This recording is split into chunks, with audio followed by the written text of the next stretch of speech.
It was all in his mind. He could only execute it perfectly due to his control over his body. Turning toward his panel, he first upgraded his Supreme Element Affinity. Plus 330 million potential point, Chaos Affinity, Rank 2 Uncommon, 0 out of 1 billion, Creation Affinity, Rank 2 Uncommon, 0 out of 1 billion, Fate Affinity, Rank 2 Uncommon, 0 out of 1 billion. Unfortunately, I can only reach Rank 2 Affinity. Maximus had no time to wait to upgrade his affinity to a higher grade. His only solution was to use a large amount of World's Origin energy. This energy was equivalent to a day's worth of training. With more than 160,000 units of Origin energy, it was equivalent to training for about 450 years non-stop. I hope it's enough. Maximus closed his eyes and tried to add points. A few days later, in the city of Arcana, suddenly, a huge commotion erupted. The mana throughout the entire city began to agitate as if it finally found its source. What happened? Is someone breaking through to Tier 9? The city's inhabitants reacted. But the phenomenon abruptly stopped as if nothing had occurred. Huh? Maybe it was just a mana surge. It should have been a mana surge. The people reacted and dismissed the event, realizing they had only been imagining things. At the highest point of the Tower of Arcana, someone succeeded in condensing 3 supreme elements at once? Dean Phelan muttered. He first calmed the agitated mana with a wave of his hand before investigating the source. Soon, his perception landed on Maximus. Maximus' shadow crest. Phelan recalled. As expected of a core student. Phelan nodded proudly. Phelan himself had only managed to condense 1 supreme element, which was chaos. With the combination of 1,115 basic elements and 1 supreme element, his darkness origin power was one of the strongest in the world. Unfortunately, you're practicing a defective cultivation method. Phelan muttered, noticing the mana calculation Maximus was using. From Tier 1 to 3, you absorb mana. From Tier 4, you condense elemental paths. At Tier 5, cultivation differs and requires delicate care. At this stage, you need to weave all the mastered elemental soul paths into one, marking the beginning of your path. For example, Phelan had condensed 1,115 elements into the darkness element. From then on, he could only use the darkness element. However, because of the combination of the 1,115 elements, his darkness elements were stronger than the supreme elements. The reason Phelan considered Maximus's chosen training manual defective was because its goal was greedy. Instead of concentrating all condensed elements into one, the Gaia's primal origin diverged all these condensed elements to be independent. Although you could use all elements, the flaw was obvious: they were weaker than other elements. The only redeeming quality of this approach was that once you merge with the Tier 11 branch of the World Tree, the power of the diverged elements would be multiplied. But it was still weaker than elements that were condensed using more than 1,000 elements. I should inform this brat so he doesn't waste his talent. Phelan decided. I hope that brat is not as stubborn as those 3 epochs ago. Chapter 163 Origin. Maximus slowly opened his eyes. Mastering all elements is truly different. Maximus felt that his current state was invincible. Every fragment of matter was just within his fingertips. Before he could rejoice further, the room suddenly transformed into darkness. Looking around, he saw the Dean, Phelan, looking at him. I've met the Dean. Maximus hurriedly greeted. It seemed that his breakthrough had caused some commotion. You should know about the flaw in your cultivation manual. Phelan said straight to the point. I do know this, Dean. Maximus nodded. After reading all the chapters of Gaia's primal genesis, he had come to know its flaws. Then you should change quickly. I have my own path, Dean. Maximus said respectfully. He had already thought of a solution to his problem. Since Gaia's primal genesis had flaws, he would create a flawless one. He couldn't give up the thrill of controlling all the elements and concentrate on just 1 or 2. It looks like you've already decided. Phelan sighed, seeing Maximus's determination. 7 years later, there will be a one-in-an-epoch world competition, where all the top talents from 3 continents will fight. You need to participate in the Tier 5 competition. If you lose, obediently choose another cultivation technique. Phelan said, looking at him deeply. I will. Maximus replied confidently. Good. Phelan nodded and disappeared. The room suddenly returned to normal as the door in his cultivation room was opened. Husband. His wives looked at him worriedly. Although the commotion earlier was quickly suppressed, they still knew the source of it was their husband. I'm fine, I just advanced. Maximus gave a smile. Advanced? They repeated in shock. Their husband's progress was astonishing. It had only taken him 3 years to advance from Tier 4 to Tier 5. In contrast, their progress was like a turtle crawling. After more than 3 years, they were still at Tier 3, not even reaching Tier 4. Of course, that was because they were laying the foundation, training both their souls and physical bodies. They also took care of their soul amplitude and soul will, further strengthening their foundation. If they wanted to advance, it was just a matter of thought. It's because of the amalgamation of will. Maximus explained his reason. His wives knew the amalgamation of will. In fact, they had recently been using this to cultivate. That's great, husband, you've become more powerful. Should we celebrate your advancement, husband? Then let's wait for the children. Maximus also smiled at their suggestion. At night, the place bustled with activity as various high-tiered foods were laid on the table. You're quite extravagant, Maximus, Denise said, picking up a piece of food. Even for Denise, she could only eat these foods from time to time. This is a celebration of my promotion. I know. Denise rolled her eyes. Just looking at Maximus, she felt a slight palpitation. She felt that Maximus posed some threat to her.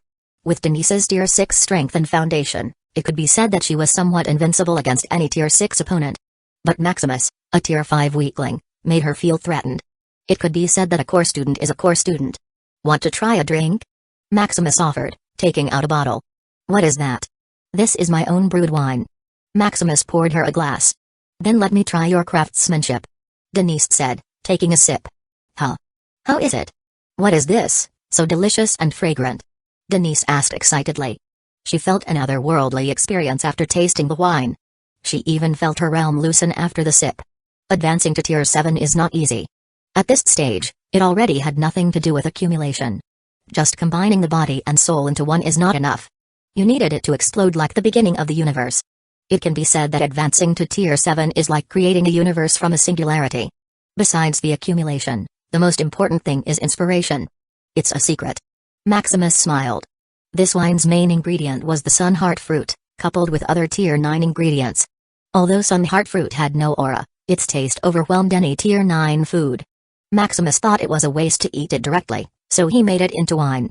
With wine creation, transcendent mastery, and using life points to quickly age the wine, Maximus dared to say that it was the best wine in the world. Come on, give me all you have. Denise didn't hesitate and grabbed Maximus's arms. No, it's for me. Don't worry, I will pay you. Denise grew anxious. This wine could have helped her advance to Tier 7 earlier.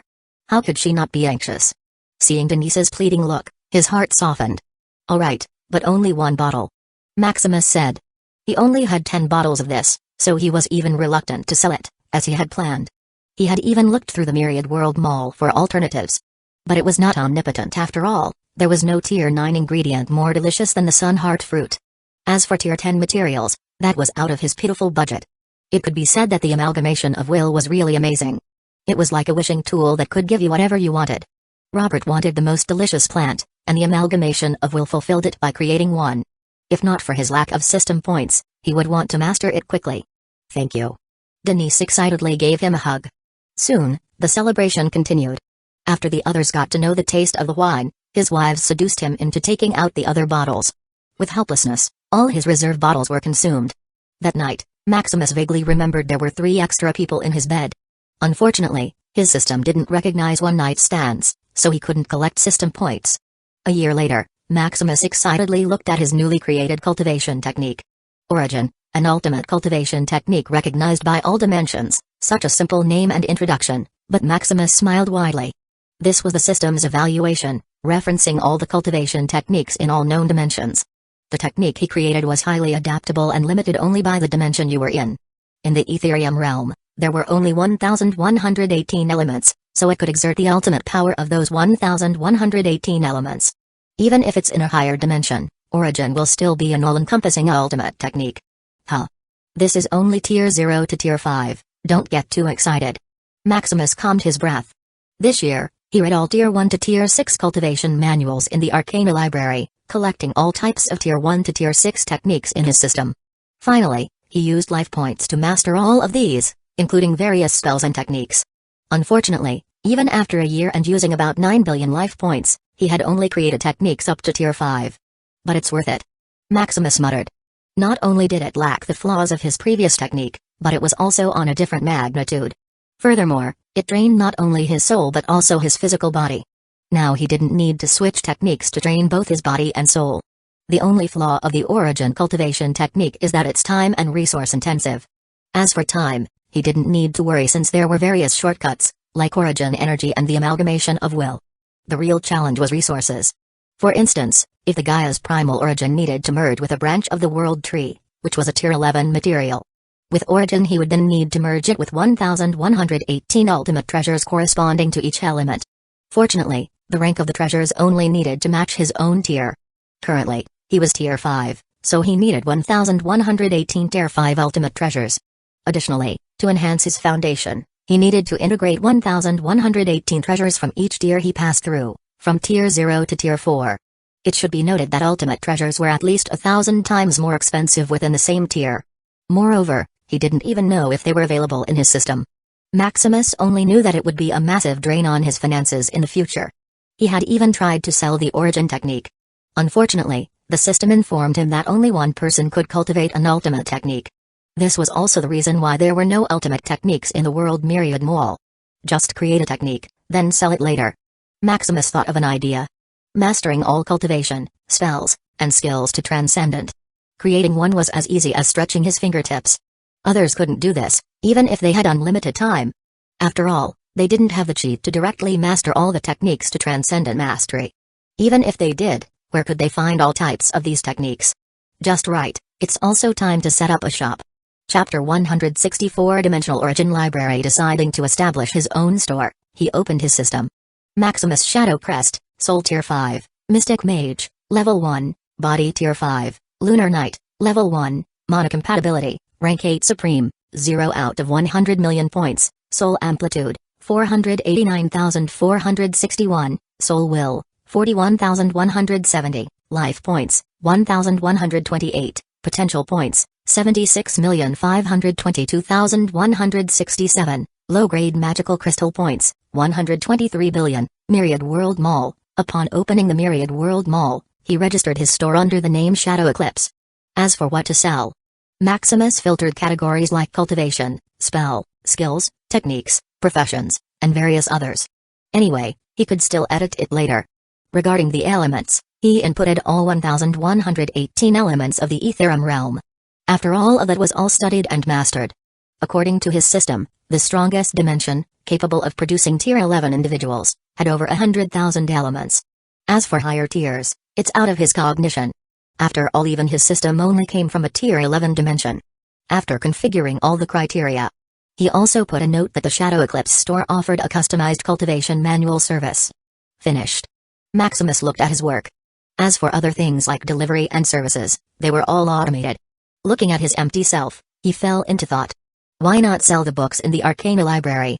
Maximus suddenly thought. Creating the technique himself to sell would be inefficient and foolish. Right, I'm such a genius. Maximus smiled proudly. Now the only problem is production. The paper and books needed to imprint knowledge were a bit troublesome. It wasn't just a matter of printing and being done with it. The paper was special, and the books required an engraved mini formation. Just buy them in the system. With over 100 billion in his pocket, he felt confident. His empire now had more than 33 billion in population, providing 11 billion system points monthly. His shop in Silverleaf City had also expanded, generating 5 billion in profit per month. Soon, he found what he wanted. Universal Inheritance Hex Printer, Tier 6, a one-for-all tool for printing and publishing inheritances. Can print up to Tier 6 books. Price, 100 million system point, it's not too expensive. Maximus nodded and quickly purchased. Maximus' vast wealth had already distorted his consumption habits. Normally, a Tier 6 item would cost only tens of thousands, but he considered 100 million for a Tier 6 item to be cheap. Looking at the printer in his system's storage space, he began to initiate the printing process. System, start inputting information. Maximus manipulated a part of consciousness as it began to connect and transmit information. All the information he had learned and mastered began to print immediately. As for the paper, it was the sea of books he had previously purchased.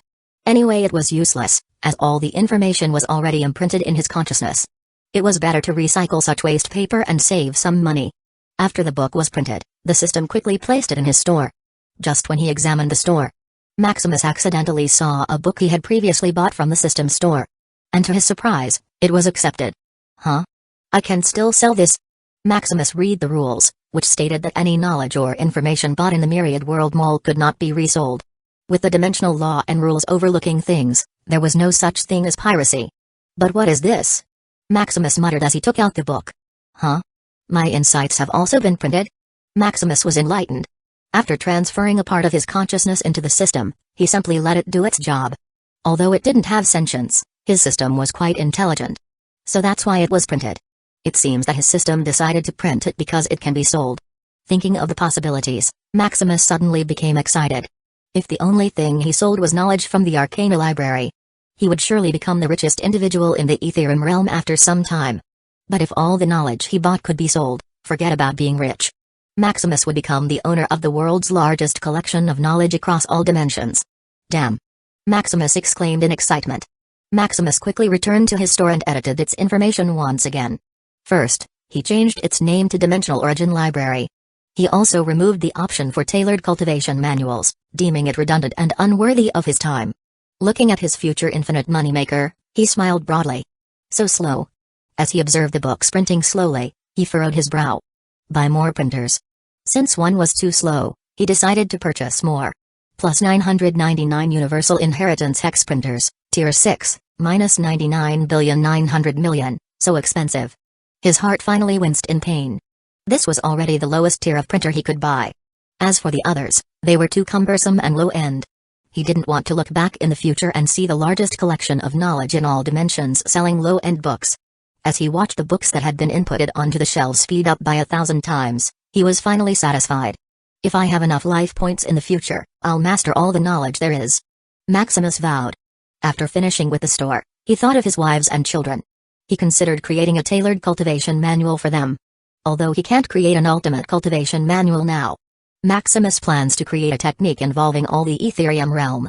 As for their talent and time, with the resources in the Myriad World Mall, upgrading their talent was just a matter of time. He could also transfer his life points to ensure that they would live forever with him. Thinking of this, he smiled unconsciously. Let's begin. Maximus wasted no time in creating a cultivation method tailored for them. While Maximus was busy creating a tailored cultivation manual, someone finally visited his shop. What a domineering name. Azuri muttered. He had just come of age and gained access to the Myriad World Mall. This was the Azure domain, a Tier 11 domain. Almost all of its citizens could access the Myriad World Mall after coming of age. It seems to be a new store. Azuri concluded as he looked at the items refreshing one after another. There must be a discount. Azuri rummaged through the shop, searching for some kind of discount. What a cheap store. He couldn't help but complain. A shop that had just opened without offering a discount or promotion must be some low-end shop. However, when he looked at the expensive prices that were 1,000 times higher compared to most books at the same tier, combined with the domineering name that led him to the shop, he became curious. Azuri bought a Tier 0 book to see the difference. There is an insight directly through transcendence. Azuri was shocked. Transcendent mastery wasn't something easily achieved. Even for geniuses, achieving transcendent mastery was nearly impossible without a sudden epiphany. It must be because it's only Tier 0. Azuri thought. He didn't quite believe it, so he bought one book from all tiers in the store. It will make achieving perfect mastery easier. Soon, he read the books from Tier 1 to 5 that he had purchased. Impossible. Azuri looked unbelieving. While having a book with transcendent mastery insights wouldn't instantly make him a transcendent master. It will make achieving perfect mastery easier. I should tell the clan leader. Azuri decided. Initially, he had wanted to monopolize this discovery. But seeing his empty wallet, he could only turn to his family. Furthermore, since it was in the Myriad World Mall, sooner or later, others would also find it. A month later, finally finished. Maximus exclaimed looking at the cultivation techniques scattered on the floor. TSK, it's not easy. Initially, he thought it would only take a few days, but due to his ambition, it took much longer. He didn't want his family's path to end at the Ethereum realm. Drawing from his experience creating Origin, he managed to create a pseudo-ultimate cultivation manual. Furthermore, he left some key points so he could upgrade it in the future. By the way, what about the shop? Maximus wondered. Opening his system, he accessed the Myriad World Mall. Dimensional Origin Library, stock, 0 income, 3412378183356, what, 3 trillion? Maximus was dumbfounded. This was more money than he had ever seen before. With this amount, he basically didn't need to worry anything about financial matters. Of course, that was because he had a 99.9% discount. If he used it to buy from the system, it was still just pocket change. Seeing such a huge amount made him tremble as the mana in his surroundings became turbulent. Is this real? Maximus questioned, becoming dazed. After a whole day of silence, Maximus finally woke up from his stupor. He realized that he still wasn't that rich. Although, with a 99.9% discount, his trillion was equivalent to a world quadrillion. He didn't dare to withdraw such a large amount of money. The origin of such a thing is hard to explain and may expose his sidum. However, the smile on his face didn't fade. This was just what he earned in a month using 1,000 printers. Looking at the stock that was going up and down, Maximus deduced that the demand exceeded the supply. Then buy more. Plus 34,000 Universal Inheritance Hex printers, Tier 6, Chapter 165, choosing special physique a month later. Bip. Bip. Maximus opened his eyes as his token vibrated. What happened? He asked Tintin. Your wives broke through to Tier 4. Oh? So fast? Maximus's eyes lit up. A month after giving his wives the tailored cultivation manual, they unexpectedly broke through. He knew the condition of his wives and could break through at any time. But as they were polishing their foundation, they held back. It seems that it's effective. Maximus muttered. Worried about his wife's foundation. The cultivation manual he created absorbs various treasures as substitutes, strengthening their foundation. Looks like I should also start training. After he finished creating the origin, he was distracted by all kinds of things. He also took his time to relax before formally starting training. Let's see how many units of world's origin energy I have. Maximus tapped on the ancient battlefield and his profile. Lord Grimm, rank 5 gold battles, 512,135 wins, 512,131 losses, 4 ties, 0 battle power, 513,532 world's origin, 13,936,163. I don't know how much this will get me. Maximus used less than 200,000 units of world's origin to advance from Tier 4 to Tier 5. Now, from Tier 5 to 6, Maximus couldn't calculate how much he needed. Furthermore, his training manual was more demanding in terms of energy. Before he started training, he sent Ragnar a message. Maximus, I will train first. Ragnar, oh? Is it going to take long? Ragnar, it's boring fighting alone. Maximus, good luck with your fight. Ragnar, hit me up after you finish training. Maximus didn't bother to reply further. A year ago, while he was creating a cultivation manual, Ragnar dragged him to fight in the ancient battlefield. They grouped together and fought. Sometimes they also took Silas and fought 3v3. Maximus only fought from time to time while waiting for his system points to refresh. But Ragnar was immersed in it. Unless Ragnar lost and had a cool down, he would not stop. This also caused Ragnar to be the rising star in the ancient battlefield, with over 1 million battles in just a year. As for Maximus, he was hailed as the Grand Master Fighting Encyclopedia. As long as he fought, people would flood in to watch, hoping to get a glimpse and learn his fighting style. He also earned billions from the live streaming fees per month, which he treated as pocket money. Before training, he wanted to upgrade his mana compatibility first. This is also why he didn't start training immediately. After all, the difference between rank 8 and rank 9 talent is enormous. He didn't want to waste the world's origin energy he had painstakingly accumulated. Mana compatibility, rank 8 supreme, 0 out of 100 million points, potential points, 1,033,573,283, over 1 billion potential points. Without hesitation, he began to add points to mana compatibility. Plus 100 million potential point, mana compatibility, rank 9 primordial, please select a special physique. I get to choose? Maximus thought that this was automatic. Curious, he looked at what special physiques were available. Chaos Body, Ultimate, Physical Embodiment of Raw, Unpredictable Chaos. The physique of unpredictable destructive chaos, Elemental Body, Ultimate, become the embodiment of all elements, making them your servants. Ethereal Body, Ultimate, can pass through anything from physical reality to virtual dreams. Dragon Body, Ultimate, the embodiment of physical indestructibility. Time-Space Body, Ultimate, the control over time, from speeding and slowing time to intervening with the river of time. Void Body, Ultimate, the master of the void, the endless space that holds all dimensions. Nexus Link Body, Ultimate, the link to all beings with consciousness. The pathway of dimensional casualty, Dimensional Source, Ultimate, the source energy of all dimensions. Looking at all the physiques that reached the ultimate level, Maximus nearly drooled. Maximus hoped to have all these physiques. Unfortunately, after he thought so, there seemed to be some premonition in the dark that destroyed this thought. Why can't I have multiple physiques? Maximus frowned. Seeing no one to answer him, he took his time choosing the most powerful physique. A day later, Maximus breathed heavily as he finished browsing through the physiques. What to choose? Maximus was torn between the time-space body, Nexus Link body, and dimensional source. With the time-space body, he could basically control time. From speeding up to slowing down, even going back to the past. Of course, granted he was powerful enough. As for the Nexus Link body, it was basically the casual type of law that connected all living beings. If he was powerful enough, he could connect through all dimensions, becoming the Ethernet, becoming the pathway for the exchange of information. Of course, it was more powerful than that. But controlling the connection points of all dimensions, there was already a lot he could do. As for the dimensional source, it was the source of energy for all dimensions.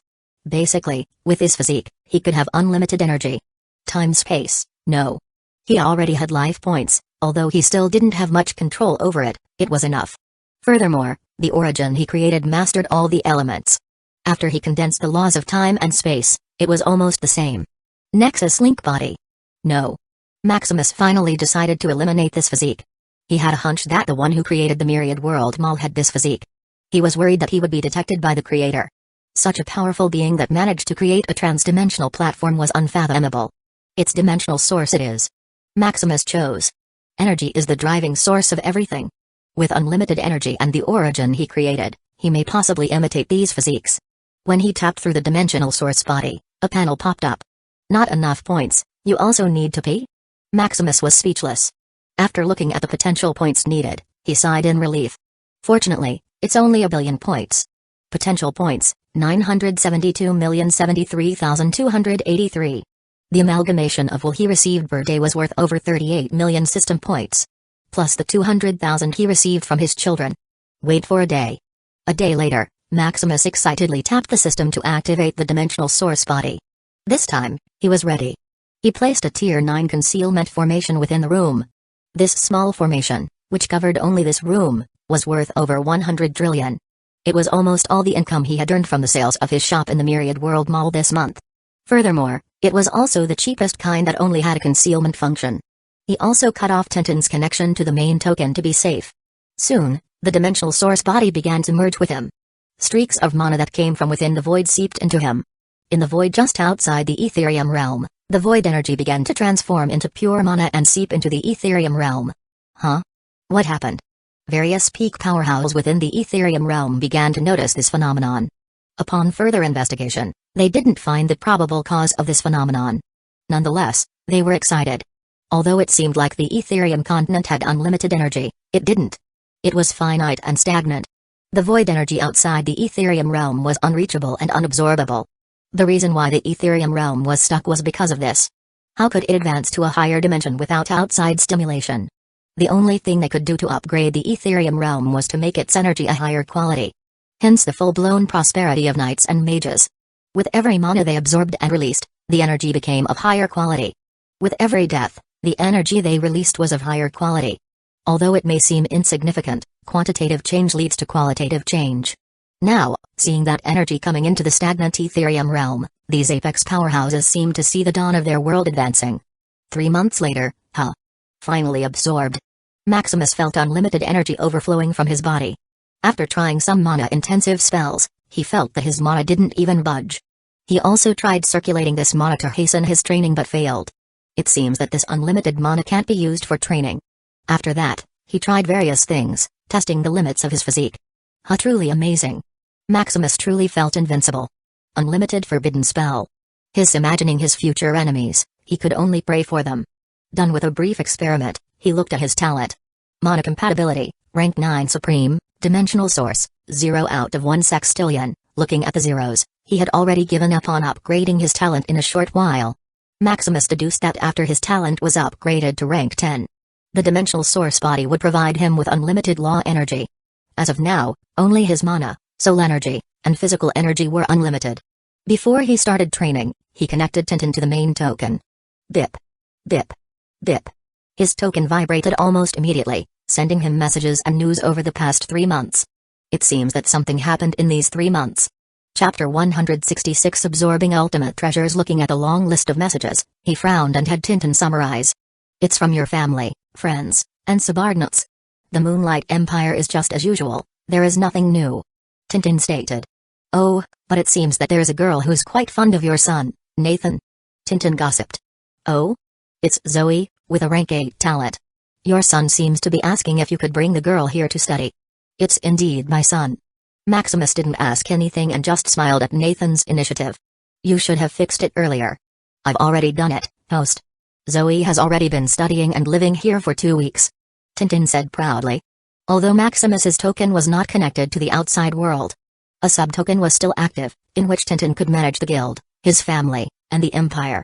After all, Maximus's status had significant uses. It could not stop just because he was in seclusion. What else? Maximus asked about the other messages. Your friends just want to know if you're okay. There's also Ragnar, who messages you almost every day, inviting you to fight. It looks like Ragnar will have to wait a bit longer. Maximus hadn't even started his training, he had just finished upgrading his talent. Continue. The Shadow Hunter Guild is running smoothly, there's nothing new. Oh, for your family, it looks like your kids, Liam and the others, are getting bullied. Bullied? Them.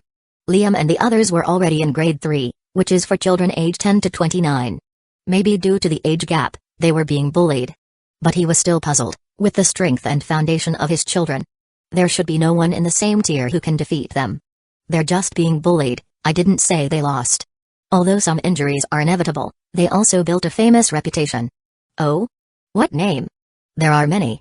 Like Devils Incarnate, Sons of the Blood Devil, Handsome Devil, and Goddess Incarnate. Tintin began to share gossip she had heard. Maximus frowned at the use of devil in the names. Why does it have devil? It may be because they scared everyone. Tintin suggested. During an exercise outside the city of Arcana, at a Tier 2 resource point, a group of people ambushed Liam and the others. Liam and the other quickly caught into this, and beat them back. Those people didn't stand a chance. If it weren't for the safety precautions of the instructors, they might have even died. Tintin projected a recording of the scene. Good. They've improved tremendously. Besides training, they were also using the tailored cultivation technique he had given them, giving them an edge and an overwhelming advantage. Maximus even saw his son, Max, finally beat Ella. Unfortunately, it seemed that the little girl got nervous and asked for a Tier 9 treasure from her Apex Sovereign grandpa. This caused Max to return to being beaten by her. Just hold on, son. Wait for Dad to make some money. Maximus sighed. The weakest Tier 9 treasure costs hundreds of trillions, which is not something he can afford. By now, his shop in the Myriad World Mall has stabilized. There is no longer a rush to grab books, and supply is sufficient. Maximus can only earn about 100 trillion per month.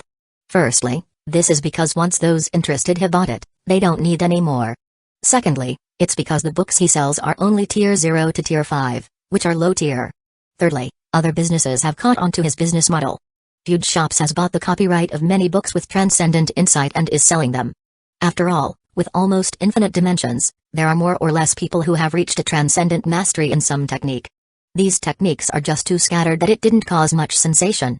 However, it seems that his shop has started a trend. Now, the once inconspicuous books with transcendent insight are like gold mines. Their copyright fees have skyrocketed, causing a bunch of geniuses to start grinding for techniques, spells, and skills. They hope to reach transcendent mastery and become rich in one go. After sifting through the messages and seeing that there was nothing particularly important or new, he began to officially start his training. First, absorb these Tier 0 ultimate treasures. Maximus took out Tier 0 ultimate treasures. These 1,118 Tier 0 ultimate treasures cost him a few hundred million. Usually Tier 0 items didn't even cost a gold coin. However, although they are just Tier 0 materials, they are ultimate in quality. They embody the essence of the respective element in that tier. Maximus didn't even know if there were ultimate treasures in the ethereal realm. Soon, he began to absorb these Tier 0 ultimate treasures: Fire Elemental Lotus, Water Elemental Lily, Earth Elemental Core. 3 days later, Maximus exhaled slowly after absorbing the last treasure. Fire. He tried to conjure a Tier 0 spell. So powerful? Maximus was shocked. Feeling the intensity of the spell, Maximus was sure it could disintegrate any Tier 3 individual. A Tier 0 spell defeating a Tier 3 individual was like a dream. Continue. Maximus was not satisfied and took out 1,118 Tier 1 ultimate treasures. This time it cost him a few billion. After absorbing all the ultimate treasures, he conjured a Tier 1 spell. Maximus felt that the intensity of such a spell surpassed that of. A week later, after absorbing all the ultimate treasures, he conjured a Tier 1 spell.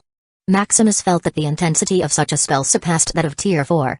Then he took out 1,118 Tier 2 ultimate treasures.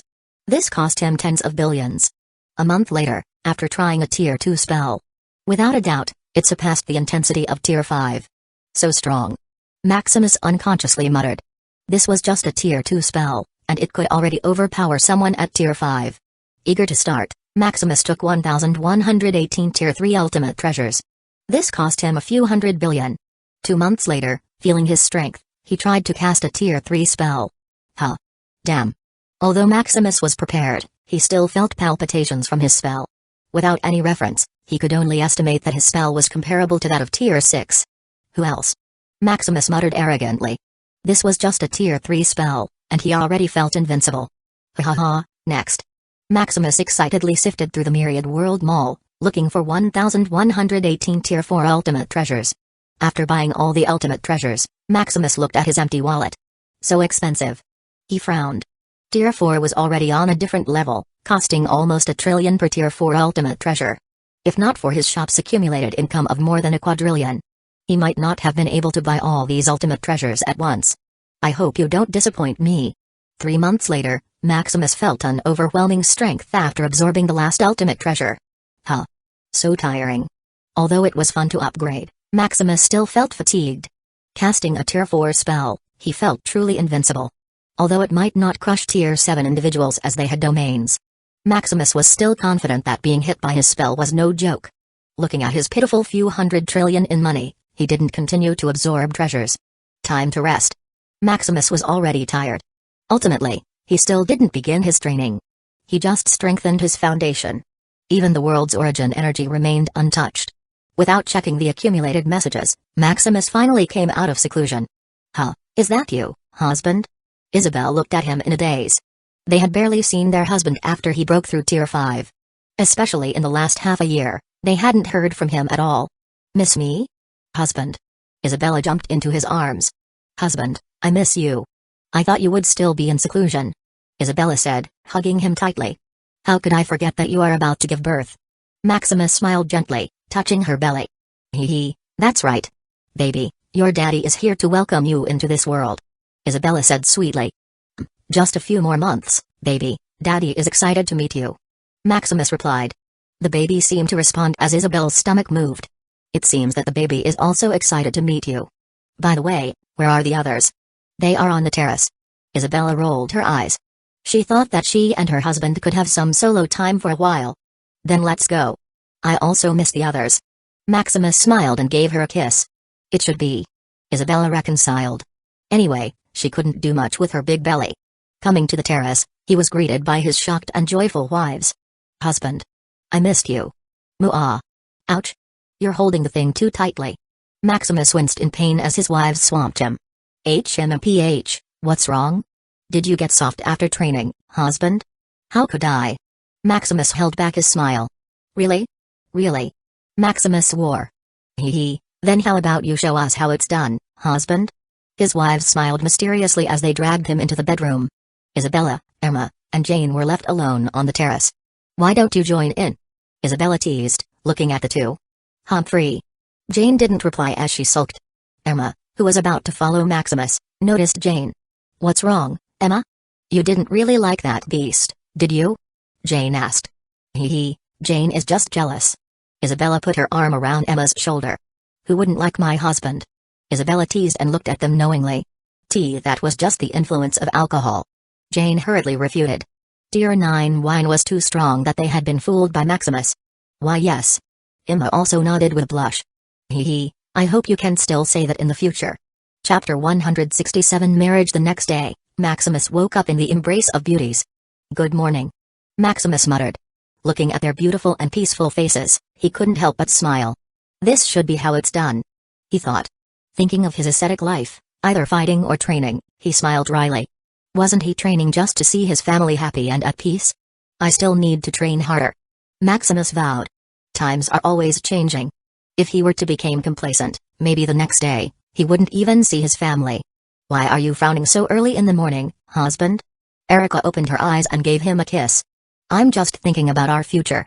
Don't worry too much, we are also here. Erica comforted. The others also woke up comforting Maximus, showing their proud figures. Don't you notice something different from us, husband? Maximus looked at them carefully, trying to discern what change. Except for becoming more beautiful and powerful, there seemed to be no change. Huh? Maximus suddenly noticed how the mana interacted with them. You've upgraded your talent? As expected of my husband, you notice quickly. That's right. A month ago, we finally upgraded our talent to mythic rank. Even the kids are the same. I have to say, the origin drops you gave us are indeed effective. They had taken the origin drops uninterrupted for 5 years before reaching mythic rank talent, from legendary talent. After becoming a student at the Origin Arcana Institute, Maximus no longer hid these things. Although the origin drop, which could upgrade talent, was rare, it was also available for purchase at the institute. With his status, having a steady supply of it for his wives was not a problem. I'm glad I have you. Maximus smiled deeply. No, we were glad that we ever met you, husband. Soon they engaged in a quick battle. After that, Erica got up to prepare breakfast. Although, with their current strength, there was no longer a need for food, they still ate at least 2 times a day. It was good for training and laying the foundation. Furthermore, what was the point of being strong if they couldn't even eat decently? Went on to do their own things. Whether it was going on the celestial ascent path to train there. After breakfast, his children proceeded to school, and his wives went on to do their own things. Whether it was going on the celestial ascent path to train their souls or studying in the Arcana Library, they had their own things to do. Although they would have liked to spend more time with Maximus, they also had their duties. Now in the manor, only Maximus, Emma, and Jane were left. Are you bored at home? Maximus smiled. Maximus wanted to relax today, so he didn't think about training or fighting. No, we're fine here. Emma said. How can we be bored in your mansion? Jane rolled her eyes. Maximus's manor was literally an entertainment park. Due to various requests from his kids, his place was filled with all kinds of entertainment facilities. Fortunately, as a core student, the plot of land assigned to him was almost the size of a big city. What about we play? Maximus invited. What game? Jane asked, feeling somewhat bored. You decide, but the loser has to do something for the winner. Maximus smiled wickedly. You just had a bad thought. Emma muttered. Fine. Jane smiled and thought of something. How about we play Ethereum chess? Jane suggested confidently. Ethereum chess? It's a simple game. Here. Emma briefly explained the rules of the game. Oh, it's quite simple. It's roughly similar to chess but with more changes and variety. How is it? Are you ready? Jane asked. Sure. Soon, they clicked on a virtual application for Ethereum chess. Apparently, it's a famous strategy game in the academy. Although the game didn't have the blessing of the world's origin, it was still quite famous. This world is quite unique. Maximus muttered. The world was pure white, with gigantic pieces all over the place. It made the place solemn and majestic. How do we start? First, it will be you versus the 2 of us. Second, you will only have 1 piece. Jane stated. Huh? That's impossible. Emma exclaimed before Maximus. This game had more than 1,000 unique pieces. 1 versus 2 meant their pieces were double that of the opponent. Yet, Maximus still had only 1 piece? Hey, we're here to win. Jane patted her friend. What about it? Are you scared? Jane provoked. Can I choose the piece? Sure, take all the time you want. Jane said confidently. With only 1 piece, it was impossible for Maximus to win. It's only a matter of time before you bow down to us. Jane thought. Looking at the confident Jane, Maximus just smiled. As Ethereum chess was unique in this realm, he went to the Arcana Library for information. From rules, historical match play, techniques, records, etc. After choosing all that he could, he input it into his mind. Using life points, he quickly mastered the game to transcendent mastery. I choose this. Maximus pointed at the weakest, most inconspicuous piece. Are you sure? Are you giving up? The piece that Maximus chose was just cannon fodder pawn. Let's see. Maximus smiled mysteriously. Humphrey. Soon the 3 got into position and clicked to start the game. Game start. With transcendent mastery, Maximus felt like he was bullying 2 newbies. The original cannon fodder piece seemed like a slippery eel that was hard to catch. It was cunning like a snake, striking down all of Emma and Jane's pieces into oblivion. At last, it turned into a demon king, overlooking all the crushed pieces and the 2 disbelieving players. Impossible. Is this still the same Ethereum chess I know? Is he the god of Ethereum chess? The passers-by who had originally come to watch some fun were dumbfounded. They saw the weakest pawn turn into a horrifying monster that devoured all the pieces as if it were nothing. Before they could react and ask some questions, Maximus dragged Emma and Jane out of their stupor and exited the game. Why you? You liar. You told us you didn't know the game. Humphrey, a smelly liar. Jane and Emma complained endlessly. Emma felt that she had been cheated out of her feelings. She had been worrying earlier because their advantage was too significant. Who knew they wouldn't even come close to defeating Maximus? Of course, it's impossible to defeat me. Maximus teased. You're just a liar. How can I lie? You cheated our feelings. Cheated your feelings? How can I? Humphrey, you took advantage of us, yet you didn't dare admit it. They suddenly remembered something and blushed. Oh? There is indeed this thing. How about I marry you two as payment? Humphrey, it's not that easy. You still want to cheat our feelings. Then how can I marry you two? You need to pay by doing something for us. What is it? Hee, how about you be our maid for the entire day? They still remembered how Maximus had treated them, which had been very embarrassing. Sure. Maximus smiled at how easy it was. Hee, you also need to wear this. Jane took out a maid uniform. What's this? You need to wear this. They teased. This had been their plan if they defeated Maximus. Unfortunately, Maximus had turned out to be a cheater. They could only make him submit by promising with their bodies. Later that day, his wives and children saw Maximus wearing the maid uniform. When the boys laughed at Maximus, they realized the meaning of the quote, like father, like the son. Soon, the boys also wore girls' clothing, which became their dark history after they had their own children. Thus, a generation of tradition was passed on, requiring boys to wear girl clothing as long as they saw this piece of dark history. A month later, in the Moonlight Empire, an empire-wide celebration was being held as the emperor was getting married. Various dignitaries from the Arinder Empire came to congratulate them. Despite some disagreements with Maximus in the beginning, thanks to their ongoing trade, which had helped them through difficulties, the Arinder Empire was very grateful to Maximus. There were also various envoys from different empires sending gifts. They also took their time to investigate the empire. TSK, what a never-changing empire, they remarked. Although they had planted spies all over the empire, the spread of information was not as fast as the empire's changes. By now, there were already about 40 billion people in the Moonlight Empire. While it was incomparable to the trillions of people in the top empires, the growth rate of the Moonlight Empire's population still amazed them. Other low and medium-strength empires also tried to adopt the Moonlight Empire's strategy for boosting their population. Unfortunately, the high cost and settlement challenges thwarted their efforts. There was even an empire that was erased due to a riot by its own citizens. Now, unless they had absolute financial power, few dared to attempt what Maximus was doing. Chapter 168 Birth of Lux. Soon, Maximus, Emma, and Jane proceeded with their wedding. Walking along the altar, they vowed to love each other until the end of times. I've finally married you two. Maximus smiled meaningfully. Is this what you planned all along? Emma asked. You're indeed a shameless schemer. Jane added. The two softly pinched Maximus in retaliation. But you agreed regardless, didn't you? Maximus teased. It means my charisma is still effective. Maximus continued. You're just a shameless bastard. They blushed at Maximus's cheesy words. A few months after getting to know Maximus, they had already resigned themselves to their fate. From making them laugh to getting whatever they wanted, who could resist these traits? Maximus was also very sweet and endearing, making them blush all the time. It made them feel that this is what love should feel like.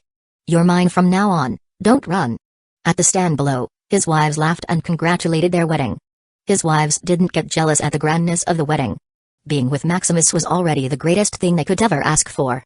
Furthermore, a wedding is the least fun thing to do when you are with your husband. Isabella, on the other hand, looked unnatural. She still hadn't officially married Maximus. Although they had taken vows and such, there was no celebration like this. Isabella understood that this was her wish, but looking at the unique ambience, she thought of asking Maximus for compensation. Humphrey, after you're born, I will drag your daddy to compensate me. Isabella thought, rubbing her belly. Maximus's children, on the other hand, were wearing beautiful clothes and talking lively at the stand. Daddy is so handsome today. Lily said. I knew Mommy Emma and Mommy Jane would be our mommies from the start. Syra proudly declared. So beautiful. I want to be even more beautiful when I get married. Serene said unconsciously. Why do you want to get married to wear beautiful clothes? Lila asked, puzzled. It's more beautiful like this. Lydia answered. Humphrey, I will never get married, Dad is enough for me. Lila refuted. On the other hand, the three pairs flirted in their own way. Amara. What? Amara. What? Amara. What? Amara was a little annoyed with Liam constantly calling her name without saying anything. Nothing, I just like to hear the sound of your name. Liam smiled. TSK, stop being cringy. Amara blushed. Don't you like me calling your name? Liam still smiled and held her hand. I like it. Amara said inaudibly. What? Nothing. Looking at Liam and Amara flirting with each other, Ella got bored and poked Max forcefully. What's the matter? I'm bored, entertain me. What can I do? I don't know. Then you should behave yourself, I don't know how to entertain you either. Max exclaimed. What an insensitive idiot. Ella rolled her eyes and pinched Max forcefully. Hiss. What's wrong again? I just wanted to pinch you. Ella smiled happily. Fine.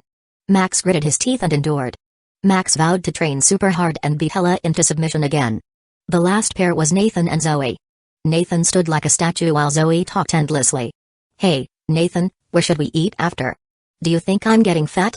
Nathan, what do you think of my dress this time?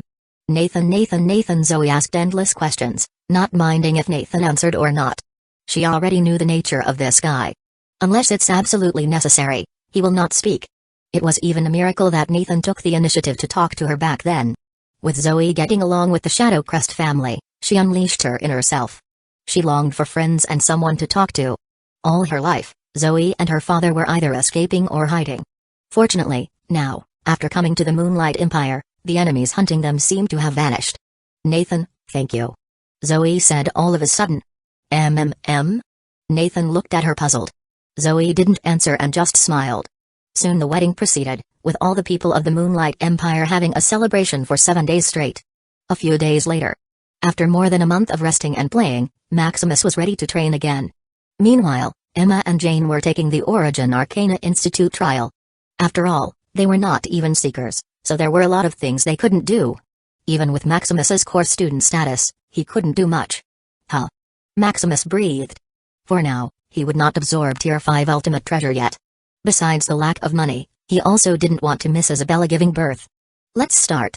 The origin element is about bending all elements into an indestructible rope. Besides that, it's stronger than the usual elements combined into one. It's also the most time-consuming and energy-intensive path. Following the origin energy path, he began absorbing over 1 billion units of the world's origin. Soon, the mana in the surrounding area seemed to be sucked in by a black hole. Even the most mana-intensive environment couldn't supply enough mana for Maximus's cultivation. Fortunately, the dimensional source physique came in a timely manner. Although unlimited mana can't directly strengthen him, the uninterrupted supply of mana is enough. As for the world's origin that should be providing energy, it seemed to disappear, independently strengthening Maximus's control over all elements. Soon, while the world's origin was strengthening his control over elements, the uninterrupted mana supply tempered his physical body and soul. From every cell and particle of his blood to every piece of his soul, it seemed as though every bit of it had come to life. After being tempered enough, Maximus could survive even with a piece of soul and a drop of blood. With millions of cultivation manuals, Maximus took all their pros and tried his best to integrate them into the exercise. Origin is the most solid and diverse, encompassing all kinds of abilities. It got its name Origin as all kinds of abilities are integrated with it. It was only limited by elements, otherwise, it could even copy all those unique physiques in all dimensions. Unfortunately, Maximus couldn't train in other elements besides what was in the Ethereum realm. It seemed that other elements were non-existent. No matter what Maximus tried, he couldn't feel them. Even when he bought an elemental crystal or liquid of that element, it would just vanish like it had never appeared. As long as an element that didn't belong to this world appeared, it would vanish. 3 months later, after absorbing over 10 million units of the world's origin energy, Maximus opened his eyes. Huh. Comfortable. Maximus exclaimed. This is not like absorbing an ultimate treasure at all. It seems that Maximus was bathing in his spring, like a newborn baby. Time to help my lovely wives. Maximus calculated when Emma and Jane would reach the 999th step of the celestial ascent path. Just like in the past, he would also try to see if he could help them in the illusion trial. Looking at his system for interference, he didn't see anything. Huh? Did they already pass the trial? Maximus muttered in puzzlement. Connecting Tintin to the outside world, he asked for the news. Emma and Jane already passed the 1000th step, they were just waiting for the test to finish. Tintin said. Oh, as expected of my wives. Maximus nodded in satisfaction. With Emma and Jane's talent, passing the test is a breeze. Furthermore, they also stayed with Maximus in the city of Arcana for a few years, which tempered their souls. It looks like they didn't need my help. A week later, in the city of Arcana, Maximus Manor, Maximus and the others were looking at the new addition to the mommy. Your baby is so cute. Baby, I'm your big sister Syra. Family. Mommy, your baby is so cute. Baby, I'm your big sister Syra. Let me hug baby Lux. No, baby Lux is mine. The boys and the girls scrambled to pamper the newly born baby. Hey, don't scare Lux, he's my baby. Maximus pushed his kids aside and hugged Lux. Dad, you're a bully. You're already so old, leave us the baby. Dad, be mature for once. What? You're already grown up, you don't like your father anymore. Maximus said pitifully. Dad, don't be a dramatist. That's right, you already have us, leave us the baby. No, I will hug baby Lux for a while. Maximus didn't give in. So what if he's bullying his children? His is his baby, and it's his right. Looking at the cute baby, he felt it was worth it. Isabella, who had just given birth, smiled brightly. Looking at the lump of flesh that had just come out of her body, her love seemed to overflow. Kissing the baby's cheek, Maximus finally looked at his son's status. Lux Shadow Crest, Potential, Rank 8 Supreme. Lux's potential was inherited from him and supplemented by various treasures. Unfortunately, Lux was conceived too early. If he had been conceived when Maximus had Tier 9 talent, the chance of Lux inheriting it would have been high. Don't worry, Lux, there's still a long time in the future. Maximus thought. Chapter 169 Dimensional Treasury. Half a year later, Maximus slowly opened his eyes, concluding his training. I don't know when I'll reach Tier 6 inches, he muttered, looking at his progress. Tier 5, 0.22%, TSK, using tens of millions of the world's origin energy, I didn't even reach 1%. Maximus could absorb about 2 to 3 million units of origin energy every month. However, he paced himself, absorbing only 2 million units every month to make time for his family. As for the rate at which he absorbed the world's origin energy, there was nothing he could do. Hurrying and dumping a lot of the world's origin into himself would indeed hasten his training progress. But it would also waste a lot of energy. 2 to 3 million was already the balance point he had calculated, without wasting energy and delaying his training. Exiting his training room, he was greeted by his child. Daddy, you're finally done with your training. Lux ran to him happily. Although he was only half a year old, Lux could read, talk, and run. Due to his rank 8 talent and the environment's high mana intensity, Lux already looked like a 3-year-old kid. Unfortunately, Lux had missed the Lumina Chrysalis enrollment, so he needed to wait another year before going to school. Now, Lux was alone with Maximus in a huge manner. Did you miss me, Lux? I missed you, Daddy. You took so long to train. Lux complained. In reality, it had only taken Maximus half an hour to train. He usually trained when his wives were here in the afternoon or at night. What did you do while I was training? Oh, I counted the magic crystals in the vault room. It's 1,221,423. It's so little, Daddy, you should put more money in the vault. Lux pouted. It's not that little, Lux. Daddy is so poor and can't put more money in the vault. The money in the vault room was top-grade magical crystals worth 10,000 times more than low-quality magic crystals. Lux had belittled 12 billion worth of low-grade magical crystals like it was nothing. You should hurry and grow up and support me. Maximus teased, faking tears. He didn't know why his child, Lux, was so obsessed with money. From the time he was a few weeks old, Lux had shown a fascination with money. Asking questions about different currencies, how to earn them, how they were stored, and more. Maximus had even thought that Lux might be a reincarnation of some being. But a deep scan by the system revealed nothing of the sort. Instead, Lux had a hidden physique, the dimensional treasury, which reached the dimensional level. Normal, heaven and God, dimensional, ultimate, this physique granted ultimate luck when it came to money. Furthermore, the higher the amount of your possessions, the greater the strength and potential. Maximus was shocked when he discovered this. After some inquiry from the system, he learned that Lux absorbed some unique energy when he activated his physique. Don't worry, Daddy. After I'm done looking for loopholes in the rules of the arcane continent, we'll be rich. Lux's eyes lit up. Sigh, don't take that crooked path, Lux. There's no way there will be loopholes in the laws of the arcane continent. Maximus discouraged. It's not that Maximus is against the crooked path. In fact, he had also studied the law in the arcane continent. Using life points, he had mastered it through transcendence. However, all the loopholes he had seen were for the strong. It seemed that the law was only for the weak. Without enough power, exploiting the laws of the arcane continent was just a daydream. Humphrey. I will not give up. Just give me time. In the future, the people of the arcane continent, or rather the world, will open their pockets to me. Lux vowed as he clenched his fist. I do hope that happens. Maximus said, rubbing his head. Hee, at that time, Daddy can just relax at home with mommies. By the way, it seems that the ship's blueprint is done. Maximus finally recalled. He had been notified yesterday by Andrew, the vice-guild leader of his guild. Do you want to come? Is it the money-making ship? Lux asked eagerly. His father had told him about the ship that would travel the chaotic sea to collect resources. No, it's a sea hunter ship. It's all the same, it is to earn money anyway. Lux insisted. But what's mine is mine. Lux murmured as he snickered. Fine, do you want to come? Of course, how can I miss my future sea caravan? That's mine, not yours. Maximus rolled his eyes. Daddy, what's yours is mine, it's all the same. Lux refuted. But what's mine is mine. Lux murmured as he snickered. What's that? Nothing, I'm just excited. Lux shifted the topic.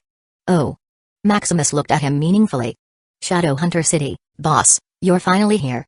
Andrew greeted. Oh, is this young Master Lux, boss? I'm Lux. You're really a cute kid. Here are some trinkets. Andrew smiled and gave him some gadgets. Worth 3 top-grade magical crystals, not bad. Lux quickly assessed the price. Boss, your child is a bit unique.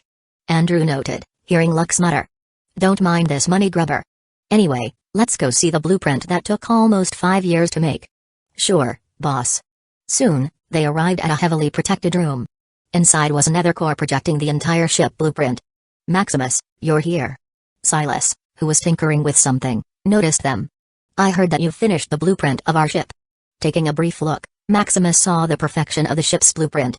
I barely did anything. This is the result of a few tier 8 shipbuilders we hired. Silas didn't take the credit. What do you mean? I heard that you're the one who perfected the ship. Maximus said with a smile. With Silas's miraculous physique, the ship's blueprint was pushed to the peak of this world. Given enough time, heaven's rewards only limit is this world. It's almost the same as his life points where you could master anything given enough time. His life points is just more efficient and easy to use. Thanks. Silas replied. He was indeed the one who perfected the ship, spending a few million years in the time dilation chamber. He had nearly gone crazy, as all he could think about was a ship. Sometimes he even forgot his name. This was also the danger of time dilation. Although the maximum time dilation was 1,000,000 to 1, few dared to do such a thing.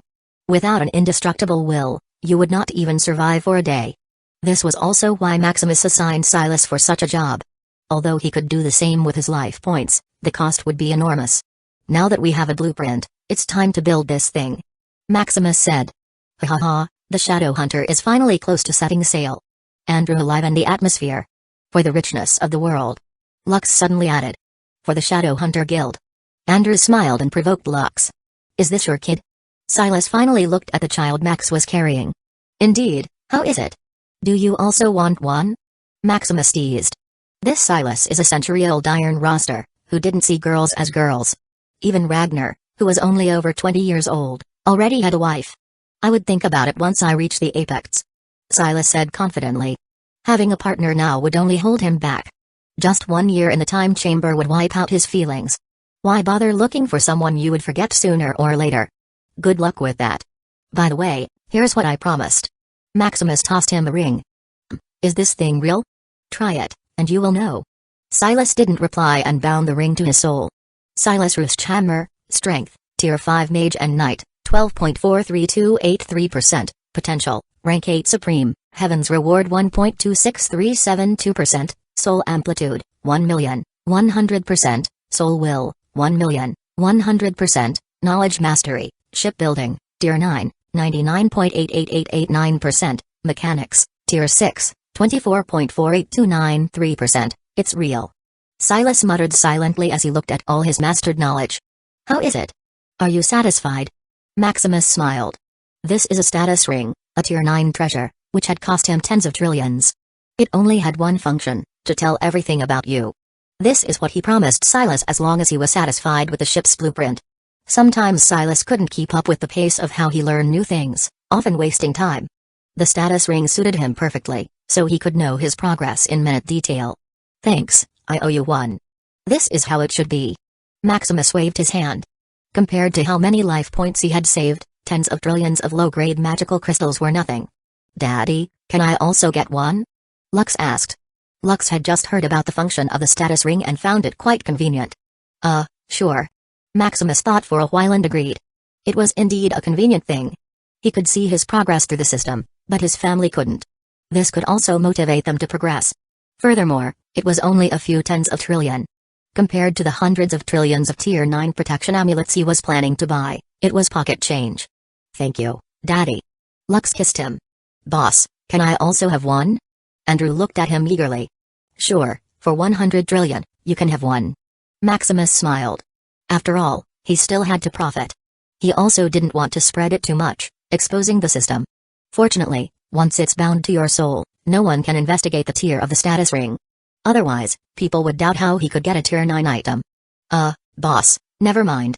Chapter 170 Tier 5 Empire's Array. A year later, Maximus's progress was going smoothly. Tier 5, 0.46%, how time passes. A year had passed with not much happening. This year, he continued to train, fought to accumulate the world's origin, spent time with his wife's family, and managed his empire and guild. With the repetition of these activities, Maximus perceived that time was moving at a much faster rate. His children were already growing into adulthood without him knowing. His wives also passed the test and became official students. As for the Golden Gate trial to become special students, Maximus prevented them from taking it. With his help, they didn't lack many resources, and putting themselves in danger for something redundant seemed stupid. As he was reminiscing, his token vibrated. What is it? Maximus didn't bother to take a look and just asked Tintin. It's the Empire Array. It's already finished. Oh, they've upgraded the Empire Array to Tier 5, huh? Very well, just activate it. I will visit the Empire later when I have time. Maximus said lazily. Right away, host. Tintin rolled her eyes at her host's laziness. In Moonlight Empire, the disturbance of the mana shocked most of the citizens. What happened? Is it doomsday?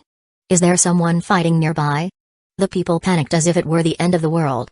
But as time passed, people noticed that the concentration of mana became higher and higher. Hey, what is there to be scared about? This is just the Empire Array being upgraded. A native of Moonlight Empire, who had been calm from the beginning, jeered at them. The Empire's population back then was not even a billion. But now there were about 60 billion, occupying almost all the land of the Sunburnt Plateau. Being here at the very beginning made the man proud. What do you mean? The people look at him intently. You're just new here, so you don't know. Do you remember the Tier 6 individuals who were working in the city a few months ago? Yes. That's right, they came here to upgrade the Empire's Array. This also happened 5 years ago when the Empire Array was upgraded to Tier 4. I guess the array is now being upgraded to Tier 5. The man said, arrogantly. The news brought shockwaves to all the people in the kingdom. Soon, reactions from people were all over the Moonlight Forum. Hey, the Empire Array was upgraded to Tier 5 quite fast, ha ha ha, praise the greatness of His Majesty. Does that mean we could plan higher tiered plants? You should work on your abilities first. Without skill, how dare you plant high-tiered plants? Tier 5 array means my training will be faster from now on. Praise your majesty, that's right. The kingdom where I was previously only had Tier 1 or 2 scrap arrays that didn't even provide mana for training. Those above, even with more intensity of mana, if your talent is trash, there is nothing you can do. The man mocked. The mana you can absorb is according to your talents. Without talent, even in the most mana-intensive environment, your training progress will still be like a turtle crawling. Hey, am I the only one waiting for another update to the token applications? I'm also waiting. The Moonlight map update earlier was very convenient, that's right. The only pity is that it can be used to peek at my beautiful neighbor, ban the pervert upstairs, ban plus 99. Soon, the man was automatically banned, sending waves of cheers. Ha ha ha, that's what happens to perverts. By the way, the Empire Array is already Tier 5. Does that mean that Tier 5 individuals will also come to us? The Empire Array had automatic defense, attack, and various auxiliary functions. This is also why even those arrogant Tier 4 individuals came here, they held their tempers. Once you're locked by the Empire Array, there is nothing you can do but wait for the Imperial Guards.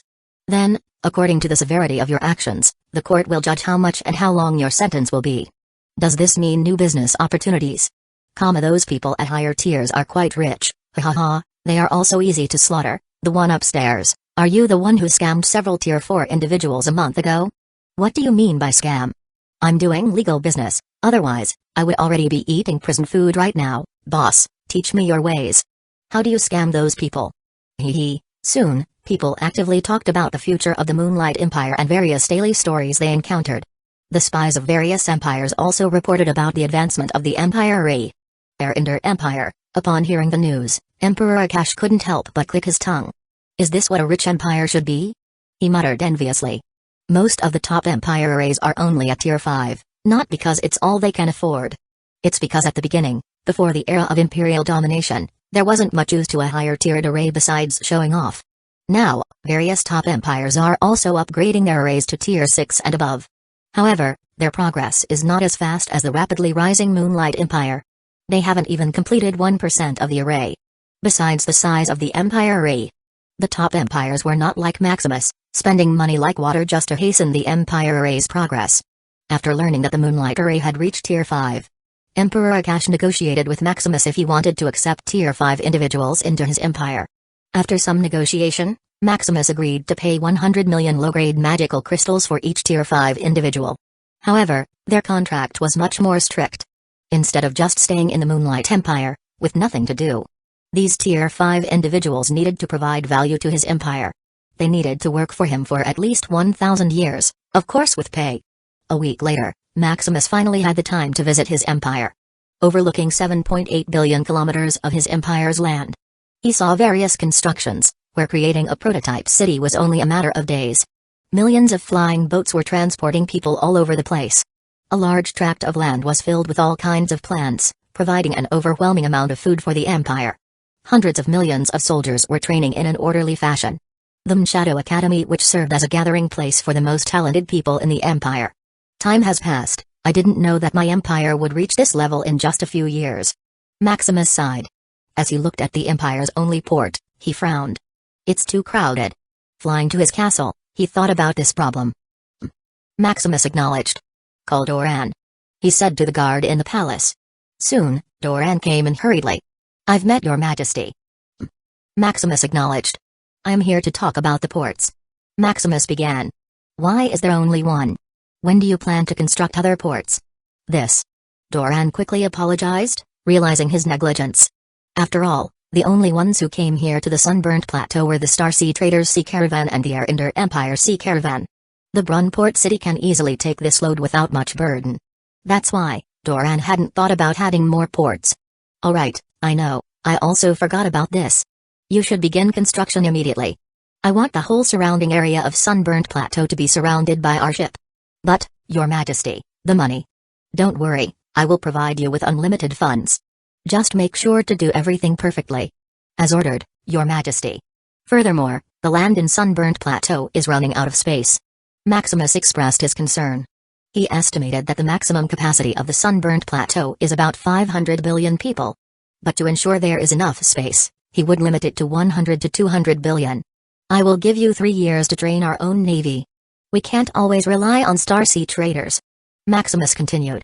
Although Cedric and Starsea Traders were his own, he had other plans for them. In 3 years, I want our navy fleet to conquer the entire Sunsea region. If there is not enough land, then conquer the surrounding sea area. As you ordered, Your Majesty. Doran said excitedly. They were finally adding the map to the Moonlight Empire territory. What about the transportation of people, Your Majesty? Should we continue? Of course, why not? Conquering the Sunsea region will take 4 to 5 years. Why waste such time? Maximus smiled. Indeed. Doran nodded. The waste here was the amalgamation of will. It was indeed a waste of time not to strengthen the amalgamation of will in these few years. A month later, finally created the Tier 6 chapter of Origin, Maximus muttered. With hundreds of millions of life points. He had finally thoroughly mastered all Tier 6 techniques, spells, and skills, creating the Tier 6 chapter of Origin. Now I can also sell these Tier 6 knowledge that I've studied. Maximus said excitedly. His shop's income had been decreasing, from over 100 trillion per month to now over 50 trillion. With the addition of Tier 6 techniques, spells, and skills with transcendent mastery in sight, he would finally have enough money to buy Tier 5 ultimate treasures and become invincible.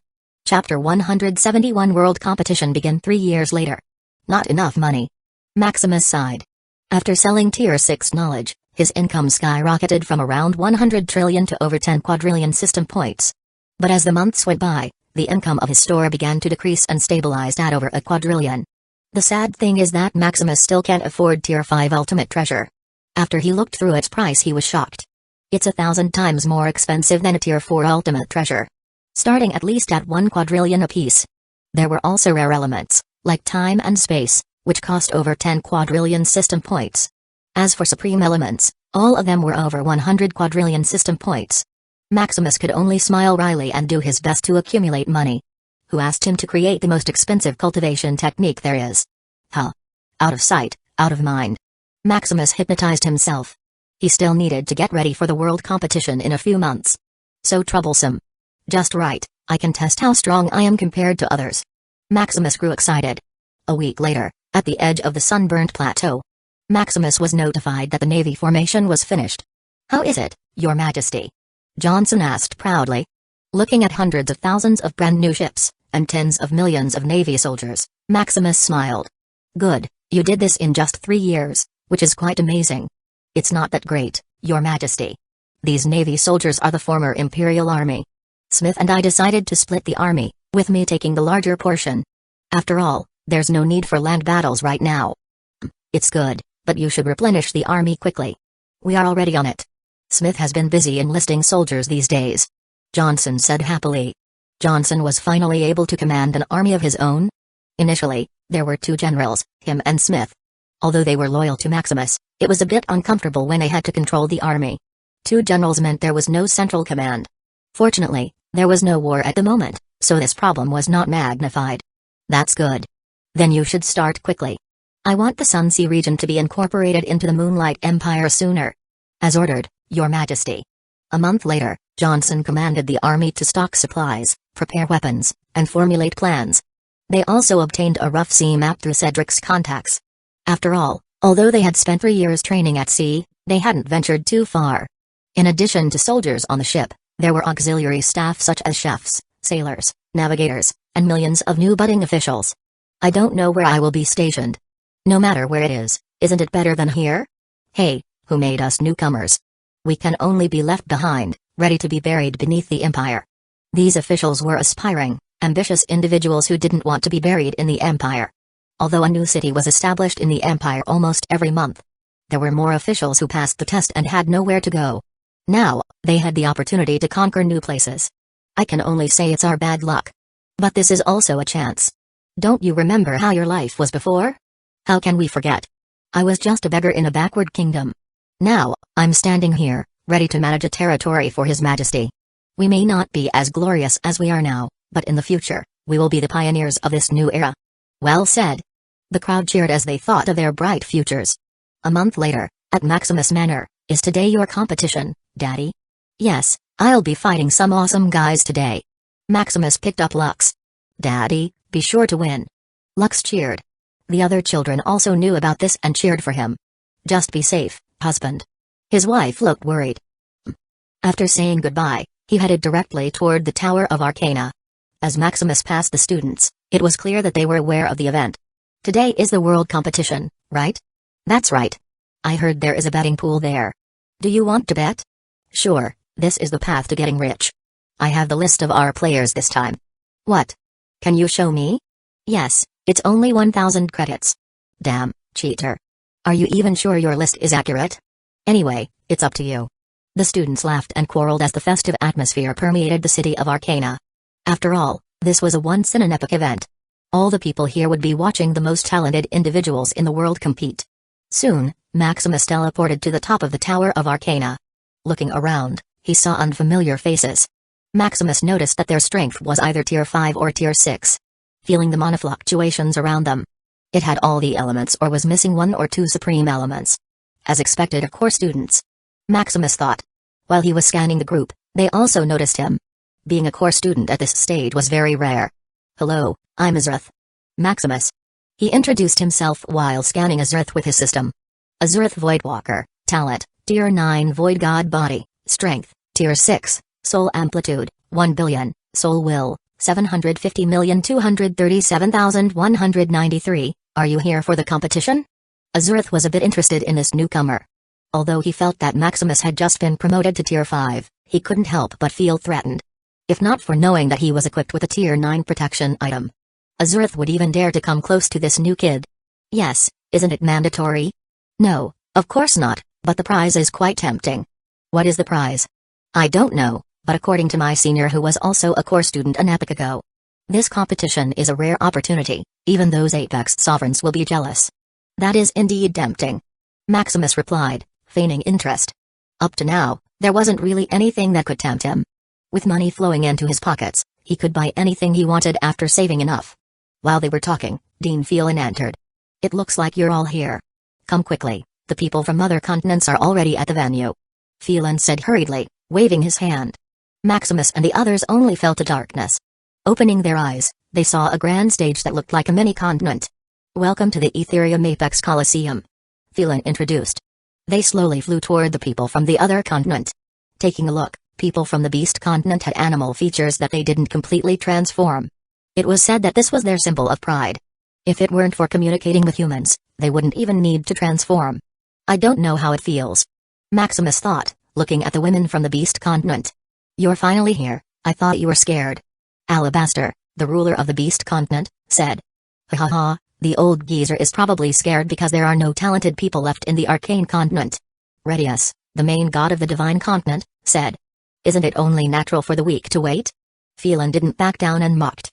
The people from the two continents seemed not to want to be insulted. As they locked their fighting intent onto the core students of the Arcane continent. Of course, they didn't back down. Maximus even shrugged off the pressure like it was nothing. His body was fused with thousands of ultimate treasures. Even the harshest conditions could barely graze his body. TSK, it seems that the kids are eager to fight. Alabaster said. How about the competition? Isn't it the same as an epoch ago? Phelan asked. I have been thinking of sending them to the Abyss. Redius said after pondering. Abyss? Are you sending them to die? Phelan was shocked. Their core students were precious talents, he didn't want them to have accidents. Why not? I agree. Alabaster said, looking at Phelan. The Beast continent didn't regard talent as something. For them, strength was everything. No matter how high your talent is, it was useless without strength. Is it for the recent phenomenon? Otherwise, you should have noticed the Abyss realm accelerating toward us. After the mana trickles into the Ethereum realm. It seemed that the Abyss realm sensed it and accelerated its progress toward the Ethereum realm. This is also to prepare the future generation. Anyway, we would only be sending them to the periphery. Fine. After thinking for a moment, Phelan agreed. Soon, the three peak powerhouses of the Ethereum realm began to discuss some rules. It may seem sloppy, but the people organizing it were not.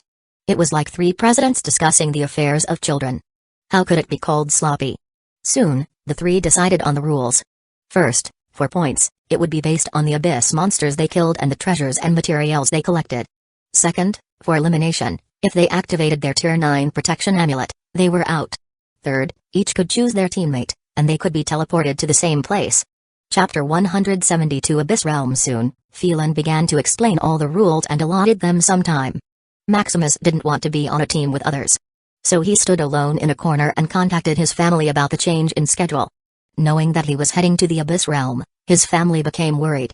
However, understanding that there was nothing they could do about it, they simply told Maximus to stay safe. Maximus, do you want to team up with us? Azurith asked, accompanied by another man. No, I'm fine on my own. Oh, then good luck. Azurith simply smiled and went to recruit others to join his team. The team could consist of up to 5 members. Azurith prioritized safety and preferred having teammates. As for Maximus, considering his strength, he hoped to invite him. Unfortunately, it seemed like Maximus was a loner. There were many who also went solo, so Maximus didn't stand out. After all, this was a competition, and having more members meant splitting points. A few minutes later, the 3 Apex Sovereigns finished preparing the formation array to transport them to the Abyss Realm. Are you ready? Phelan asked, looking concerned. We're ready, Dean. The others stepped onto the formation array, exchanging competitive glances with each other. There was no fear in their eyes. Good luck, kids. Using the formation array and with the assistance of the world origin, they were sent to a peripheral location in the Abyss Realm. Abyss Realm, Swamp World, huh? So, this is the Abyss? Maximus thought that the Abyss would be a desolate place. But looking at the lush variety of plants, he was completely wrong. It's just that the way the plants grew was a bit indescribable, not like a product of nature. The aura here is quite interesting. Feeling the Abyss aura, he became intrigued by it. By his rough estimate, there were over 10,000 elements comprising it. However, they were condensed into one element, devouring. As the Abyss aura enveloped him, Maximus felt his life force, mana, and biological activity being slowly devoured. Of course, the amount being consumed was almost negligible. Even if he stood here for 1,000 years, only a day of his life would be consumed. The ultimate treasures are not for nothing. Maximus thought happily. The others were not as comfortable as him. Upon arriving in the Abyss Realm, they immediately felt the devouring aura surrounding them. It caused them to lose a few days of life every second. They had no choice but to consume their mana to offset this force. While Maximus was exploring his surroundings, he noticed a small dot with the aura of the Etherium Realm. Is this the camera to the Etherium Realm? Maximus took out Tintin. This has a bit of the power of the world origin. Although it has the function of capturing images and sending them back, its main purpose is to get you out of this place. Tintin analyzed. Oh. By the way, the host is so uncomfortable here, can you protect me with mana? Although the devouring aura can't do much damage to the token, it's still uncomfortable. Maximus thought of something and propped up a mana shield. He also didn't want others to notice his abnormality. By the way, I remember that you have scanning capability? Maximus asked. He tried it just now. His spiritual consciousness is severely suppressed, barely reaching a kilometer. A little. I usually rely on the arcane continental array for scanning. But here, about a 1,000 kilometer radius? Tintin calculated. Good enough. Go find me some treasure. Maximus ordered. Wait a minute. Tintin rolled her eyes. But as Tintin was scanning for treasure, she noticed a flock of abyss monsters heading their way. Be careful, host, the abyss monsters seem to be attracted to your aura. Don't worry about it, just continue with your own thing. Maximus didn't care as long as they weren't tier 8 or 9 abyss monsters, he was safe. Regardless of their quantity, it was just a matter of time for him. As he slowly flew around while Tintin scanned for various materials, the abyss monsters reached him. TSK, it seems endless. Maximus muttered. Although his spiritual consciousness was suppressed to only a kilometer, his system, which had around a 30-kilometer radius of range, was not. Within his range, he could see clusters of never-ending monsters. Tintin, see how many abyss monsters are coming here. Oh, I'm glad you asked quickly, host. Tintin, who was nervous, sighed in relief. Within a 1,000 kilometers radius, it's full of abyss monsters, it seems that there is no end to it. Let's run quickly, host, it's dangerous here. Tintin urged. It's just abyss monsters. Anyway, they are also points. Maximus decided to stay and wait. He wondered what the prize for this event was, that even an apex sovereign would become jealous. Growl soon, Maximus saw the indescribable images of abyss monsters with his own eyes. A bit disgusting. Fire. A 1-kilometer radius of fire descended endlessly. Although his range was suppressed, the power was not. Sizzle. The swamp turned into a fiery world, combined with the burning sizzle. What a smell. Maximus couldn't help but complain. You should also burn with them. Maximus increased the intensity of the fire, and everything disintegrated quickly. Every particle in the atmosphere began to burn like hellfire. Even the abyss aura began to disintegrate like oxygen meeting fire. An hour later, the abyss monsters still showed no sign of ending. As for Maximus, he was so bored that he played games Etherium chess with Tintin. You lose. You're a cheater, host. How is it possible to defeat me with my calculation? Tintin was not reconciled. Tintin even overloaded her processor with Maximus's permission, but she still lost. Hey, is there someone out there who can defeat me? Maximus looked up and bragged. In the Etherium Realm, City of Arcana. The students watched Maximus's livestream eagerly. In the beginning, they were amazed by the seemingly endless mana that Maximus released. However, as Maximus and Tintin began to play Etherium chess, their attention shifted towards their gameplay. Maximus's mind-bending moves, which shattered their common perception, amazed them even more. For a while, they didn't even realize that Maximus was in the Abyss Realm. This treasure spirit is bad at this. What do you know? The token spirit was on point. But why does it lose so easily? I think I can do better than that. Quit bragging, just by opening your mouth, I can tell you're a beginner. Two people discussed the game seriously. Your attention is not in the right place. Suddenly, a man barged into their conversation. What do you mean? The two looked at him in confusion. You should bet your money quickly. Look, every second you waste here, the more money you lose. The man pointed at the score leaderboard. Sky, 56,372,372, Ilau and Shadow Fang, 37,362,173, Maximus Shadow Crest, 33,472,428, Thaddeus Holy Crest, 28,134,237, Azura Runecaster, 28,024,472. Damn, did we just watch the top 3 play Ethereum chess? The two were shocked, and then they noticed that the fire around Maximus didn't seem to extinguish. Is he releasing a fire spell the whole time? That's because you didn't watch from the beginning. The man said. Too bad for you, the bet for Maximus to win the top spot is already at 1.5.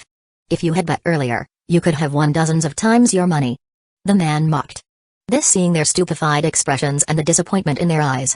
The man was satisfied and looked for a new target. He told them this was just for his satisfaction, as he had bet on Maximus from the beginning. In Maximus' manner, his wives and children watched Maximus with boredom as he played with Tintin. They were still nervous about Maximus's safety, yet he was playing there like nothing was happening. It's quite boring to watch father, his opponents are too weak. Max muttered. When will this horde end? It's such a waste of time. Sam said. You should watch Sky, it's such a cool battle. Lux suddenly exclaimed. It's indeed cool. Luke nodded vigorously. Sky was like the god of death as soon as he entered the abyss. Unlike others, he had no interest in the weak.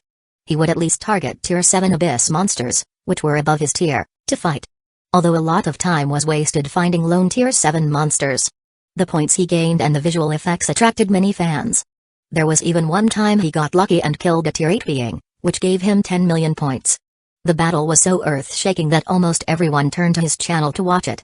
By the way, it seems that you're busy with something, Lux. Liam asked. Oh, I'm gambling in short-term bets. Gambling? Is it profitable? They knew Lux's fascination with and luck with money, so they eagerly asked. When it came to who was the richest among them, Lux took the title. Sometimes, they even borrowed money from him when it was inconvenient to get money from their father. Counting the zeros, it was about to reach trillions of low-grade magical crystals. Hey, little brother, I saw something in the shop yesterday. The hee-hee, look. Lux showed them his winnings. Hiss. Wow, are you stealing money? They were shocked by the amount Lux had won in just a few hours. Counting the zeros, it was about to reach trillions of low-grade magical crystals. Hey, little brother, I saw something in the shop yesterday. The eldest sister Lily took Lux into her arms.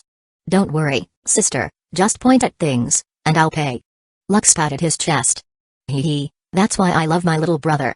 Lily said coyly. What about me? The other sisters grumbled as they surrounded Lux. Don't worry, big sisters, watch me earn a few sets for you. Chapter 173 World Crystal Fragment in the Abyss World, Swamp Area. A few hours later, Maximus gazed boredly at the never-ending swarm of abyss monsters.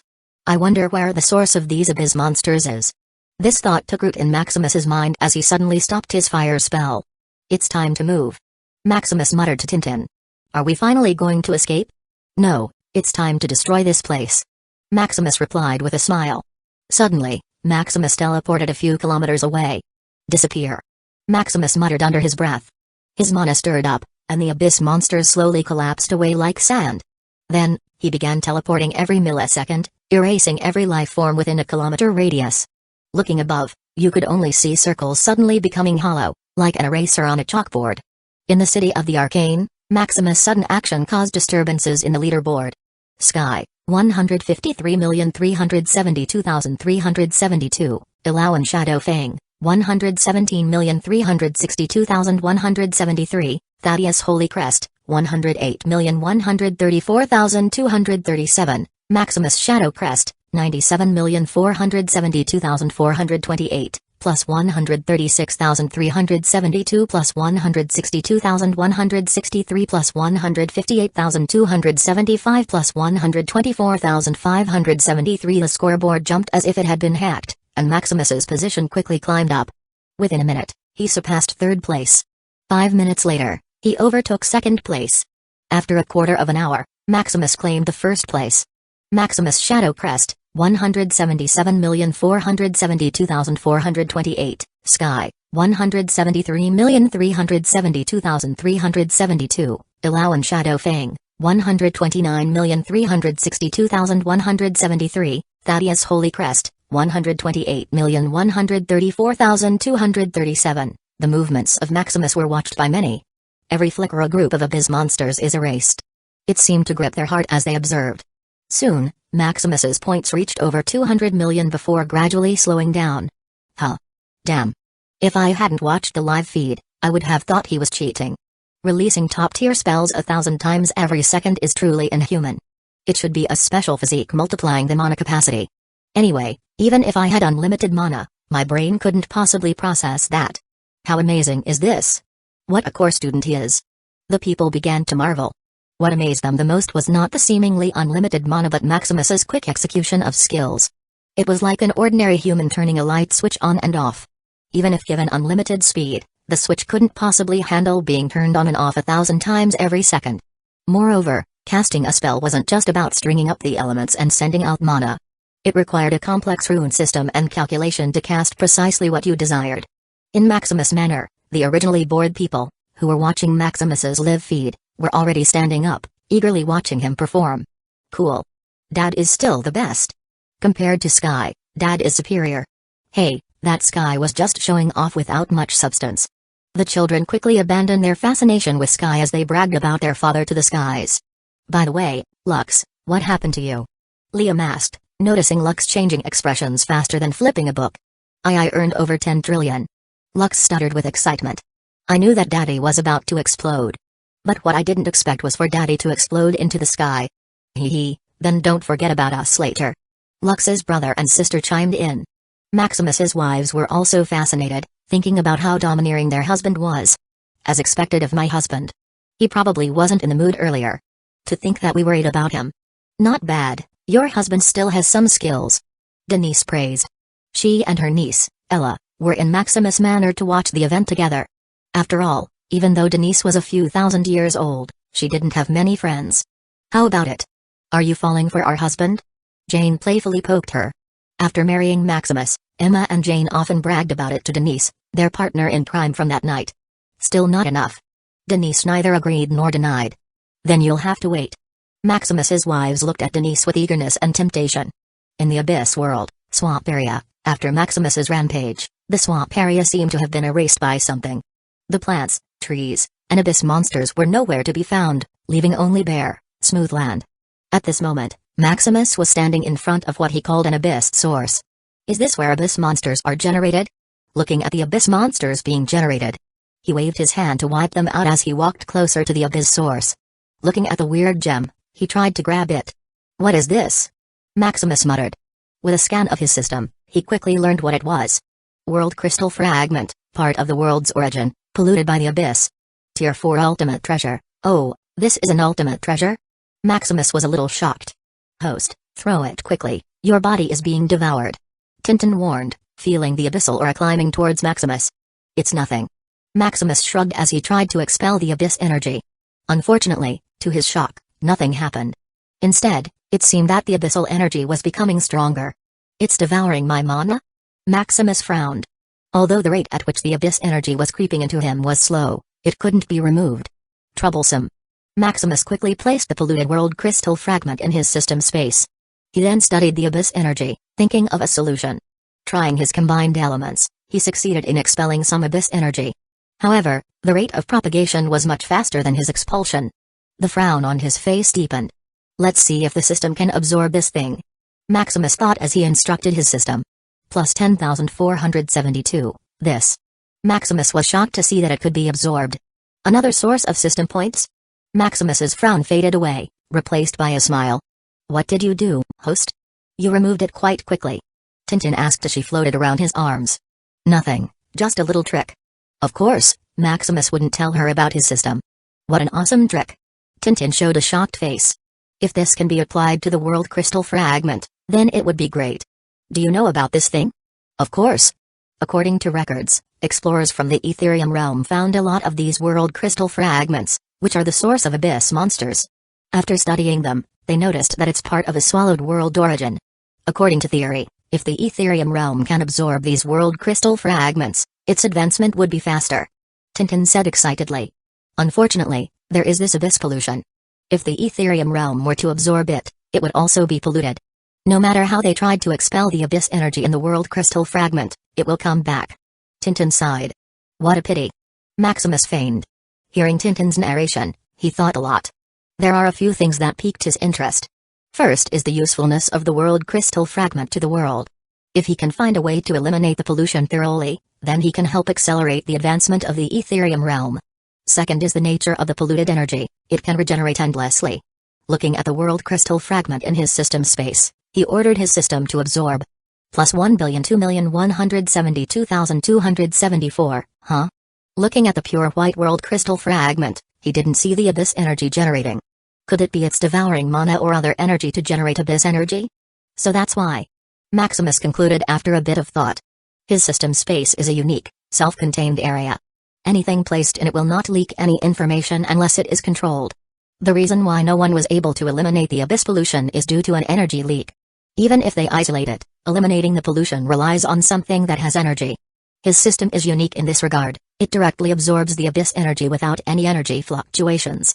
Of course, maybe it's because the abyss pollution of this world crystal fragment is too weak to be detected by the system. A pity, I wasted a system point generator. Maximus sighed at his carelessness. But knowing that he can thoroughly purify a world crystal fragment is also good news. After he has enough strength in the future, he can help upgrade the Etherium realm instead of waiting like the others. The Abyss realm is really filled with treasure. Maximus muttered after sorting out a plan. Anyway, now he would find more world crystal fragments so he can have another source of system points. In Etherium Apex Coliseum, the three top powers of the world were playing a three-way Etherium chess as they watched a live feed. A student got a world crystal fragment. Phelan said, making a move. It's just a useless product. Alabaster didn't bother and thinking about his next move. If only we had a method to purify it. Phelan sighed. It's a waste of time, that thing is quite difficult to deal with. Redius mocked. But if we had a way to purify the world crystal fragment? Phelan asked jokingly. Then the situation would turn around. Redius and Alabaster finally looked at him. The abyss world coming to devour us. Hey, if we can really purify the world crystal fragment, then it would probably be a treasure house waiting to be looted. Haha, I hope there will be such a future. The Abyss Realm becoming our treasure house? What a grand dream. Chapter 174 Looting Spree. A few days later, still nothing? Maximus sighed. It had been a few days, and he still hadn't found any Abyss source. It seems that it's quite rare. Host, I've found a Tier 7 plant. Tintin said excitedly. After a few days without a harvest, there was finally something. Oh? Maximus flew toward the place Tintin pointed with curiosity. A Tier 7 plant? Barely enough. Maximus muttered as he put it into his storage. Sigh, it's quite a pity for this land. Tintin sighed. What's the matter? Oh, the soil here is Tier 7 Abyss soil. After purification, it could be a good fertilizer for the land. Unfortunately, it would be a waste of storage space. Why not take it? Maximus said as he began to pack up the soil. It's only wasted space, host, and it's not that valuable. Tintin said. After all, it's merely a fertilizer, there is many alternative that can do much better. Anyway, it's also points. While collecting the soil, he thought of his empire.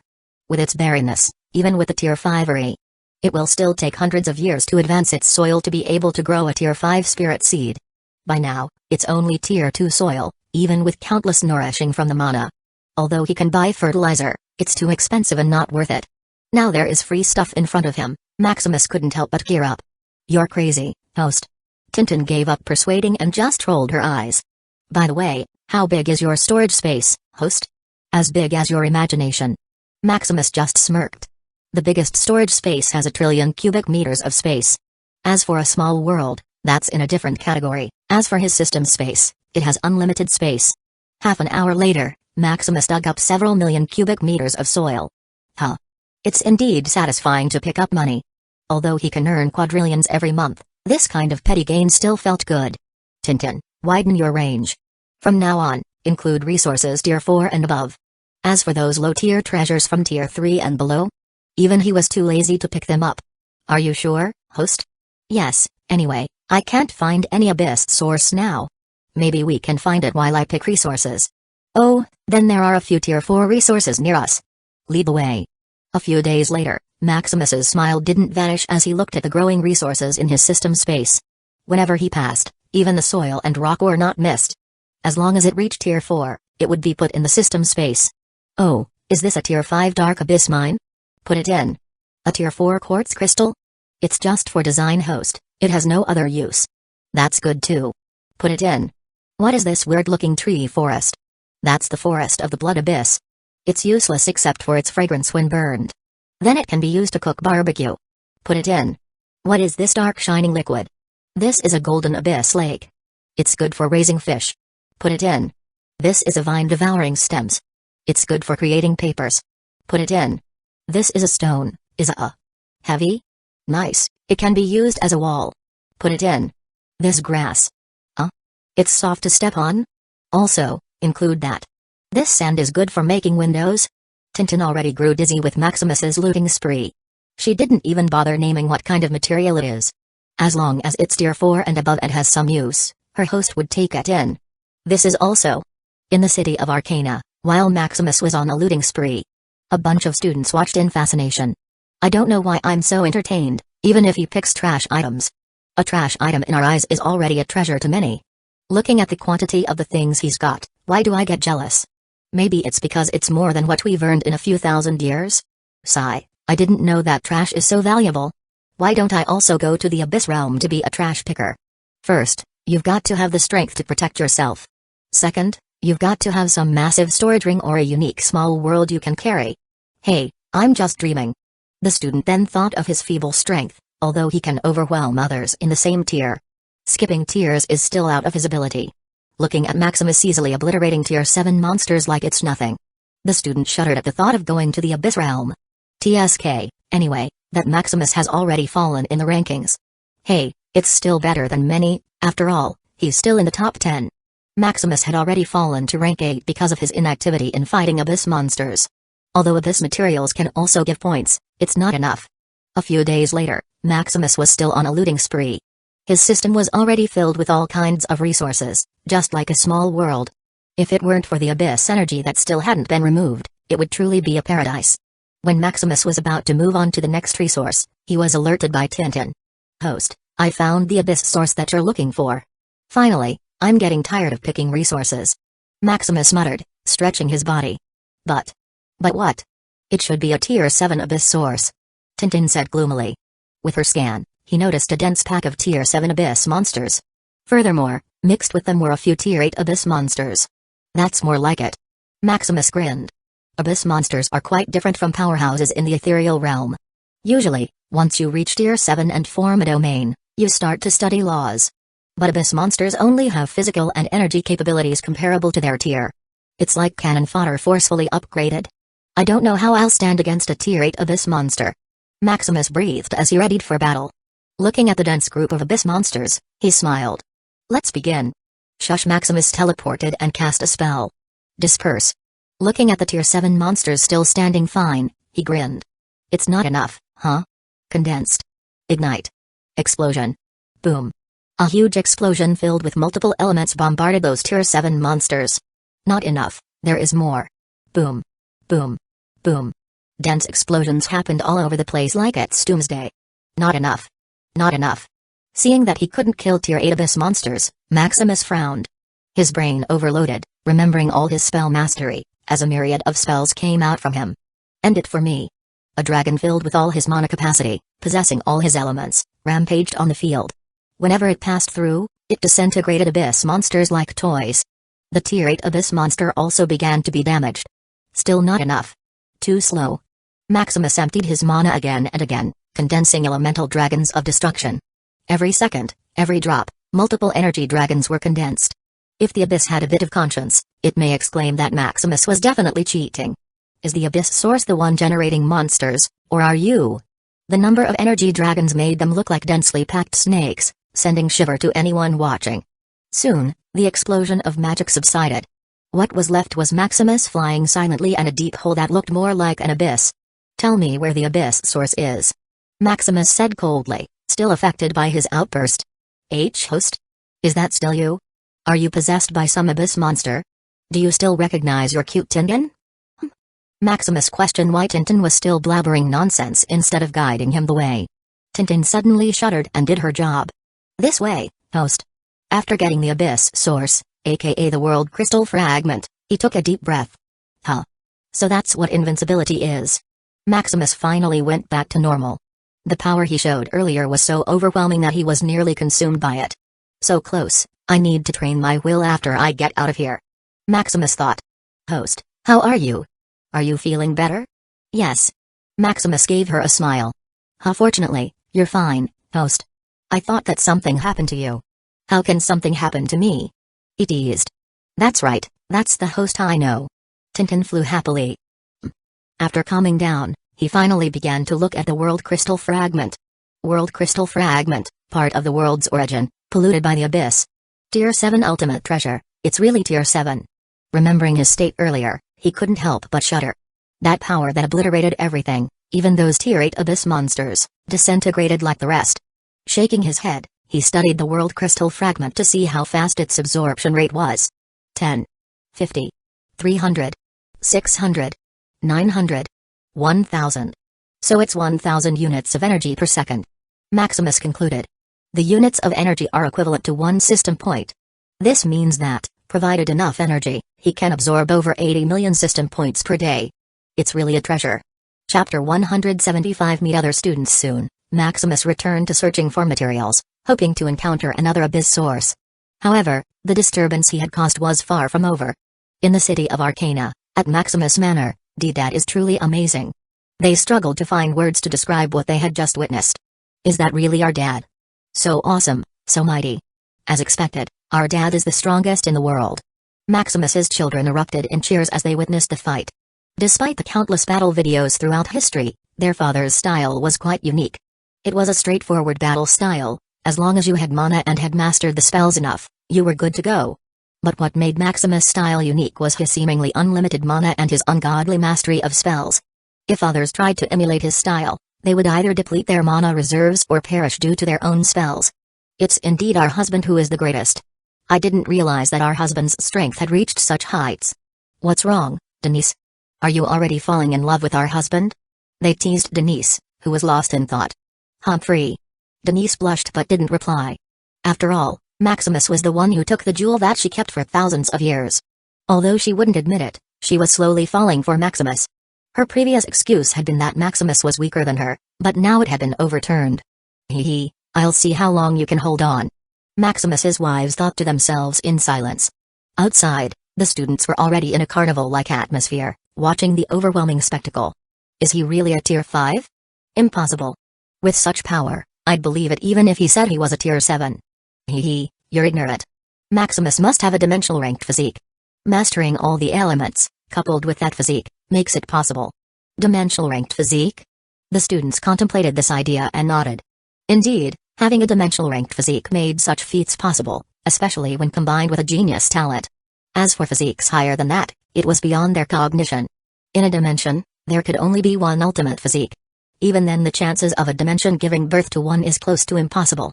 They were only able to identify dimensional physiques because all the world-destroying geniuses possessed them. Like the strongest Tier 8 Holy Emperor of the Ages, Ashoka. The top 3 powerhouses of the world, Phelan, Alabaster, and Radius. The only anomaly was Malgren, who shattered all these preconceptions. Still, they didn't believe that Malgren's physique was of a higher rank. They just attributed his overwhelming strength to exceptional combat intelligence. In the Ethereum Apex Coliseum, the top 3 powerhouses were also shocked by Maximus's outburst. Another dimensional talent. Ha ha ha, this is the blessing of the arcane continent. Phelan laughed happily. It's just pure luck. Radius said enviously. It's merely a dimensional talent, it's not like we don't have one. A talent is just a talent, after all. Alabaster added. That is, except for that monster. Radius muttered, thinking of Malgren. TSK, such a monster should not be born in this world. Hey, let's not talk about that monster. Radius said, fearing that Malgren would sense them. Don't worry, we didn't mention his name, so it should be alright. Furthermore, he's stuck in the Abyss realm, there's no way he can reach us. Deep in the Abyss, is someone talking about me again? Malgren murmured. It must be those brats who dived into the Abyss. Although he couldn't feel the Abyss's movements in real time, he could still sense its disturbance. Knowing that a few talented geniuses had come to train in the Abyss piqued Malgren's curiosity. I wonder how talented the people from the ethereal realm have become. Throughout all the epics of his battles, his ultimate dimensional physique had reached rank 10. If it weren't for the world's frustrating limits, he would have already advanced to unknown heights. Unfortunately, before advancing to Tier 10, he couldn't leave his source. Otherwise, he would have already gone to another dimension to advance. Let me give you some challenges, little brats. Malgren smirked and strangled an Abyss monster in front of him. Now, go rampage, show them a glimpse of the Abyss. Throwing the Abyss monster, he muttered. A month later, another Tier 4 world crystal fragment. This month, Maximus continued his job of giving the Abyss realm a haircut. By now, large patches of the Abyss seemed to be bald, leaving only sand or dirt. Even the once rampant Abyss monsters were nowhere to be found. Counting his harvest, he already had 10 Tier 4, 3 Tier 5, 1 Tier 6, and 1 Tier 7 world crystal fragment. If a Tier 7 fragment could provide him with 80 million points per day, then a Tier fragment 4 would yield tens of thousands, Tier 5 fragment would yield hundreds of thousands, and Tier 6 fragment would yield millions. While Maximus was collecting resources, he finally encountered other students. People from the Divine Continent? Maximus thought, noticing their divine aura. People from the Arcane Continent? The group approached Maximus, contemplating their next move. You must have gathered many resources. They inquired. Yes, there is plenty. Maximus replied confidently. With only 3 people on the other side, even if they multiplied their numbers 1,000 times, they were no match for him. Observing that Maximus showed no fear, they backed down slightly. As expected from people of the Arcane Continent, you're resourceful. How about teaming up with us? They suggested. Testing Maximus's strength, they couldn't help but feel apprehensive. Provoking someone like him in this perilous land was dangerous. No, I'll go alone. By the way, do you know where I can find an Abyss source? Abyss source? It's the one that creates Abyss monsters. Maximus explained. Oh, that one. We have a few with us. We only knew one, as for others we already harvested them. They said. After all, the world crystal fragment was a precious resource. If they could get their hands on it, they would not let it pass. Although it can't directly upgrade the ethereal realm, the Abyss pollution it releases can help strengthen the soul's will. Can you tell me the locations? Don't worry, I can pay. Maximus proposed. The payment he referred to was Abyss resources. After all, those who had came to this land were the most talented individuals in their continent. They couldn't possibly be short on magic crystals. Sure, we accept 1 billion worth of resources in exchange for the location of the Tier 7 Abyss source. Did you find a Tier 7 Abyss source? Maximus asked excitedly. A Tier 7 Abyss source was worth more than all of his low-tiered world crystal fragments combined. Unfortunately, we are too weak to get it ourselves. That's unfortunate. Anyway, I want to get information about the Tier 7 Abyss source. Are you sure you can handle it? They looked at Maximus with puzzlement, mixed with fear. Daring to face a Tier 7 Abyss source alone, either Maximus had something to rely on or was insane. Don't worry about it, I'm sure. Alright, the Tier 7 Abyss source is located at. Thanks, here are the resources.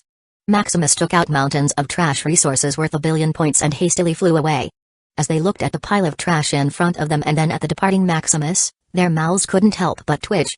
Did we just get fooled? Damn, people from the Arcane Continent are really liars. They really don't have a hint of integrity in their blood. But it's worth 1 billion points, isn't it? One of them said, counting the points given to them. Is it also possible to gain so much from trash? There was silence as they exchanged glances. Should we also? They looked embarrassed broaching the topic. Humphrey. It's our duty to bring back resources to our world.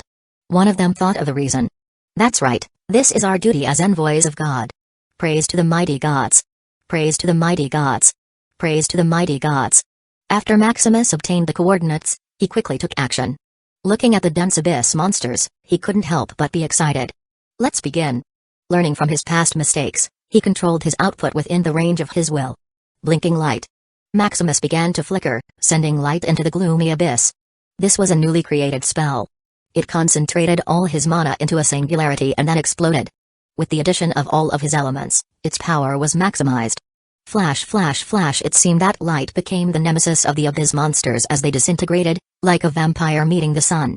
Soon, the place became as clean as polished marble. The control is much better. Maximus nodded in satisfaction. The only reason he was nearly swallowed by power a month ago is because the spell he unleashed can only cause uncontrollable destruction. Although it took him longer to eliminate the Abyss monsters. With newfound control, he felt much more in tune with the fight than when mindlessly pouring out mana. The second Tier 7 world crystal fragment. Just as he was about to celebrate, an earthquake occurred. If it were just that, he wouldn't be worried, but he felt an oppressive force bearing down on him. What happened? Chapter 176 Sky Maximus felt an unprecedented oppression weighing on him. Circulating his mana, he felt a little better. What happened? He muttered. He felt the abyss seemingly change, the ore becoming more turbulent. Host, this is a sign of a domain. This can only be released by an elite abyss monster. We should escape quickly, host, or it's too late. Tintin urged. Not so soon. Let's see what the problem is. Maximus muttered with interest. Although he could still feel the oppression, it wasn't much. Furthermore, he had a Tier 9 protection amulet and Tintin for emergencies. Coming back to Ethereum right now would be a waste and too cowardly. Host, you're really reckless. Tintin sighed. With a huge presence of the elite abyss monster, he quickly located it. Boom. Boom. It seems that I'm not the only one who had the idea of killing the elite abyss monster. Maximus noted. Arriving at the scene, he saw a student fighting the abyss monster on their own. A Tier 7 abyss monster, plus a domain. Maximus assessed.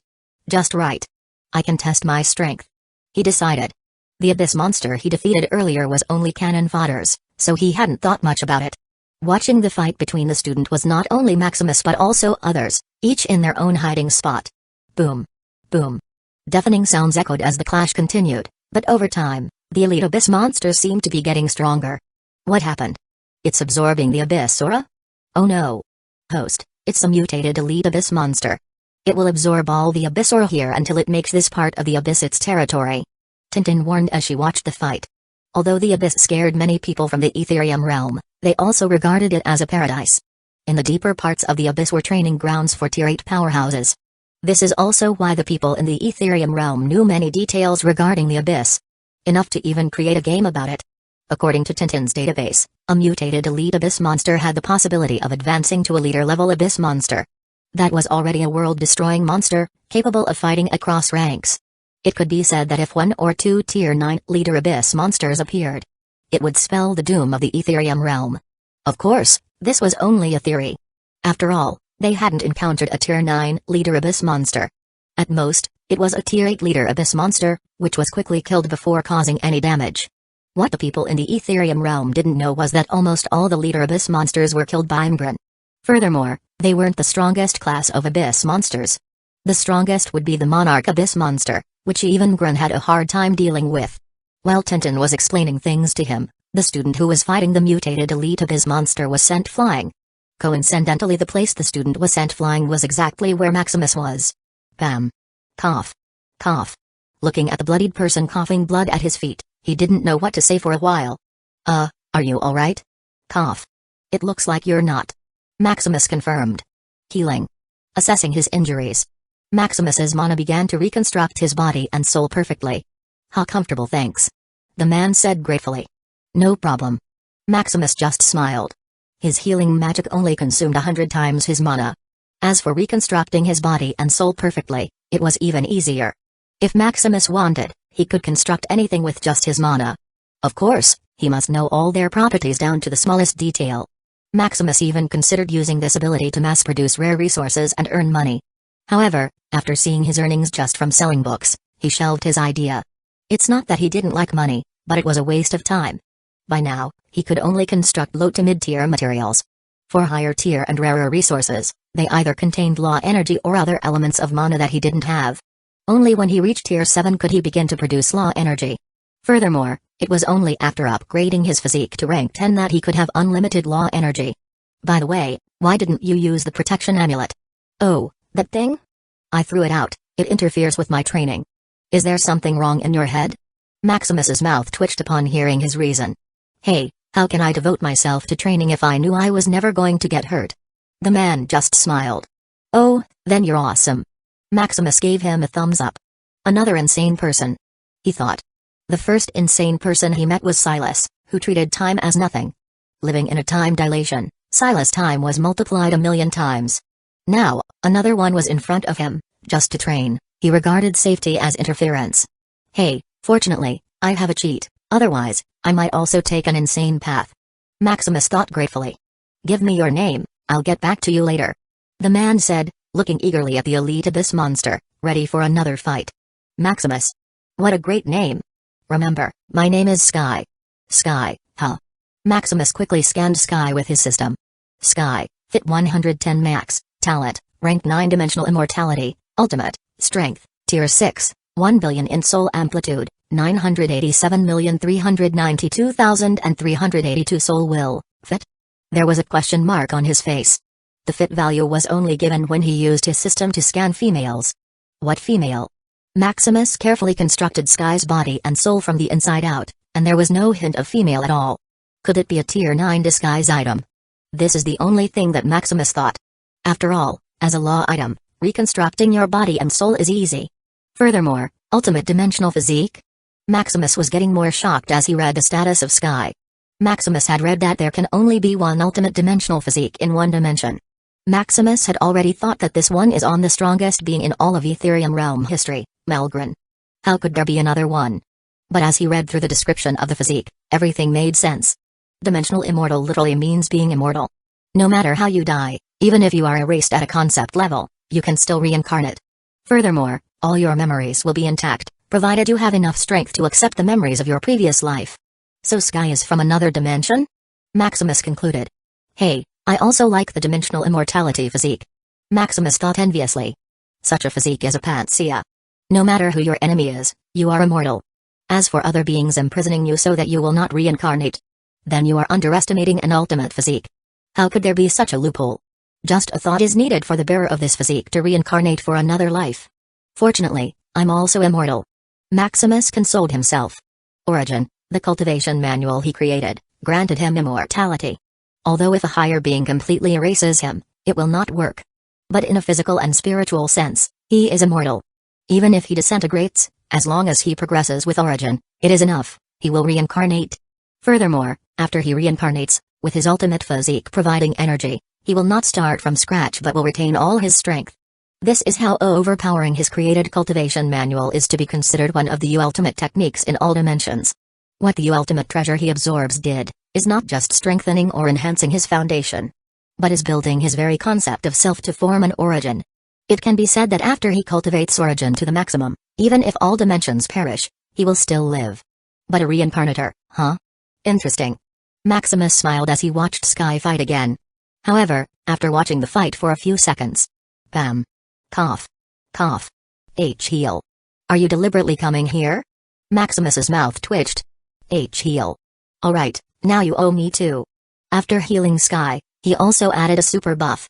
As for fighting the mutated Elite Abyss by himself, he had already lost interest. Full blood again. Your healing is really useful. Furthermore, what is this? Don't worry, it's not a shield that will hinder your training. This is a super healing buff that will make you semi-immortal. Maximus explained. Cool. Also, thanks again. Sky flew away quickly. Soon, their fight began again. The other students had already gone to another place or had escaped the abyss quickly. After all, dying here was not worth it. They still had a bright future ahead of them. Boom. Boom. Boom. The fight of Sky against the elite abyss monster was still one-sided. But it seemed that Sky was getting more excited as the fight went on. Bam. Sky was hit again, disintegrating half of his body. But under Maximus's super healing buff, Sky's body reconstructed quickly. Under the healing buff, their fight lasted a few minutes. However, all this was useless because as time went on the elite abyss monster continued to get stronger. The oppression on Maximus was also getting stronger. Maximus breathed heavily, countering the pressure. By now, the only people in this place were Sky and Maximus. The others had already escaped, unable to withstand the pressure. Finally, the elite monster upgraded to a higher tier. The instant that happened, Sky was teleported back to the Ethereum realm. As for Maximus, he still persisted as the pressure crushed him bit by bit. Noticing his will quickly climbing up, he persisted. However, just a few seconds later, Tintin noticed his soul cracking. Host, let's get out of here quickly. Maximus couldn't even mutter a word. Noticing that he couldn't speak, Tintin forcibly teleported them back to the Ethereum realm.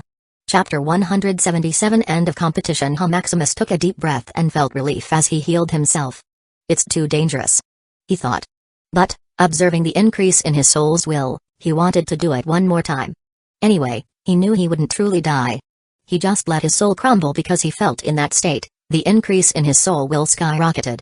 Unfortunately, he couldn't convey this desire to stay longer to Tintin, as his physical body and spiritual consciousness had been temporarily damaged at that moment. If I had stayed longer, maybe my soul's will would have caught up to my soul's amplitude. Maximus thought but quickly shook his head. I should be more careful in the future. After all, there are system points, there's no need to endanger myself.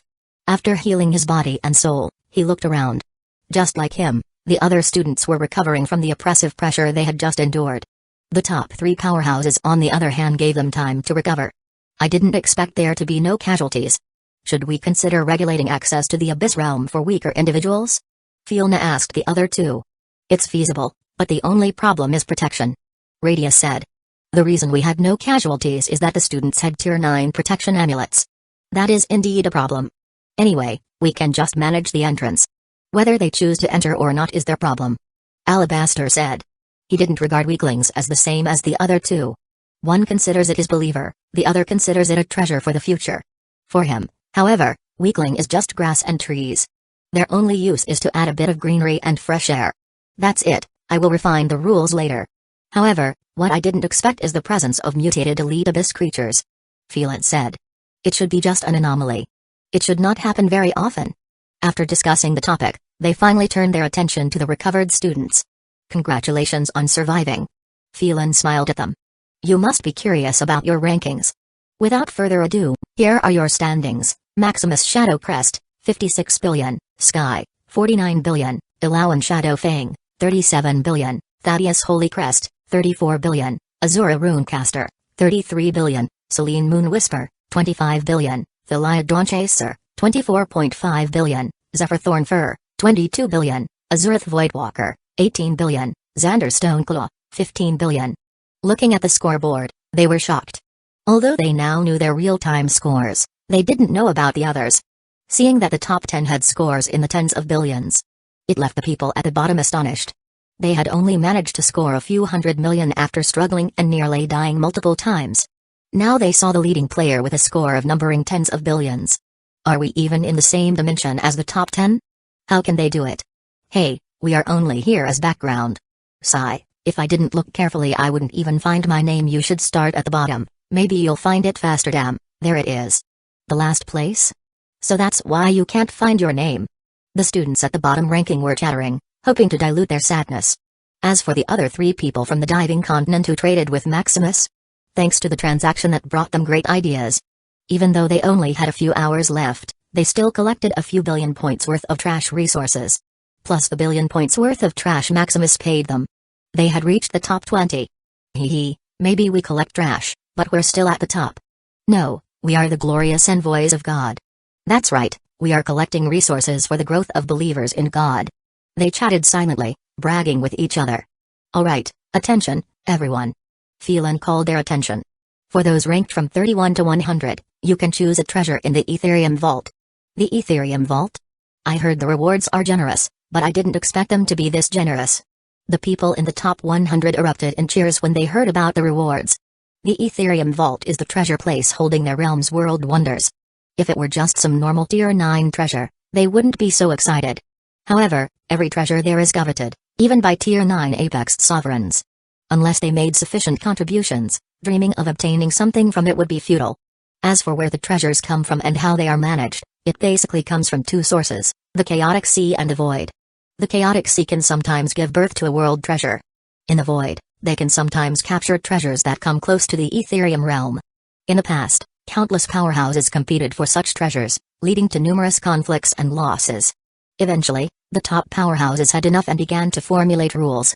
All the treasures found are now kept in the Ethereum Vault, a vault where the world's origin manages itself. Even the tabulation of contribution points is done by the world's origin. As for how the powerhouses accomplished this, it seems that the world's origin had some consciousness. With the top powerhouse guiding it, the world's origin quickly agreed. Now, for the top 11 to 30. You can choose 2 treasures from the Ethereum Vault. As for those in the top 10, you get to select 3. Finally, for the top 3. In addition to receiving 5 treasures, you also have the privilege of bathing in the Origin Mana Pool. Phelan said with a smile. Origin Mana Pool? Maximus inquired, clearly puzzled. Tintin seemed to notice his confusion and proceeded to explain. It's where the first and all the mana is produced. Bathing in it can enhance your potential and affinity. Oh, I see. Maximus nodded, seemingly unfazed. What's wrong, host? This is a once-in-a-lifetime opportunity. Tintin urged. It is said that this pool of origin mana can only be produced once in an epoch. I know. Maximus replied, though his tone showed limited interest. TSK. Noticing Maximus wasn't paying attention to her explanation, Tintin hummed and returned to the token. Maximus, looking at this, didn't show any reaction. He didn't really regard the Origin Mana pool as something. With his current network, although he can't buy an entire pool of Origin Mana, buying a glass of it is still possible. Furthermore, with his potential point upgrading his affinity and potential is child's play. Nevertheless, he didn't really disregard the value of the Origin Mana pool. After all, it can save him a considerable amount of system points and money. Suddenly, a handsome man approached him. Maximus Shadowcrest, I'll remember you. Sky said, gazing at him intently. Don't remember me too hard, or you may. Maximus suddenly stopped. He remembered that the one in front of him was disguised as a man, which is kind of weird. Or you may? Sky looked puzzled. Sky had noticed Maximus mainly because of his remarkable healing skill. Otherwise, he wouldn't have paid much attention, considering it a waste of memory space. Sky, despite his immortality, frequently perished due to his reckless behavior. Fortunately, the Ethereum realm is a safe haven where he can quickly regain his strength after each death. His recklessness was a trait he hoped to fix, but with his immortality, he had chosen to forget about it. Sky believed that true strength meant being able to do whatever he pleased without fear of death. Nothing. By the way, it looks like you're from the Beast Continent. It seems we may not meet often. Maximus shifted the topic. That's true. Sky fell into deep thought. Maximus's healing magic was so divine that Sky couldn't bear to part with it. While others could heal him perfectly well, Sky didn't like it. What they did was regenerate, whereas what Maximus did was reconstruct. With Maximus, he could regain 100% of his training experience without any loss. Despite being immortal, he didn't like wasting time. Then I came to the Arcane Continent. Sky decided. Wait for me. Sky domineeringly left, not waiting for Maximus's reply. Oh, well then, good luck. Maximus said in passing. Finally, after a brief talk, they were teleported back to their respective continents. In the city of Arcana, Tower of Arcana, come here 3 days later to get your treasure. Phelan hastily reminded and disappeared. It seems that we will receive our rewards 3 days later. Azurith told Maximus. It appears so. Hey, I didn't expect you to take the #1 spot. Azurith said enviously. Although in the beginning, Azurith had sensed something different about Maximus. Azurith didn't expect the difference to be so vast that Maximus would outperform everyone. Maximus even surpassed Sky, who was originally considered a prodigy in 1,000 epics. I'm just lucky. Maximus downplayed his achievement. There is no such thing as luck without corresponding strength, Shadowcrest. Azura Runecaster muttered from behind. Azura was the 5th on the score list. He is also the highest-ranked student in the Arcane Continent aside from Maximus. No, I am indeed lucky. Look. Maximus displayed mountains of worthless resources. This is worth over 30 billion points. He proudly explained. 30 billion points? The other students had their mouths twitching as they looked at the seemingly tasteless materials. So we can get billions of points from these? Looking at the pile of trash in front of them, they couldn't help but feel a sense of regret. Perhaps they had been lazy and wasteful, only focusing on collecting high-tier resources. Strength is also required to obtain these kinds of resources. Azura insisted. He would definitely not admit that he had lost to this pile of trash. In any case, Maximus had beaten them with over 20 billion more points, which was somewhat redeeming. After exchanging contact information, they quickly departed for their respective destinations. See you again after 3 days. Chapter 178 Ethereum Vault Maximus Manor. Maximus quickly returned home, missing his wives and children. Husband? Dad. Upon seeing Maximus arrive, they finally reacted. Husband. Dad. You're finally home. We thought something had happened to you, especially with that special abyss monster. His children chattered non-stop, telling him all they had seen. His wives, however, looked at him with red eyes, truly worried. I'm sorry I made you worried. Maximus swiftly apologized. Husband, please don't do such a dangerous thing again. We are not short of money or resources. If there is danger, you should escape quickly. His wives nagged endlessly, filled with love. Don't worry, it won't happen again. He said as he gave his wives a hug and a kiss, one by one. Looking at his children with excitement in their eyes, he greeted each one of them. How's Dad? Is he cool? Dad, you're super awesome. You can absolutely beat anyone. If not for that special abyss monster that grows stronger over time, we think it wouldn't stand a chance against you. It's still Dad who is the most handsome, even that Sky is beaten. The boys, Max, Sam, and Lux, bragged using all their vocabulary. Ha ha ha, that's right. If I had fought the abyss monster from the beginning, it wouldn't even be a match for me. Daddy, but you're the coolest when collecting resources. Lux said, with a twinkle in his eye. For him, fighting power is not as important as money. Don't worry, I'll share a part of the resources with you later. Father, don't be fooled by him. He won a few trillion low-grade magical crystals betting on you. Liam exposed. His own brother was becoming more mischievous, even daring to cheat their father. As the oldest brother, it's his responsibility to keep his younger siblings on the right path. Looks like someone is treating us this time. Maximus teased, seeing Lux's bulging cheeks. Although Lux was the wealthiest, he was also the most frugal. Besides indulging his sisters in whatever they wanted, his brother had to persuade him for a long time to part with some money. Hee, Lux, I know a nice restaurant. Max gave him an evil look. You can't be. Lux said, looking at his brother with some despair. It seemed that his wealth would be cut today. Soon, under the instigation of their brother and sister, they celebrated at a fancy restaurant. The next day, in the Moonlight Empire, I've met your majesty. Doran greeted. Doran, you are here. I just acquired a bunch of resources from the Abyss. Abyss? When did your majesty venture into such a dangerous place? Doran grew worried for a moment.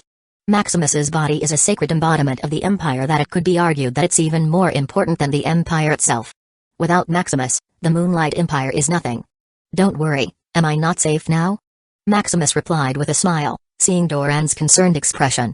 Your Majesty, you should try to avoid such places in the future. Doran advised solemnly. All right. I am here to give you the resources, not for anything else. Maximus said, changing the topic when he noticed that Doran still wanted to nag. Follow me, this place is not large enough to store the resources. Only a few Tier 9 storage rings could accommodate the resources he had collected from the Abyss. Such an expensive item was not something he could acquire casually. Soon, they reached a vast, undeveloped wasteland. Earth wall. Maximus quickly condensed and constructed a temporary storage facility. It should be enough. With a satisfied look, he placed all the resources he had obtained from the Abyss. Thud.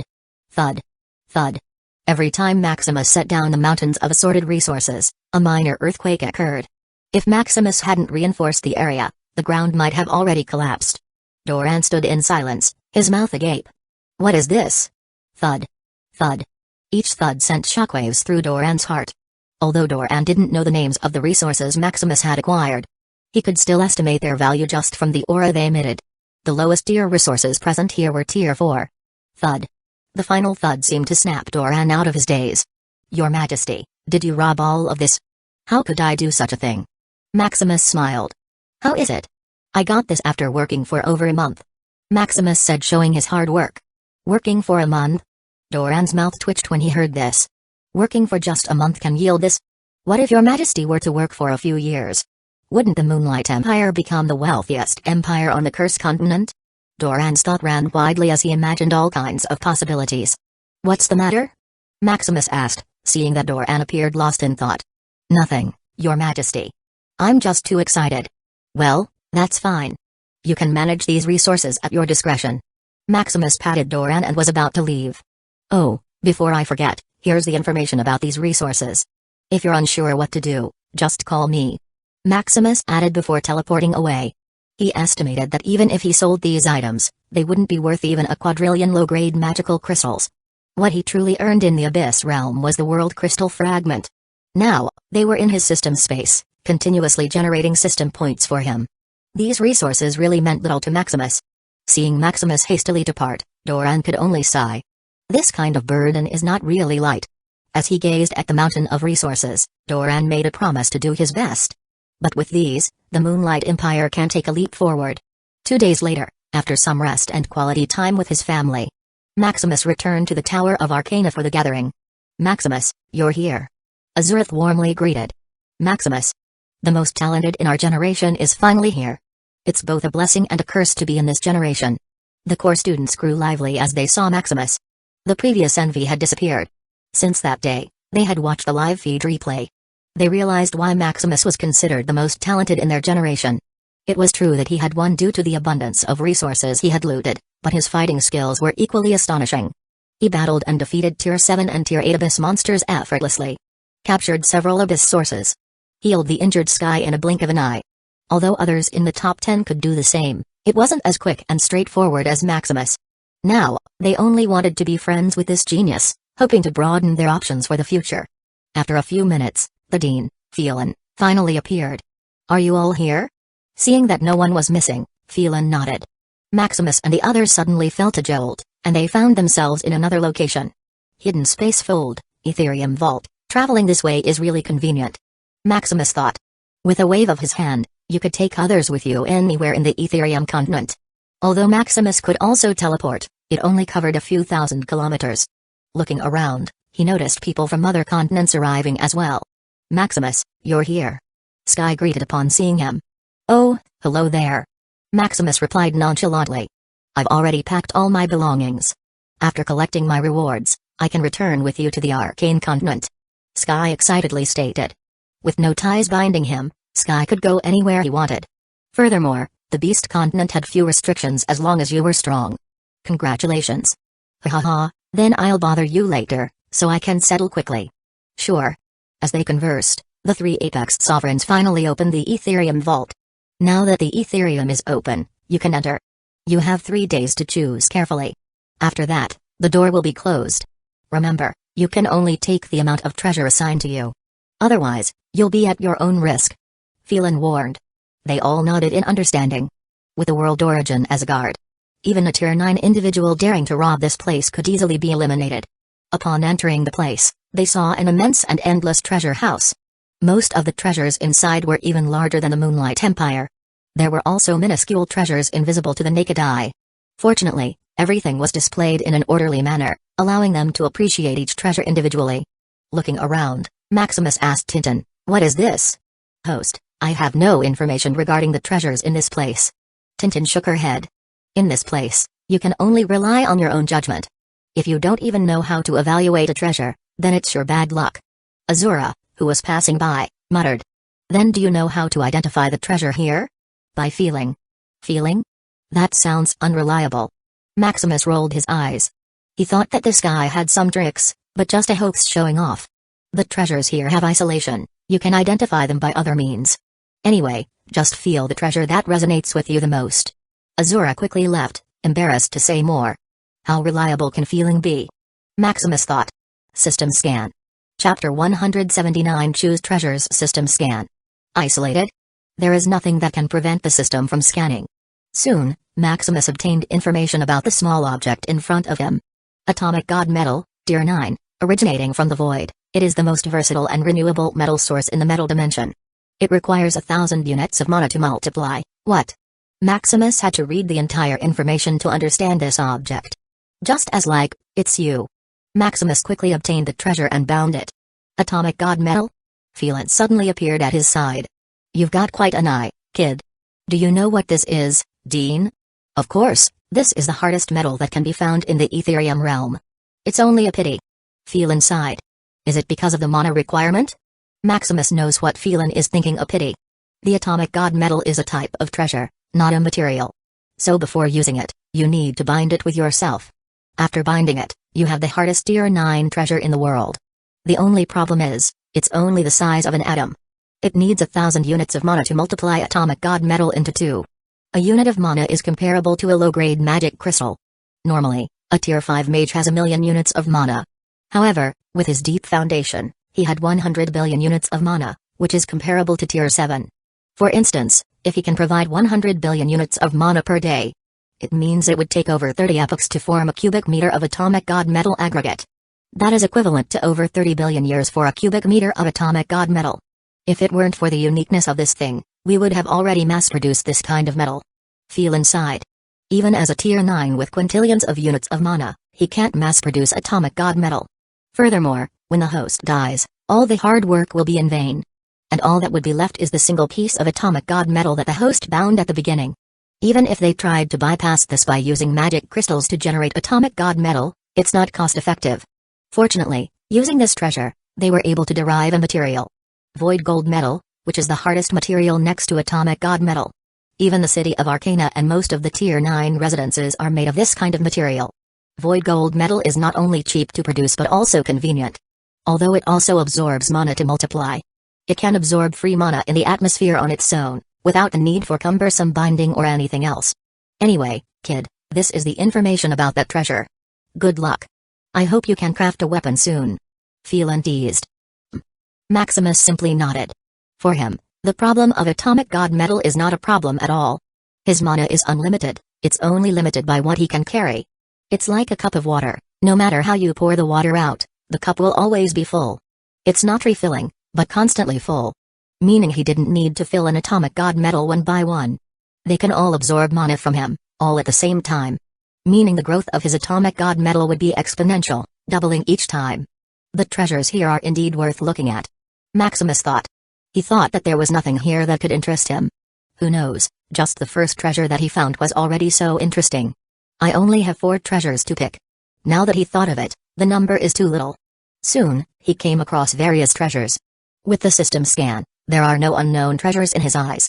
Chaotic Ocean Armor, Tier 9, backed by the power of the Chaotic Ocean, it is impenetrable to any elements. Sword Heart, Tier 9, connected to the Heart of Fate, a slash can take your life, a slash can bring you life. Sun Sky Core, Tier 9, contains the luminance and life of the sun, a mechanical core energy module. Everlasting Bread, Tier 9, a food that can bring everlasting fullness. Ring of Void, Tier 9, can set coordinates and teleport anywhere in the world. Drop of Immortality, Tier 9, can give mortals an endless lifespan, invalid to extraordinary individuals. Dew of Rejuvenation, Tier 9, can heal any injuries and add lifespan. Timepiece, Tier 9, can peek into the past and the future. Energy Converter, Tier 9, can convert mana and law to any type of element. Timeless World, Tier 9, a small world where it can be infinitely still and infinitely fast. Oh, a small world? Maximus finally noticed something interesting. With hundreds of treasures that he found, few were interesting to him. Unfortunately, he can only take 5 of them, so he is careful. Things that are of no use to the current him are passed by him. Like the Chaotic Ocean Armor, with the atomic god metal, which is the hardest material in the world, molding an armor is easy. As for a weapon, it's also of no use. With his pitiful strength of Tier 5, even if he is given a Tier 9 ultimate weapon, it's useless for him now. Timeless World. Maximus read all of its descriptions. The Timeless World is a small world where time is controlled by its bound host. From 0 to infinity, as long as your mana can handle it, there is no limit to time acceleration. Although it's quite simple, Maximus saw its potential. It's you. Maximus obtained the Timeless World and bound it to himself. Looking at the massive virtual projection of the Timeless World shrinking and finally merging into him, he nodded in satisfaction. Timeless World. Phelan appeared again beside him. You really know how to choose, kid. This is another mana-related treasure. Phelan muttered and handed him the treasure information. All the treasure in the Ethereum Vault was already tested and compiled. Any Apex Sovereign choosing treasure here can access information just by looking at the list. However, for the students, the information is blocked. This is a protection and restriction for these students who got the treasure without much contribution. Don't worry, Dean. I can handle it. Hey, even if you have a dimensional rank physique related to mana, it's quite a waste to pick this thing. Phelan sighed in pity as he disappeared. That's just what I like. Maximus thought. If he can't use his physique to the limit, wouldn't it be a waste? Feeling the small world bound to him, he tried to put his consciousness inside. The world inside was still and empty darkness. There was no light, no land, no water, nothing. It was just an empty space without any substance. It's too desolate. Maximus muttered. It seems that for the other 3 treasures, I need something that can fill this world. With the goal in mind, Maximus hastened his process. He scanned all 3 treasures that could help a small world develop. 2 days later, Maximus finally chose 3 treasures. Earth of Life, Tier 9, an ever-expanding earth that can accommodate and give birth to all things. Water of Life, Tier 9, an ever-expanding drop of water that can hasten and assist the growth of life. Tree of Life, Tier 9, a seedling of the Tree of Life that can grow the fruit of life, which can extend life and heal all things.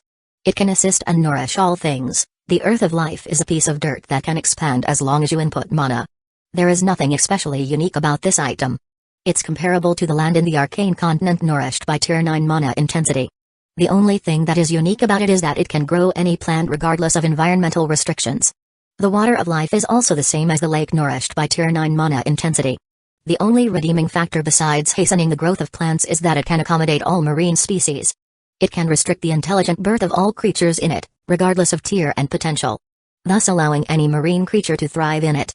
The third one, the Tree of Life, is a kind of unique tree. It takes epochs for this thing to mature.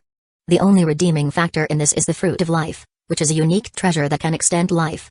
For those Tier 8 individuals who are dying of old age, this is a panacea that they would scramble for.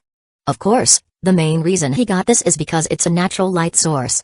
Yes, a light source. The spores that it releases are a condensed light of life that can nourish all things. After all, How can a world be complete without light? From land, water, and light, my timeless world is complete. Maximus thought excitedly. You really want to take advantage of your mana? Phelan looked at him meaningfully. It may be my destiny. Maximus smiled.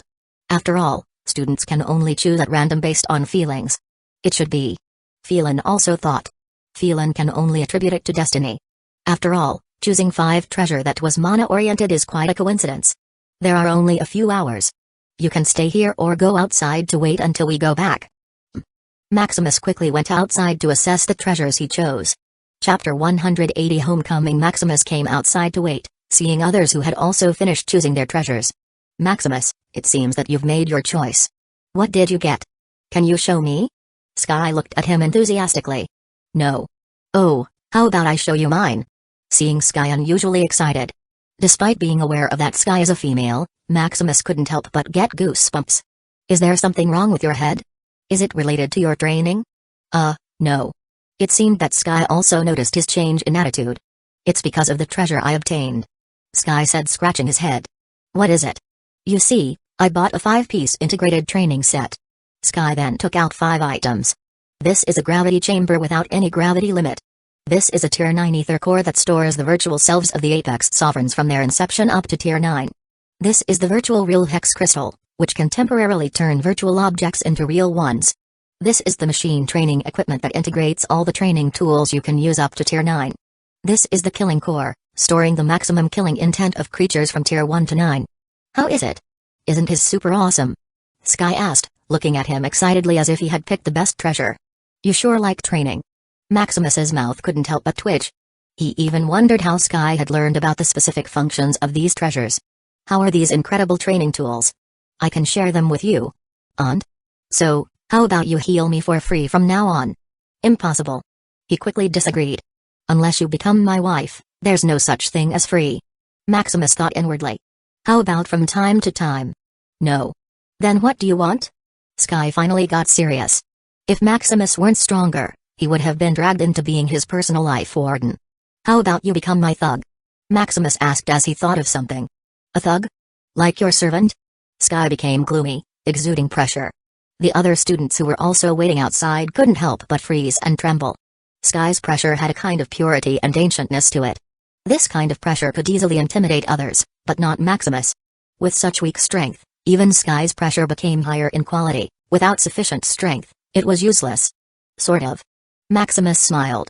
The pressure suddenly increased, even alarming the 3 Apex Sovereigns who were watching them. Don't worry, you'll only need to fight, nothing more. The pressure subsided as Sky looked at him intently. Fine, but the opponents better not be too weak or it'll just waste my time. Sky finally compromised. You have my word. You can also live in my manor so I can use your training tools. Whatever. Sky went back to being aloof after getting what she wanted. The 3 Apex Sovereigns, upon witnessing this interaction, looked at each other. That kid is also named Sky, huh? I thought it was just a fake, a wannabe Sky. Hey, I told you that the kid inherited the physique and legacy of the one from 1,000 epochs ago. Alabaster said proudly. We assumed you were just showing off. Hee hee, it's destiny. Think about it, it's been thousands of years since anyone named Sky appeared. It seems to be. Sigh, how time flies. Sky appeared every 1,000 epochs, shining like a shooting star. The most talented and insane individual, almost comparable to Malgren. However, due to bad luck or perhaps a curse, those named individuals named Sky always met their demise for various reasons. It's not that they never suspected that Sky might be a reincarnation of someone. But with each confirmation, investigation, and insight, everything appeared normal. From the very origin, every Sky was different. Perhaps the only consistent trait was their always crazy personality. Furthermore, even if Sky were indeed a reincarnation of a previous Sky or some other being, what difference did it make? At their level, standing at the top of the world, there was very little that could pique their interest. Their only dream was to advance in the Ethereum realm, reach Tier 10, and break free from the restrictions of this world. A few hours later, the Ethereum vault slowly closed. Alright, once again, congratulations on your achievements in this world competition trial. For the top 3, you will receive your Origin Mana Pool rewards in 3 years. Phelan reminded. Now, I hope you reach the apex and become a guiding light for this world. We won't let the Apex Sovereigns down. We won't let our divine gods down. We won't let the Supreme Ancestors down." After a brief meeting, they were sent back to their respective continents, with Sky accompanying Maximus. City of Arcana, Maximus Manor. No matter how many times I come here, I'm always amazed. Sky smiled as he reminisced about the place. "You've been here before?" "Yes, I've been here a lot." Sky lied without changing his expression. In this life, Sky had not been here at all, but in his previous lives, this was his favorite hangout place. It's just that the Arcane Continent is too peaceful and not suitable for a training place. That's why he liked to be born in the Beast Continent, so he could fight to his heart's content. "We're here. This is my home," Maximus introduced as he opened the array to the manor. "Oh, it's big enough," Sky said nonchalantly. "It's already one of the biggest plots of land here." "What do you mean it's not big enough?" Maximus complained silently. "Why does your place look like a circus? There isn't even one decent training equipment." Sky couldn't help but complain. "It's for my kids, not for you," Maximus reasoned. "You have kids?" Sky was a little shocked and a little envious. Throughout all of his reincarnated lives, he had never had a romantic interest, let alone children. There was one thing Sky had experienced, the love of his birth parents and the love of his friends. Watching them die one by one while he was still alive was heartbreaking. That's why he vowed never to get himself involved with anyone. Even his disguise was for this reason. After all, it was easier to live as a man and avoid all kinds of entanglements. "Why not? By now, I already have 10 wives and 12 children," Maximus said proudly. "So, you're a scum, huh? With your face, you should have a lot of suitors. Perhaps you have more wives than me," Maximus teased a little. "Women would only slow down my training." Sky's face contorted slightly, revealing a disgusted expression. While they were talking, his wives finally realized that he had arrived home. "Husband." They rushed and hugged him. "What's wrong?" "I've only been away for 3 days. We just missed you." After seeing Maximus fall into that dangerous situation in the Abyss Realm, they truly felt how much they loved Maximus. The thought of never seeing him again was worse than dying. "Don't worry, I will always be with you," Maximus comforted, understanding their worries. After a bit of silence, they finally saw Sky. "Who is this, husband? Is this Sky?" "Hello, ladies, I'm Sky." Sky smiled handsomely. "Hello, you must be our husband's friend. Come in." Maximus smiled politely. They didn't know why, but they felt that Sky's smile was somewhat girlish. Soon, they entered the guest lounge. "Thanks," Sky said after Erica offered him a drink. "By the way, Maximus, where should I put my treasure training set?" "I'd like to start training immediately," Sky said eagerly. He felt he had wasted enough time talking here. "It's just beside this house. You'll also be living here," Maximus informed. "Fair enough." Sky emptied the bottle of the drink, then went outside to place his treasure training set. Seeing his wives look at him with puzzled eyes, he explained the ins and outs of this matter. "So Sky is a girl?" They looked at him oddly. Aside from the dimensional immortal physique, Maximus had told them everything about Sky. After all, he didn't want his wives to feel uncomfortable around Sky. "I've told you so many things, and this is the only thing you remember?" Maximus smiled, a bit embarrassed. "As expected of you." His wives looked at him as if they had figured everything out. "By the way, you can also train with Sky, the training facility he got is top-notch," Maximus suggested. "Sure." His wives excitedly agreed. Maximus also told them the various functions of Sky's training facility. Although it's not as comprehensive as the one in the Origin Arcana Institute, they are targeted and better at certain things. With anticipation, they went outside the guest lounge and came inside the futuristic magical training facility. "Sky, can we join you in training?" his wives eagerly asked. "Sky?"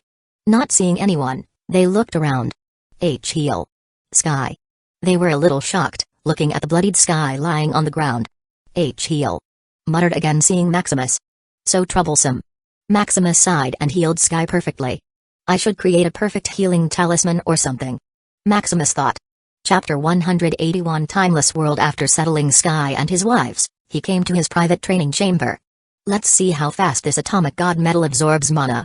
Looking at the atom-sized treasure, you wouldn't think it's the hardest metal in the world. Absorb. The atomic god metal begins to absorb his mana at a turtle's pace of 1 unit per second. So slow. Maximus frowned as he patiently waited. Over a quarter of an hour later, the atomic god metal multiplied into 2. However, this is enough. Maximus calculated that it would only take over a day, instead of an epoch, to produce a cubic meter-sized atomic god metal. After that, he can have unlimited atomic god metal. Exponential growth is really insane. Maximus trembled in horror. With his unlimited mana, no matter how much atomic god metal there is, it will double every quarter of an hour. Perhaps it would only take a few years to fill the Ethereum realm to the brim. This is really insane. Just thinking about all the possibilities made him understand the horror of the so-called infinity. A number multiplied by infinity will equal to infinity. Calming his nerves down, he thought of various uses of atomic god metal. The possibilities are endless. Atomic god metal is like nanobots freely under his control. Infinite indestructible nanobots equal invincibility. My only weakness is myself. Maximus sighed. Atomic god metal is only indestructible, not impenetrable. Invisible attacking methods like soul, space, time, fate, etc., can still kill him. Hey, I thought I was done being low-key. Calm down, be steady. Maximus hypnotized himself. It seems that I really need to hone my will. The thought of infinite atomic god metal nearly consumed his mind. Enough of that, let's look at my timeless world.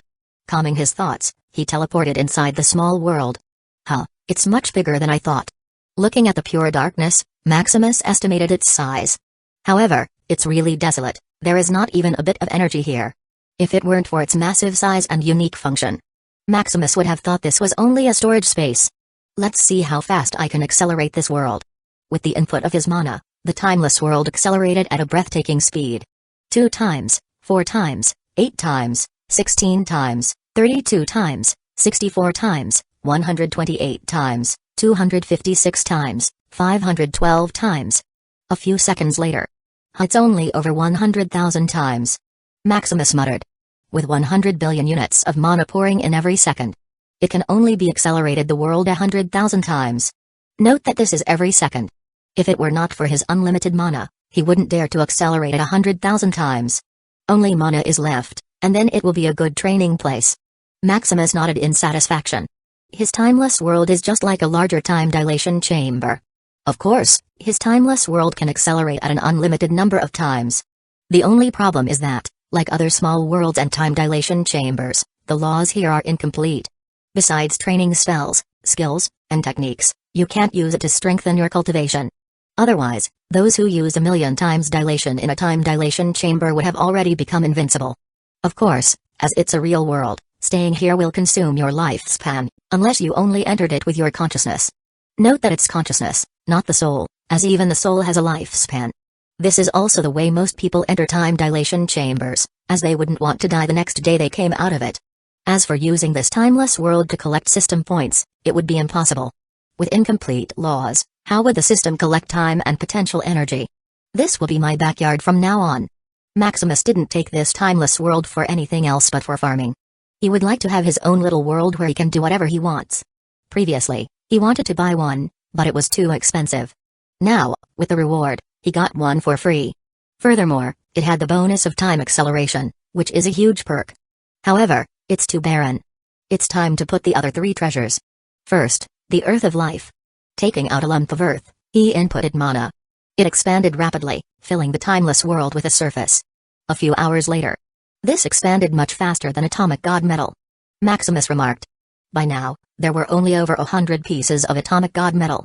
However, the Earth of Life had already filled this small world. Moreover, Maximus also took his time to mold the terrain. There was low-lying land, towering mountains, plains, and even floating islands. With his control over this small world, everything was within his fingertips. It's enough. Now for the Water of Life. The spread of the Water of Life was much faster, taking less than an hour. Now that's better. Maximus enjoyed the view despite the absolute darkness. Now for the Tree of Life. Looking at the sapling in his hand, he planted it in the center of this small world. As soon as he planted the Tree of Life, which was the size of a finger, it began to release spores that twinkled like stars. Now it's more beautiful. Although the spores could only reach a part of the small world, they brought a different kind of beauty to the world. It's time to get out of here. After he finished settling the timeless world, he got out. Looking at the accelerated world with his consciousness, he unconsciously smiled. It's just that the growth of the Tree of Life is really slow. Furthermore, just one plant is not enough. There are also various marine species, it's too lifeless without life. He looked at his system panel to see how much money he had. Maximus Shadow Crest, Tier 5, 1.26%, Mana Compatibility, Rank 9 Dimensional Source, 0 out of 1 quadrillion top-grade magical crystal points, Soul Amplitude, 8,456,864, soul will, 1,410,236, life points, 107 million life points, potential points, 75 million potential points, low-grade magical crystal points, 45 quadrillion points, myriad world mall. The stats look completely different. Reminiscing when he first transmigrated, Maximus couldn't help but feel emotional about his progress. In the beginning, he only had trash talent and pitiful thousands of gold coins. Now, looking at his rank 9 ultimate dimensional talent, plus quadrillions of low-grade magical crystals. How time flies. His life points were generated through an amalgamation of will, strength and potential of his wives, along with the world crystal fragment. Hundreds of billions were used to comprehend skills, spells, techniques, and mechanical knowledge. Yes, he still didn't leave his mechanical profession behind. Especially now, with infinite indestructible nanobots, mechanical knowledge would be very useful. Even though he had a lot of ideas that he wanted to implement, looking at the hundreds of atomic god metal, he held off for now.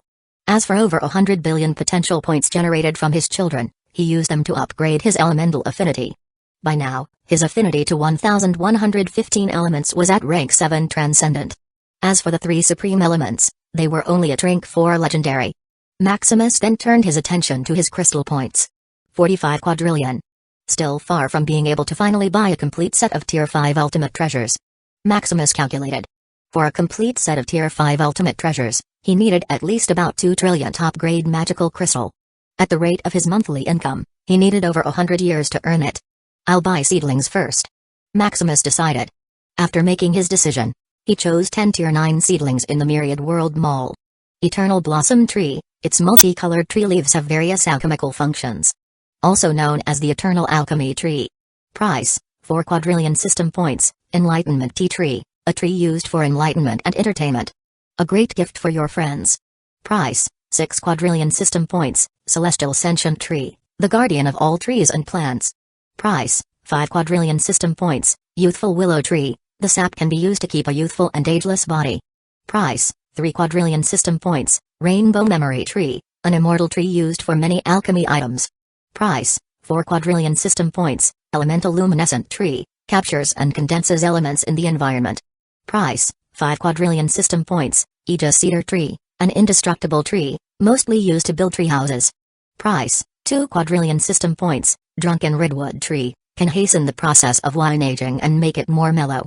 Price, 3 quadrillion system points, Sage Oak Tree, can store and learn all kinds of knowledge, becoming a sage, aiding in enlightenment.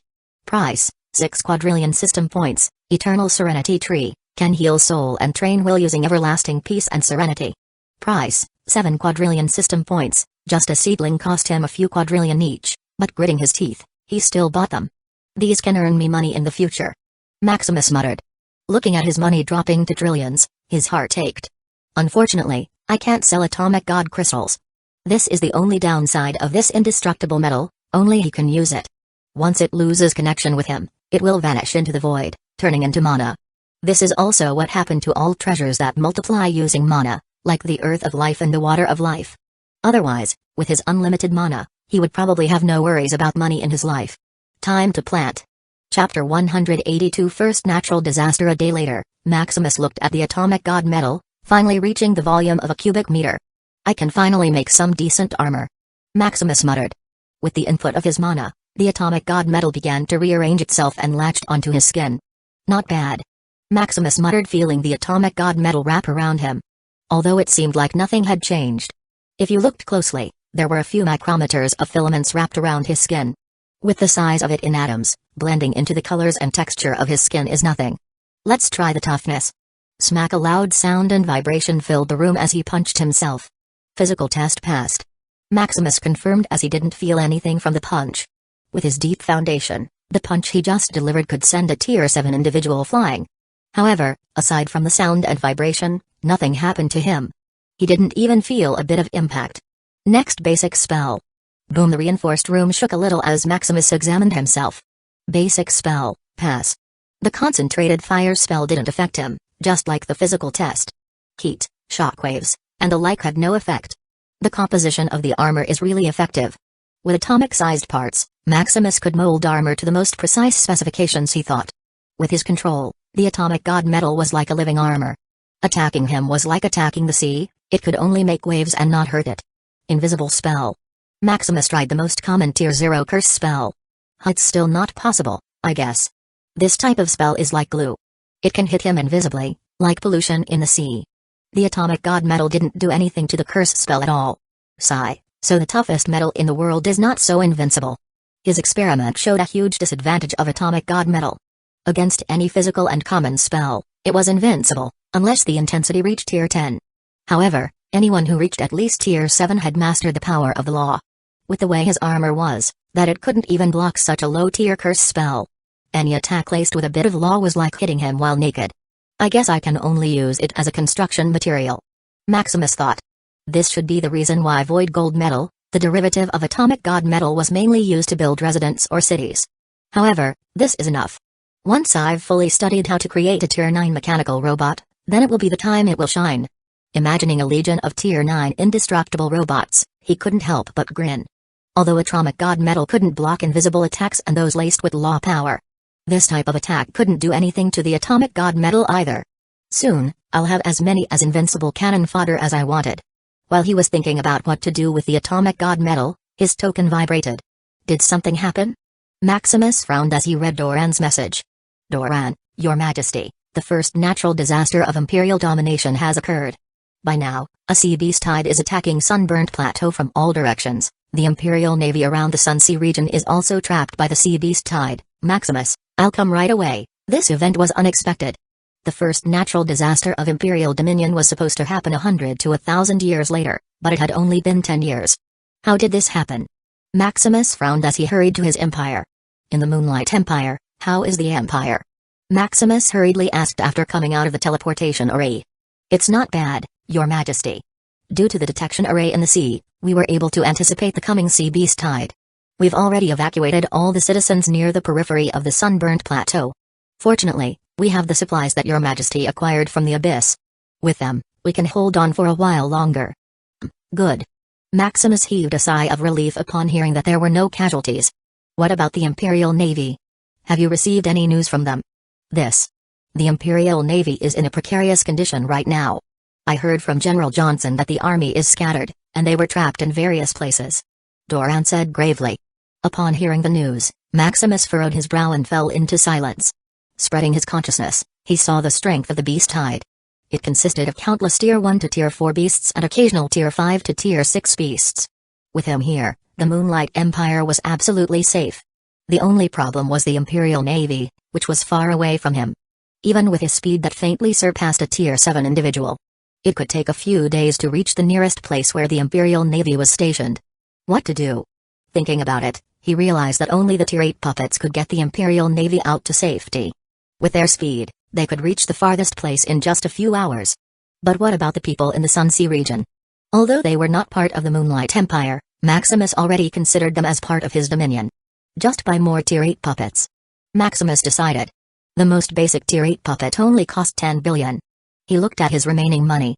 Low-grade magical crystal points, 47 trillion. Fortunately, I still have some money. He thought. With his remaining funds, he could purchase enough puppets to defend the entire Sunsea region. Maximus breathed a sigh of relief as he calmed himself down.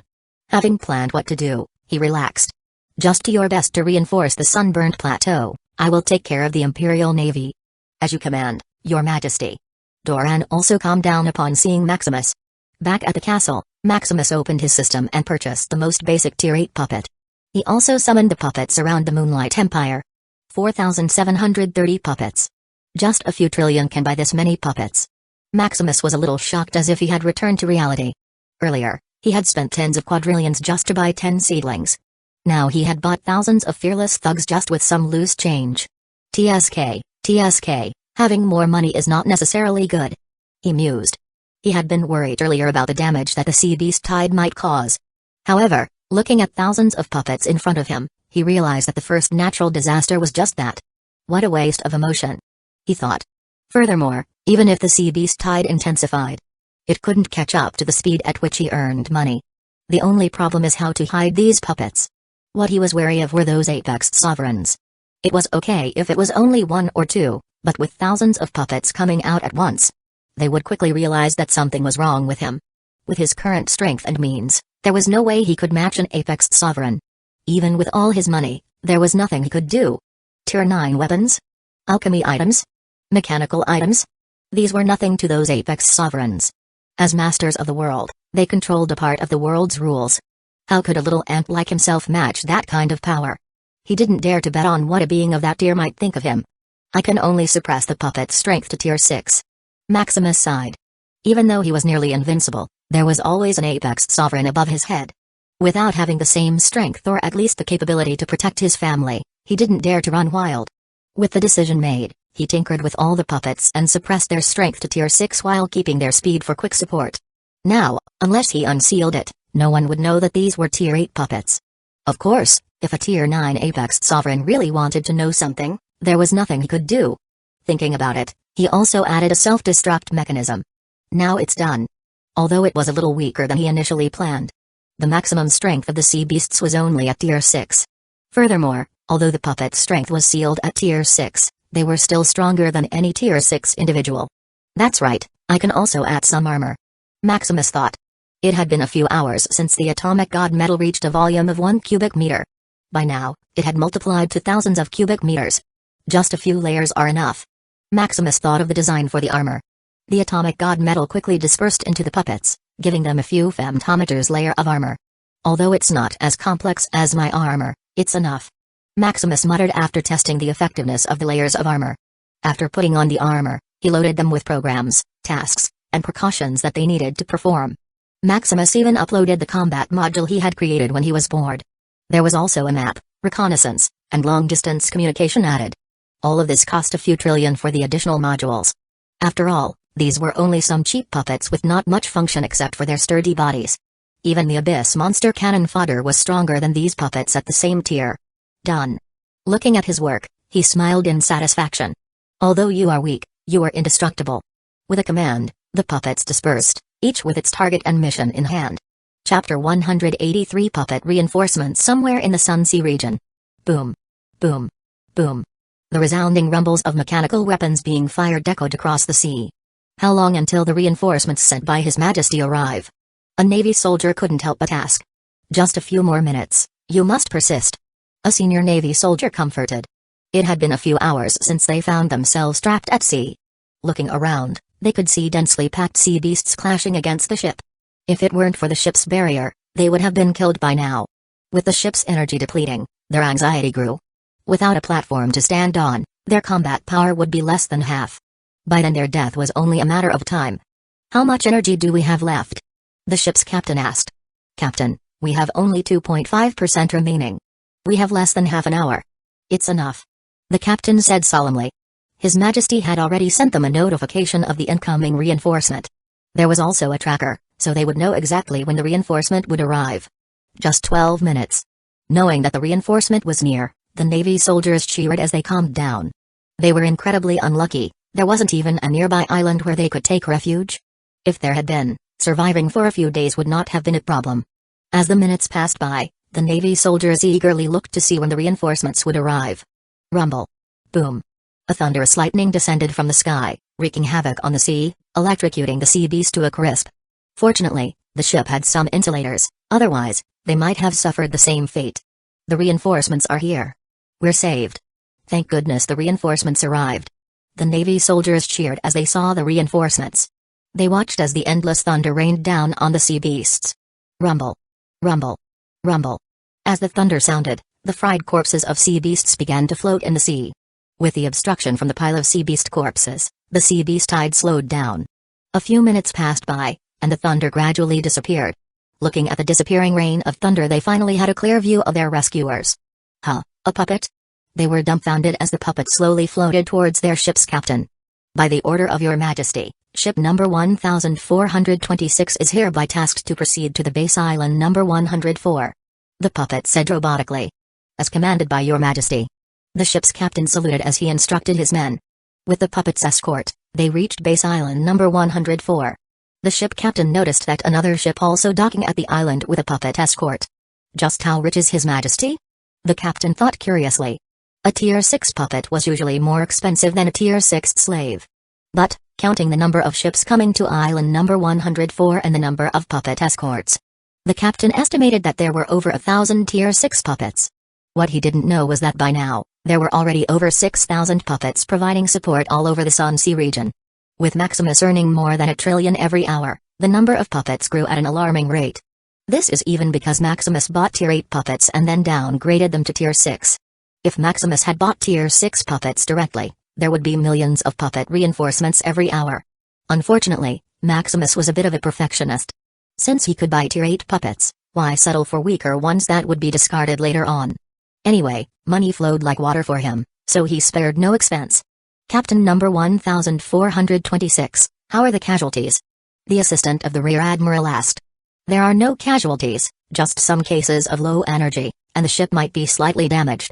That's good. The captain should rest while he can, there are still many things to do later. We're just waiting for orders from Admiral Johnson and His Majesty. Be sure to be ready at all times. The assistant reminded as he came to the other captains. After the ship was docked by his subordinate, the captain ordered his subordinates to rest. After a near-death experience, his soldiers were very fatigued. I wonder when this will end. In Base Island number 1, I've met your majesty. Johnson saluted as he saw Maximus. At ease, Maximus waved his hand. With the deployment of the puppets, he had nothing else to do. So Maximus came to Base Island number 1 to talk to Johnson. How is the casualty of our Imperial Navy? Maximus inquired. So far, there have been no deaths due to the timely reinforcement from His Majesty. Johnson replied. However, there are quite a lot of injuries to our soldiers. Furthermore, there has been a lot of damage to our ships. Johnson began to convey the situation of the Imperial Navy, taking into account injuries, damage, supply chain issues, and various losses. What do you plan to do next? Maximus asked. First of all, how many Tier 6 puppets does your majesty have? Johnson asked in return. There are currently over 6,000 of them. Maximus replied. There are also about 4,000 puppets that will be finished tomorrow. This. Johnson was a little shocked. He never expected that His Majesty had hidden such power. Moreover, it appeared that there was a complete supply chain in place. How is it? Maximus smiled, waiting for the plan that Johnson would propose. Although Maximus already had a vague plan, he didn't want to overthink it. After all, what's the use of having subordinates if he had to do everything himself?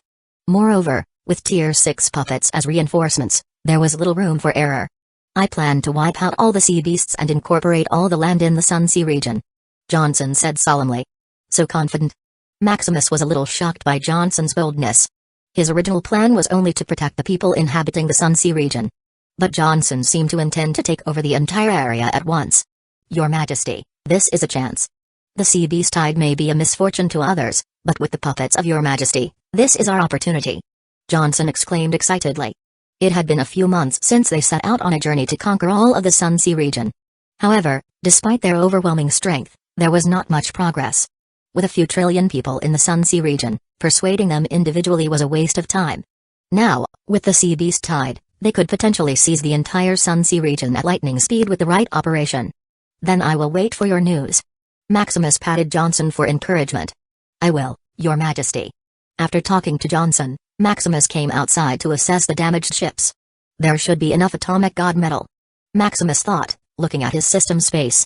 With exponential growth, there were already towering mountains of atomic god metal in his system space. Furthermore, they were still absorbing mana, doubling in quantity every 15 minutes. On the side were the Earth of Life and the Water of Life. By now, Maximus couldn't even estimate their size. The only thing he knew was that it was already bigger than the Ethereum realm. If it weren't for the unlimited size of his system space, he wouldn't dare to imagine such a scene. Curious about how large the land and water in the space were, he urged his consciousness to scan. With the assistance of the system space, the speed of his consciousness was faster than the speed of light. However, a few minutes later, he still couldn't see the end of it.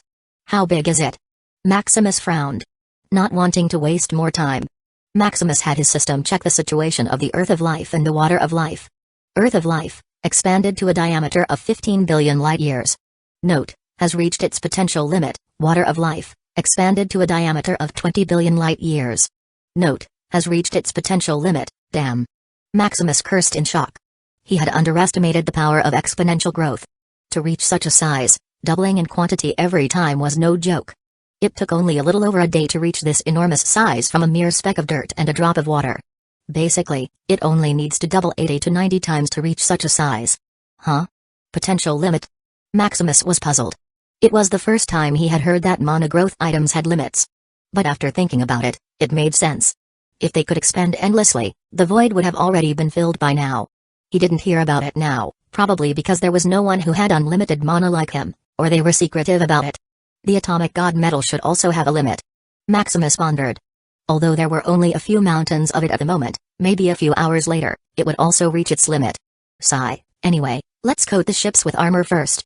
Chapter 184 Fortifying the ships. Deciding to coat the ship with atomic god metal. Maximus quickly assessed the structure and situation of the vessel. A bit of medium quality. Maximus muttered after his inspection. Even though he hadn't studied ships building extensively, he had mastered some ship blueprint knowledge to achieve transcendence. Looking at the ships before him, Maximus noticed that it was mid-quality mass-produced ships. Maximus began to contemplate how to strategically place the atomic god metal in the most hidden locations. After all, he couldn't simply apply the material to the ship. Even though it would be effective, it would reveal that something was amiss with him. Maximus even had the idea of using atomic god metal on his people, but that was a matter for the future. After careful consideration, he finally determined how to incorporate the atomic god metal. Employing microprocessing, he subtly altered the ship's structure using the atomic god metal. The ship's barrier was the most crucial aspect. So Maximus used the atomic god metal as a buffer to enhance the energy efficiency of the barrier. Maximus also added emergency structures to ensure that the ship would never sink.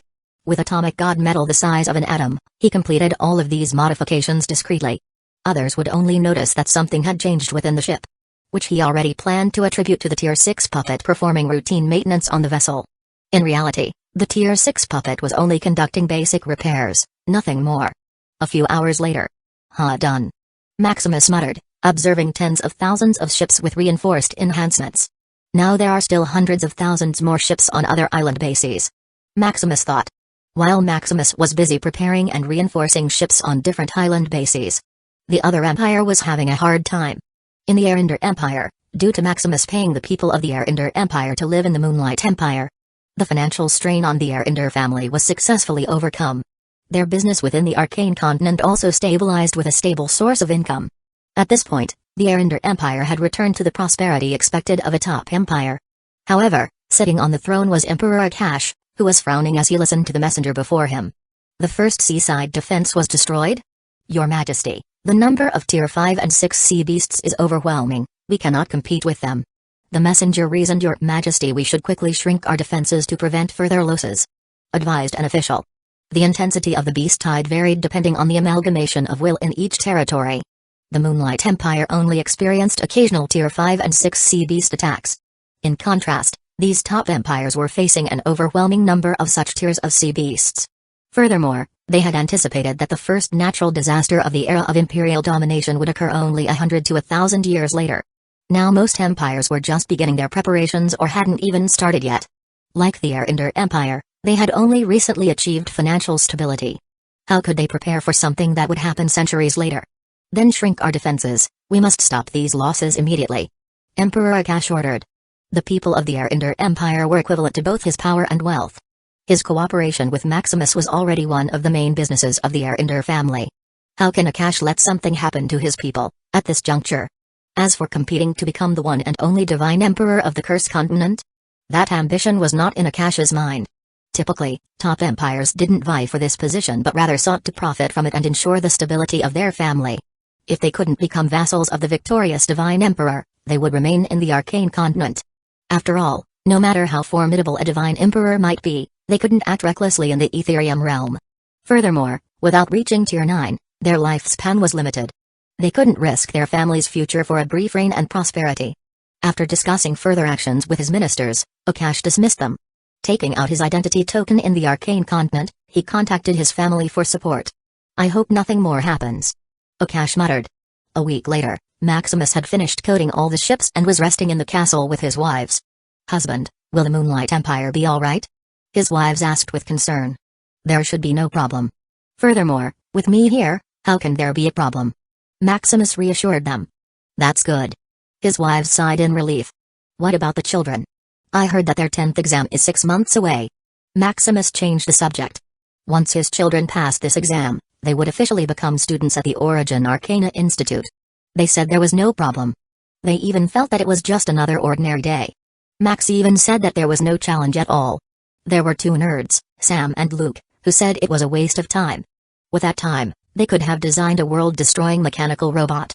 Fortunately, the girls are quite docile, they are just a bit indifferent to the exam. The kids are becoming more and more arrogant.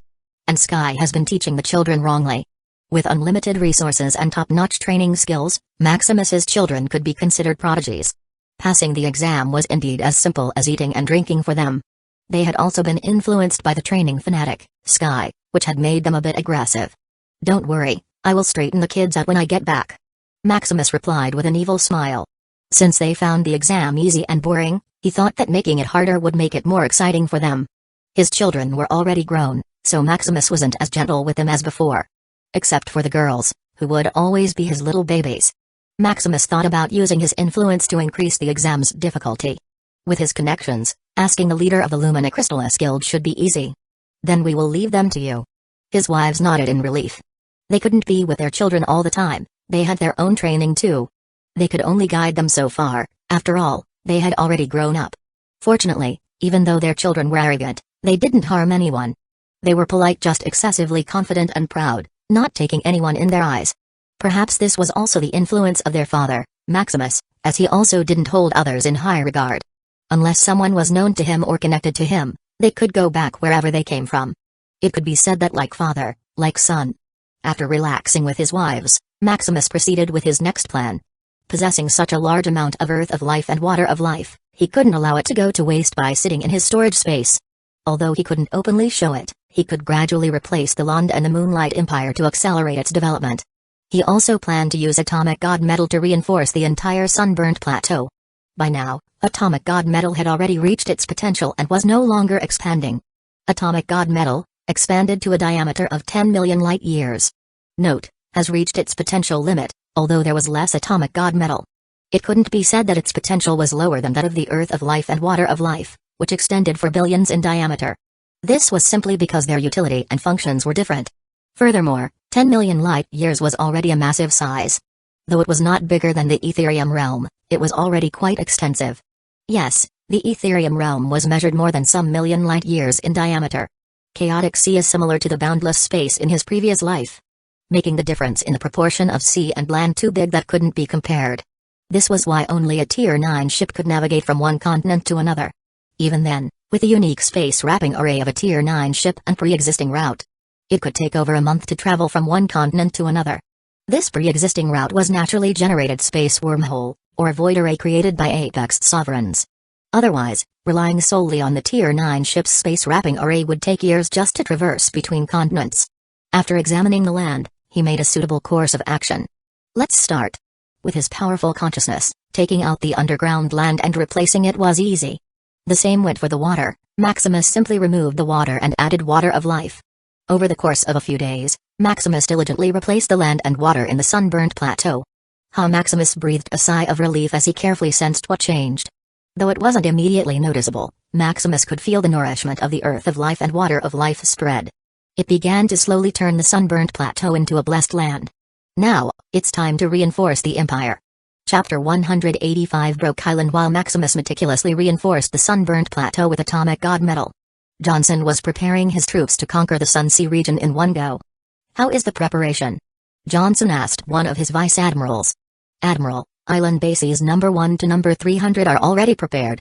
The supplies and ships have also been fixed and reinforced by the puppets. The official ministers are also in their positions." "That's good. Get ready, this will be a monumental task for the Moonlight Empire," Johnson said solemnly. With an order, all the ships left their base islands, heading to their designated places. In Broke Island, home to a three-kingdom alliance. This was one of the stubborn places that the Imperial Navy was too lazy to conquer. With its kings being Tier 6 and numerous Tier 5 subordinates, it's a tough nut to crack. Even in the face of the beast tide, the people of Broke Island remained united. However, as things were going, they couldn't last long without enough supplies. "When will this end?" a soldier hopelessly muttered as he slashed a sea beast. Getting on the land, the sea beast was like meat on a chopping board. However, even a top butcher would be overwhelmed if such a large amount were presented in front of him. "The three kings are already thinking of a solution, we should be patient." The guard beside him comforted. "Patient indeed. Wait for my comrades to die. Wait for the city to be destroyed. Watch my family be devoured by these beasts. The guard muttered like a lunatic. This. The others also grew gloomy as time went by. Originally they thought that their broke island could rival that of an empire.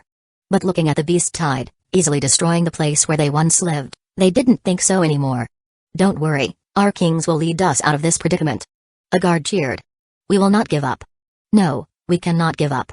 Give me every last ounce of your strength, we can overcome this. While the people on Broke Island cheered themselves on as they fought to the last breath. The three kings, or rather brothers who were supposed to lead them out of the predicament, were bloodied everywhere. Brother Brig, can we really protect this land? Brook, the youngest brother and one of the three kings, asked. Don't worry. I would rather die than let everything we've built disappear before our eyes. Brig, the eldest brother, said solemnly. No. We can re-establish our territory again. There is nothing more important than life. Barak, the middle child, said. How can we leave behind our family and friends? Brig reasoned. Can't we save them and then escape from here? The youngest, Brook, asked eagerly. Fighting the sea beasts was truly exhausting and life-threatening. Seeing the endless sea beasts coming to the island made even his scalp numb. There were even tier 5 and 6 beasts that came from time to time. Truthfully, he also wanted to escape and go to a safer place like the Arcane Continent. But the style of their brothers is that they would rather be a chicken's head than a phoenix's tail. They would rather manage their 3 acres of land than manage an endless prairie for someone else. This is also why, despite their close relationship, there was still no unification. After unification, the Broke Island would become an empire, welcoming all people from all over the world. Such a dangerous thing is impossible, so they settled for a 3-kingdom alliance. It's impossible, the flying boats wouldn't be enough for all of them to fit. Brig said as he slayed a sea beast. Then we can only do our best. Barak murmured as he looked for an escape route. He really didn't want to end their lives here. If not for their stubborn eldest brother, they would have already escaped. As days passed by, one city was destroyed after another. Fortunately, all the civilians had already been evacuated to the center of the island. However, the soldiers, who were fighting for their lives, suffered heavy casualties. The potions and weapons ran out, resulting in more and more casualties. Fortunately, the sea beasts can be consumed, so there is no possibility of dying from hunger. As for the 3 kings, without healing and recovery potions, they were as tired as ghosts, barely hanging by a thread. Even the magic crystals they used to quickly recover their mana were running out. Barak, who was planning an escape route, was also prepared to forcefully take his brothers out of here. As dawn broke, the soldiers laid down, waiting for their lives to run out. The citizens said their goodbyes to their families. All the people looked at their home one last time. Suddenly, the sky shone in a dazzling light, sending them warmth and comfort. What is that? What is it? It's so comfortable. Is this the afterlife? The light dispersed, seeping through their bodies, warming them, and healing their wounds. However, this light was like a curse to the low-tier sea beasts, as they disintegrated in its presence. Hey, the product His Majesty gave us is really effective. A Navy member muttered in surprise. Although it's only effective against low-tier sea beasts, the effect is superb. The light just now was produced by a single enchanted token that stored Maximus's tier 1 spells. Yes, just a tier 1 spell could disintegrate a group of tier 1 to 3 sea beasts. If Maximus were not too lazy, he could mass-produce these tokens until there were no more sea beasts in the sea. As for buying them, that was too expensive. A tier 4 consumable token comparable to the one Maximus created costed millions of crystals. Although money flowed like water to Maximus, he was not that extravagant. Since there are puppets available, why bother wasting money? Furthermore, Maximus only created this curse-healing light consumable token when he was bored. His original plan was to create a fireworks display that would heal and kill at the same time. However, seeing that it's too bothersome, after creating a bunch of them, he threw these things to Johnson to play with. Little did he know that Johnson used them in such a way, creating a divine effect. Now the people looked eagerly at their rescuers as the light of hope ignited within their eyes. The 3 kings also momentarily stopped to see who had rescued them. Greetings, King Brig, King Barak, and King Brook. An envoy greeted. Who are you? Perhaps you have heard of us? No. Brig answered. However, upon seeing the crescent moon insignia, Brig suddenly thought of someone. Moonlight Empire? It seems that the reputation of the Moonlight Empire has indeed spread far and wide. The envoy smiled widely. Cut to the chase. Why are you here? Brig said solemnly. He was somewhat disgusted with the Moonlight Empire. He thought that these people were slave traders. As a while ago, a fat sea merchant solicited his people with his magical tongue, promising impossible benefits. Fortunately, the 3 had some strength and made that fat merchant quickly retreat. As for the truth, the three brothers were like Otakus, only staying on their little island. They could hardly hear news from the outside. Furthermore, Moonlight Empire had only been established a little over a decade ago. Looking at the envoy, they watched warily, ready to fight at any moment.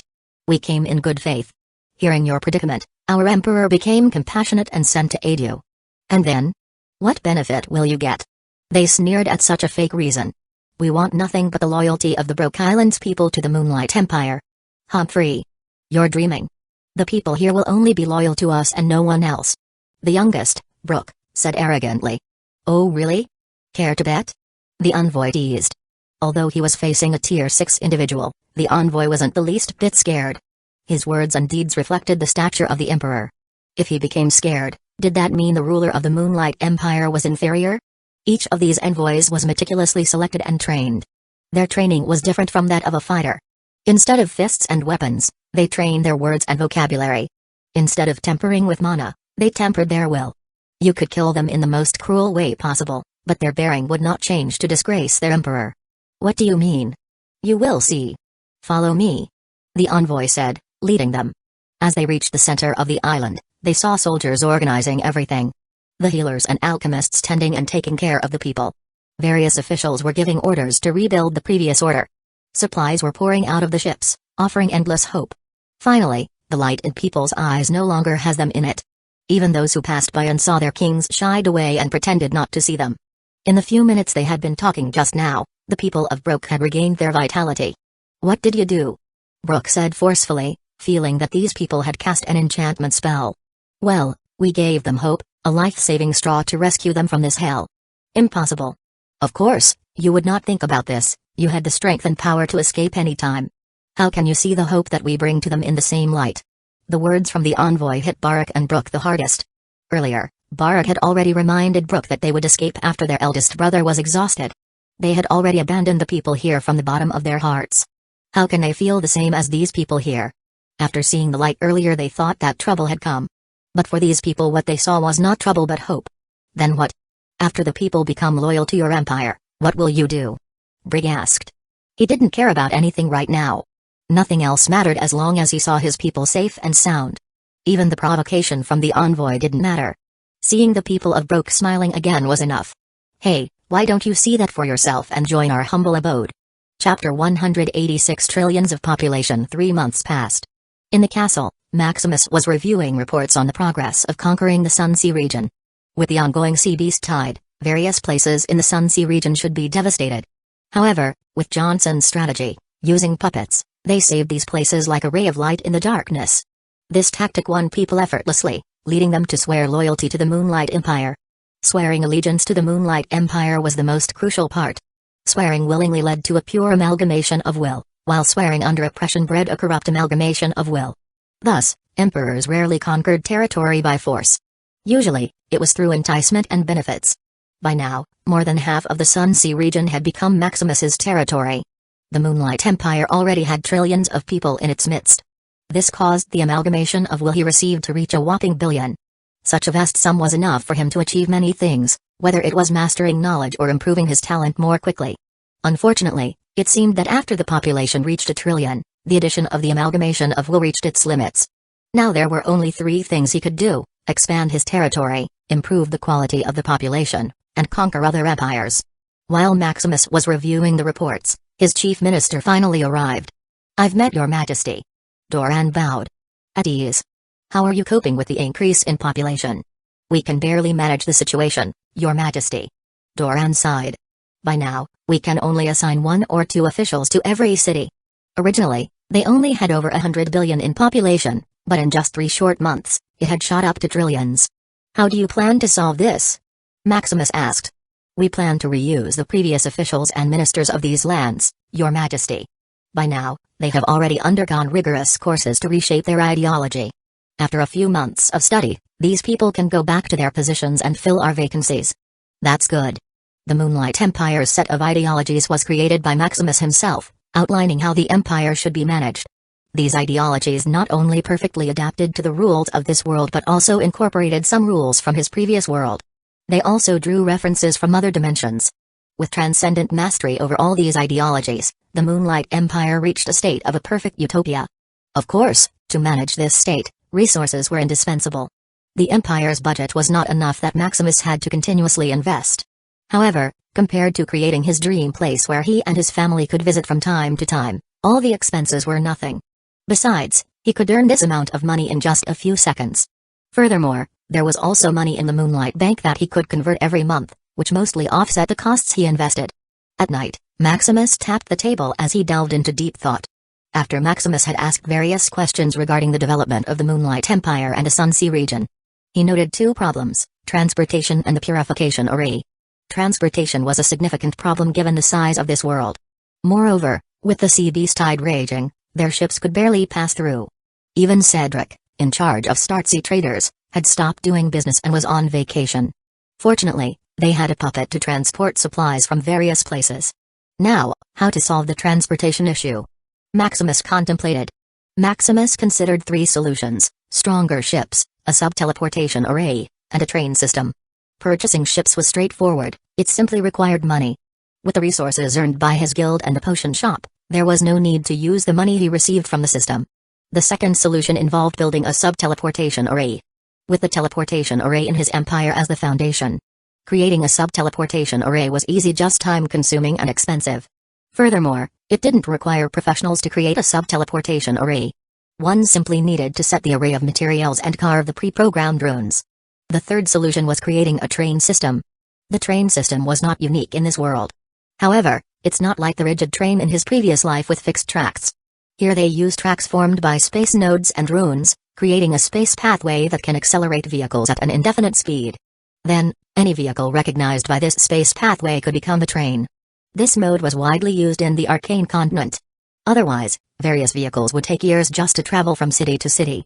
Even the city of Arcana used this system, but instead of a fixed space pathway, the entire place became its own space dimension, with the addition of invisible space wrapping arrays. That's why, despite housing billions of trillions of people, you could reach anywhere within a few minutes. Maximus didn't even know how big the city was. From the outside, it just looked like a massive floating city. But in reality, it was just a projection image, as its entire body was blended into its own space dimension. Thinking about the three solutions, he frowned. Since I can't pick, then I'll have them all. Anyway, he had the money, so he could be extravagant about this. With ships, a train system, and multiple sub-teleportation arrays, the Moonlight Empire would have the most advanced transportation system in the Cursed Continent. Just imagining this, Maximus felt that the money was worth it. What about the purifying array? The purifying array is used to purify the corrosive mana on the Cursed Continent. The previous sunburnt plateau was in this state. Various kingdoms barely operated, relying on the magic crystal vein to activate the array. The downside of this was the underutilization of land. How about just dump it on the guild and let them solve it? Maximus believed that it should be doable, as his only requirement was a large enough purifying array. It's just that there are too few people. Maximus frowned as he realized that there were only 10,000 people in his guild. These individuals already had their own tasks and couldn't be disturbed. Then recruit more. By now, he and his guild had become particularly famous. With his victory in the world competition 3 months ago, his Shadow Hunter Guild had gained attention, resulting in many applications to join. Maximus just hadn't had the time to accept new members before. Now that he needed manpower, it was a perfect opportunity. Tintin, begin recruiting for the Shadow Hunter Guild. Maximus instructed, urging his token. What requirements do you have in mind, host? There are no requirements, as long as they are willing to join, accept them. Huh? Are you sure, host? Tintin asked. Usually, guilds have some strict requirements, hoping to maintain the purity and high quality of their members. Hearing her host's words, Tintin inquired to check if there was something wrong with her host. Of course I'm sure. Also, revise the contract, there's no need for such a strict one. Make it so that guild members can leave any time they want. What he wanted was a Kali. As a student of the Origin Arcana Institute, they are all already overqualified. How can Maximus be choosy? As for the revision of the contract, it was to avoid attracting animosity. Most contract is like selling yourself to a guild. Once you sign yourself, you belong only to the guild. If he did that, he would not only offend the students who signed the contract but also other guilds, especially the lower tier ones. After all, with his unrestricted requirement and his fame, Maximus could fool a lot of students. He didn't want them to come back to haunt him in the future. Also, set up a ranking system. From D to S, with the original members starting at A rank. Maximus said after giving it some thought. How will you divide the ranks, host? Buy points? Also, what are the benefits? Just do it as usual. But benefits? Maximus fell into thought. He pondered what he could offer. The only thing he had is knowledge and money. Money was easy to provide due to his open source of income. As for knowledge, he had transcendent mastery insights into spells, skills, techniques, and professions that should be highly sought after. He also possessed new knowledge acquired from other dimensions. The only challenge lies in how to share knowledge. He quickly sifted through potential solutions. I've got it! Maximus thought in excitement. He thought of the method used by top guilds. With epochs of inheritance, they also have some unique skill that is forbidden for others to learn. To prevent the spread of these skills, a mere vow and contract were insufficient, so they devised a new method. They called it the Pack of Inheritance. A combination of a vow, contract, and a spell.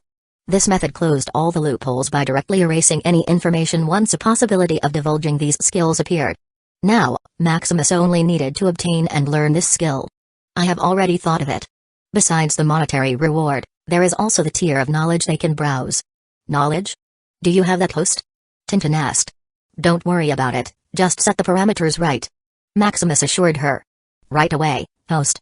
Chapter 187 Guild Recruitment. A few days later, in Shadowhunter City, today was the first day when the Shadowhunter Guild was finally willing to recruit members. The news quickly attracted millions of applicants to the city, all hoping to be recruited. Among them was Tarek, an old student who had been at the institute for centuries. Tarek could be described as mediocre within the institute. Without much hope, he can only muddle through his life. However, after Maximus rampages into the abyss, his stale blood couldn't help but boil. He wished he also had that kind of strength. When he heard that his idol guild was recruiting, he hurriedly made his way to the city. So, this is Idol's Guild City. Tarek muttered to himself. Although many areas were still under construction, the silhouette of a great city was already visible. After wandering for a while, he found the registration building. Upon entering, he was met with a multitude of other candidates who all wore peculiar expressions. They were neither happy nor sad, as if they had arrived at the wrong place. Holding his curiosity, Tarek patiently waited for his turn. A few hours later it was his turn. Hello, I came here to join the Shadowhunters Guild. Just register your information here. The alchemy puppet instructed, taking out a device. Tarek quickly scanned his token in it and completed his registration. Done. What's next? Tarek inquired. You just need to sign this contract, and you're in. The puppet said emotionlessly. You're in? Tarek muttered unconsciously as he glanced at the contract. The contract was a standard guild agreement, just slightly more lenient, indicating that members could leave at any time. This left Tarek puzzled. Where's the test?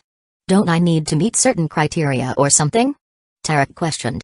Perhaps I'm so talented that I can automatically join? He mumbled. Tarek was shocked at how easy it was to become a member of his idol's guild. Earlier Tarek was even contemplating what to do if he failed to join the guild.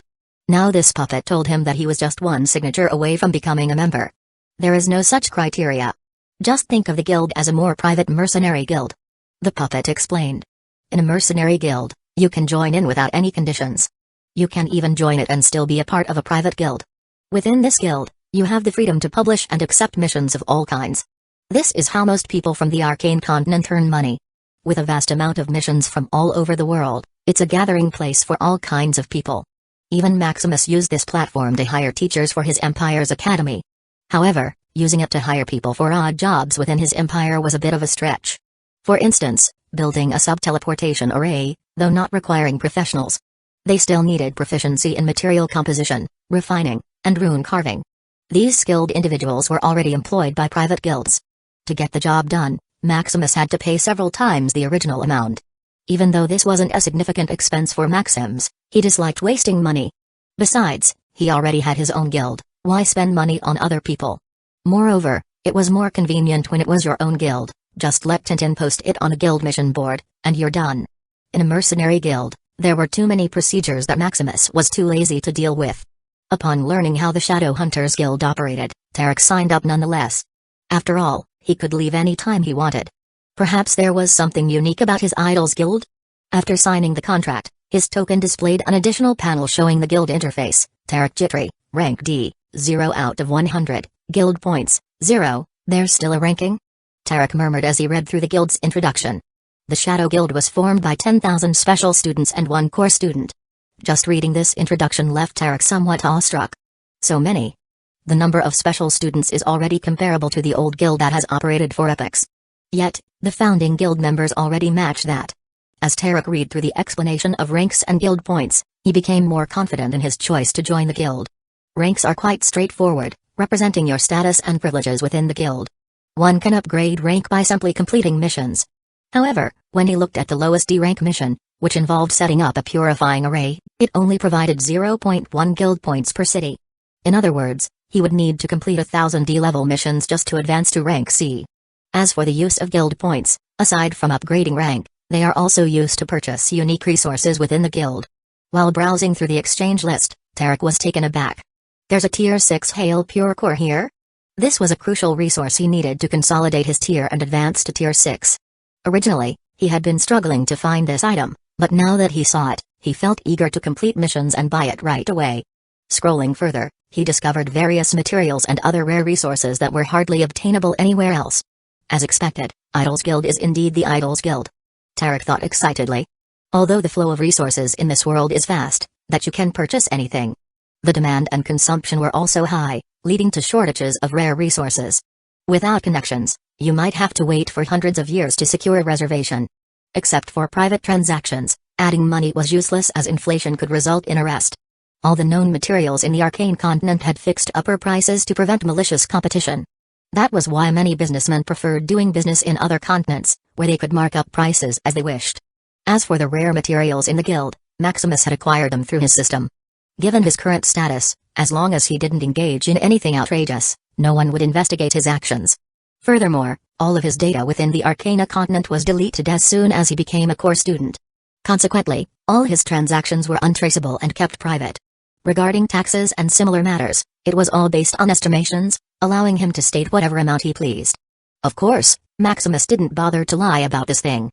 If caught, it would be an embarrassment that a core student evaded taxes for such little amount of money. After Tarek had finished salivating over the rare resources in the guild's exchange list, he noticed that guild points could also be used to access skills in the guild's library. Huh? Is there a unique inheritance in the guild? Normally, only guilds that have endured epochs possess such things. As a new guild, where would they find or have time to create these unique inheritances? Tarek thought it might be a gimmick or something, and didn't bother.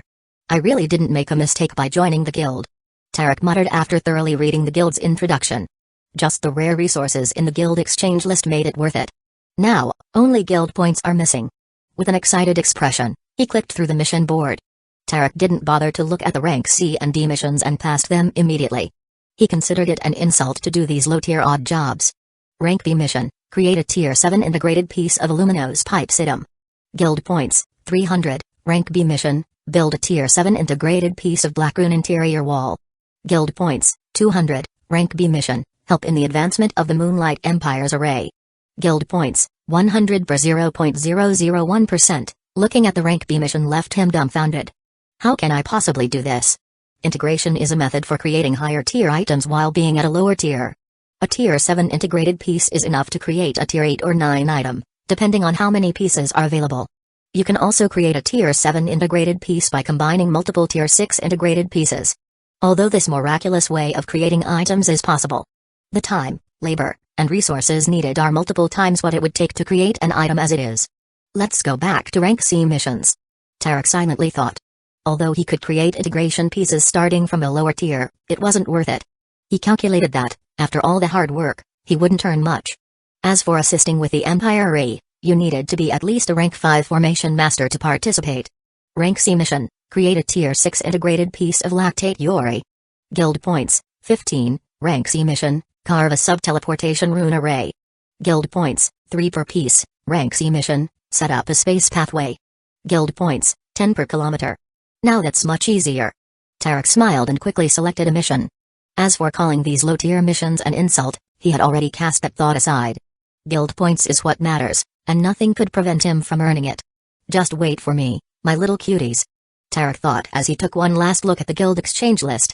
Chapter 188 Exchanging guild points. A day later, on Yumina Island. Finally, I've arrived. Tarek heaved a sigh of relief. The mission he had chosen was to set up a sub-teleportation array.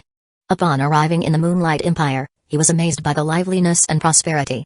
In some aspects, it even surpassed cities on the Arcane continent. If it weren't for his mission, He would have liked to take his time and visit the place. Seeing the peacefulness of the empire, Tarek thought that the journey would be easy.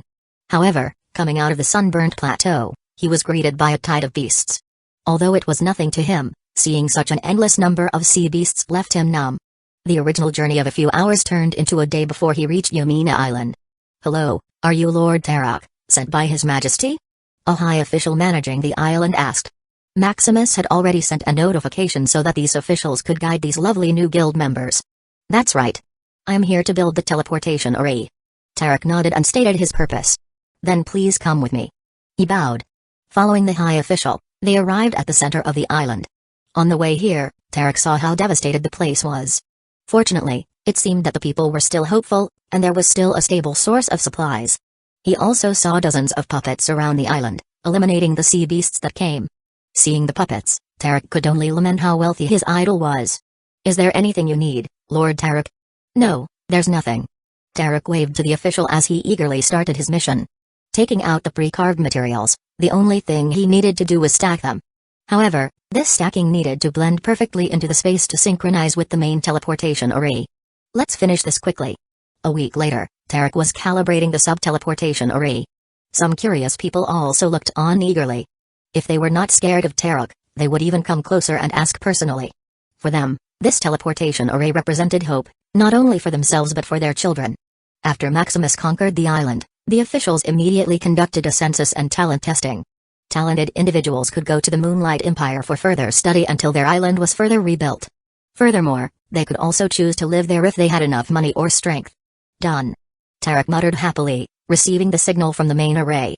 Rank C mission, complete. Set up a sub-teleportation portal, guild points, 30, Tarek Jitri, rank D, 30 out of 100, guild points, 30, looking at his additional contribution points, he couldn't help but smile. Just a few more missions and I can buy a tier 6 Hail Pure Core. In the guild exchange list, rare tier 6 resources only cost a few hundred credits. It can be said that guild points are more valuable than a top magic crystal. "Congratulations, Lord Tarek." The high official, seeing Tarek happy, complimented. "This is easy." Tarek smiled arrogantly. While they were talking, the sub-teleportation array moved as people kept coming out. "Finally, I can do a different mission. I've waited long enough, those rank D missions were not for humans." "That's right. If it weren't for my weak strength, I would choose higher ranked missions." These people who came out were also new guild members, the only difference being that they were weaker. Most of them were tier 3 to 4, unlike Tarek, who was tier 5 and had extensive knowledge. These people could only do repetitive tasks that required intensive manual labor. "Then why don't you quit?" Pilo, a new member who had just joined yesterday, asked. He had only come here under the banner of Maximus, the #1 genius of this era. However, upon seeing that the guild had no requirements or tests, he was a little disappointed. After all, he still had some arrogance. If others could join easily, does that mean the guild is not something special? "Did you look through the guild exchange list?" Jeremy, a week-old member, asked. "No, isn't it just some common resources?" Pilo muttered. "With so many people joining, it can't have rare resources, right?" He added. After being disappointed by the guild, he didn't even bother to read its introduction. He just went straight to do missions, to quit and leave quickly. Although it is said that leaving the Shadow Hunter Guild is easy, you still need to be at least a rank C member to do so. Meaning, he still needed to do a bunch of missions before leaving. Such a rule is, of course, Maximus's evil taste. If he can't persuade these people to join the guild, at least let them contribute a little. This can also better retain some weaker individuals. Especially those who can only do missions that reward 0.1 points. Doing 1,000 missions just to quit the guild would take them years. By then, would they still have the will to quit? There is also the rare reward that they definitely can't pass up. After they had a taste of what his guild could offer, can they still bear to leave? Anyway, Maximus did his best to retain these people. For now, it's somewhat effective as there's still no one who has quit the guild. Of course, it's possible that they are still saving enough points. Hey, don't underestimate a guild by a core student, especially the one hailed as the most talented in this era. Jeremy sneered. He had seen many impetuous people, not even bothering to grasp the essence of things.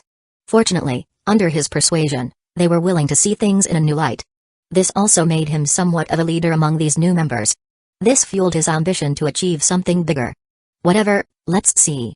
Pilo muttered as he looked at the enhancement list to see what this person was talking about. Looking at the enhancement list, His nonchalant face changed from shock to excitement and eagerness. Is this real? Pilo muttered in excitement. Don't worry, lad, we already tried to exchange something by pooling our guild points, and it's real. Jeremy reassured, patting his shoulders. Ha ha ha, it's real. Pilo, who still couldn't believe what was on the list, laughed loudly. From rare top potions to foundational resources. If Pilo could have all of this, then his advancement would be smooth sailing. Usually, these resources were monopolized by top guilds and families. Now he was also a part of a top guild, with access to these resources. As for his earlier disappointment, that was long gone.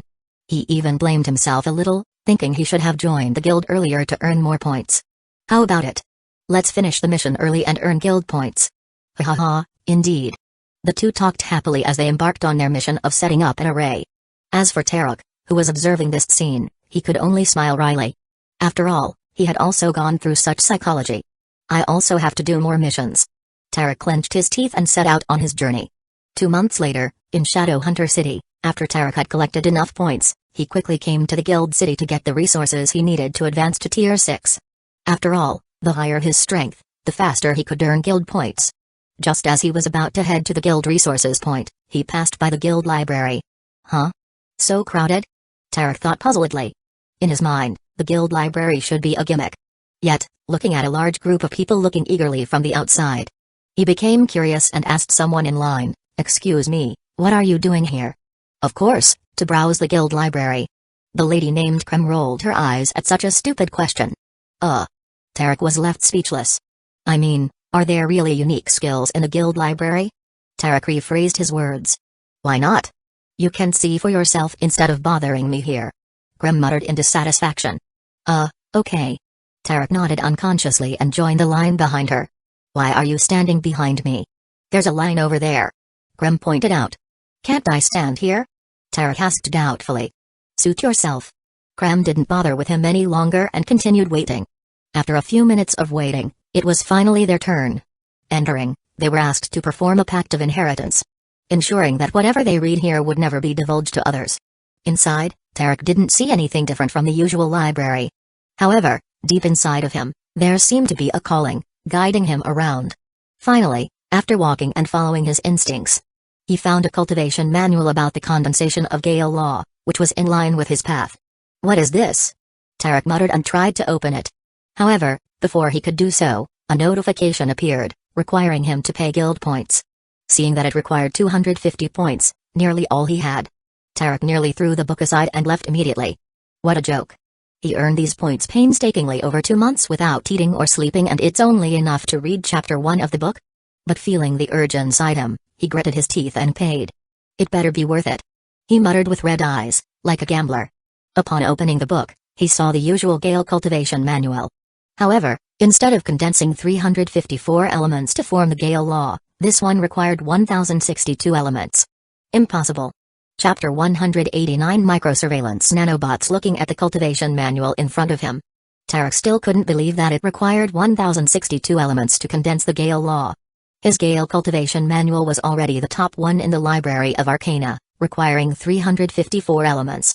Yet here, the cultivation manual of a new guild surpassed that. Just what is the origin of the guild leader? Tarek thought solemnly. He didn't dare to address Maximus as his idol anymore. Possessing top talent and a mysterious background, he felt that it would be blasphemy if he called Maximus his idol.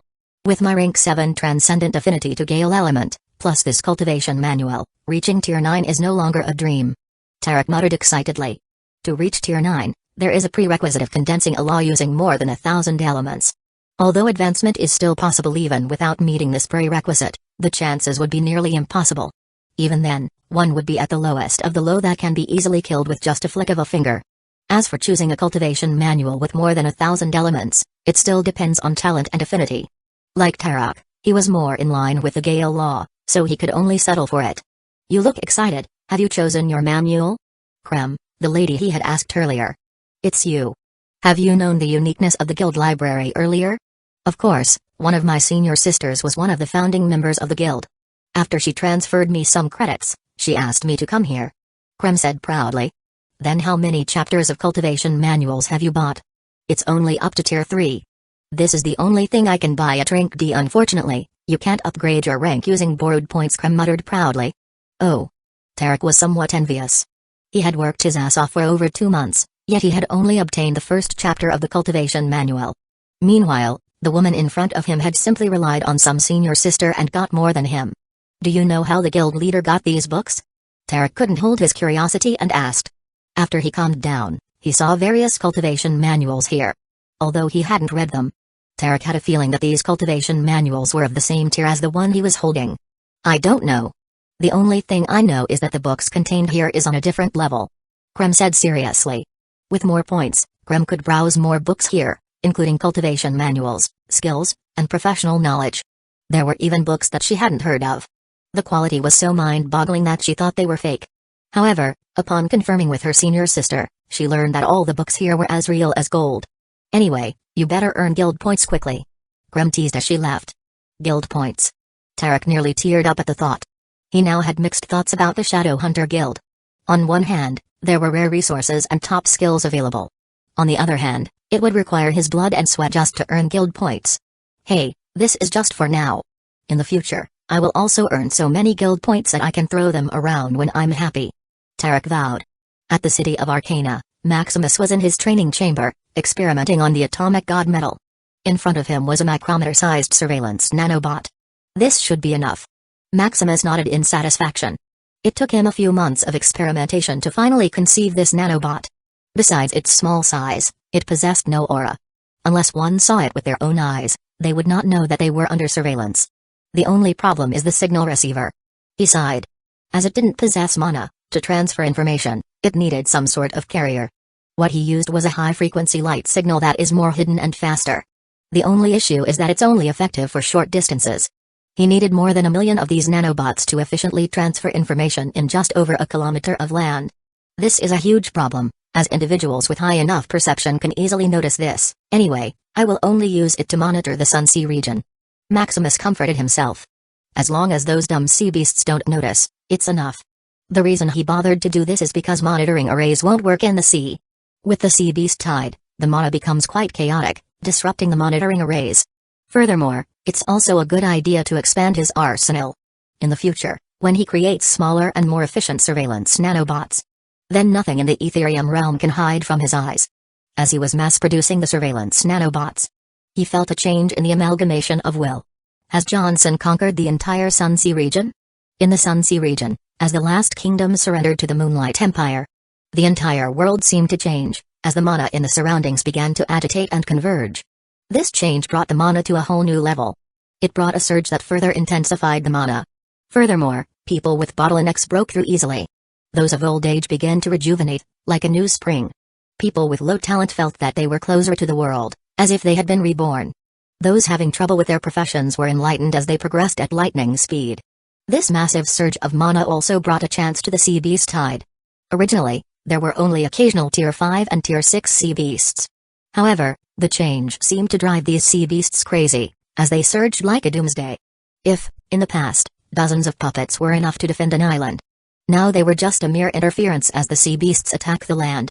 Maximus quickly made his way to the Empire after being notified of the changes brought by the surge of mana. Coming in, he saw the panicked officials busy ordering their subordinates. Your Majesty, you're here. Doran sighed in relief as he saw Maximus. How is the evacuation? Maximus asked directly. It's fine, Your Majesty. They evacuated successfully. As soon as the sea beasts managed to get past the puppet blockage, the places with sub-teleportation arrays were evacuated to other locations. This way, the puppets would be less scattered, providing better protection. The only problem is in those places without sub-teleportation arrays, Doran said worriedly. Although the surge of mana made him advance to the 5th tier, a smile was not present on his face, there was only endless worry and gloom. These people were also his family, the children of the Moonlight Empire. Relax, I already thought of this. Maximus comforted Doran and patted his shoulder. In the places with many of his guild members, he issued a temporary defensive mission. Even though most of them were only Tier 3 and 4, they could still easily defend the land. As students from the highest institution in the world, they still have some skills or two. Killing cannon fodder within 2 tiers above them was still relatively easy. As for the places without enough of his guild members, he released some of the restrictions on the puppets, making them reach Tier 7.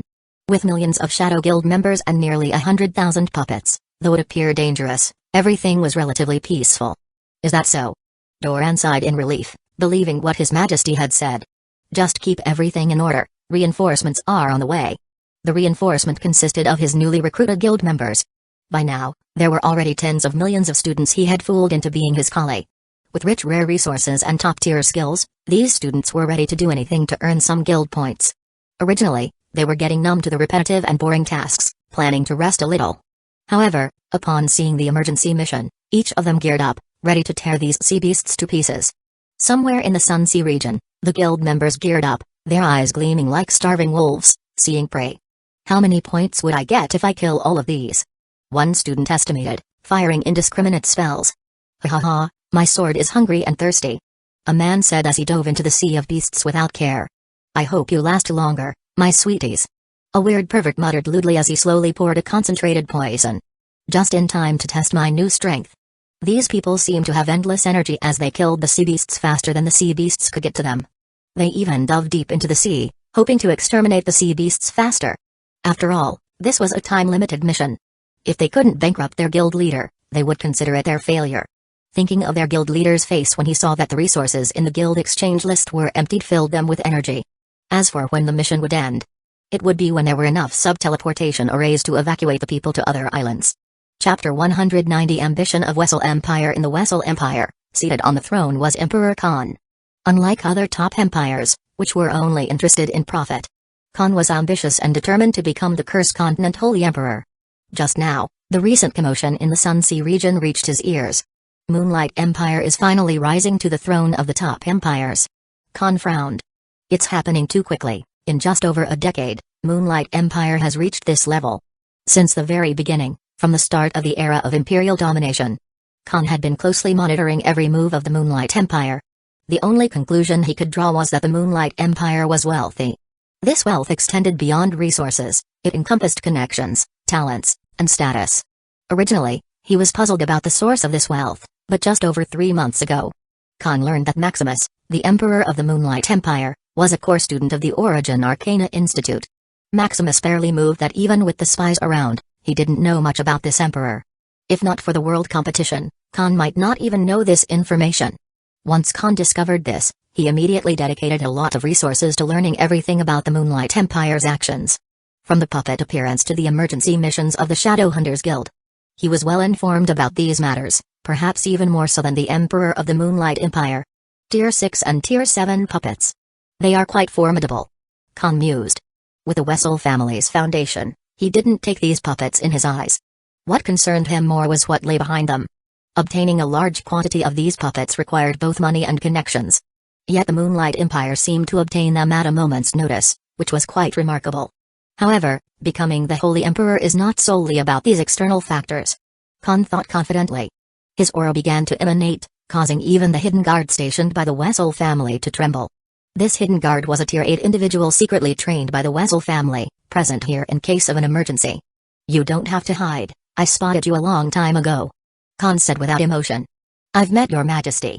Seeing that he had been discovered, the hidden guard emerged. So it's you, Senior Kira. I've long wanted to meet you. No need for courtesy, I didn't expect that the boy from the past could grow to this state. Kira said with a sigh. Ha ha ha, this is because it's the era of imperial domination, everything is possible. Khan laughed wildly. Khan was born with the most common talent and was almost thought to be a bastard child of the Wessel family. From oppression to indifference, his experience growing up was not pleasant. However, despite all of this, he never reconciled. With a monstrous mind and comprehension, Khan overcame all the odds and succeeded in becoming an emperor managing one of the Wessel family territories. Originally, he was given a better choice than managing some backward empire. However, deep within him, he felt that this was his destiny, his calling. After becoming an emperor, the Wessel Empire grew by leaps and bounds, becoming one of the top empires in the Cursed Continent. Using these resources, he managed to break all the barriers and reach Tier 6. Originally, he thought he could only stop there and settle into his life. However, the beginning of the era of imperial domination was like a catalyst, telling him that it was time. Recalling all the hardships to reach this point, Khan smiled wryly. Is it the amalgamation of will? Kira asked warily. To make a Tier 8 individual tremble, despite being weaker, is simply not normal. Unless one was a core student of the Origin Arcana Institute, then it would be understandable. Those monsters, after reaching tier 7, could slaughter the likes of him like chickens. Yes, from talent, affinity, even skills. Amalgamation of will can do anything. Khan smiled. For talent and affinity, the amalgamation of will was like a panacea, pushing everything to its peak. By now, he already had a rank 9 talent with a godly physique. His elemental affinity was also steadily improving. These advances were not within his control but simply the manifestation of his desire. Because of his past talent, deep inside, he thirsted for the most prodigious talent ever born. The amalgamation of will just responded to that and made it happen. This mechanism is not something one can just go and control. One has to have an overwhelming desire for the amalgamation of will to respond. Khan was lucky that the amalgamation of will upgraded his talent and affinity. As for the skill, it's quite easy. Just infuse the amalgamation of will into it and hope for the best. Typically, the result would either mutate your spell or enhance your mastery. With a vast amount of amalgamation of will, his spell mastery reached transcendence. There was also his cultivation manual. Gathering all the cultivation manuals he could find, Khan gambled, pouring all of the Empire's amalgamation of will into it, hoping for a miracle. Not disappointed, just a few months later. A top cultivation manual with all the elements present in the world condensing the Overlord Law came into his possession. Although Khan still didn't know its full potential, after advancing to tier 7, the Overlord domain merged his empire into him. Khan and the Wessel Empire become one. As long as the people in it were subservient to him, all of their strength, skills, and talent would converge into him. This was why, when he flared his mana, Kira felt palpitations. With his original strength, his people's strength, and Kira, he can also defeat a tier above him. Unfortunately, most of the powerhouse in the Wessel family was in the Arcane Continent. Otherwise, he can also slaughter tier 8 individuals like chickens. The Overlord domain could not only convert all his people's strength into him, but also when he willed in he can bestow this power to his subjects. With all of this, Khan felt invincible and believed that everything in the world was within his grasp. However, this was merely an illusion, as above him, there were still those apex sovereigns ruling the world. No matter how many tier 8 individuals there were, they were like mere ants that could be trampled at will. If not for these concerns, Khan would have already started a war, conquering the entire Curse continent, becoming the Holy Emperor. Khan could only take his time, avoiding the interests of those apex sovereigns. Who knows if these apex sovereigns became bored and joined the fray in the Curse continent. Khan thought this because he didn't know the unwritten rule of the Curse continent. In the event of imperial domination, all apex sovereigns were banned from assisting the emperors in any way. Otherwise, the battle sage, Valeros, would come to their door late at night to deliver the consequences. After some unfruitful chatting, Khan finally got to the main point. Senior Kira, I'd like to seek your help. Khan asked nonchalantly, not accepting no as an answer. Your Majesty, I'm but a mere servant, you can tell me anything. Good. I'd like you to visit some empires for our great cause. Here is the list, make sure to be courteous. Khan said with a slight, evil smile. As ordered, Your Majesty. Kira immediately understood the assignment. For the Wessel family, being courteous was a derogatory term for making threats. Looking at the list, these were weak empires, without even a tier 8 individual in their background. Giving them a visit should be easy. If these empires didn't want to meet their demise, they could only submit politely. I'm awaiting your good news. Once these empires surrendered to him, his strength and the quantity of amalgamation of will he would receive would skyrocket. Just wait, time is on my side. Khan thought. Meanwhile, after taking care of the Moonlight Empire, Maximus returned to the Arcane Continent. In the Lumina Chrysalis Guild, hello, Lord Maximus, I'm Hudge, the Vice Guild Master of Lumina Chrysalis Guild. Hudge greeted.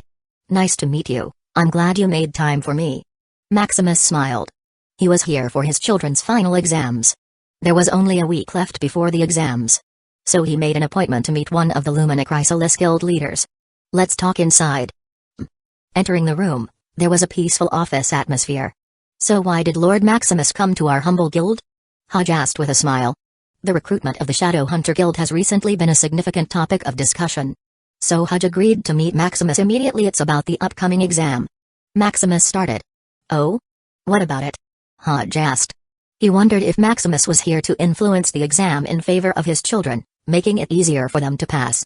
I heard that the final exam is usually a simplified version of the official student trial. That's correct. I think this is too easy and undermines the qualifications of the Origin Arcana Institute. Maximus said calmly. Thus, I would like to suggest that the Lumina Chrysalis Guild increases the difficulty of the exam. Chapter 191 Goodbye of a Century. Hearing the absurd words coming from the person in front of him, Hodge thought there might be an issue with his hearing. Easy?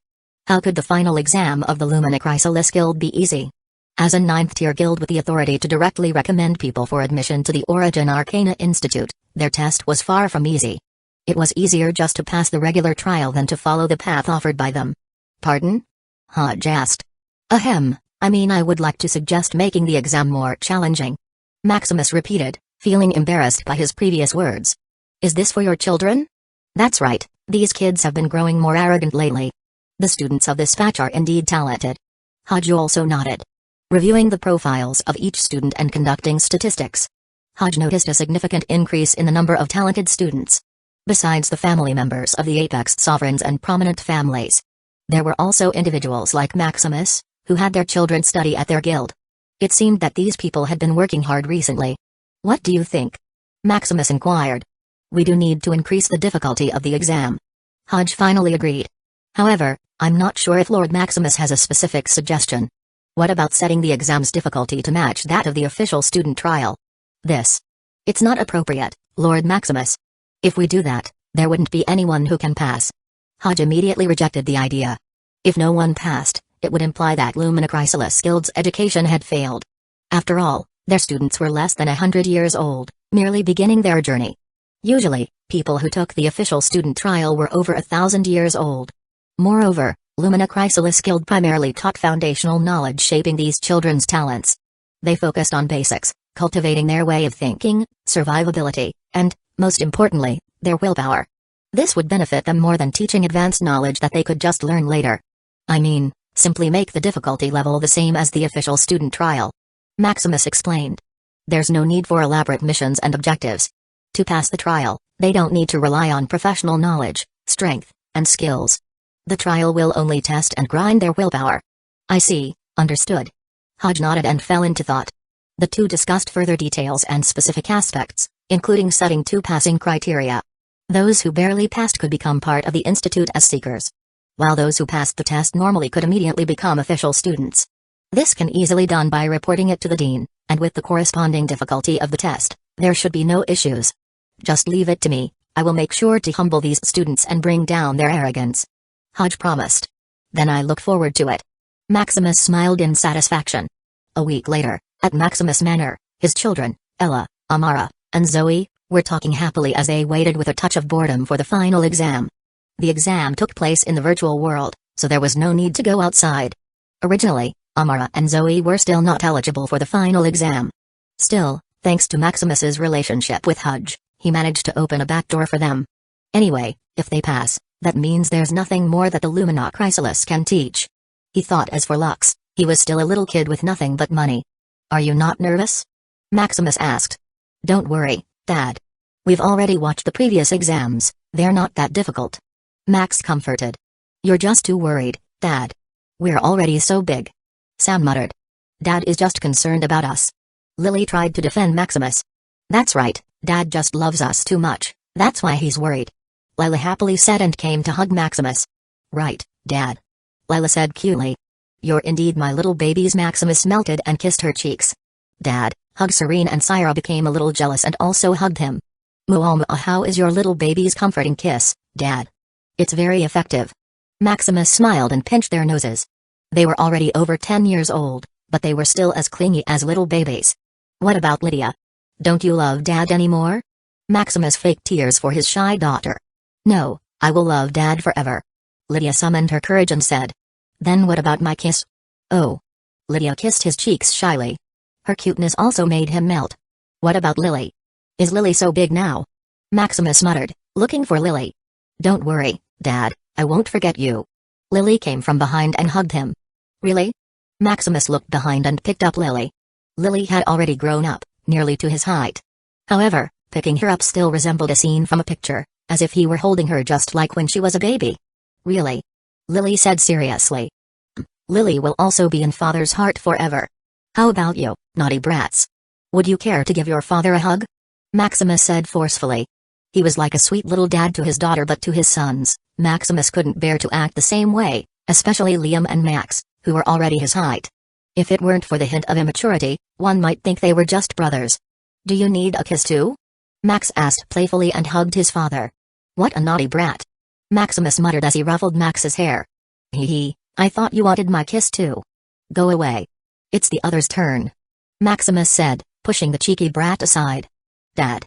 Nathan said as he briefly hugged him. You have indeed grown into a fine young man. Maximus praised, glancing at Zoe. Be careful in the trial. He added, patting Nathan. After Nathan, he didn't have to wait long before Sam and Luke tackled him. Dad. Dad. More cheeky brats. Maximus smiled as he hugged them back. We will miss you, Dad. Sam said. They didn't know why, but seeing how their father acted, they had a premonition that it would be a long time before they would meet again. Don't worry, everything will be fine. Maximus smiled wryly. Their premonition was right, their exam this time would last exactly a century. To train their will, time was the most important factor. Living only for over a decade, Maximus couldn't help but worry about them.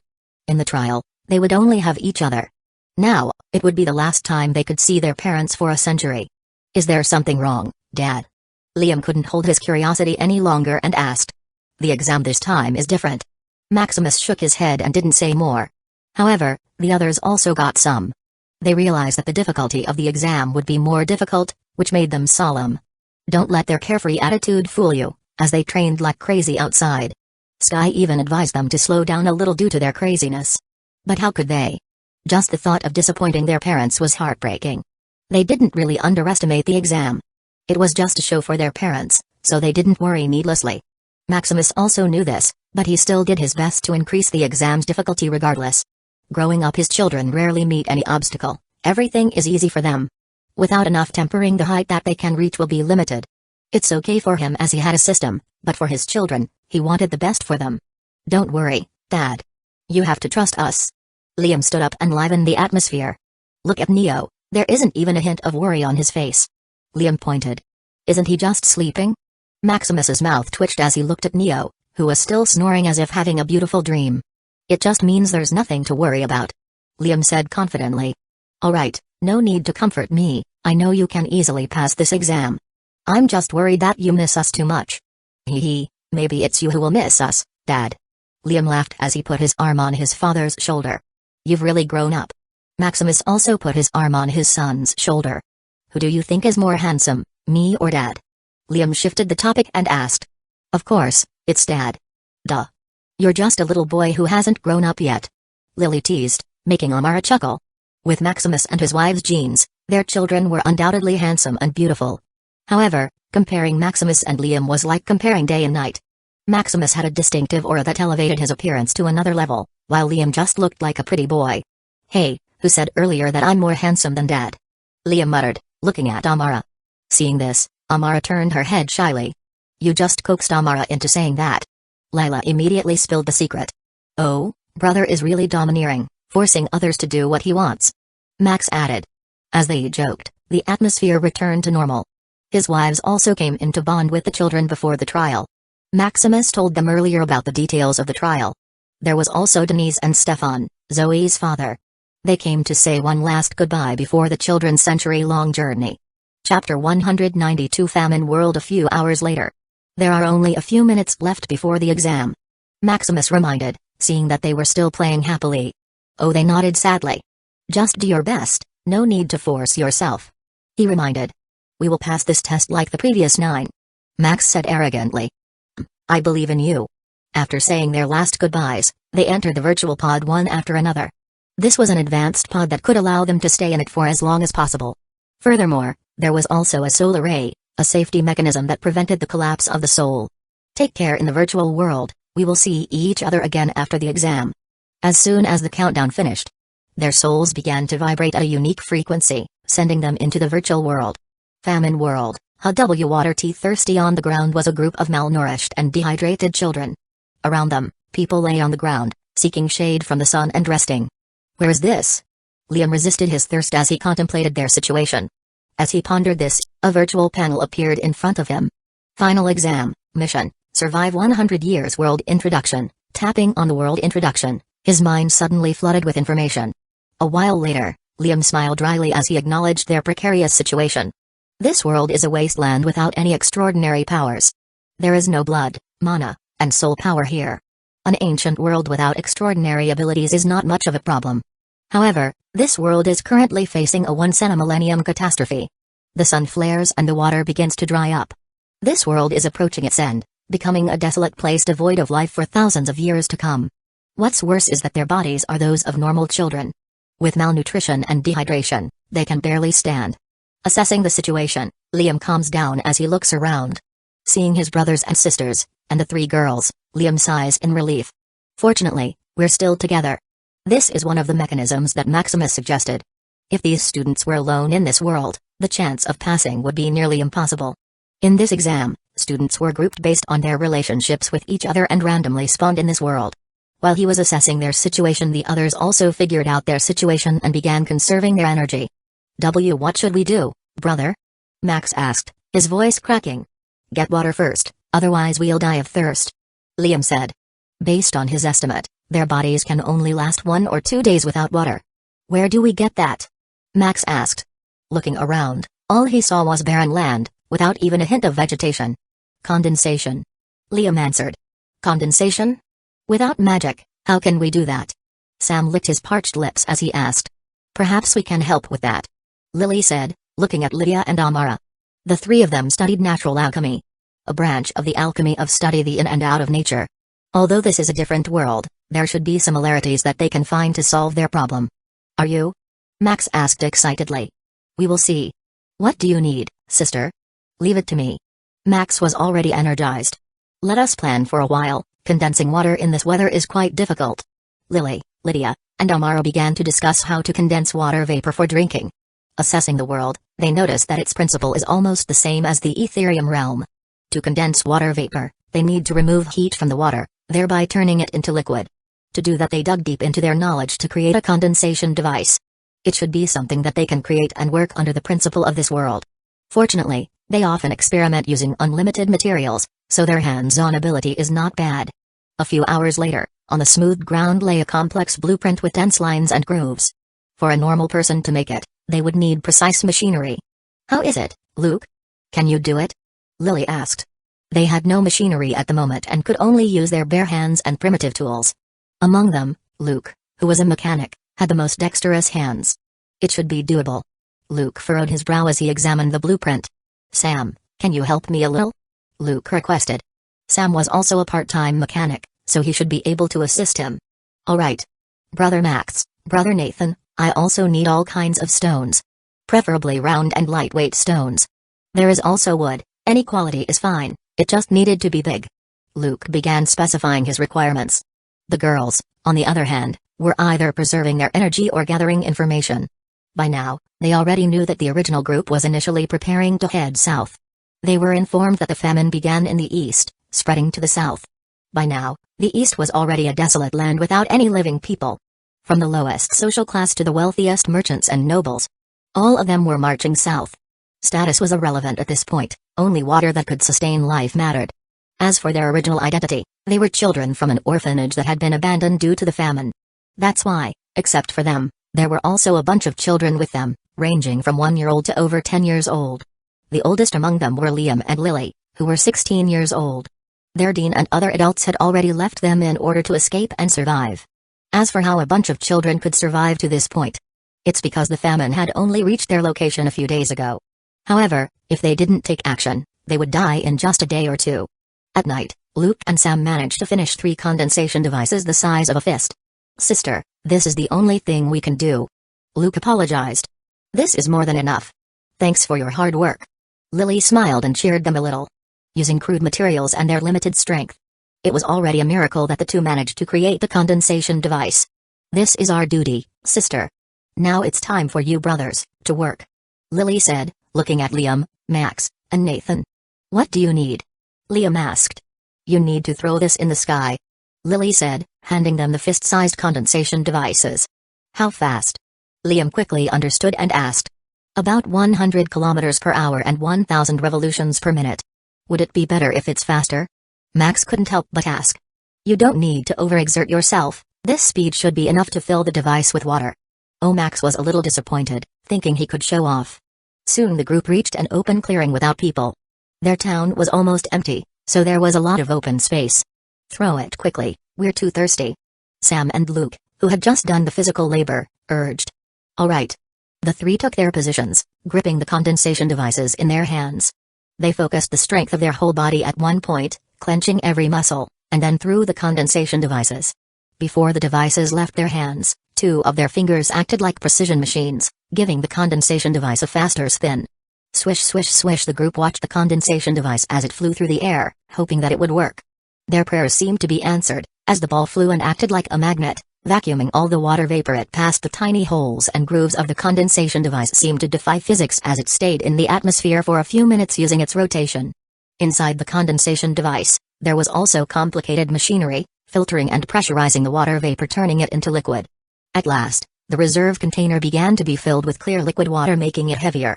Thud thud thud, the condensation device fell accurately into place. With curious and excited expressions, they took the condensation device and opened it. Inside was charcoal wood with carvings and grooves. Before opening it again, they took out a container. With a prop, a fist-sized amount of water came out, bringing smiles to their faces. "We have water. Brother, we did it," Sam said excitedly. "It's thanks to our three sisters who thought of this." Luke didn't take the credit. The others beamed with smiles as they finally had water. Although it took almost all their strength just to throw the condensation device, it was enough to ensure they would not die of thirst. With the good news, the three began to throw the condensation devices again into the sky. However, due to their weak body, Max and Nathan only managed to throw another one before collapsing. While Liam, with a bit more strength, threw two more. As for Sam and Luke, after creating the condensation device, their energy was already depleted. As for Neo, he was sleeping at the orphanage. The girls also didn't have much strength. If they pushed their malnourished body to throw the condensation device, maybe they would not die of thirst but physical exertion. Chapter 193, Famine World. Looking at the liter of water in front of them, they sighed. Even with all their efforts, the water they got can only afford them a few sips. "Don't be too sad, this is only our first day," Lily comforted. Returning to the orphanage with the container of water, they saw other children looking at them with hope. "Can we share the water?" Serene said as he held Lily's hand pitifully. "Of course, we will share the water." Lily smiled. They couldn't bear to see these children die in front of their eyes either. Furthermore, earlier when they are gathering material and information, these children also help. They were also pretty clever, not asking any questions. Liam also assessed them earlier, seeing that they had no problem with their behavior. "Thank you, sister, you're so good. Come, call the others, and let them have a sip of water." Soon, the children at the orphanage finally had a taste of water after a few days. Tasting the sweet water, they felt content. Although they were still hungry, it was bearable. That night, these kids slept comfortably, thinking of a brighter future. As for the brothers and sisters, they could hardly sleep that night. The hunger, and their weak aching body, especially the thought that they would need to stay here for a long time, weighed them heavily. What they didn't know was that their situation was already quite good. The other examinees, on the other hand, barely hung on or had already quit. There were also lucky and skilled ones who were able to secure water. Some ruthless examinees even drank the blood of humans to survive. Just the first day revealed the cruelty of the test. The next day, they were greeted by the scorching sun, feeling their parched throats. "When will this end?" Max complained as he slowly got up. His body still ached from overexerting himself the previous night. "Don't dawdle, we still have a lot to do." Liam also got up. Although his body also ached, his expression remained the same. Even Nathan, already got up earlier to scout around. There was only Max who complained, like a spoiled child. "Oh, what do we do now, brother?" "Find food and a place to stay." "So we're heading south?" "That's right."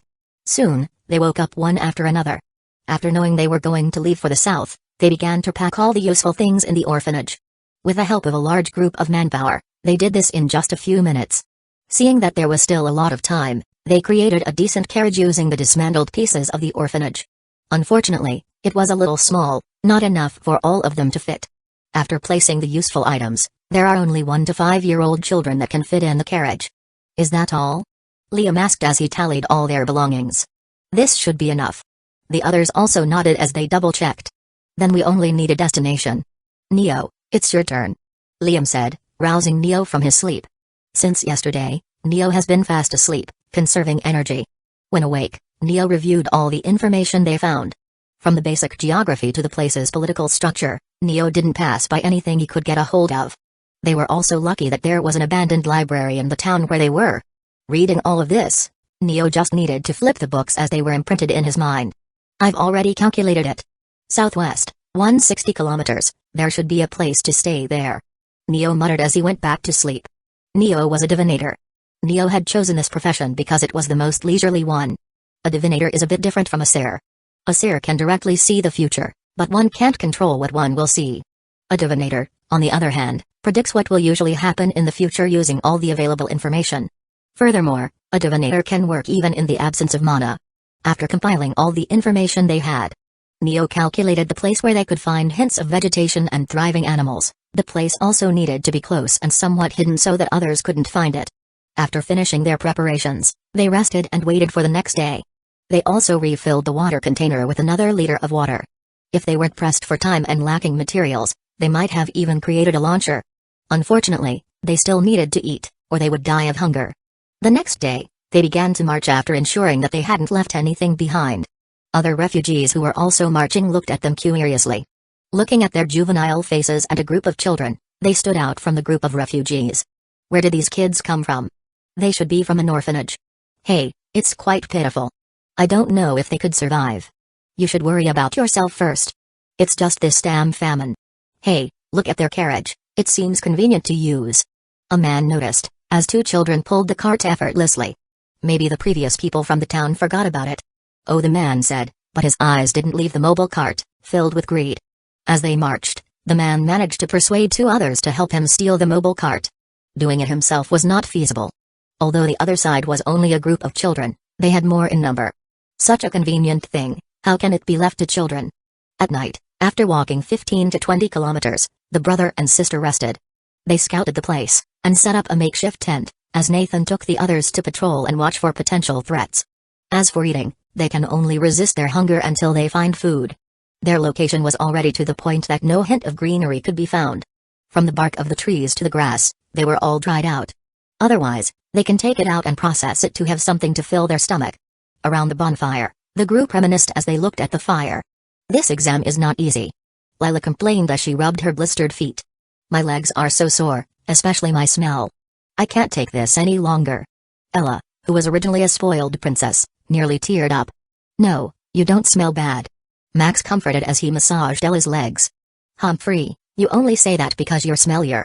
Ella teased but smiled regardless. Yes, yes. Max just nodded and continued his task. But by the way, Liam, what's your plan after finding food and stuff?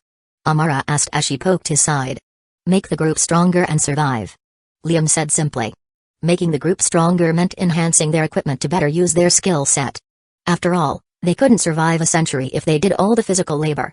Medicine was also necessary. Surviving a century was nearly impossible without maintenance. In their current state, full of malnutrition and physical exertion, living 60 years was already an achievement. As for survival, Liam predicted that the famine would last for centuries, so they needed to be prepared. Serene, sing us a song to cheer everybody up.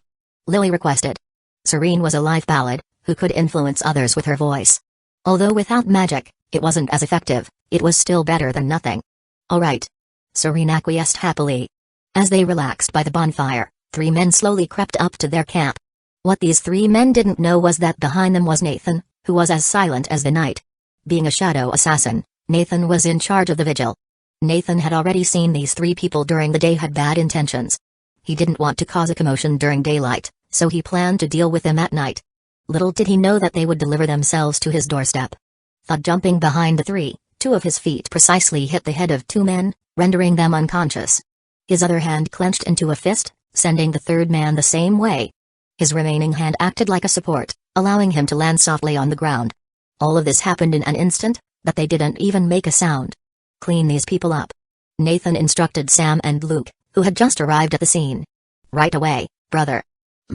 Nathan nodded, continuing his patrol. Nothing could harm his brothers and sisters while he was on watch.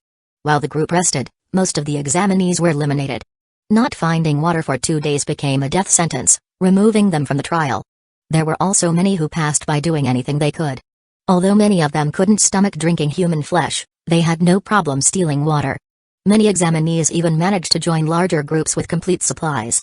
With their knowledge and skills, subduing some nobles and wealthy merchants was easy. The night continued until dawn began to replace it. Chapter 194 Steal food 5 days later. Ugh. Opening their eyes, they couldn't help but groan.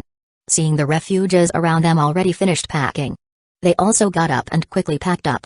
Their movements were already mechanical, without much complaint. All of them were as thin as skeletons. Without eating for about a week and only having water in their stomachs, they were bloated like pregnant women. According to their pace, it would still take a week to reach their destination. "Brother, I found it," Nathan muttered to Liam. "Finally, we can eat something." Liam's eyes lit up. Although he could still hold it, he couldn't bear to see his siblings and the other children endure hunger. A few days ago, they had planned to rob food from other people. However, seeing that they were also pitiful with little food, they didn't bother. After a lot of discussion, they planned to rob some nobles or wealthy merchants passing by. After consulting with Neo, they adjusted their course a little bit and finally found someone. "How is the catch? If we rob all of it, it's enough for a few months," Nathan said emotionlessly. "Just get a week's supply, enough for us to reach our destination." "Are you sure, brother?" Nathan asked with a frown. Such a soft approach made him puzzled. If it were not for his compassionate brothers and sisters, Nathan might have already robbed some civilians to fill their stomachs. "Do you think this test is just about surviving?" Liam asked coldly. "Isn't it? Then you're wrong. According to Neo's divination, surviving for a century is just the bare minimum. Furthermore, what do you think Father will think when he sees this?" "I see. Then I'll get a week's supply." Nathan understood and didn't ask further. As he was always scouting, he didn't join much of their discussion, so he didn't know about Neo divination. He also forgot that their exam was being recorded, and could be watched by their parents. Although he is a bit cold-blooded, he still doesn't like to see his parents disappointed. "As long as you understand." Liam nodded and patted him. At night, together with Nathan, Zoe, and Lila, was hidden in the darkness. There were also other people a little further away from them, responsible for transporting the supplies silently. Looking at the noble and his guards eating and drinking happily, Lila and Zoe couldn't help but drool. Not eating for about a week, such a smell was tempting. "Hold on, take out the sleeping powder that Sister Lily made," Nathan warned. I know. Lila nodded impatiently and hurriedly spread the sleeping powder around the air. Lily created this sleeping powder using her knowledge of natural and biological alchemy. As for materials, of course, they were stolen. Although they didn't dare to steal any food, the materials they needed were still possible. With these materials, aside from the sleeping powder, they also managed to upgrade their carriage. Now it has a suspension device that can move with just a push on any flat terrain. There is also a launcher for the condensation device, so they didn't need to exhaust their strength just for water. Because of this, they could hold off their hunger. Otherwise, just having a sip of water would make them collapse long ago. As for the covetous eyes, they disappeared every night. Their group was already a famous one that no one could afford to provoke. Soon, the sleeping powder slowly took effect as the noble and his guards began to sleep deeply in the night. "Let's go." With Nathan's order, Lila and Zoe excitedly sprang into action. "Rice, let me take a few sacks," Lila muttered as she tried to drag them. "Huh." Using all of her strength, the sack of rice barely moved. "That's too heavy for you," Nathan said, effortlessly putting the sack of rice on his shoulder.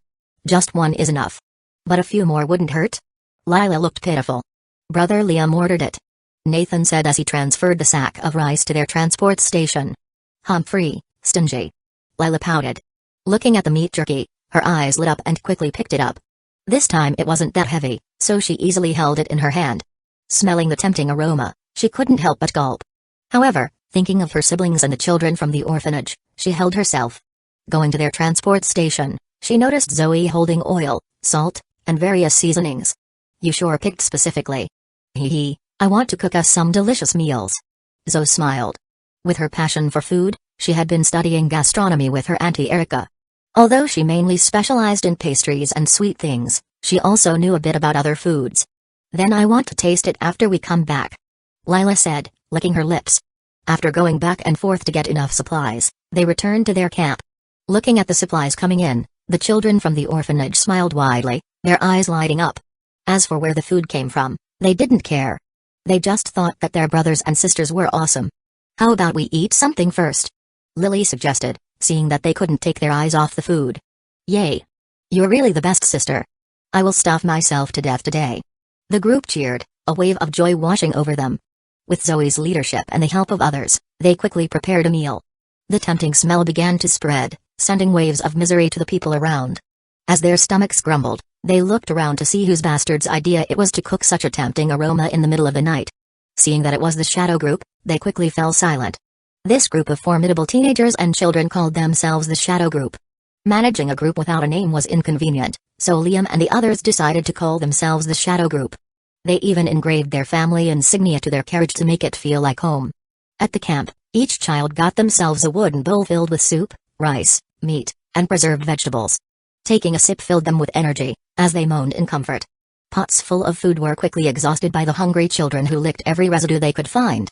Unfortunately, their stomachs were still empty and still wanted more. Enough, eating too much will cause diarrhea. Lily advised. The amount of food for each of them had already been calculated by her, ensuring that it could satisfy their hunger without causing problems. Oh, the group sighed as they went back to sleep. Anyway, they could eat it again tomorrow. It was better to sleep now so they could reach tomorrow faster. Deep into the night, they unconsciously smiled as if dreaming about their bright future. A week later, they finally reached the place Neo had divined. After walking for over about 200 kilometers, the land finally showed some vitality and greenery. When the hungry refugees saw this, they immediately sprang into action, looting everything they could find. From puddles of water to roots and grass, anything edible was quickly picked up. In just a few hours, the place that was showing some vitality quickly became a barren land. Fortunately, the place Neo had divined is not exactly at this place and was hidden. The group rested in place, waiting for the night to go into the place that Neo had divined. Lila, scout the place Neo said and see what route we can take. Liam ordered. Alright, brother. Lila's eyes lit up. She was a treasure hunter, and every treasure hunt was like a game to her. Furthermore, with enough food supplies, they had already recovered some of their strength and had more energy to spare. Even Sam and Luke had so much energy that they created more carriages. Now they could all preserve their energy as they traveled, taking turns pushing the carriages. The brothers even pondered creating a steam engine or some mechanical machine. Unfortunately, without metal and various tools, they could only dismiss it. As for the children of the orphanage, Lydia, Serene, and Syra were teaching them basic knowledge. As part of the shadow group, bearing their family insignia, being ignorant would bring shame to them. Nimble like a monkey, Lily ran from tree to tree looking for the place Neo divined. As for the specific place, Neo couldn't calculate it, he only knew the rough direction. Even then, Lila looked around excitedly, as if playing hide and seek. Other people, seeing Lila doing dangerous stunts, were a little shocked, wondering who that energetic lady was. Lila didn't care and continued to look around the place. Finally, after looking a few kilometers, Lila saw some unusual place. A rocky mountain range, that looked like a natural formation. With her treasure hunting instinct, Lila immediately concluded that it was the place she was looking for. Hee, let's see what treasure are you hitting. Chapter 195 Promised Land. Going around the Rocky Mountain Range, Lila confirmed that it was indeed a naturally formed hidden array. A rocky mountain range hiding a paradise inside. I found it. Lila muttered excitedly, finding the entrance. Going up a steep path and treading for about an hour, she finally saw what was inside. A paradise in this world, with animals drinking at the lake, a roaring waterfall, and greenery covering the ground. Lila felt as if she was in a different world. In about half a month in this world, Lila had only seen cracked ground and dried trees. Even the bit of greenery earlier was full of dried leaves, surviving only with some puddles of water. Now in front of her was a complete ecosystem with everything needed for life to survive, from animals and plants to water. Furthermore, it was so hidden that it took her an hour to get there, walking up a steep entrance. I should tell brother quickly. Lila muttered excitedly. At night, after Lila told the group about what she found, they became excited. If the place was really as Lila described, then they could probably settle there for a few years. Let's go. Seeing that other people were either resting or sleeping, the group began to walk carefully. Seeing this, others thought that they were finding a place to stay for the night, so they didn't bother much. Some also thought that the shadow group had found something, so they followed silently. After a few hours and kilometers of walking, they finally reached the Rocky Mountain ranges. Around them was a desolate rock field where you wouldn't think there was a paradise inside. As for the people following them, they were eliminated by Nathan. They wouldn't show mercy when it came to their safety, as they might stay there for a few years. Even the traces left by them were erased or disguised. Where do we come in? Liam asked Lila. Follow me. Soon, they reached the hidden entrance that Lila had found. Seeing the tight and steep entrance, they frowned. I guess the carriage can only be disassembled. Liam decided. Leave it to us, brother. You should come inside first. Luke said. Alright, we'll be back later to help you. Liam nodded. Packing out all their cargo in the carriage, they slowly walked toward the place. Guiding the children so they didn't slip or fall and heavy baggage, the journey took longer. Finally coming inside, although it was dark, the moon's reflection from the lake and the roaring waterfall still made them excited. Even the tired children seemed to be energized as they looked around. Is this place real? Wow, so much water. Did we finally find the promised land, told by Sister Lydia? Yes, this must be the promised land. Sister Lydia would not lie. Does that mean we'll never run out of food? It should be. After all, it's the promised land. The children talked happily as they walked around the place. Liam and the others also scouted the place, looking for a spot to set up a temporary camp. According to Lila, there were no dangerous animals in the area, so they didn't worry much about the children. After setting up their camp, they came back to the entrance to help Luke and the others disassemble the carriage. A few hours later, after all the work was done, they set up tables of food to celebrate. Eating until they were full, they couldn't help but hiccup. So what do we do now? Max asked. Wait until we grow up as we upgrade our arsenal. Liam straightforwardly said. They were still little kids with weak strength. Even though they could control their strength very well, unleashing stronger power, they were still weak in the traditional sense. In the Ethereum realm, age wasn't a problem as they had mana and everything. Their bodies were impenetrable and invulnerable, and they could do anything they thought of. Here, they only had normal, untrained bodies that were susceptible to all diseases. Furthermore, a little physical exertion can send them to bed. Even with their skill sets and knowledge, they couldn't do much. Oh, then what do? We developed the place. Half a year later, the place they named the Promised Land underwent a world-shaking change. First, the source of all life, water. After assessing the source and quantity of water, they reinforced the place to prevent it from drying up. With the sun blazing hot, if they weren't careful, the water would quickly dry up. The solution they came up with was to make the place cooler. By tweaking the Rocky Mountain Range's natural formation, using natural alchemy and a bit of engineering. The flow of air was processed by the Rocky Mountain Range before entering the Promised Land. Now the place became a few degrees cooler than the outside. Then there was the source of food, the lifeblood that kept them alive.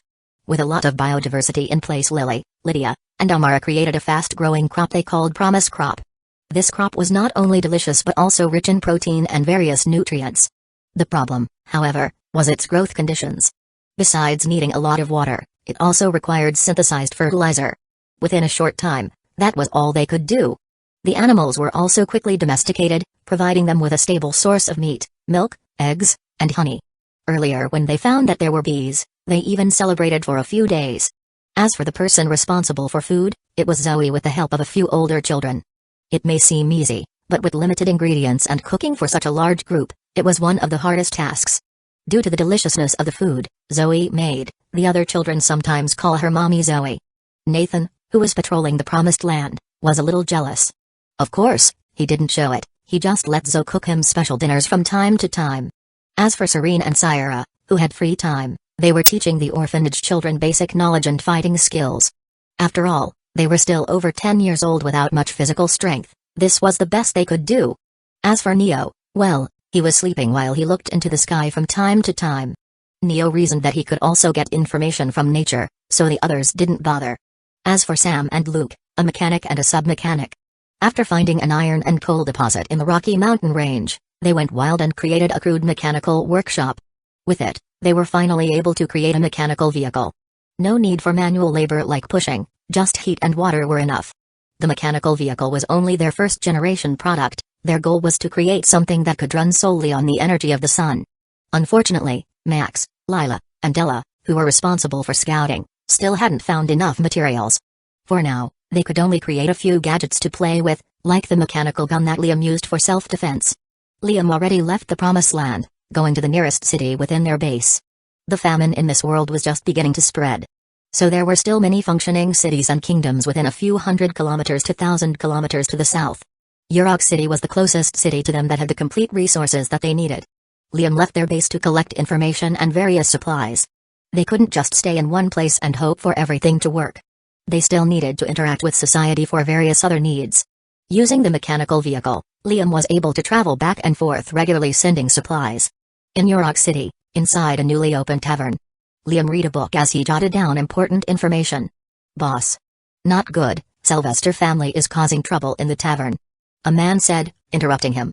Is that so? It seems that my previous warning was not enough. Liam said coldly. Coming to Yurok City a few months ago, he decided to open a tavern. With specially brewed drinks by his sisters, his tavern quickly became popular. However, this popularity came with danger. Nobles and wealthy merchants began knocking at his door, collecting protection fees and demanding the formula for the drinks. How could Liam agree to these ridiculous terms? Using the mechanical gun created by his brothers, he silently assassinated some of these groups as a warning. After that, it seemed like these people got the message and stopped bothering him. Who knew that after just a few months, some Silverter's family that he didn't know of came knocking on his door. Exiting his office, he saw the ones causing trouble were a group of muscular armored guards, along with a seductive witch. As for why he called her a witch, it was because of her vulgar clothes and overwhelming perfume. If it were not for his manners, he would have scolded this witch to immediately get out of his face. "So, it's you, the owner of this tavern?" the witch said. "What do you need?" Liam said coldly. My family, the Sylvester, have taken a liking to your tavern and would like to invest in it.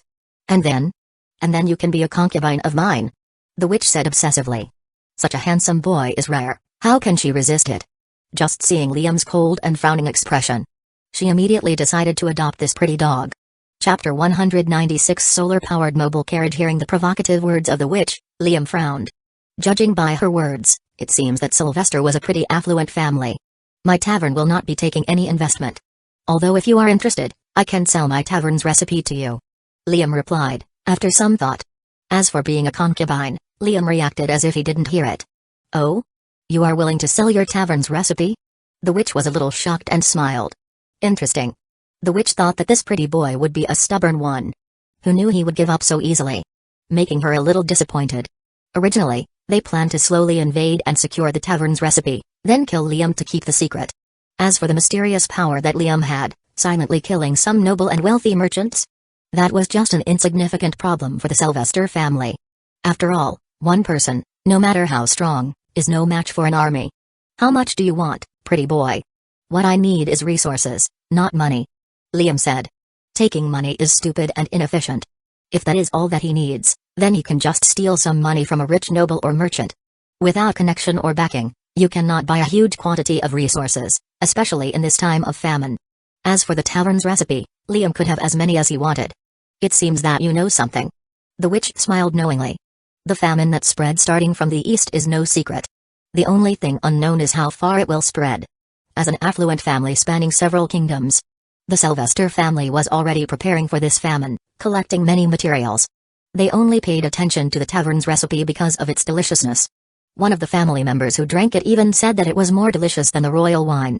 They just needed such a thing to earn a lot of money before the famine truly caused some panic. "What's wrong? Do you not accept this kind of payment?"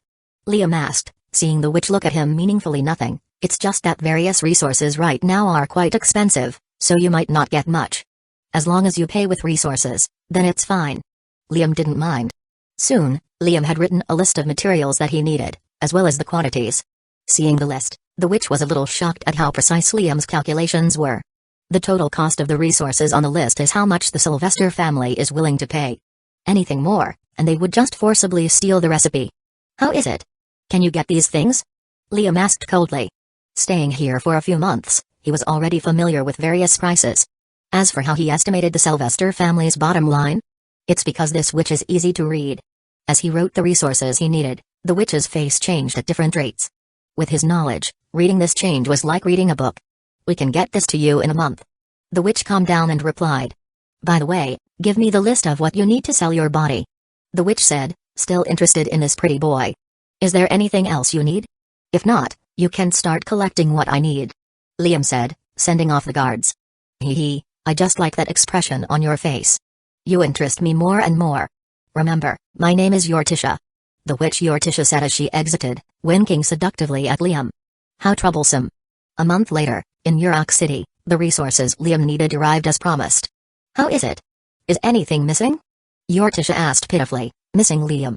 "Here is the recipe you wanted," Liam said, not bothering anymore as he ordered his men to transfer the supplies to the mechanical carriages. "Hey, it seems that you also have this type of convenient carriage," Uchiha said, getting closer to Liam. Now, Uchiha changed her dress to a more conservative one after seeing that Liam didn't like her attire previously. She even changed her perfume, hoping to get Liam interest. "It's none of your business," Liam replied nonchalantly. He also noticed that the Sylvester family used mechanical carriages. However, Thinking that they were not the only examinees in their world, he didn't react much. There should be a group of students recruited by the Sylvester family to do this. How about it, Liam? Did you consider joining our family? Don't worry, you would no longer be my concubine but the main husband. Is my offer tempting enough? Uchiha talked endlessly, teasing Liam. Liam didn't react as he treated her like air. Soon, his men finished loading the resources. I still have a lot to do. Congrats on getting my recipe. Liam said goodbye as the mechanical vehicle departed. Seeing such a cold boy, Uchiha smiled wider, as if she had found an interesting toy. Hee hee, just wait. 3 years later, in the Promised Land, with the resources that Liam obtained from the Sylvester family, their progress accelerated. First was their food supply. The promised crop created by Lily, Lydia, and Amara was further enhanced. Now, besides the special solution needed, it only needed a small amount of water. Furthermore, it became more nutritious and grew faster. Originally, it took a month to reach maturity, but now it only took 20 days. As for nutrition, consuming just one a day was enough. These 3 natural alchemists also created a variety of potions for healing, strengthening, and poisoning. They were also working on a longevity potion, but unfortunately, due to a lack of time and materials, they had not succeeded so far. Luke and Sam made the most significant progress during these years. They were finally able to create a solar-powered mechanical carriage. Moreover, they didn't stop there. The carriage had a feature like a trackless train, allowing them to connect multiple carriages horizontally. Currently, there were already 3 mechanical carriages connected. The first carriage served as an accommodation when they were traveling. The second was a living space for cooking, processing materials, soil-less planting, and water storage. The third was a storage room for all of their resources. All of this was very advanced, to the extent that even other mechanics among the examinees might not have been able to create it. Luke and Sam's ability to create such technology was due to their father. They had been inspired after they saw the mechanical doomsday vehicle their father had created. It became their primary project when they were at home. Unfortunately, due to their limited knowledge, they couldn't create an intelligent program like their father. Besides the mechanical carriage, the two also developed a range of weapon modules for self-defense. Although they were somewhat crude and could only penetrate human armor, it was sufficient for their needs. As for Liam, in 3 years, he traveled over 1,000 kilometers, collecting resources and information. However, a few months ago, the once lively landscape of 1,000 kilometers had become desolate and devoid of people. Standing on the dried-up lake, the brothers and sisters sighed. I guess it's time to leave the Promised Land. The others, upon hearing this, were a little sad, and some of them teared up, especially the children from the previous orphanage. They had been staying here for over 3 years, learning to read and gaining knowledge that they might not have had in a lifetime. Their bodies had grown stronger, and they had acquired fighting skills that could defeat any opponent. This Promised Land held so many memories of the happiest times they had experienced. It's fine, we can create our own Promised Land with our own hands. Lily comforted, patting the heads of the children. Packing all the materials they had accumulated into the mechanical carriage, they took one last look at the Promised Land. A few months later, they finally encountered other humans. Although the mobile carriage was indeed powered by the sun, its speed was only 30 to 50 kilometers per day. They also need to rest along the way, after all the carriage is only for traveling and storage. All of this adds up, taking them a few months to catch up with the last group of refugees. The conversion efficiency of the solar panel is only enough for the mobile carriage to travel at a speed comparable to a human. Luke and Sam were also helpless about this. They had only been studying mechanics for a decade. Even though they occasionally visited a time chamber, it wasn't frequent, and the time dilation was only a few hundred. As for adding another module, like coal and heat, it was too bulky and would compromise the aesthetics of their carriage. Because of this, their sisters agreed not to add another energy module. Anyway, they had the strength and resources to overcome any problem that came their way. The carriage already served its purpose as a means of transportation and resource storage. In the future, the brothers can just improve it as they travel. Chapter 197 Solar Stone. The arrival of the group caused a little commotion among the marching refugees. Another mechanical carriage. Hiss, it should be a noble or a wealthy merchant. How I wish to have one. Don't dream, I heard that it costs a few thousand gold, and you may not even be able to buy it. With examinees and a few influential groups of people, like the Sylvester family. The original backward world already showed advancement like no other. Mechanical carriages were only one of the products that these groups of people sold. From mechanical devices to various potions, the world became more magical. If it were not for the lack of extraordinary power in this world, the changes would be more astonishing. However, it seems that this mechanical carriage is a little different. It seems to be more slick and longer. Furthermore, there is no smoke coming out. This should be a new product that just got out. I even heard of a mechanical carriage that can fly briefly. Hey, there are really many amazing people in this world. After scrutinizing the newly arrived group, they didn't bother any longer. As for being greedy and stealing such a mechanical carriage, they were not that foolish yet. Previously there were people who coveted such mechanical vehicles, but what greeted them was a hail of bullets.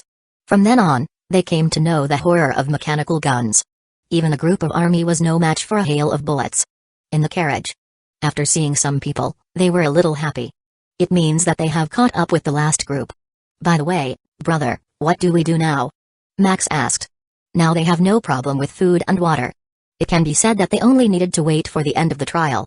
Of course, we complete the trial perfectly, Liam said confidently. How? They were still in the dark about the secrets of this world. No, tell them. Lily, who knew something, shook Neo, who was sleeping on her lap. How, what happened? Neo rubbed his eyes. Tell them about the plan. Oh, as I said earlier, surviving is only the prerequisite to pass the trial. The main mission is to save this world, or at least save as many humans as possible. Neo briefly explained and went back to sleep. So that's it, we saved the world. Max exclaimed excitedly. The trial had become somewhat boring once they had everything they needed. Hearing that a bigger mission was in front of them, how could he not be excited? However, thinking of the natural catastrophe that was happening, he couldn't help but be overwhelmed. How can we save the world with just a few of us? Of course, we can't save the world, but saving a few people is still feasible. According to Neo's estimate, saving about 15 to 20 million low-grade magical crystal should be enough for all of us. Liam explained. And how do we do that? By building a promised land for these millions of people. At night, the mobile carriage stopped as they began setting up the camp. It was still not possible to sleep in the carriage itself. Aside from them and the children from the previous orphanage, there were also people recruited by Liam. These people were his henchmen when he set out to collect resources and information in various cities. Now, after setting up the camp for resting, they also established a temporary trading post. After all, they needed to save as many people as possible. Since they had not yet set up the promised land, they could only help these people so they wouldn't die. Excuse me, what do you trade here? Finally, some courageous people couldn't help but ask. We only trade water. Rinrin, one of Liam's henchmen, said. Water? At this time of catastrophe, water was equivalent to their life. They could only survive by drinking their urine, or if they were lucky, they could find a puddle of water. However, even with these desperate measures, not everyone survived the journey. Thus, upon hearing that they were trading water, the originally timid refugees rushed toward them like hungry wolves. Then, what do you trade water for? Anything from minerals to supplies. Rinrin said. Then, how much is this worth? Garban, one of the refugees, said, taking out a piece of gold. 15 grams of gold? You can have 15 liters of water, Rinrin said after some thought. According to his leader's younger brother Luke, gold is like a panacea when it comes to electronics. A gram for a liter of water should be sufficient. 15 liter of water? Garban was shocked by the amount. Although gold still held value in these times, it was not worth much. Do you have a container to put the water in? Rinrin didn't procrastinate, wanting to complete the transaction quickly. He didn't value water as much as these people. Rinrin knew his leader Liam had a way of getting water as much as he wanted. After all, water was only evaporating, not disappearing. Sam and Luke had already upgraded the water launcher and condensation device. This ensured a steady supply of water as long as the mechanical carriage stayed in place. Garban, hearing that 15 liters of water were real, hurriedly took out a wooden container. Here is my container. Take this to the carriage. Rinrin ordered his underling. Right away, boss. His underling took the wooden container and filled it with water from the carriage. This is your water. This. It's really water. Garban exclaimed as he checked the crystal clear water. The others were also shocked to see that they were indeed trading water. I also want to trade. I have 5 grams of gold. Me too. Me too. Can you trade anything else? I have rare metal here. I also have medicinal plants, I should be able to trade them. How about my daughter? I can trade my daughter. What are you talking about? They were only trading resources. Why not? My daughter is beautiful, it should be worth a lot. Alright, calm down. Rinrin said coldly. There is enough water for everyone, no need to hurry. Furthermore, we only trade resources, not people. Now, line up. Otherwise, we will not trade with you. Hearing the instructions, the refugees obediently lined up. One by one, they received their share of the water and brought it back to their families or groups. The night was long as they traded several tons of water. Fortunately, They had a lot in storage, otherwise, even the automatic condensation devices couldn't keep up. Consequently, their storage was filled to the brim with materials. Months passed by, and they finally reached a place with greenery. During these months, people kept following them to trade water if needed. As for what they traded with them, it was various materials they found along the way. Liam also recruited people for labor with water as their salary. From mining to helping them with all kinds of physical labor. It could be said that as long as these people weren't lazy, they would not die. The only problem was food, as the promised crop was only enough for them. Fortunately, even though there was a famine, there were still a lot of insects alive. If they were patient, they could dig up 1 or 2 insects and worms to prevent themselves from starving. Besides these people, there were also some troublemakers. Having a stable supply of water, how could others not be suspicious? Unfortunately, these people would only learn this secret in the afterlife. In the Denleaf stronghold, a temporary refugee camp, Liam and the others were greeted by a camp the size of a city beside a raging river. Halt. The guards stopped their mechanical carriage. What is it? Rinrin, who was in the driving seat, asked. You need to pay an entrance fee before entering. How much? 10 grams of solar stone fragments. Why are you asking for such a thing? Rinrin asked, puzzled. I don't know. Anyway, this is what the higher-ups wanted. You can either pay or leave. The guard didn't back down. Although he could see that the people in the mechanical carriage were not simple. The one who set up the camp here was not simple either. Alright, wait. Rinrin didn't ask further and came inside the carriage. Boss, it seems that they need 10 grams of solar stone. I know. Here is the thing. Liam also heard what the guard said and readily took out a few fragments of solar stone. Solar stone is the byproduct of this world's catastrophe, or it should be said it's the cause of it. Solar stone is a mutated energy crystal that absorbs the heat from the sun. Its large presence makes the planet hotter and hotter until it becomes uninhabitable. During their few months of journey, as they were mining, they found a few pieces of these solar stones. Upon inspection, it seemed that these solar stones were intentionally placed, just waiting to erupt. From east to south, all these solar stones seemed to be erupting in sequence. Chapter 198 Denleaf Stronghold. Paying 10 grams of solar stone, they received an identification certificate and were granted access to the stronghold. Once inside, it felt like a different world. High-tech mechanical devices, makeshift buildings, a street hawking various products, and, finally, a thriving plantation. Shortly after, Liam rented a space to park their mechanical carriage, for a few grams of solar stone. On their way here, Liam noticed that the official currency of the stronghold appeared to be solar stone. It might seem inefficient and troublesome to use stone in grams. But solar stones are as light as a feather, making a gram of it about the size of a thumb. Furthermore, there were carving and weighing stations everywhere for processing solar stones. Liam also understood that, in such a time, a currency wouldn't work unless it held significant value. Like food and water, which could be used for bartering. However, considering the abundance of water and food in the stronghold, using it to barter is not feasible. Thus solar stones, a unique material in this world that even the examines like them wanted to get a hold of, would be the only viable option for currency. Of solar stone in the area, using it as currency seemed to be the only viable option. Furthermore, in this catastrophe, a super energy source would be needed whatever you do. Under the research of Luca and Sam and with the expertise of the 3 natural alchemists, Lily, Lydia, and Amara. Solar stones are equivalent to a nuclear power source, emitting seemingly endless energy. Just a gram of solar stone could power their mechanical vehicle for a week. Thus it became their primary goal, to amass thousands of tons of solar stone. With it, they can create a self-sustaining underground world that could function for hundreds of years without issues.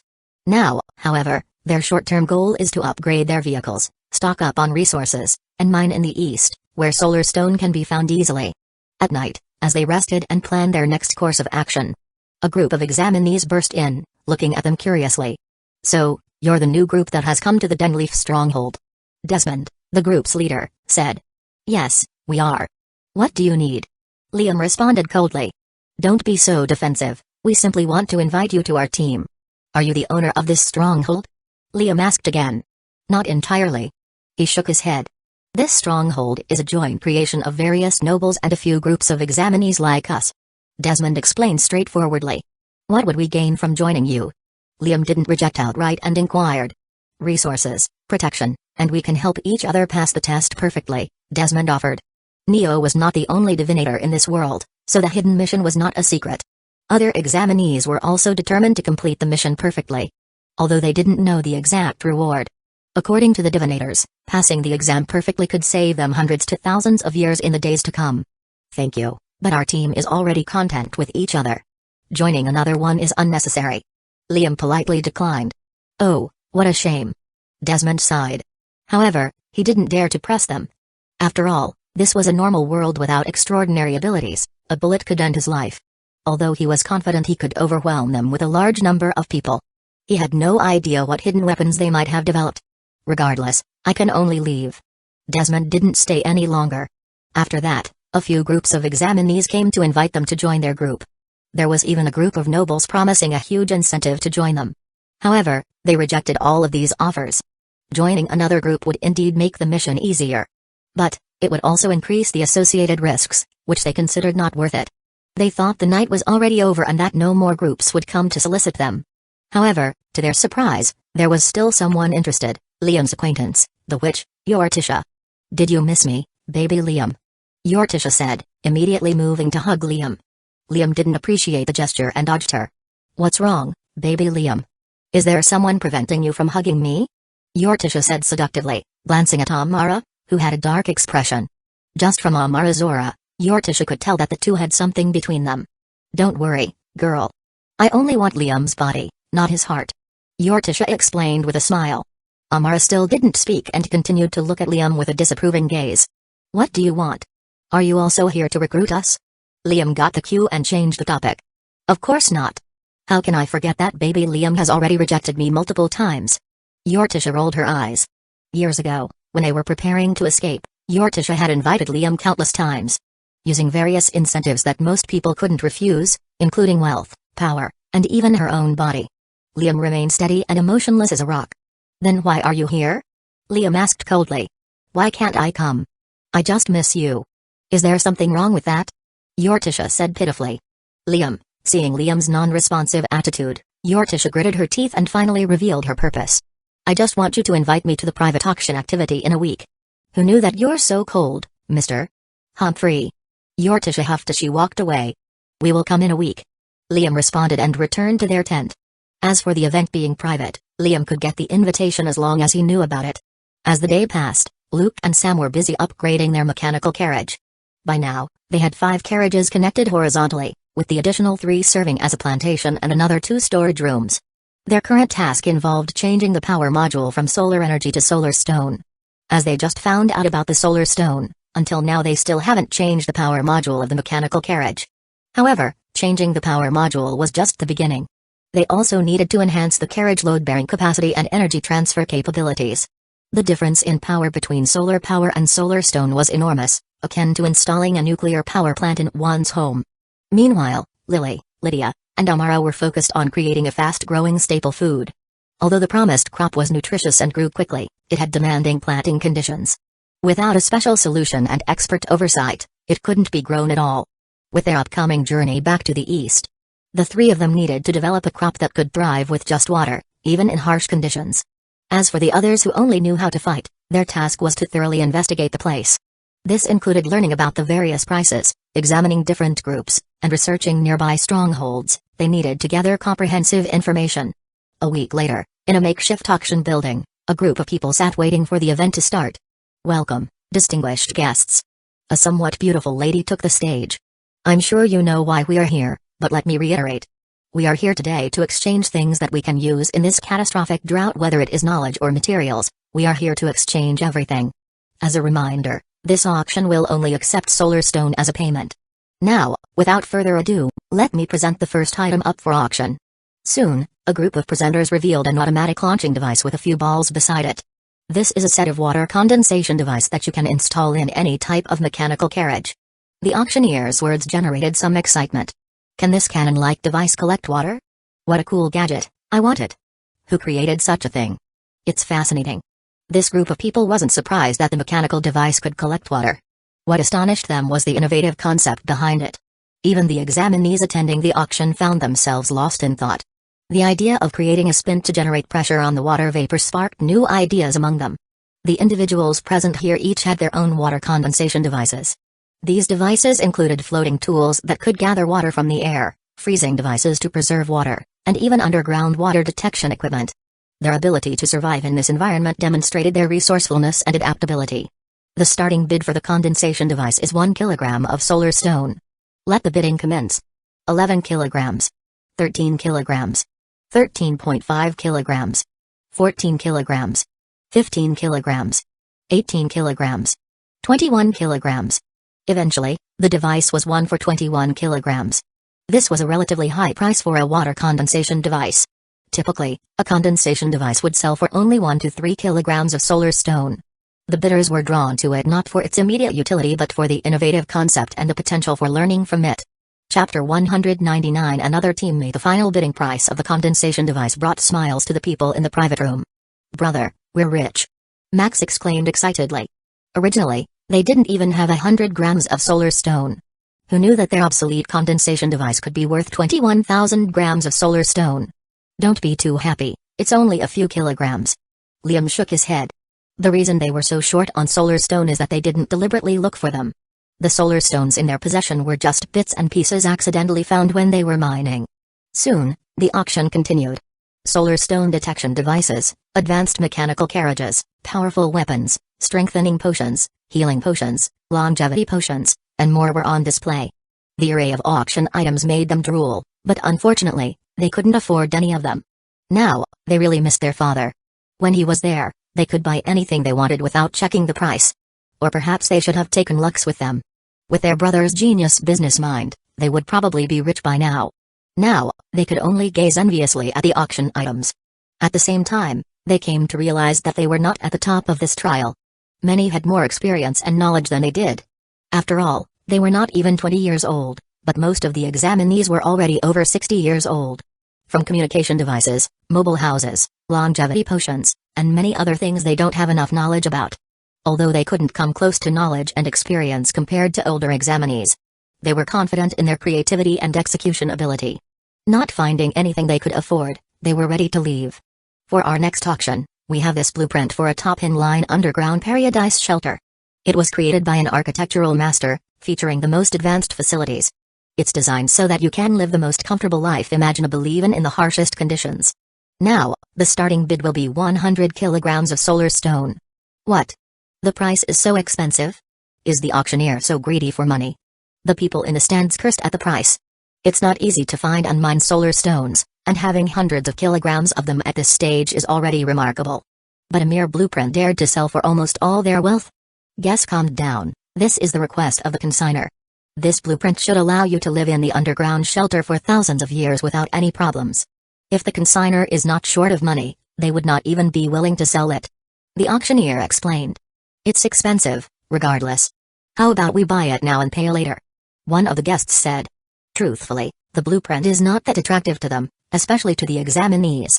They also have their own architectural array master to create an underground shelter blueprint for them. Although it's not as sophisticated as the one in front, it's enough for them to pass the trial perfectly. As for the nobles and merchants, they also have examinees who have partnered with them and can create underground shelter blueprints. This let me ask the consignor. The auctioneer apologized and went to the back of the stage. Soon, she returned with a frown. My apologies to the guests. The consignor would rather not sell the architectural blueprint than let someone borrow it. Then we don't want it. That's right. Such an extravagant item, who would want it? Furthermore, looking at the glimpse of the blueprint, it would be very expensive to even build it. Under the clamor of the guests, the architectural blueprint was removed from the auction and sent back to the consignor. Liam and the others who saw this commotion just shook their heads and laughed. If they had money, they would be willing to buy such an exquisite blueprint. After all, there is no architectural array master within their group. Unfortunately, they had no money, so they could only think about this problem later. Coming out, they saw a girl in an autonomous vehicle, lazily leaving the auction building. The reason they noticed the girl is that, her expression, manners, and the way she moves look very much like their brother, Neo. Is my eye playing tricks on me? Max muttered. Perhaps she's the illegitimate daughter of our father? Sam joked. If not for their vastly different facial features, they would really think that this girl is their father's illegitimate daughter. Hello, why are you looking at me? The girl said, removing her sunglasses. Nothing. You're an examinee, right? Lily asked. That's right, Aunt. Where is your group? Are you alone? Lily asked, noticing that no one was with her. Oh, they dumped me. The girl said casually. Then why don't you join us? Lily suddenly asked. Just seeing the girl, she felt a closeness, thinking of her as a sister. Such a cute girl shouldn't be alone in their dangerous world. Oh, then I'm welcome. The girl agreed like it was nothing. By the way, my name is Arya. Originally, Arya also had a group, but as she was too lazy and didn't contribute much, that they dumped her immediately. Fortunately, with her wits, she survived until now. Hello, Arya. Come and meet my brothers and sisters. Lily said, taking Arya to their base and introducing her to the group. After the introduction, Arya looked curiously at Neo, who was lounging on the sofa. Shouldn't you abandon him? He is too lazy. Arya pointed out. Of course not. This is our lovely brother. How can we abandon him? But wouldn't he be a bother? No, Neo is very helpful, right, Neo? Lily shook Neo. Huh? What happened? Neo looked around, thinking that some problem had occurred. Suddenly, his eyes locked onto the newcomer. Another freeloader? Neo concluded, based on Arya's features and expression. What do you mean, freeloader? You're the freeloader. Arya said with contempt. I'm the most talented architectural array master you will ever see. Arya also bragged. That's right, another lazy profession. Neo muttered, returning to his sleep. What's wrong with your brother, Sister Lily? He's so annoying. Arya said dissatisfiedly. Seeing that Neo didn't get kicked out even if he was lazy, she was a little envious. Meanwhile, her previous group kicked her out without a second thought, seeing that she was a little lazy. Ha ha ha, you manage. Lily didn't explain. By the way, you said you're an architectural array master. Are you the one selling the exquisite blueprint earlier? That's right. Originally, I planned to amass some money and survive the 100 years by myself. Arya sighed. After amassing enough solar stones, she can just build an underground hibernation pod and hibernate for a century until the end of the exam. As for the hidden mission, she already forgot about that. She can barely survive by herself, so why would she bother saving others? Now that I'm with Sister Lily, I can relax. Arya said, hugging her arms. Living consciously is still good, although she was also lazy. She also has some pursuit. Anyway, this is the blueprint from earlier. Tell me if you want to modify it. Arya readily took out the blueprint. That's great, we just need an architectural array master within our group. Arya nodded, finally feeling useful. 10 years later, the rivers and waters all over the continent they were in dried up. All over the world, a massive evacuation began. However, this time, under the conscious care of the examinees, there were not many casualties. After a few years of journey, most of the people in the world began to live beside the sea. Using advanced filtration technology, the supply of water is not a problem. The coastline became the home of billions of people. As for the Shadow Group and most of the examinees, they split into two groups. With the booming trade, most of the groups upgraded their mechanical carriages to become self-sufficient. They had everything prepared, from food and water to mechanical devices like mining bots and weapons. The split in the group was to mine solar stone and build an underground base at the same time. At this time, the temperature was already so hot that staying out in the sun for a few seconds could already cause severe sunburn.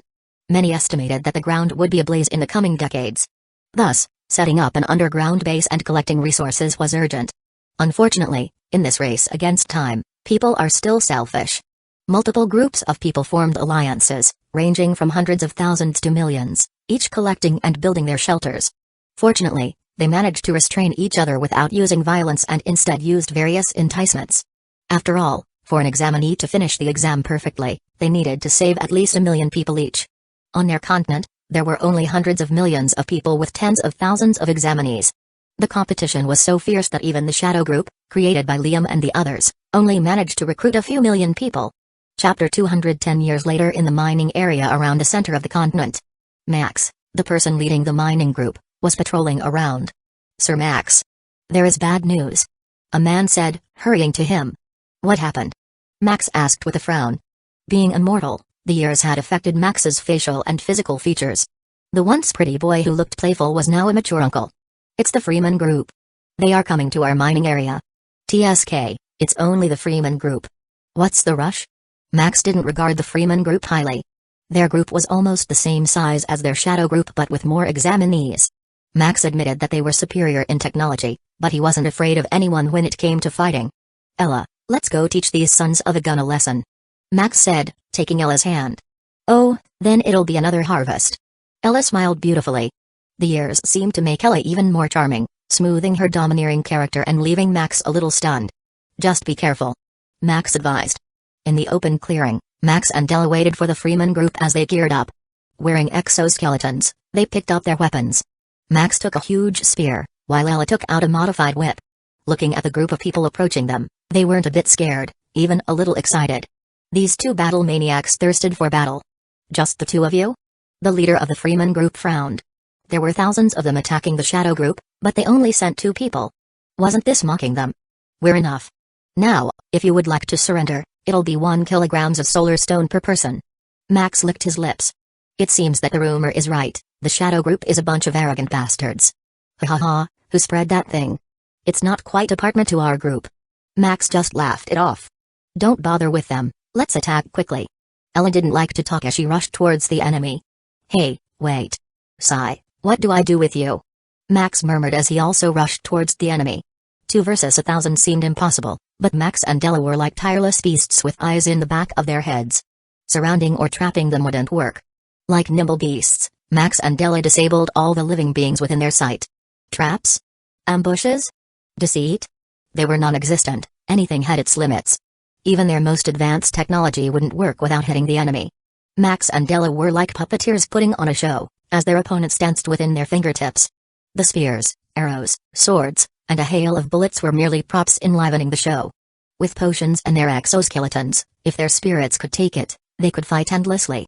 After nearly a quarter of an hour, seeing that they had no chance of winning, the surviving Freeman group began to scatter. As for the rest, they lay on the ground, either disabled or dead. The fight just hit the spot. Max smiled. Staying in the mining area, enduring the blazing hot weather, was like torture. The fights that came to them from time to time were a relief. That's why, if possible, they wouldn't kill their enemies so they could come back for more. If there were too many enemies, they would simply escape. When it came to reconnaissance, it could be said that the Shadow Group had the most advanced technology. This was because their father ingrained in them that information was king on the battlefield. Sam and Luke also studied this technology thoroughly, so creating it from scratch was somewhat easy. Then there was Neo, who could divine incoming disasters. As for interference when divining, if Neo claimed to be the second best diviner, no one would contest the top spot. Neo's hidden physique, which his father told him about, was the main reason he chose divination as his main profession.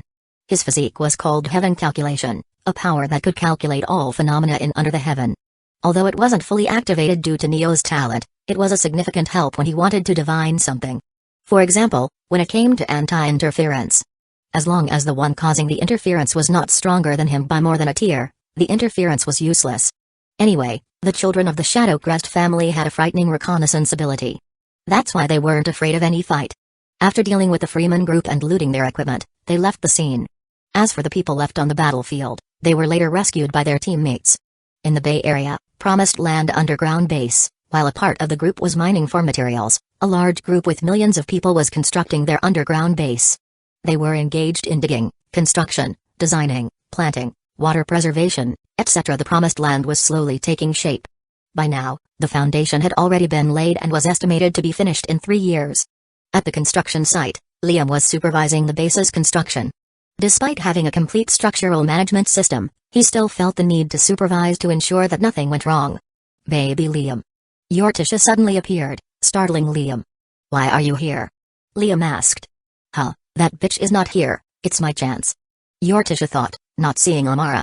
What's wrong? I just missed you. Uchiha smiled and hugged Liam, asserting her dominance. Liam, unable to react, was helpless against her. Which Uchiha seemed to be cheating that even with countless strengthening potions, Liam's strength was no match for her. 3 years ago, when an examinee associated with the Silvera's family attempted to take Uchiha as his lover, Uchiha killed him with her bare hands. It may not seem like it, but Uchiha was a seductress without experience. She only kept men as pets, abandoning them when she got bored. After killing that man, the Silvera's family and that group of examinees became enemies. In this twist of turn, most people thought that the Silvera's family would be over. After all, these years the examinees already surpassed this world aborigines. With a complete weapon and support system, plus their extraordinary experience, the examinees were unmatched. Surprisingly, Uchiha took all the blame and wiped out that group by herself. The exact methods she used were unknown to most, and many doubted that Uchiha was even an examinee. Seeing that Uchiha clung to him like an octopus, Liam frowned. Can you get off, please? Liam begged. Amara had already given him eye drops because of Uchiha. Although Amara understood that Liam could do nothing about it, She was still angry. After all, as a man, he couldn't even protect himself, which was embarrassing. If you kiss me, I can let you go. Uchiha seduced. Keep dreaming. Liam said emotionlessly and continued to supervise the base construction. He entered his emotionless mode, treating Uchiha like a clothing design. If he couldn't feel anything about Uchiha, Amara should understand his sincerity. Above the ground, inside the advanced shelter, Neo and Arya were in the living room lazing around. While Neo slept, Arya watched a movie and ate snacks. These movies were created by other examinees to earn some money. People still needed entertainment, especially when they would stay underground for an indefinite number of years. Games, movies, novels, comics, gambling, sports, and all kinds of entertainment activities were thriving. In this stressful environment, entertainment was the only thing that could numb their hearts and keep them going. As for food, it has also developed significantly, with various long-lasting food options available, from snacks to staple foods. Hey Neo, do you think the movie is good? Arya asked, poking Neo with her foot without looking. It's good. Neo mumbled while half asleep. Is that it? Do you have anything to comment? Arya asked, dissatisfied, as she turned her attention to Neo. Seeing that he was dozing off again, Arya couldn't help but pout. You're sleeping again. I told you to watch the movie with me, you bastard. Arya said, pinching Neo's face until he fully woke up. Huh? Didn't I watch a movie with you last night? That's already a lot. Neo also complained. He had an issue with his energy, which is why he was usually asleep, while Arya was merely lazy and didn't want to do anything. With a lot of energy to spare, Arya always disturbed him to do something every time. As for his brothers and sisters, they were busy and had no time to play with Arya. It's only 3 movies. You heartless bastard. Arya huffed as she picked another movie. Childish Neo mumbled and went back to sleep.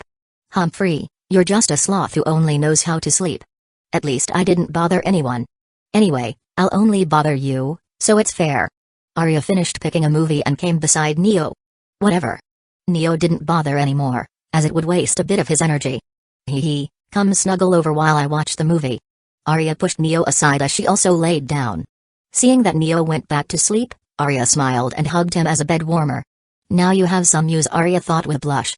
Chapter 201 Underground Shelter complete. 3 years later, the underground shelter is finally completed. With the collective effort of millions of people, most of the infrastructure needed for the underground shelter is in place. As for the heat, it has become so unbearable that protective clothing is necessary when going outside. The rising temperatures have even caused the sea to slowly recede as it evaporates. Inside the Promised Land shelter, the entire Shadow Group has gathered. We have finally achieved our goal. They sighed in relief.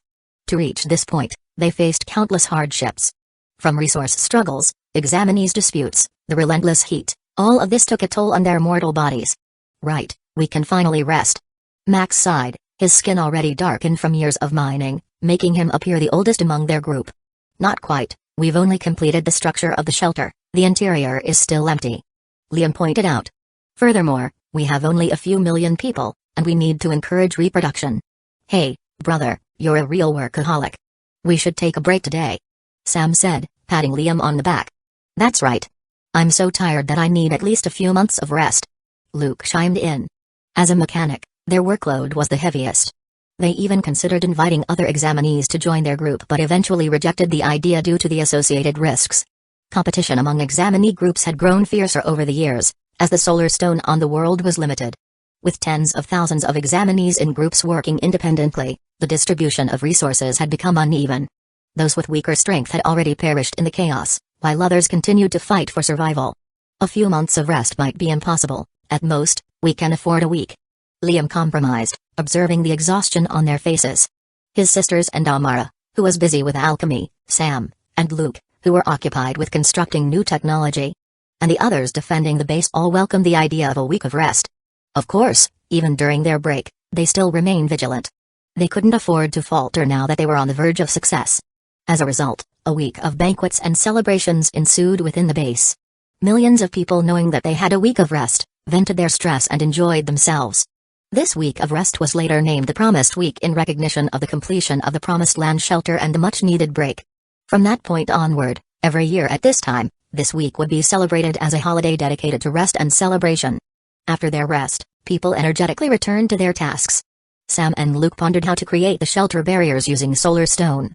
By now, they had already collected tens of thousands of tons of solar stones. In the coming hundreds of years, they would have no problem with energy. Their only problem was the heat. Although their shelter had heat-resistant materials, it wasn't sufficient. In the coming years, the heat would become exponentially hotter, melting even the toughest metals. Unfortunately, it was not an easy task, as other examinees were also working to develop new technology to protect themselves from the sun. As for the three alchemists, Lily, Lydia, and Amara, they were creating a water-producing plant.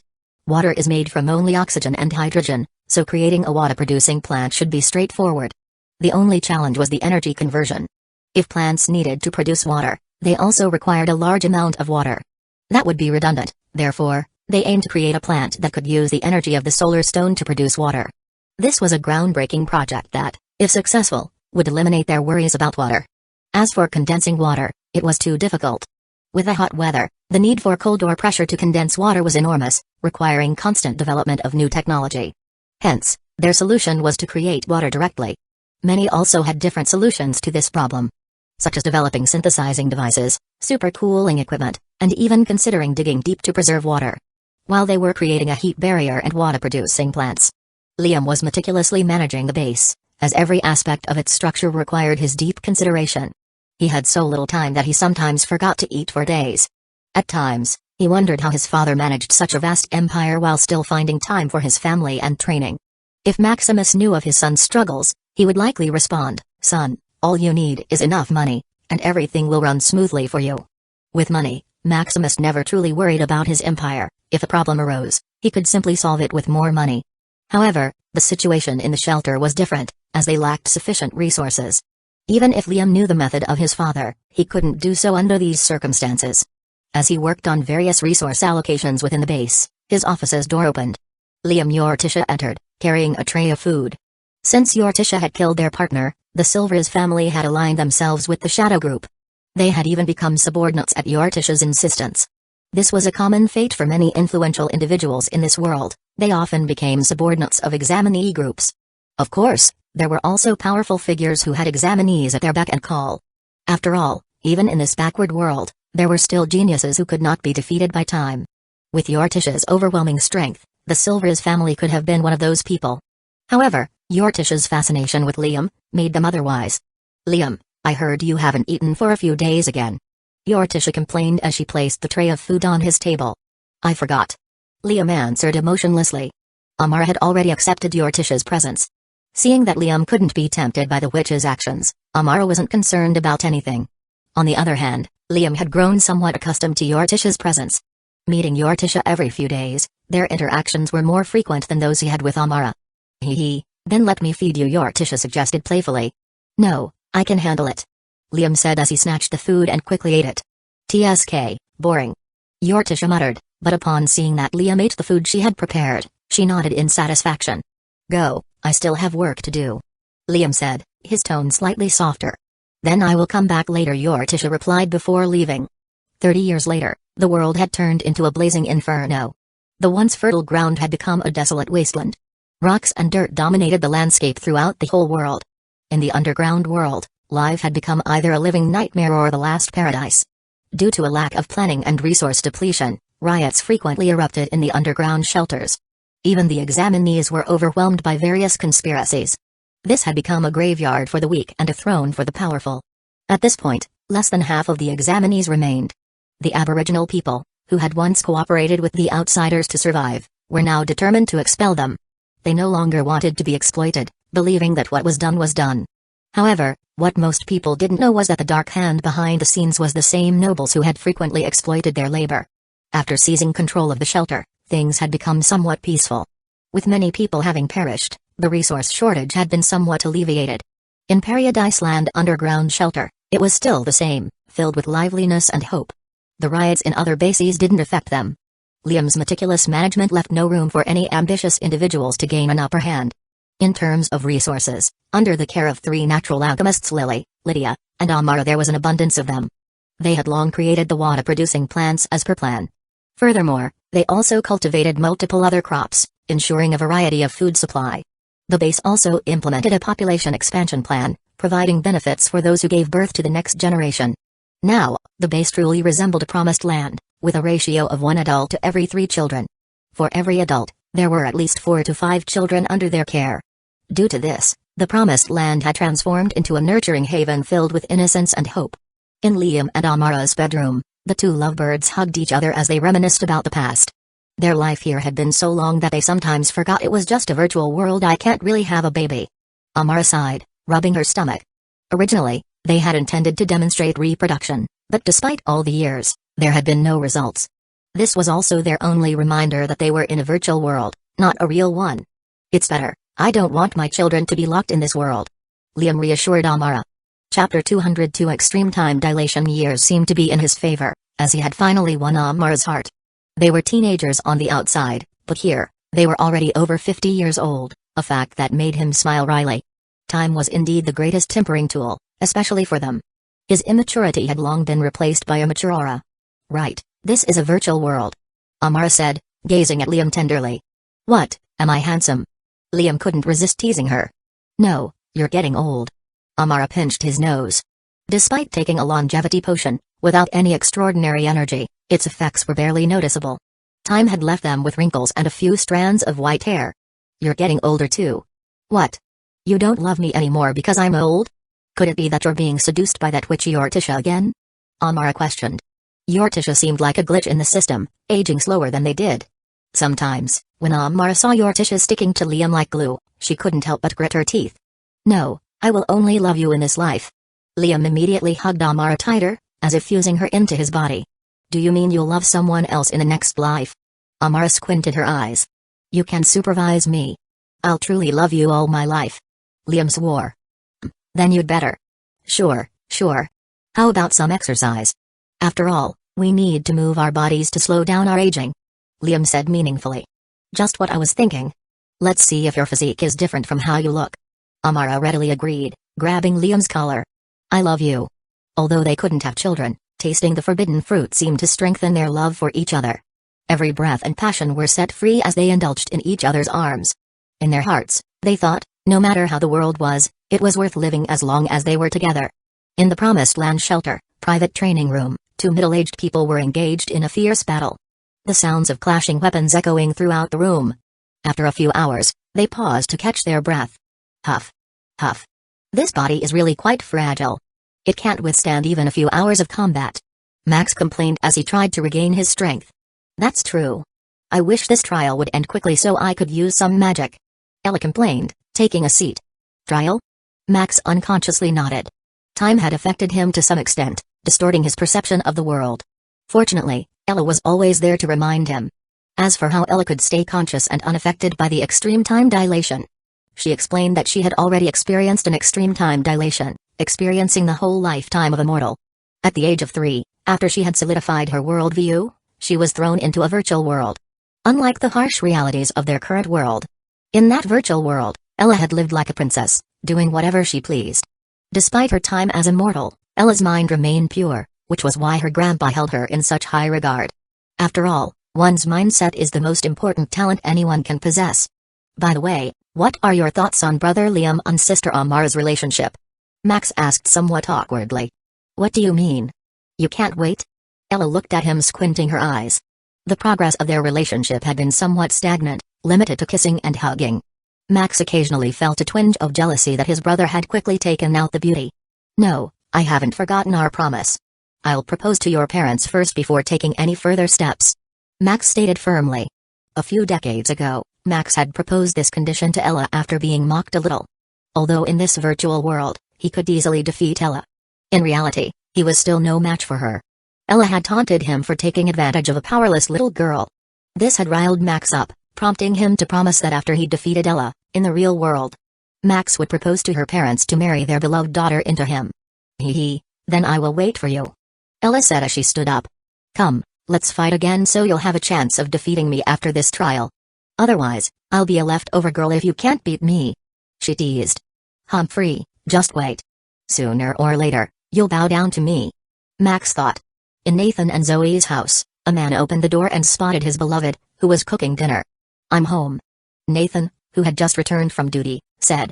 As the head of the security force of the base, Nathan had a heavy workload. Coming home to find Zoe meticulously cooking for him was a comforting sight for his tired body. I said I'm home. Nathan repeated, hugging Zoe from behind.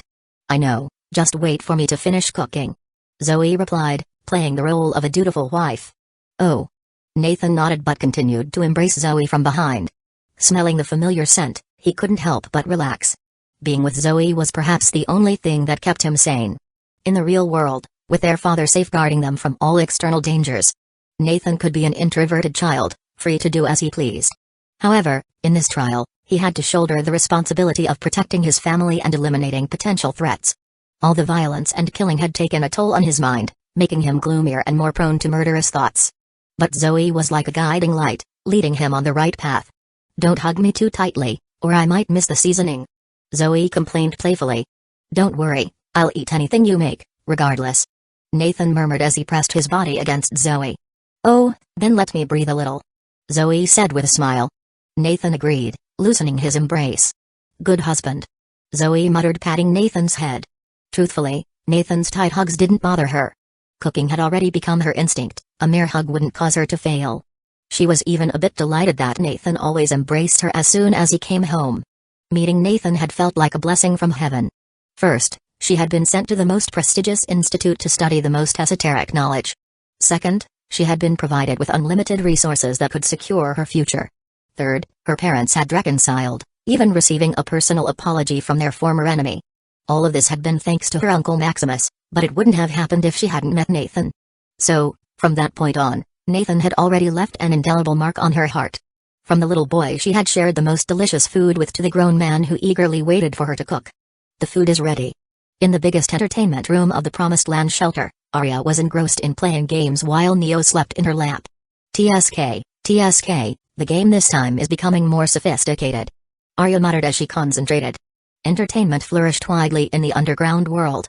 After all, the best way to escape reality was to immerse oneself in a fictional one.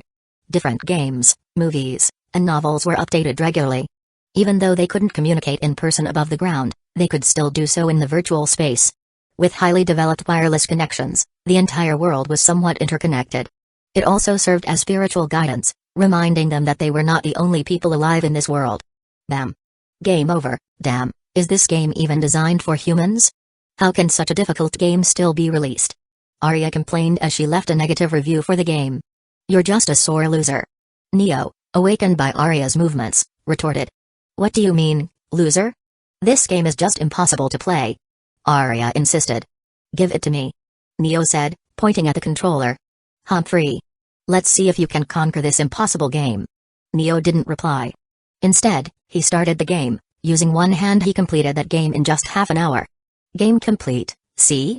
Next time, pick some farming or puzzle games, Neo said sarcastically before returning to sleep. "No, you must be cheating." Arya always believed that Neo was cheating. In every game they played, she consistently lost, even when Neo put in only half the effort. Neo simply waved off her accusation and went back to sleep in her lap. Their relationship was unique. Arya was the pillow, and Neo was the bed warmer. Despite the passing of time, their relationship remained that of close friends without crossing any romantic boundaries. The progression of time didn't affect them in the slightest. Even though they noticed their bodies gradually aging, they just thought of it as ugly clothes. As a diviner, Neo treated time like hair, providing him with a soothing breeze as he slept comfortably. As for Arya, her true identity was the daughter of an apex sovereign. Extreme time dilation meant nothing to her, and she simply regarded it as having more time to play. The reason others didn't know about this was because she was too low-key and perhaps just too lazy. "Humphrey, I'll choose a game you can't beat the next time," Arya thought, as she bribed a game designer to increase the difficulty even further. Chapter 203 End of exam. 50 years later, the world had revolved over half a century, undergoing significant changes. Fewer than 1,000 examinees remained, either succumbing to natural causes or falling victim to the world's aborigines. Despite being sent into this world as children, surviving for over a century posed a huge challenge. The calamities that they accumulated in the beginning erupted, killing them before the mission ended. As for the inhabitants of this world, they had already adapted to the subterranean world. Now, the new generation only learned about the surface world through history and picture books. The subterranean world further thrived and became connected. Shelters had been connected through tunnels, marking a new chapter in their subterranean journey. In the previously Promised Land shelter, now known as the Promised City, a bustling scene unfolded. As the city leader and founders announced their final presence in this world. "Citizens of the Promised City, We are here to bid our final farewell and perhaps convey our last wishes. The aged figure, Liam solemnly addressed his fellow citizens. Living for over a century was a rare feat in a world where the average lifespan barely reached 50 years. Even with various longevity potions, the Aboriginal people in this world could only hope to extend their lives to around 80 years. It seemed that their bodies were unique, offering them a chance to complete their mission. However, even then they were still in their last breaths. This announcement marked their last goodbye. As they entered a hibernation period, hoping to survive to complete their mission of living a century in this world. From the first generation's search for water to the construction of the place we now call home, we have left our mark on this world. Liam continued. The people below couldn't help but reminisce. Hearing stories from their parents and grandparents that sometimes seemed like fantasies. The world they had built with their own hands was something they now considered natural. This is a testament to the sweat and blood they had sacrificed for them to live a carefree life. They gazed at the elderly man on the podium, a living legend and the spiritual leader of their city. Now it is our turn to take off the reins, to allow you, the younger generations, to lead the world. He declared. I hope that you will not disappoint us. I hope that you will continue to live courageously, carrying the torch from one generation to the next. Finally, I hope you will never forget that there is a surface above us, where we truly belong. Liam's speech caused sadness and conviction all over the place. The older generation was a little sad about the passing of their idol. The younger felt their responsibility and courage booming. This speech was marked in history as the last eulogy of the most beloved ruler. In a secure underground facility somewhere in the subterranean world, 15 people gathered, their eyes locked on each other. Among them were Liam, Lily, Max, Nathan, Lila, Lydia, Sam, Luke, Serene, Syra, Neo, Amara, Ella, Zoe, and Uchiha. We're finally about to complete the test. This body is really uncomfortable to use. Max lightened the atmosphere as he tried to move vigorously. Don't be too active, you might have a heart attack. Ella patted his back. TSK, everything is really getting old. Luke commented as he adjusted his prosthetic limbs one last time. As a mechanic, having an aging body was a hindrance, so Luke replaced limbs with bionic prosthetics. Damn, brother, you should quickly remove that junk from your body, it's not good in the hibernation pod. Sam chided Luke, seeing that he still cared for his mechanical limbs. Unlike Luke, who couldn't leave his work behind. When Sam's body had deteriorated, making it impossible to work properly, Sam had started to enjoy retirement, playing various entertainment games with his brothers and sisters. Alright, Sai, how will I miss this baby? Luke said, slowly removing his bionic limbs. Sister, look, they look old and ugly. Lila mocked as she clung to Lily. Despite their age, the women didn't show any signs of age and ugliness. Although they couldn't reverse their age, they could change their appearance. Thanks to their constant maintenance and care. Aside from being a little weaker, they looked like they were in their 40s or 50s. As for the boys, they didn't like to go through all the trouble just for the sake of aesthetics. Don't worry, they'll be your cute little brothers again after a nap. Lily reassured. More than that, I'm more excited to meet Dad and Mommy. Serene chimed in. Who isn't? I still remember hugging Dad and Mommy. Oh, how nostalgic. Syra said, reminiscing about their carefree days. Now, having lived for over a century, she couldn't help but smile. Fortunately, they would return to that world after a bit of sleep. Hey, I wonder how my little fox is doing? Lydia mused, capturing the group's attention. They're probably living the life of kings. Lydia complained, thinking of her eagle pet. Thanks to their father's wealth, their pets had the most luxurious homes and food imaginable. Before they embarked on the trial, their pets were already at the 5th tier. Anyway, let's sleep quickly so we won't think anymore. Max urged the group as he hopped into the hibernation pod. Soon, the others followed, one after the other. After a while, only Liam and Uchiha remained in the room. Are you finally leaving this world? Uchiha asked, tears welling up in her eyes. She had long known that Liam and the others were different. After all, what normal person could resist her seduction for a century? Yes. Liam also gazed at Uchiha, looking a bit absent-minded. He had almost forgotten that Uchiha was an aboriginal in this world. Can you stay a little longer? Uchiha said pitifully. I'm afraid I can't. Liam sighed. Then can you hug me one last time? Uchiha requested. Liam walked slowly toward her and gave her a firm hug. This surprised Uchiha, as by one last hug. She meant that she would be hugging him.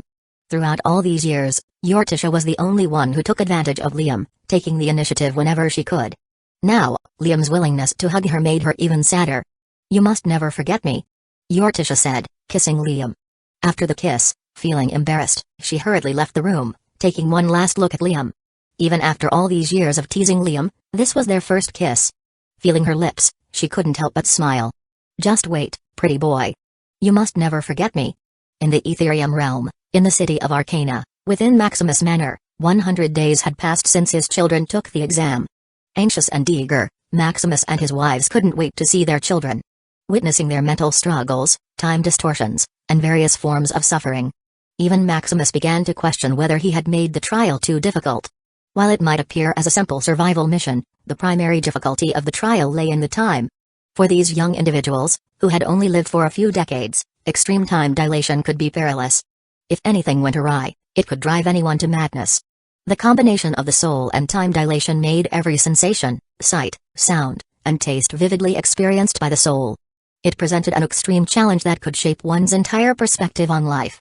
Maximus, who had traveled through time, had experienced only a few decades of life before coming here. Even then, this experience still hugely affects him right now. For his children, who had lived through a century of time within the trial, the effects were even more profound. Soon, the souls of his children began returning to their bodies. Before he could react, another energy, that seemed to come from the origin of the world, fused with their souls. Maximus was sensitive to all forms of energy and noticed that this world's origin seemed to heal his children's souls. It begins to revert them to a younger state, erasing the scars of time and making their soul stronger. Could it be that this is part of the trial? Maximus muttered. He recalled his own experience with extreme time dilation in the core student trial. He realized that his knowledge and experiences of that world had been somewhat diluted. Back then, he had been inexperienced and lacked knowledge, so he hadn't noticed.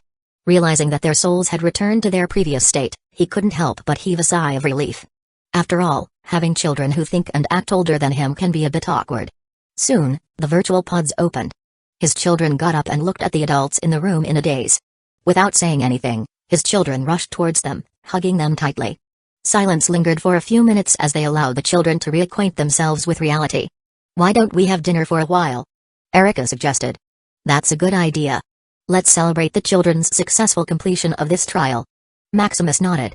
"Furthermore, we have a lot to talk about," Maximus added, looking at Liam, Max, and Nathan.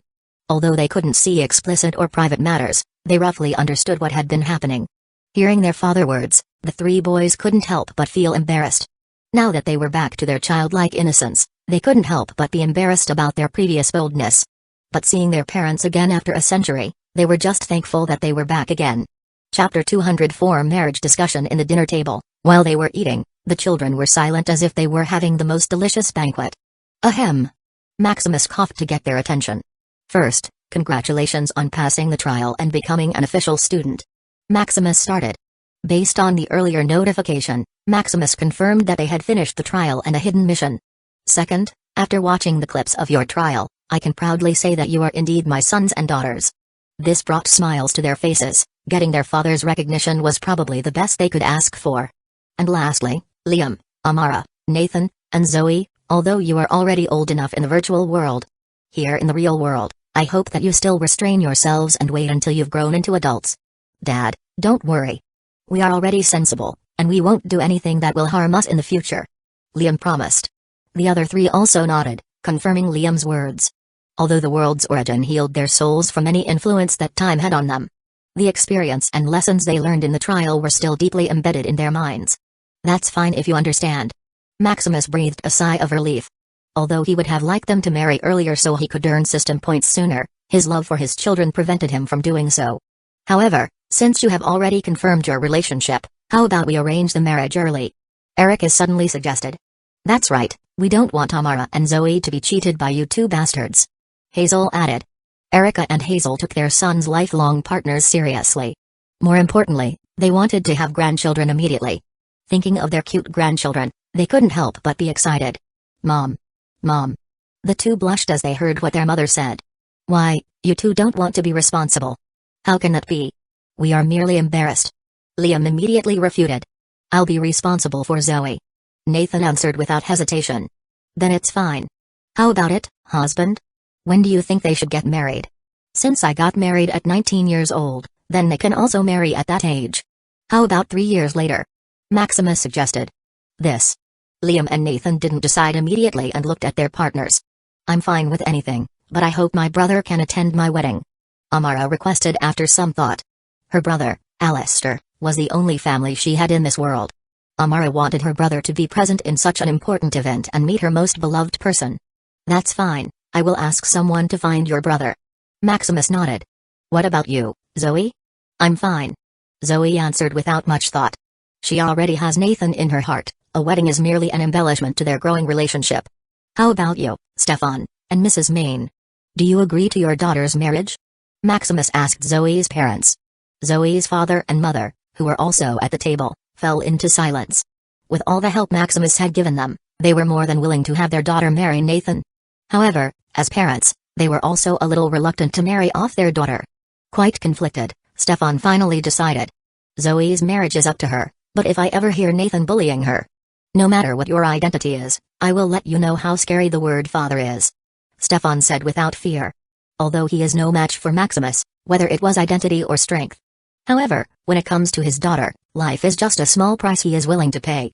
Don't worry, father-in-law. I vow to take care of Zoe with all my life. Nathan vowed before Maximus said anything. Hearing this, Stefan and Mrs. Main were a little stunned. Although a vow is not as powerful as a contract when it comes to damage, it has a long-lasting effect and cannot be cured with anything. Then we will keep an eye on you from now on, Stefan said as he sighed in relief. During the whole conversation, Maximus stayed silent. He understood Stefan very well, so he didn't take his words lightly. As a father with daughters, marrying any of them off to someone would be heartbreaking. After all, they were your sweet little angels, then they were suddenly taken by some robber. What's worse is that you would be the one to hand your daughter over to them. Maximus couldn't imagine his daughter being married, at least for now. Anyone who dared to harm them would have to face the ultimate final boss, the father. After the discussion of the marriage between the two partners, they turned their heads toward Max and Della, who had been flirting earlier until now. Feeling the gazes, Max and Della suddenly stopped as they blushed brightly red. You two seem to like each other. Would you like to get married? Denise, the aunt of Ella, teased. No, Max still has a promise that he hasn't fulfilled yet. Ella suddenly exclaimed. Oh, what promise? Denise asked curiously. Although they could watch what was happening in the virtual world, it was all edited to ensure the privacy of all the students. Except for important events and breakthroughs, most of what they're doing is private. It's a secret. Ella stuck her tongue out. What kind of secret is it? Can you tell me, Max? Denise, seeing that she couldn't get any details out of her niece, turned her attention to Max. It's a secret. Max thought for a while and didn't divulge it. Are you sure you won't tell me? Denise squinted her eyes and asked. No. Max shook his head. Denise still wanted to get the details, but seeing that Maximus warned her with his gaze, she stopped. Humphrey. Boy, you better be prepared. Marrying Ella would take a lot more than you can imagine. Denise advised. All right, enough of that. We should continue to eat. Maximus warmed the atmosphere.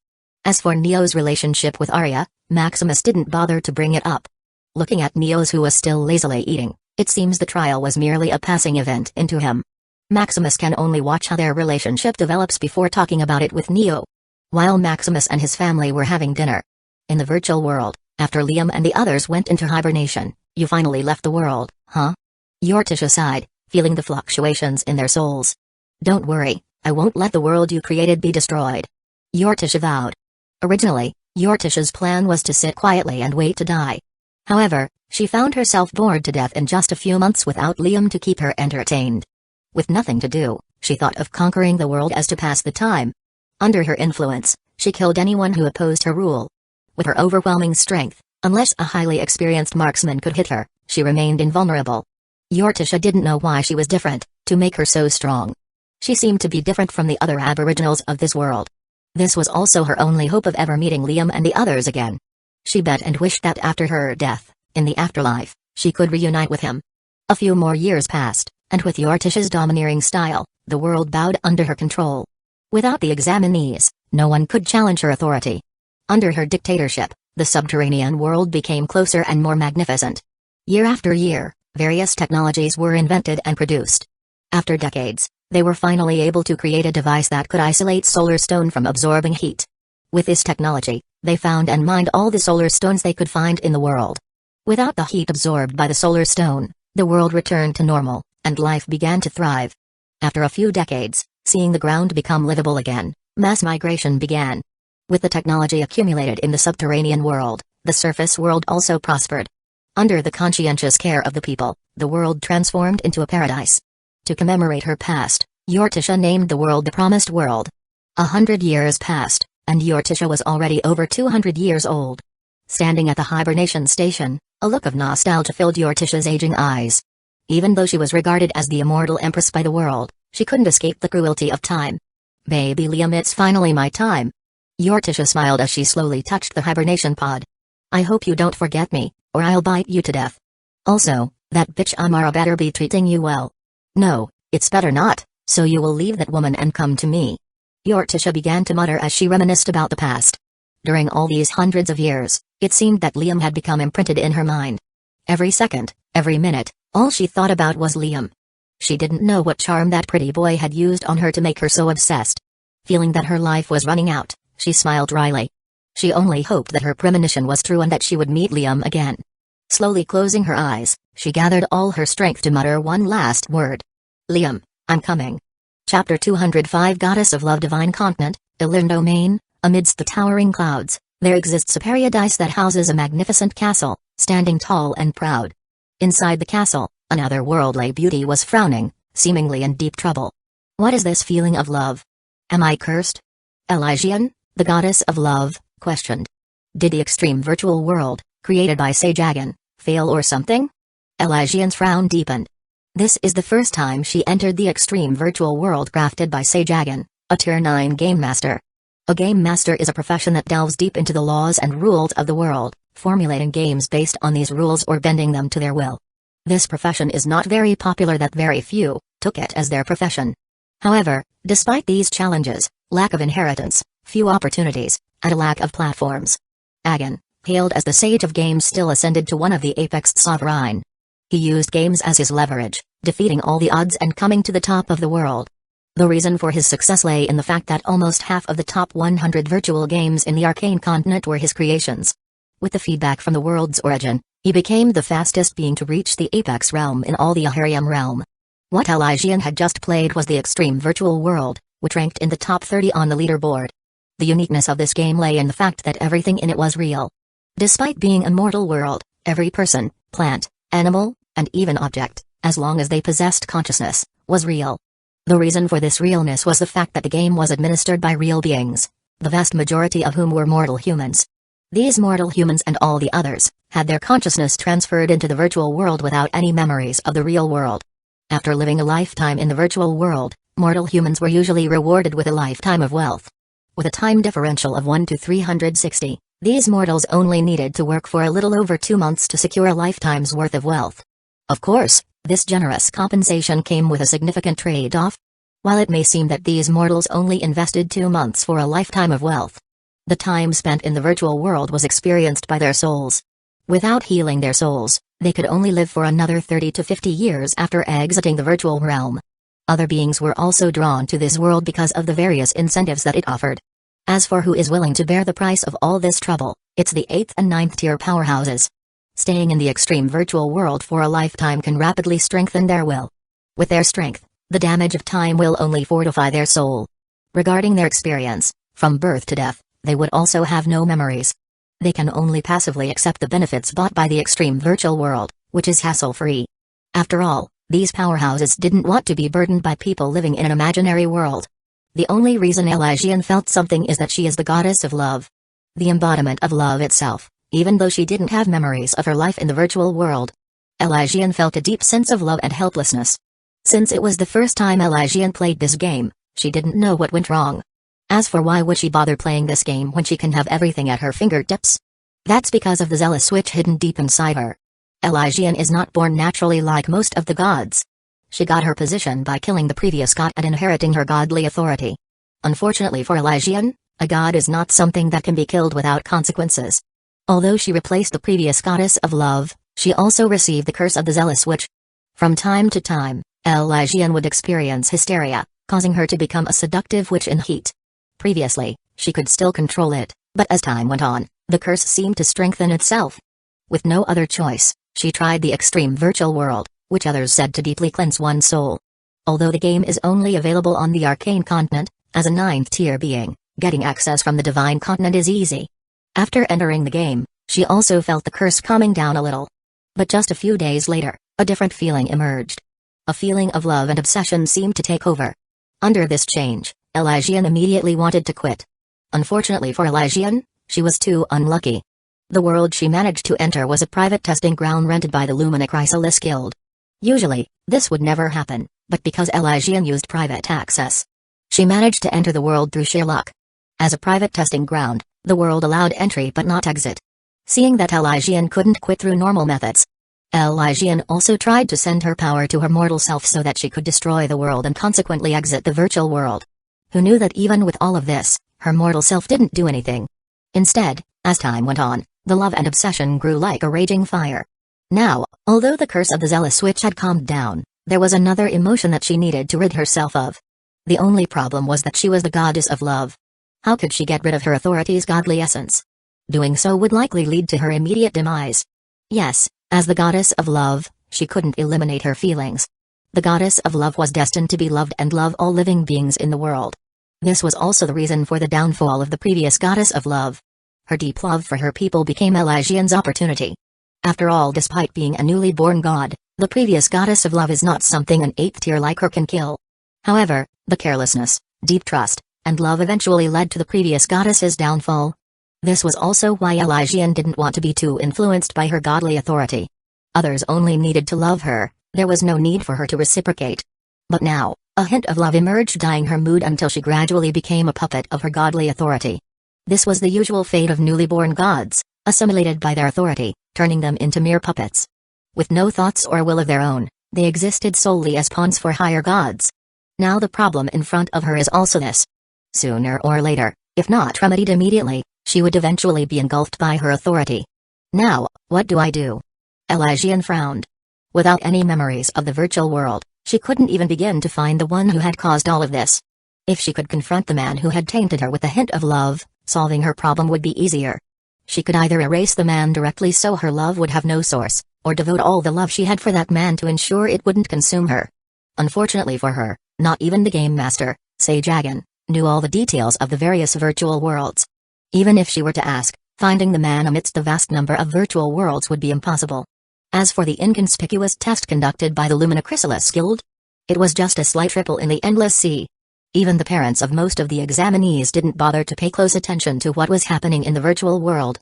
To them, the test was childish with no learning substance. It was better to train than to watch children wrestle among themselves. Furthermore, the Lumina Chrysalis Guild was not the only one conducting tests in the extreme virtual world. Various top guilds and families also rented private extreme virtual worlds customized for their members or heirs. As for Elysian, she didn't think in that direction at all. Previously, when she was still a believer of the goddess of love, her source of information was limited to the divine continent. Furthermore, she had just become a god, with little experience and knowledge, everything was still new to her. How could she think about something she didn't even know existed? I guess I can only ask help from the Council of Gods. Elysian thought as a last resort. The Council of Gods consists of higher gods and new gods who are still not assimilated by their power. As for those who have already been assimilated by their power, they live in a closed state, managing only their domain. Without their own thoughts, such gods are extremely xenophobic, only thinking about their believers and regarding others as heretics. This is why other gods regard them as thorns and eliminate them when they can. This is also why, even though she killed the previous goddess of love, Elysian was not targeted by other gods. Deciding to seek help, Elysian suppressed the budding feeling of love, as she flew through the god domain. The center of the divine continent, much like the origin domain in the arcane continent. I hope I can make it through. Chapter 206 God's Intricacies. A few hours later, after several teleportations, Elysian reached the god domain. As a new god, she was not yet familiar with the various coordinates of the Etherium realm. Otherwise, it would have only taken her a single teleportation to reach the god domain. What a magnificent god domain! Elysian thought longingly. Even her panic seemed to calm down within the magnificence sight of the god domain. From architecture to the flora and fauna, everything seems to be the embodiment of gods. The holiness spread in place can convert a mortal without belief to the most devout believer immediately. Moreover, if ranked accordingly, the god domain is the richest, most populated, and most magnificent place in the world. It is said that 98% of the divine continent's wealth and power is concentrated in the god domain. Even the origin domain, the center of power in the whole Etherium realm, cannot match the place. When it comes to power, The origin domain is only the nurturing place of geniuses, not the concentration place of the strong. As for wealth, the arcane continent is not ruled by a single individual but by multiple apex sovereigns. Even Phelan, the strongest in the arcane continent, needs to seek permission from his peers if he wants to do something significant. Unlike the arcane continent, the divine continent is simply divided into 4 strata. First is the supreme god, Radius, the god of the sun, the god of light, the god of gods. The second group consists of high gods, those who have fully mastered their authority. They were mostly the managers, keeping the divine continent as it is. The third group is the new gods, individuals who are new to their authority or can barely control their authority. These gods are the most in number, using millions as a start. Lastly, the puppet gods, who have become assimilated with their authority and possess very little power over the laws. These gods were usually treated as a scourge, the vermin of the divine continent. Other gods are usually tasked with eliminating them so that new gods can immediately replace them. With this structure, the supreme god Radius can do whatever he wants. The god domain is his territory, so the concentration of wealth within the land is only natural. Just as Elysian was daydreaming, an annoying pest seemed to notice her. Elysian, when did you come to the god domain? Why didn't you tell me? Ragan, the god of desire, asked obsessively. Seeing the annoying pest, Elysian's frown deepened. Ragan was the lover of the previous goddess of love. As the one who inherited her authority, Ragan became obsessed with Elysian to the point of annoyance. Fortunately, Ragan was also a new god, so he couldn't force her. What's wrong, Elysian, my love? Don't you miss me? Ragan teased. Just as he was about to continue teasing, he felt a hint of love emanating from Elysian's authority. This usually only happens when the goddess of love develops her love to a man. The previous goddess of love also had this. She loved him so deeply that her consciousness collapsed, becoming assimilated with her authority. This was actually his plan so that he could devour the authority of love. As for his feelings for the previous goddess, that was just a hoax. As a god, his need for women could be satisfied with the snap of his fingers. Why would he bother himself with another god? However, just when he was about to succeed, a pesky believer suddenly pops up and robs him of all his hard work. Seeing the changes, Ragan had no choice but to repeat his plan and transfer his sights to Elysian. Feeling the hint of love within her, Ragan felt happy for a while. However, upon further inspection, gloominess replaced his smile as he felt the presence of another man. "Who is it?" Ragan suddenly yelled as his aura flared up. How could he stand his goddess loving another man beside him? "You don't have to care." Elysian replied emotionlessly. "Humphrey. Tell me, and I'll kill the man," Ragan said, putting pressure on Elysian. "You'd better be careful, this is the god domain," Elysian warned. "As the territory of the supreme god, fighting is forbidden here. Any damage would label you as a puppet god, making you a target for all other gods." Ragan also calmed down, though his killing intent was still apparent. "Can you get out of my face now? My business has nothing to do with you." "Humphrey." Ragan didn't bother any longer and left. However, before he left, he imprinted the man's presence in Elysian's body to his mind. Once he met the man, he could kill him in Elysian's very own eyes. This should pollute Elysian's authority, giving him a chance. After dealing with the annoying pest, Elysian came to the Council of Gods, hoping to seek help. Previously, the idea of venturing into the extreme virtual world to fix her curse of the Zealous Witch also came from this council. It's just that Elysian didn't know what went wrong, and another problem came up. Upon entering the most magnificent building she had ever seen, Elysian was greeted by a devout believer. "I am humbled in your divine presence, O goddess of love," the believer chanted. "You are welcome, my child. May love and beauty shine through you," Elysian replied with a smile. This is one of the codes of conduct for gods. When meeting any believer, you must show your holiness so as not to shame the name of the gods. Unless you are the supreme god, you must follow all these etiquettes. Especially for the new gods, they are like stars in the sky, although unreachable, they should give light and holiness to their spectators. After dealing with all the troublesome etiquette, she finally met Ruliana, the goddess of governance and affairs. Ruliana was one of the high gods directly under the supreme god, Radius. "The goddess of love, pleased to meet you," Ruliana greeted. "I've met Lady Ruliana," Elysian greeted respectfully. "Why have you come here? Did the treatment I proposed last time not work?" "No, Lady Ruliana, it's just that a new problem has come up," Elysian said, a bit embarrassed. She then released the pollution attached to her authority. Ragan could sense it immediately because of his relationship with the previous goddess of love. Others, without deliberately sensing it, would not notice. "Oh, a hint of love? You should conquer this to become stronger." Ruliana teased a little. Anyway, you just need to solve the root of the problem or become stronger. This is after all your authority, I can't do much about it. Ruliana shook her head. That said, can Lady Ruliana at least help suppress it? Elysian requested. Given the rate at which the hint of love within her was growing, it would only take a few years before it fully erupted. Of course, it's easy. Ruliana agreed immediately. As one of the managers of the Council of Gods, she liked to see more and more gods promoted to high god status. Those new and puppet gods were merely decorations when it came to a true apex sovereign.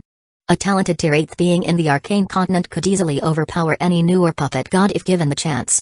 This is also why, despite having millions of gods in the divine continent, they were still no match to the arcane continent. Yes, there are millions of gods, and each has the authority of a fragmented version of law. Authorities like desire, love, lust, beauty, etc., are all somewhat similar and can be merged to create a stronger authority. Thank you. Elysian expressed her gratitude after Ruliana finished suppressing the pollution in her authority. Elysian estimated that she still had thousands of years to find the perpetrator or become stronger to eliminate this pollution. No problem, this is how it should be. Ruliana didn't take it to heart. New gods came to her all the time with their problems, and Elysian was just one of them. After some more pleasantries, Elysian exited the building and returned to her territory. In a Lin domain, after Elysian returned, she gathered her devoted followers to address them. My children, this is the mark. Elysian stated, imparting the breath of the offender, who polluted her authority. As soon as you find the person who matches this, report to me without delay. O goddess, can you guide us to the whereabouts of the wrongdoer? One faithful believer stepped forward and asked. Elysian then realized that finding an unknown individual solely by their breath would be an impossible task. Considering this, she thought for a while and replied, in the arcane continent, the origin domain should hold the answer. This was the conclusion she reached. The one responsible for sullying her divine authority could only be someone hailing from the origin domain. More precisely, a person who has a connection to the Origin Arcana Institute. With this new insight, her devout followers immediately sprang into action, ready to carry out the will of their beloved goddess. We shall heed your command without delay, O goddess Elysian. Chapter 207 Daily Life 3 months later, in Moonlight Empire, in the castle, Maximus was reviewing what had happened in the past few months. It had been half a year since the sea beast tide began. However, even now, the sea beasts were still ravaging the land. Furthermore, due to the concentration of the amalgamation of will in his empire, the sea beast attacks had grown stronger. Fortunately, over time, he had released more puppets, numbering over 100,000. These Tier 8 puppets, which had been downgraded to Tier 6, were already attracting a little attention. After all, an invincible Tier 6 puppet was rare, and Maximus had over 100,000 of them. Others asked him where he had acquired such powerful puppets, expressing their desire to buy similar ones. Maximus simply replied that he had created them himself and that they were not for sale. As for his people, they had already been evacuated to a safe location where they could be protected. Although the sea beast tide was ongoing, peace had gradually returned to normal. Furthermore, all the sea beasts that had been killed were sold in the arcane continent for profit, earning him a few trillion low-grade magical crystals each month. Other empires also took advantage of this opportunity to make money by hunting sea beasts and acquiring new territories on the side. After he finished reviewing the events in the past half a year, Maximus stretched his hands, ready to return to the city of Arcana. Suddenly, there was a knock at the door. Come in. Maximus called. I've come to see you, Your Majesty. Silver Atom, the Dean of Moonlight Academy, greeted. What's the matter? Maximus asked. By now, the previous Silver Atom, who had been affected by defaulting contract and was downgraded to Tier 4, had returned to his peak strength.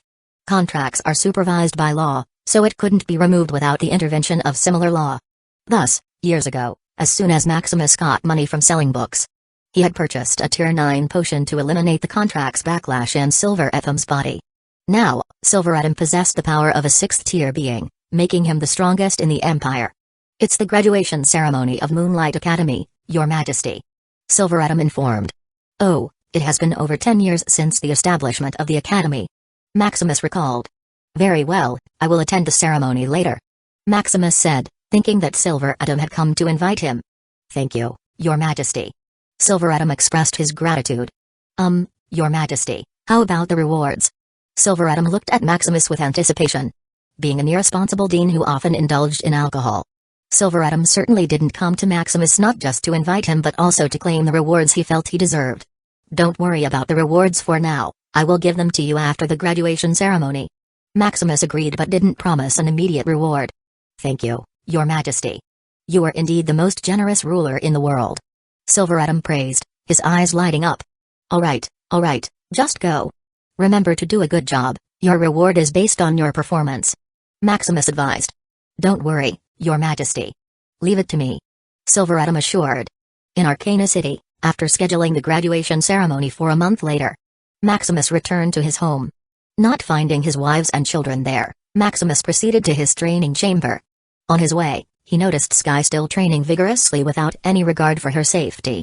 Fortunately, Maximus had already created an item that could store personalized healing therapy for Sky. Otherwise, he would have had to work tirelessly just to keep Sky alive. Sky had already discarded her disguise. Maximus informed her months ago that he had seen already through her disguise.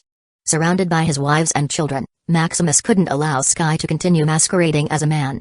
In his mind, his family should only be surrounded by him, Maximus, the husband and father of the family. Well, that's at least he thought of. He then told Sky to either remove her disguise or leave the house. At first, Sky was a little shocked to know that Maximus had spotted her disguise. After all, even a Tier 9 Apex Sovereign wouldn't be able to see through it without a deep inspection. Maximus, of course, would not tell her about the system. He just attributed it that he is sensitive to the physique of a woman. Sky thought he was joking at first, but upon seeing Maximus' wives, she began to believe it. Upon entering his training chamber, Maximus manipulated the array and disconnected his connection to the outside world. He did all of this to prevent others from spying on him. Let's start. Closing his eyes, Maximus began to meditate. 3 hours later, his meditation ended. Maximus didn't force himself to train, requiring only a minimum of 3 hours of meditation per day. After meditation, Maximus opened his system and purchased a multitude of knowledge. From mechanics, techniques, spells, cultivation manuals, and more. He then used the billions of system life points he had earned for the day, to quickly master this knowledge. His billions of life points came from his wives, the amalgamation of will, and the abyss source. Maximus' daily progress could be compared to almost 10 million years a day. The time dilation that could only go up to 1,000,000 times is insignificant in comparison. With these achievements, Maximus could proudly claim that when it came to lower tier, there was no one more knowledgeable than him in all dimensions. Of course, this referred to the depth of knowledge he possessed, not the variety of it. After all, Maximus primarily focused on mechanics and knowledge to enhance his training. After finishing his meditation and absorbing knowledge, he headed to his laboratory. There, various exquisite and advanced instruments from all dimensions were neatly arranged. If anyone were to see it, they would be envious, as even an Apex Sovereign would desire some of these instruments. Maximus had invested quadrillions of low-grade magical crystals in this laboratory. It included everything from simple printing machines to highly advanced engraving machines. He didn't even hesitate to spend the fortune he saved to hopefully buy the ultimate treasures he needed to condense his Tier 5 foundation. As for why did he go to such lengths to acquire all this? The answer was simple: Maximus had too much wealth with nowhere else to spend it. Whether it was for training or entertainment, just a few trillion was enough to cover his and his family's expenses. His guild and empire generated their own value without requiring further investments.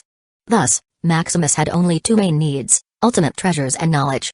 Knowledge wasn't too expensive, while the ultimate treasures were too costly that he considered shelving them for now. With all this money lying, how can he let it rot in his system? Thinking of that, he didn't have any decent laboratory equipment. He quickly used almost all his remaining money to buy a set for his satisfaction.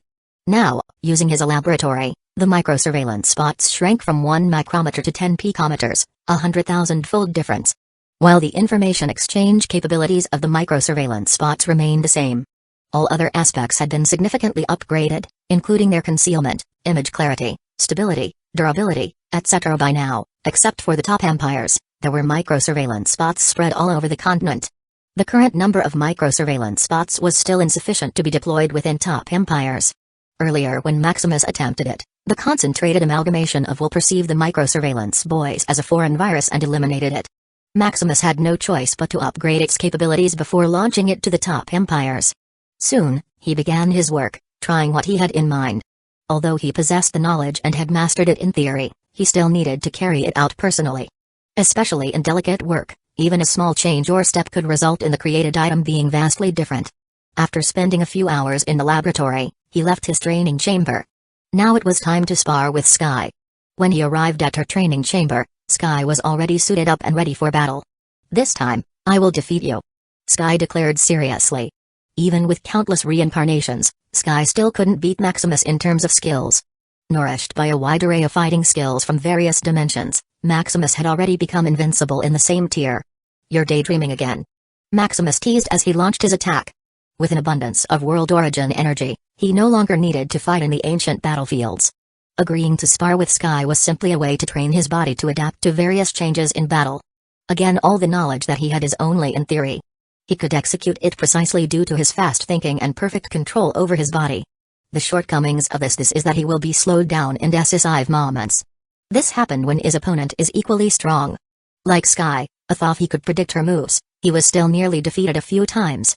Fighting with Sky allowed him to refine his fighting skills and ingrained it into his instincts. After an hour of intense sparring, he exhaled heavily and ended the battle. "It seems you still have a long way to go before defeating me," Maximus teased. "Just wait, I will defeat you someday," Sky vowed. Following the battle, his wives and children returned. After all, unlike him, a core student, his children and wives still had to attend classes. At the dinner table, they discussed various activities from their day, from school events, training, entertainment, etc. This daily meal served as a time for bonding, strengthening their relationships. After dinner, the children went to their own rooms to do various activities. Maximus and his wives also got to work on creating the next generation to continue his family bloodline. Soon, a day passed, and a new one began. Chapter 208 Moonlight Academy Graduation. A month later, in Moonlight Empire, a festive atmosphere pervaded as the first batch of students of the Moonlight Academy was about to graduate. On the podium, Maximus was delivering a speech. "First of all, congratulations to students who are graduating this year. These 10 years must have been tough for all of you." Maximus joked a little. The graduating students also smiled. "Your Majesty, it's not that hard." "That's right, we think it too easy and needs to be harder," one student said, giving an evil idea. "No. It's already super hard." Those who had not yet graduated wailed. The standards of study in Moonlight Academy had already increased so much that even the top talents, if lazy for a second, could be kicked out of the academy. It could be said that when it comes to intensity, Moonlight Academy would not lose to the Origin Arcana Institute. From resources, teachers, facilities, all of it was complete up to Tier 6. "Don't worry, I will not be the one deciding that," Maximus said, patting the somewhat sober Dean, Silver Atom. "Now that you are graduating, it's time to go into the outside world. For now, Moonlight Empire is still too small to accommodate all of you. Some of you may be reluctant to part ways with this land. However, the journey can't begin if you always stay at home. You need to get out there, to the 4 continents, to the chaotic sea. You need to find what you are worth, the meaning of your life. Our Moonlight Empire can't babysit you forever. The Empire also needs nurturing, the support that you bring in. Now, dear students, again, congratulations on graduating. May you find what you truly are outside these boundaries. However, always remember, Moonlight Empire is your home. If you're tired outside, you always have a home to come back to." Maximus ended his speech.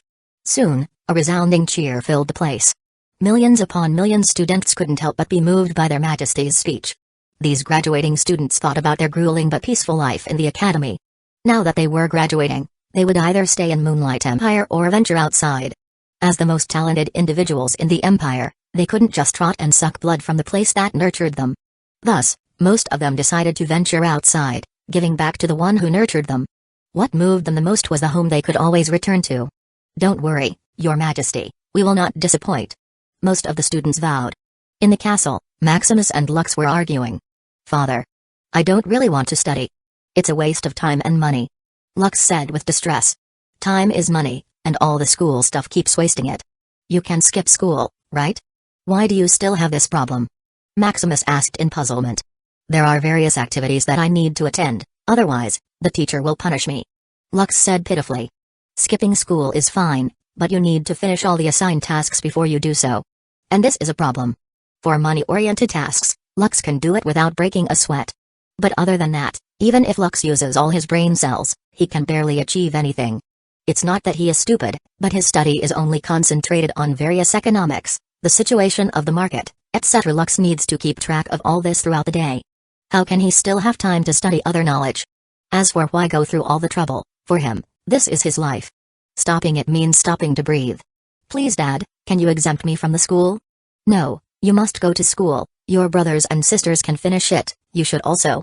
Maximus didn't relent. But Dad, I can't really handle school. Lux teared up.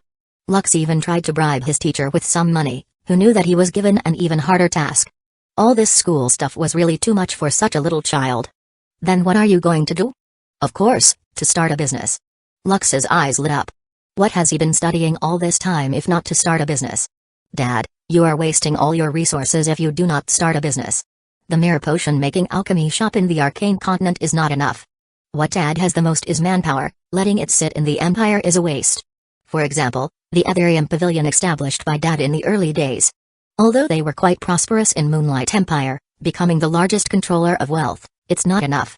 How can a single place satisfy such a great wealth? There is also Dad's guild. It's quite embarrassing to use such talented people as construction workers.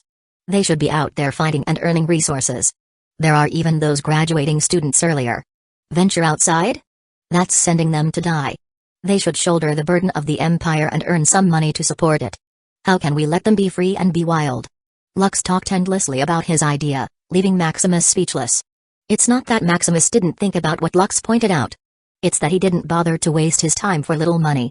His hands were already full of things. How could he still manage a business? Alright, you are great. Maximus stopped Lux from talking any longer. Does that mean I'll no longer need to study? No, you still need to study. Oh. Lux wilted down like a plant. He thought he could convince his father somehow. Who knew that he was as stubborn as an old cow? However. Maximus continued. However what? Lux looked exited seeing that there's still a change.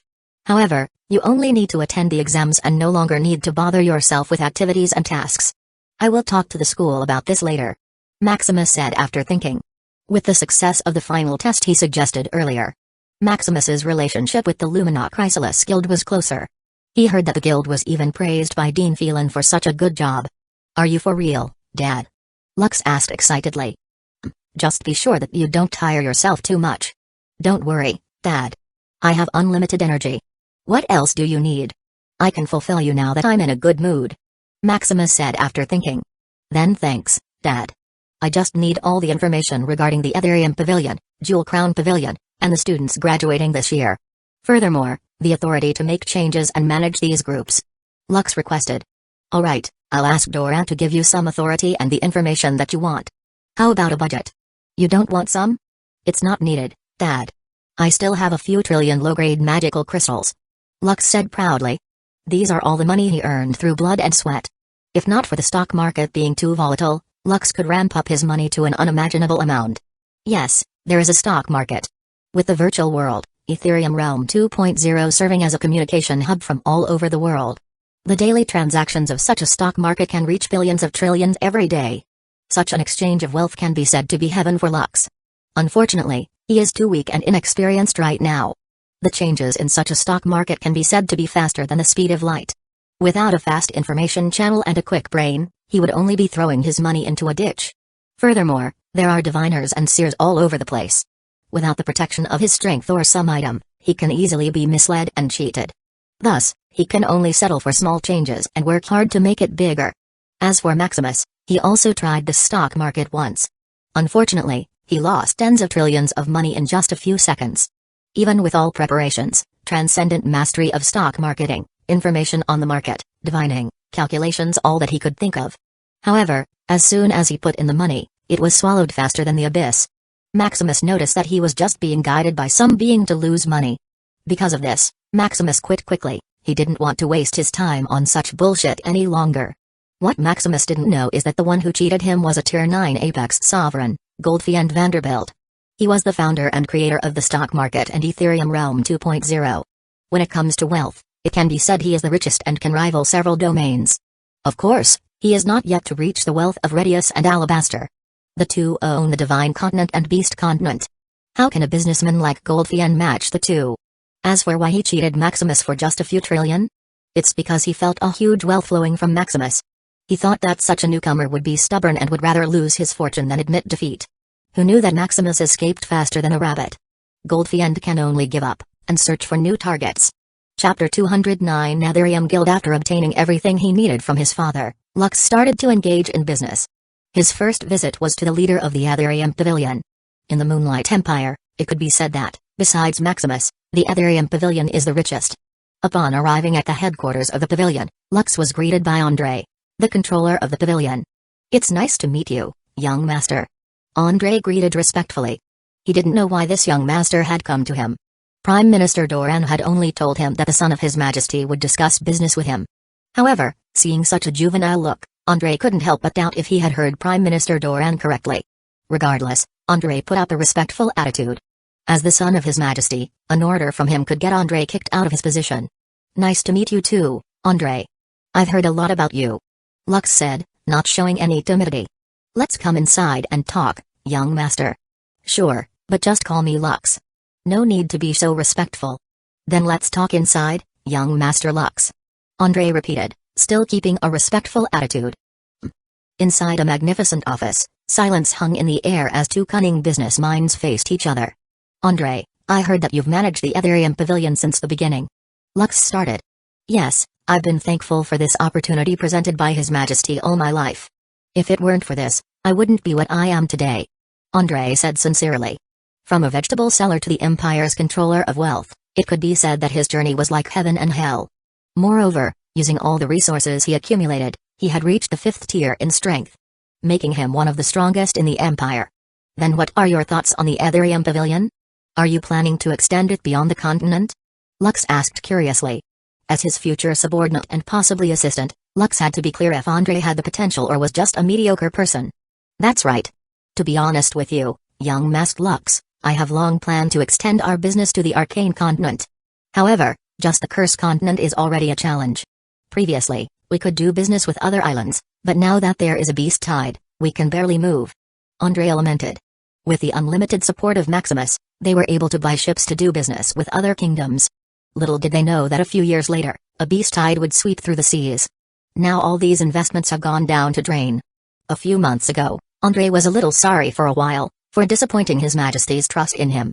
At that time, he couldn't even sleep peacefully, often having nightmares. "What do you find difficult about doing business in the Arcane Continent?" Lux asked. As for potential business in the Curse Continent, he didn't care about it for now. In the ongoing era of Imperial domination, doing business here was too difficult and a waste of time. Even if he earned huge war money if done right, it wasn't worth spending time in such a barren place.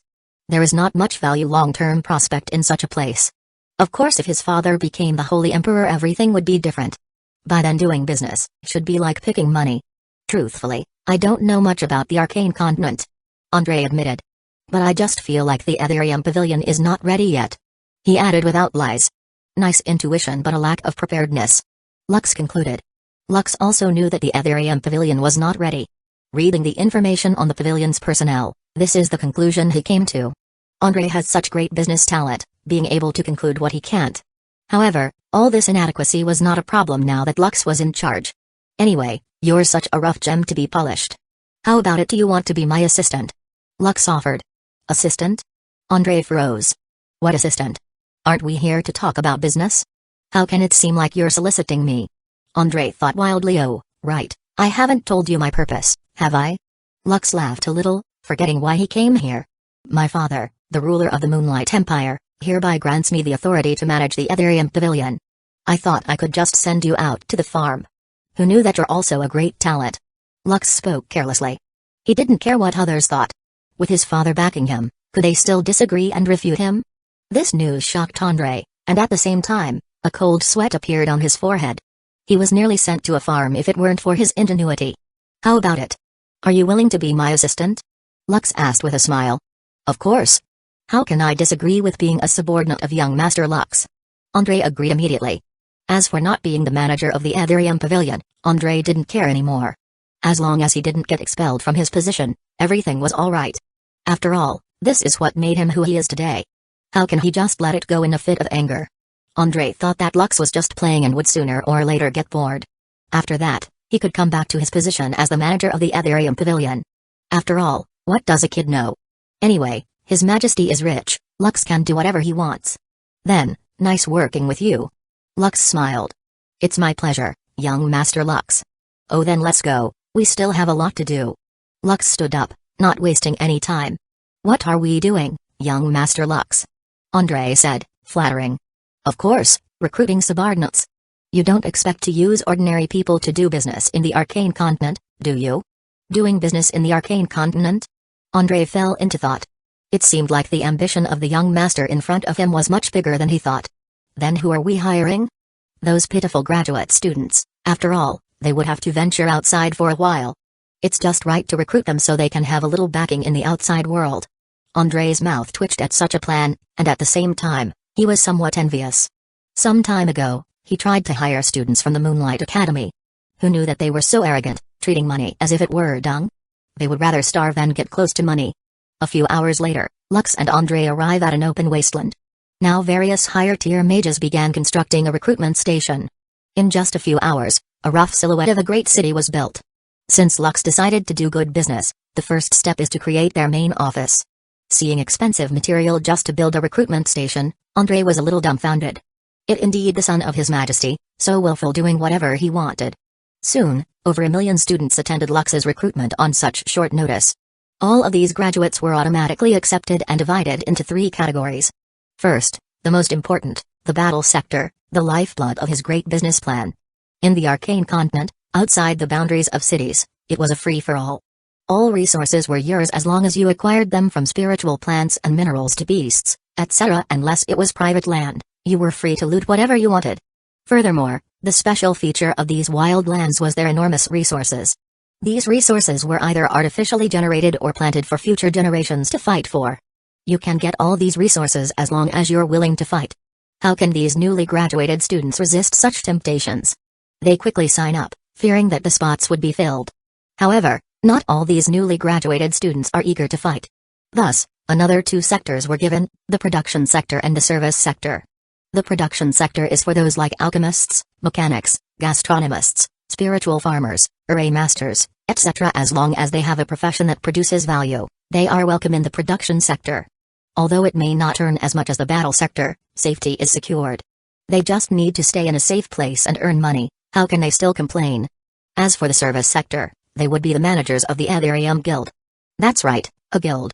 After getting permission from his father, Lux quickly set up a guild. Although it's only a tier 1 guild, it gave Lux a lot of motivation. This service sector cannot be joined by just anyone.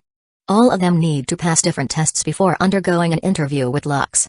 After all, it's the management team, how can Lux be sloppy? Thus, a grueling recruitment and training ensued for a few months. Looking at the millions of newly trained business soldiers, Lux smiled widely.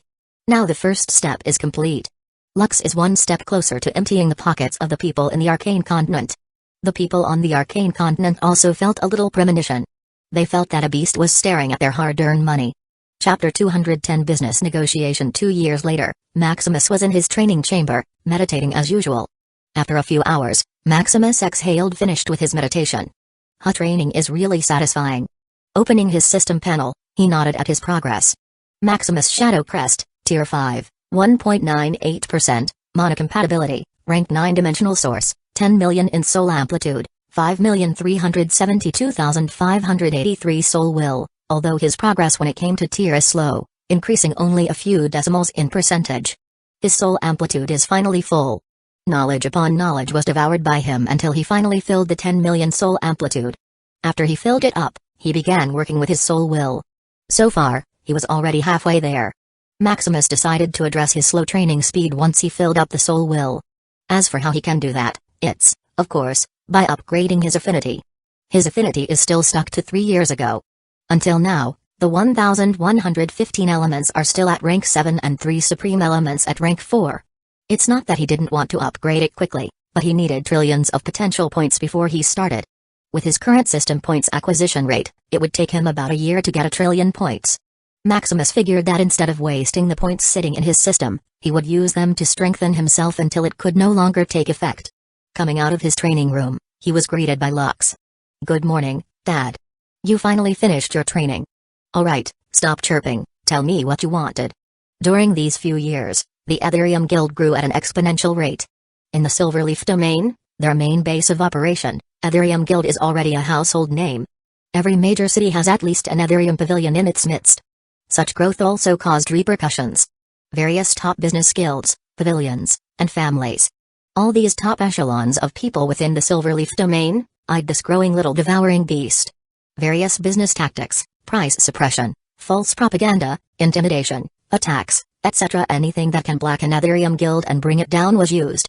Even Maximus's status as a core student can't stop these groups of jackals from hunting. After all, when it comes to interest, courage knows no bounds. As long as they can earn money now, who cares about the future? Anyway, unless Maximus becomes an apex sovereign, there is nothing he can do to them. Fortunately, inside the city boundaries, killing was forbidden. Any attempt to do so would get one killed in the cruelest way possible. As for outside the city, in the various wilderness, that's where Lux was stumped. As long as it's business dealings, Lux can claim to be invincible. But when it comes to a fight, he is helpless. These jackals ambushed his subordinate from time to time, causing him large casualties. Tens of thousands of students who had just graduated died in the first ambush of these jackals. If it were not for Lux's alertness and his decision to make all his subordinates retreat without a second hesitation, the casualties could have wiped out his men then and there. After that, Lux didn't let his men out of the city for a while to collect resources until he thought of a plan. However, such a result was what these jackals wanted. Without the supply of resources, the Aetherium Guild began showing a decline. Even the proud Lux couldn't do anything about it. Finally, in desperation, Lux could only grit his teeth and seek help from his father. After that, with the help of the Shadow Hunters Guild, everything somewhat stabilized. Those jackals also held their fangs, waiting for an opportunity. To this date, Lux's head still hurt when he thought of this. Without the necessary strength, one can't really possess enormous wealth. Dad, how about you give me a discount? Almost all the income of the shop is used to recruit the Shadow Hunters Guild. I can't even earn enough pocket money. Look, I'm already getting thin. Lux pointed as he teared up. This is Lux's solution. If he didn't have enough strength, then hire one.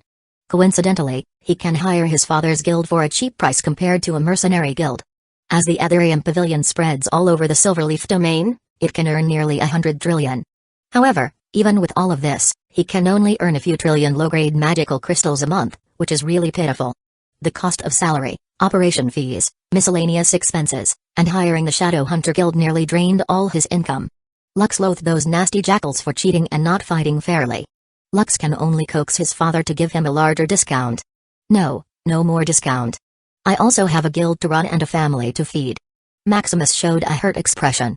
However, in reality, Maximus also earned a lot from Lux's hiring. Although it's only a few trillion, which is nothing to him, it gives him some joy. After all, his children were finally becoming filial and giving him some pocket money. As for helping Lux solve his problem, Maximus had no thought to this. If his children can't even solve this bit of a problem, then they should go home and spend his money. Anyway, he can afford it. But Dad, don't you pity me? Lux still acted coquettish. Sure, how about giving me a higher shareholding? Maximus teased. As the previous owner of the Aetherium Pavilion and the one who nurtured his subordinates, Lux reluctantly gave his father a 20% income share of the Aetherium Guild. Impossible. Lux immediately refused. How can he further dilute his ownership? Although it's his father, when it comes to money, Lux is the stingiest. Then what do you want? Anyway, I won't give you any more discount. Maximus said. I will think this thoroughly. Anyway, more share would be impossible. Lux said like a wilted plant. Looks like he can't coax his father today. Let's try again tomorrow. Lux thought. Hold up, I have a business proposition for you. Maximus thought for a while and stopped Lux. What is it, Dad? As long as it's not borrowing money, I can help with anything. Lux patted his chest. Ha ha ha, don't worry, come here. Maximus just laughed. Holding Lux, he communicated with the Timeless World and teleported them inside. Timeless World, whoa. Where is this? Is this a medicinal heaven? Lux looked around dumbfounded. Inside the Timeless World, it was like a paradise. With flora and fauna all around, what's more eye-catching is 11 towering tree that exudes an extraordinary aura. Lux felt the wealth flowing within and is like a sun. If an alchemist were here, they would be shocked by the flora and fauna growing around. From the rarest Tier 1 spiritual plant to Tier 8 spiritual plant. All the seeds that Maximus could afford were planted in this timeless world. With 100,000 times time difference, about 300,000 years passed in here. All kinds of low-tier seeds had already mutated or ascended to a higher tier than their limit. Looking at Lux's shocked expression, Maximus couldn't help but smile. This timeless world is his huge wealth, with all the rare seeds as investment. Maximus threw tens of quadrillions just to grow it to this degree. How about it? Is this world beautiful? Maximus teased. Beautiful? Lux unconsciously muttered. This must be the most beautiful world I have ever seen. Lux looked longingly. Although he didn't know what kinds of flora and fauna were around him. Using his feeling, he can estimate how much such a wealth is worth. Where are we, father? Is this a small world? Did you find this in your early years? Wait, does that mean that this is ours? So this is where you got your wealth? Lux muttered as he asked questions one after another. Alright, stop. Maximus covered Lux's mouth helplessly.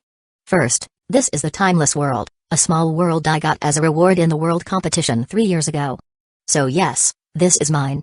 Maximus emphasized. As for where I got my wealth, it's a secret. Maximus teased. Maximus didn't care if Lux questioned where he earned his money from. Anyway, as long as he is careful, those apex sovereigns wouldn't bother him. Furthermore, sooner or later, he would present the Myriad World Mall to the world. After all, doing business alone was never profitable. Based on the policy of the Myriad World Mall, for every person invited by the user in a new dimension, one will get 0.00001% of that person's spending and income. Meaning, for each person you invite, you will get a tax of 0.00001% for every transaction. This measure is for those who possess the Myriad World Mall to spread it all over the dimension. After all, the more, the merrier. This will also prevent people from monopolizing the world for their own benefit. Of course, it was only for the Myriad World Mall. As for his system, he will never spread it out. Chapter 211 Core of the World. After a while, Lux managed to calm down. However, the excitement of knowing that they possessed such a property still thrilled Lux. It was like discovering that her family is hiding trillions of dollars while living as a middle class. By the way, Dad, why did you bring me here? What business do you want to talk about? Lux finally remembered that his father wanted to discuss some business with him. Could it be that you wanted me to inherit this? Lux teased, although he secretly hoped it was true. Just dream, you have everything in there. I brought you here to sell this to you. Maximus pointed at the flora and fauna around. Maximus thought it would be a waste to keep the plants here, especially the lower tier ones. They would only take up more space, crowding out other plants due to their fast growth. Sell? Lux's eyes lit up. If he could have these rare plants, he could use them as leverage to strengthen the business of Ethereum Guild. Sure, I will take everything. Lux said quickly, fearing that his father would back out. Everything? Do you know how much it costs? Can I borrow it? Lux as if natural. I didn't say that you can borrow it, you need to pay in cash. Furthermore, there will be no discount, you need to pay the original amount. Maximus smiled. Maximus didn't want Lux to have it easy, otherwise, he could just give him money and be done with it. That is fine. Lux reluctantly agreed, lamenting the stinginess of his father. Isn't he his son? How can a father be like this, not even sparing his hard-earned money? Ha ha ha, don't be reluctant. If you're not my son, why would I sell these rare resources to you? If I were willing to sell it to another top family or guild, maybe they would offer me multiple times the price. Maximus said, noticing Lux's mood. Oh, don't worry, Dad, I'm not reluctant. Lux smiled. He just faked it. Who knew if his father would be light-hearted and give him a discount? That's better. I'll give you the list later, tell me what you want to buy. A few days later, in the training chamber, Maximus just finished his daily training when his token vibrated. What is it, Tintin? It's a notification for the Origin Mana Pool reward, in the world competition 3 years ago. Tintin answered. Oh, that's right, I nearly forgot about this. Maximus remembered that in addition to treasures, the top 3 will also be rewarded in Origin Mana Pool. Just right, I was still thinking about what wedding gift to give Liam and Amara.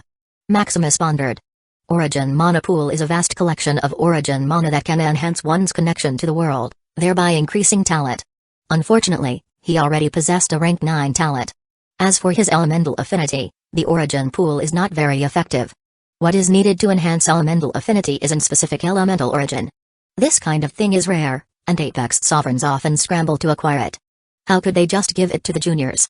Since he can't use it, it's better to use it as a wedding gift. Giving it as a wedding gift to Liam and Amara is just right.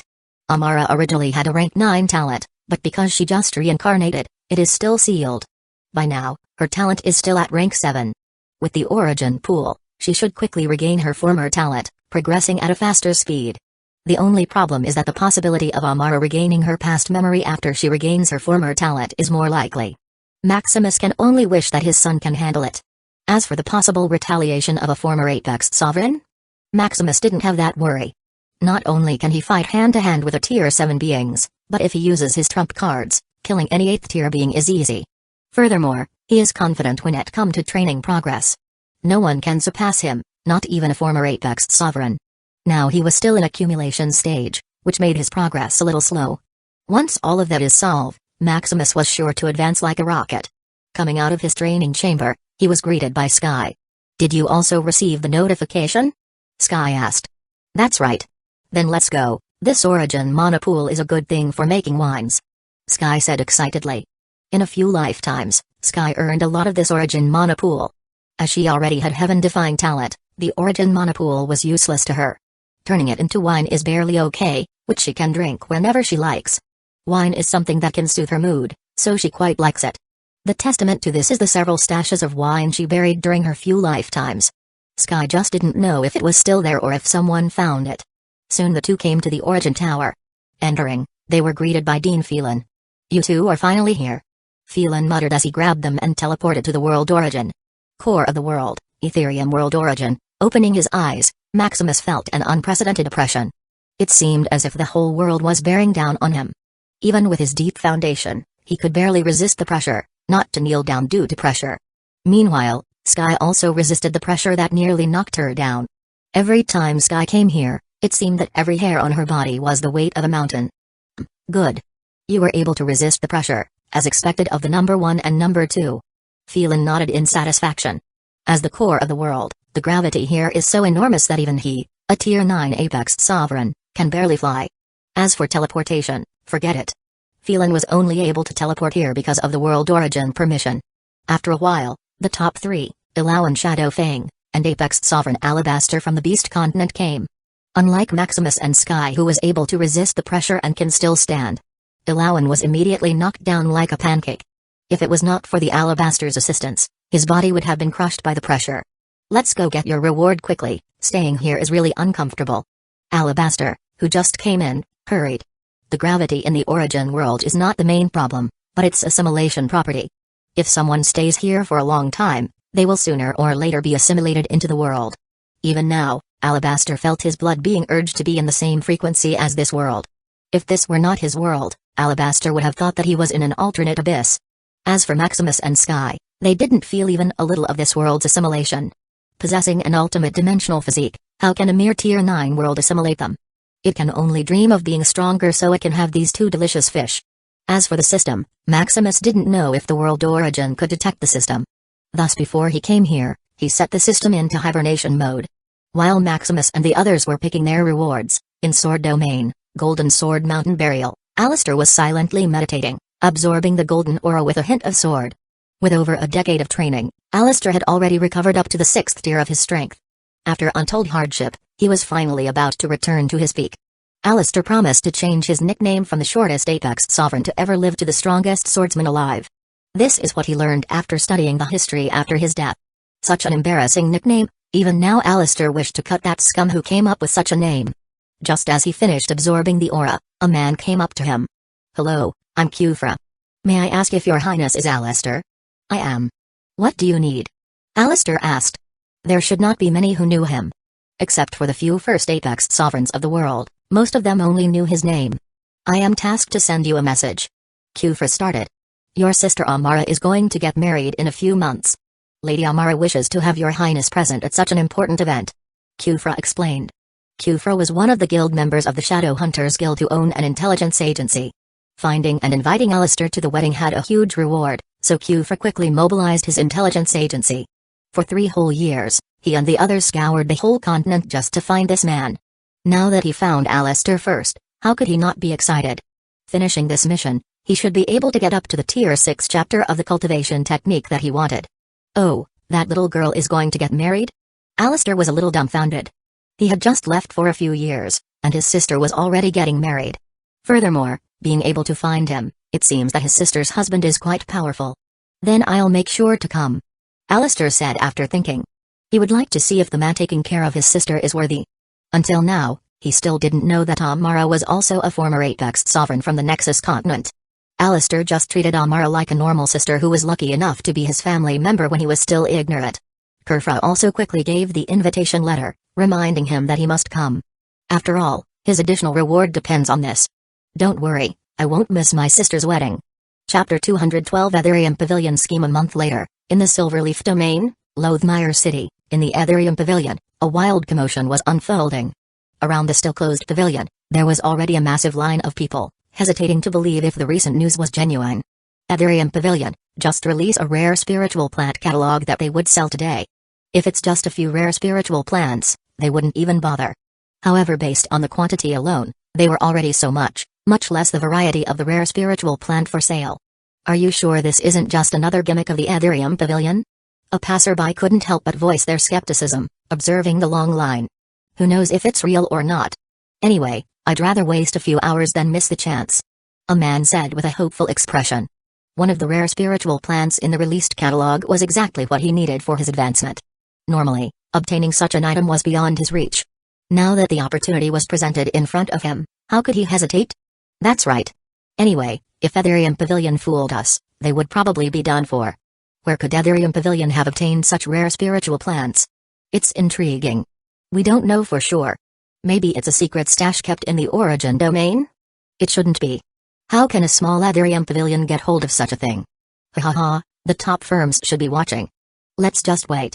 We don't even know if it's real. Soon, the crowd calmed down as they eagerly waited.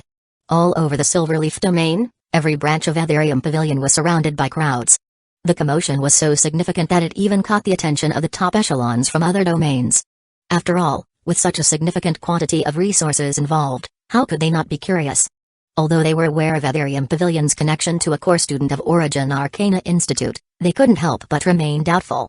Meanwhile, in Shadowhunter City, at the Aetherium Guild headquarters, the one who caused the commotion, Lux had just entered his guild. This guild headquarter was built after obtaining permission from his chief father.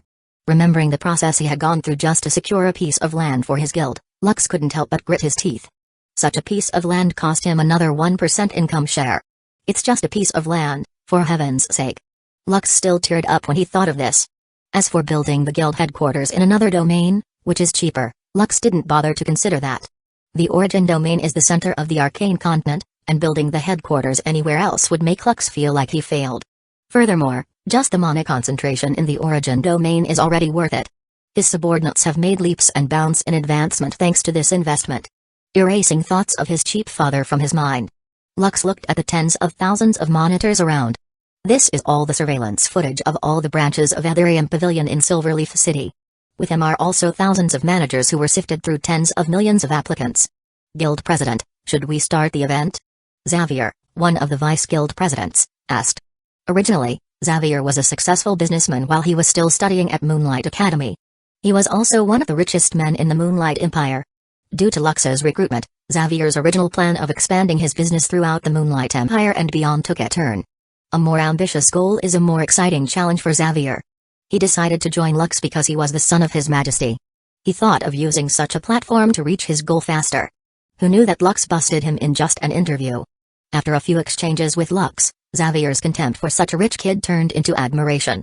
Advanced arithmetic, management skills, prediction, a keen sense for the market. Lux had too much knowledge that Xavier didn't know. To learn more from Lux, he gladly took the position of Vice Guild President. Of course, his initial goal of being independent didn't change. Xavier just took this chance to learn and experience more. Looking at the guild leader frowning, sighing, and smiling in just a few seconds, Xavier thought that Lux was worried about the performance of their plan. Then let the fun begin, it's time to earn the big bucks, Lux excitedly said. Upon hearing this, the others took their intercoms one by one and communicated with the various branches. Aetherium Pavilion, Loathmire City Branch, look, it's finally opening. Finally, I've been waiting for hours. Let me in first, I've been here since yesterday. The commotion grew louder as the door slowly opened. Finally, two stewards came and greeted them at the door. Please come in orderly, we have enough for everyone. The crowd also calmed down a little after this reminder, though they still didn't entirely believe it and squeezed around to get in first. As the first individuals entered, they were greeted by various posters and sealed rare spiritual plants on display. It's real. Wow, is that jade green oak? There is also the rare blood crystal mushroom. Hey, there is a rare aphrodisiac, red panax ginseng. The crowd went wild upon realizing that everything in the news was real. If the spiritual plants were not in sealed glass, they would have probably grabbed them by now. I want this Welwitchia crystal herb. How much is it? An individual finally couldn't help but ask. A tier 5 rare spiritual plant, Welwitchia crystal herb. It would be 5 million low-grade magical crystals for this gentleman. Pack me too. The man said excitedly. This gentleman, we are sorry. The Ethereum Pavilion only has a limited supply of spiritual plants. To buy more, you need to avail and upgrade your membership card. The service staff said apologetically. What? You need a membership card? The crowd was a little shocked. Originally, they would have liked to hurry and buy the spiritual plants they wanted before they sold out. But what the service staff said suddenly slowed them down. The Ethereum membership card was implemented from the beginning. The function of the card is to give its members various incentives and discounts. What is different from other member cards from other shops and pavilions is that you need to pay for them yearly. In most shops, as long as one spent enough money, one could automatically get a membership card without any additional payment. Ethereum Pavilion is the only one that dared to implement such an insane thing. And like new things, such a scene failed miserably, with few availing a membership card. Many even laughed at the greediness of such a pavilion, requiring a yearly payment just for a membership card. May I ask how much it is to avail a membership card? The man who wanted to buy 2 portions of the spiritual plant asked. For this gentleman to buy an unlimited portion of the Tier 5 spiritual plant, you need a Tier 5 membership card. And that would cost 10 million low-grade magical crystals. The service staff said with a smile. This. The man was a little dumbfounded. Unfortunately, I don't have that kind of money. If I want to buy more, what can I do? The man asked. It's simple. You can either pay with raw resources directly or wait a year to buy a similar tiered plant. You can pay with resources? Of course, our Ethereum Pavilion accepts anything. The service staff smiled. Their pavilion was short of raw resources, so getting them as payment was worth it. Few sell such raw resources, preferring to use them themselves or trade them for other raw resources. After all, if you sell them, they would be very cheap compared to the finished product. This is why Ethereum would rather accept raw resources than money. As for buying raw resources from other firms, it would be very expensive, and the profit margin wouldn't be that great. The crowd, upon hearing that they could use raw resources to purchase these rare spiritual plants, cheered. As for the membership card, they just need 2 or 3 spiritual plants. Why waste money on such a scam? Soon, the crowd eagerly exchanged their resources to buy spiritual plants, fearing it would not be enough. The various spies from other firms also began to move. First is to buy the scam-like membership card. Unlike the others, they needed a huge quantity. Using raw resources would not be worth it for such a purchase. They can only grit their teeth and spend money on such an obvious scam. Holding their freshly bought card, the spies from various firms laughed a little. They thought of buying all the rare spiritual plants in Ethereum Guild and shifting the attention to them.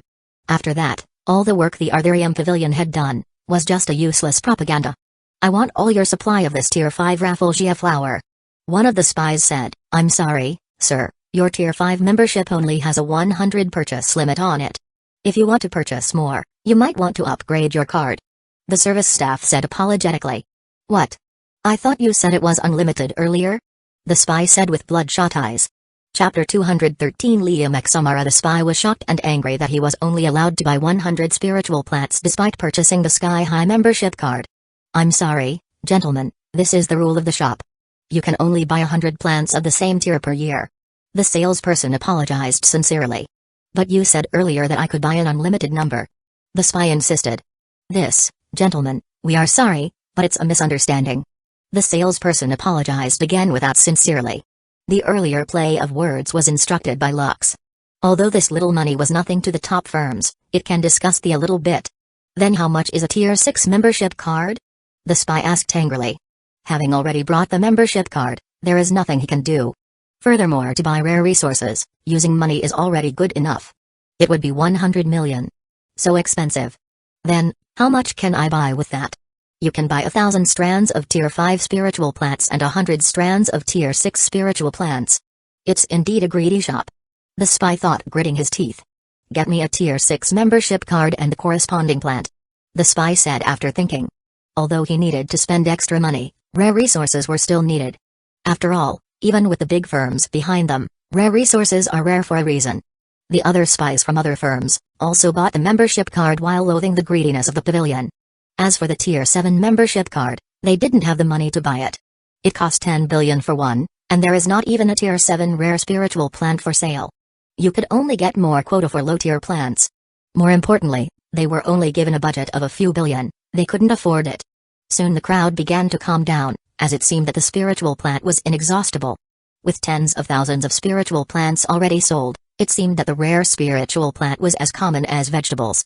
To achieve this feat, Lux borrowed money to buy the spiritual plants from his cheap father with high interest. This means all the spiritual plants sold not only earned him money but also cost him.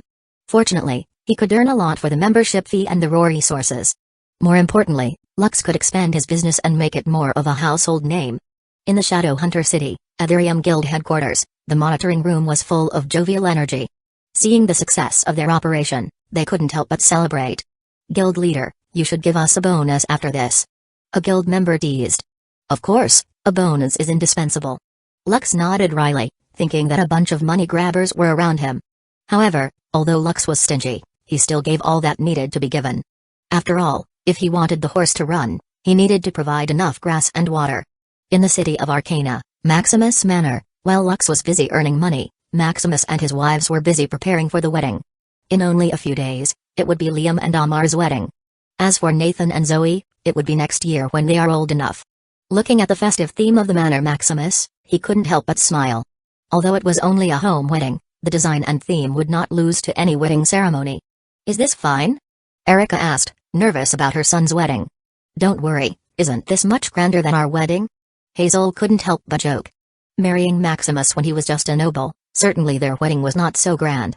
However, for me, it's the most grand wedding. Erica hurriedly refuted.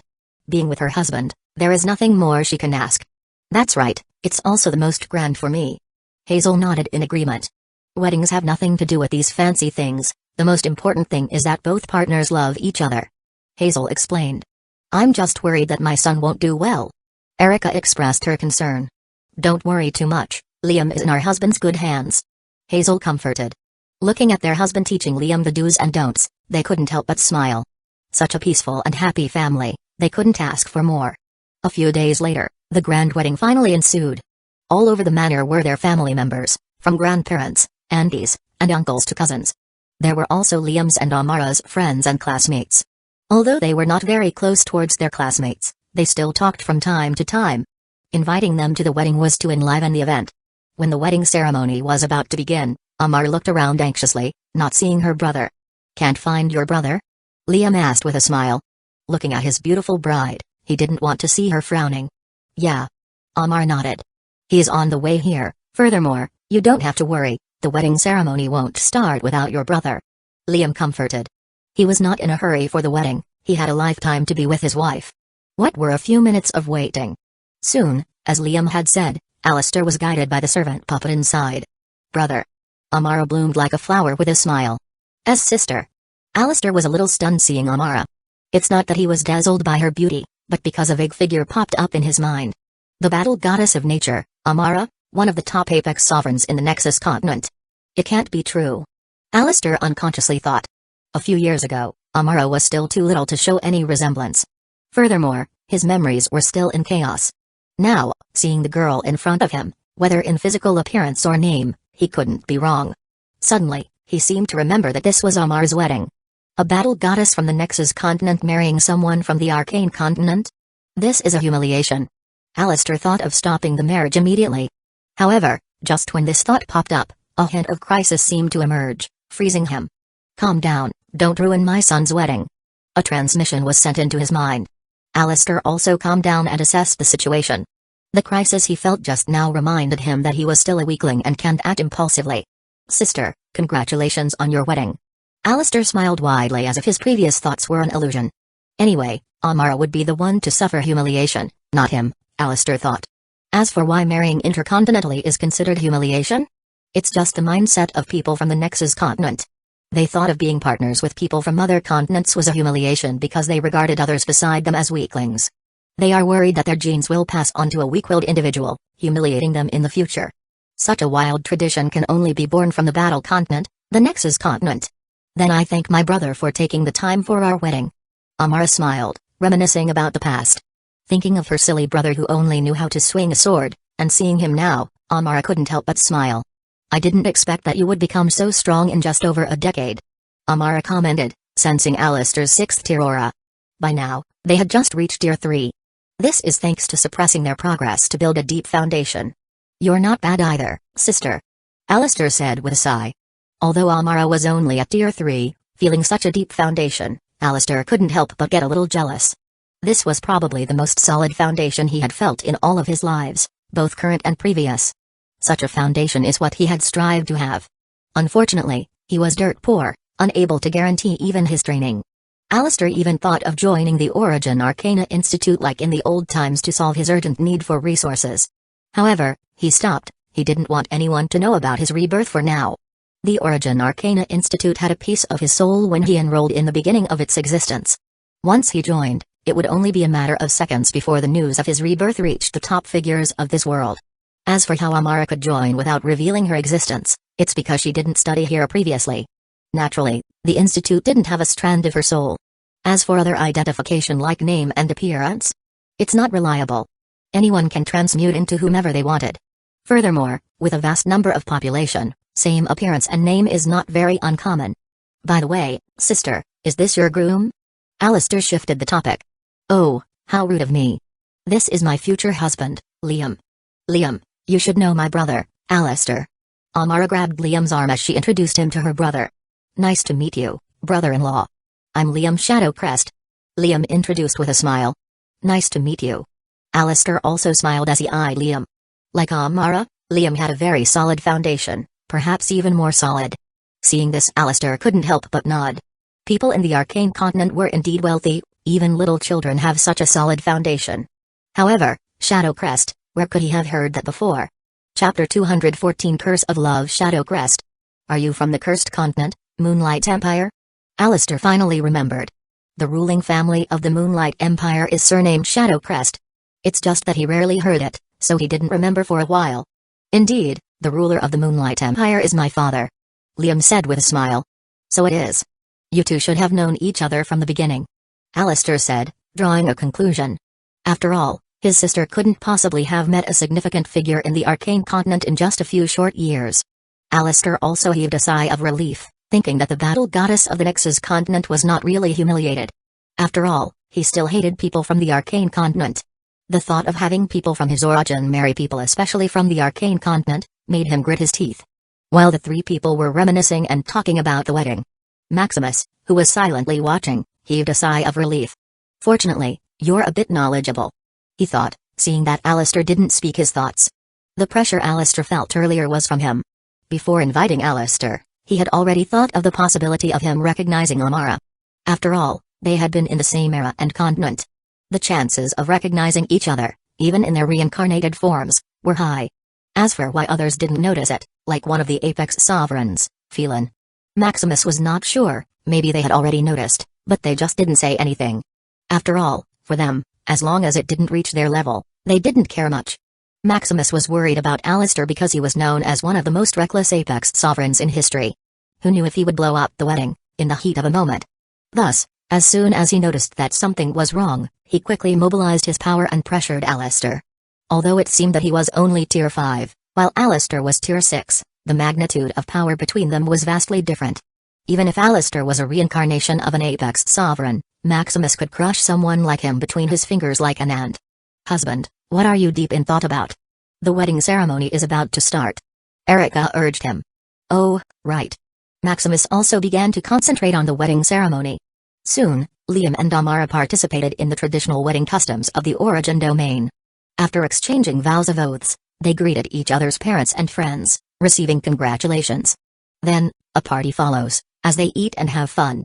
With the manor doors open, many shameless students joined in.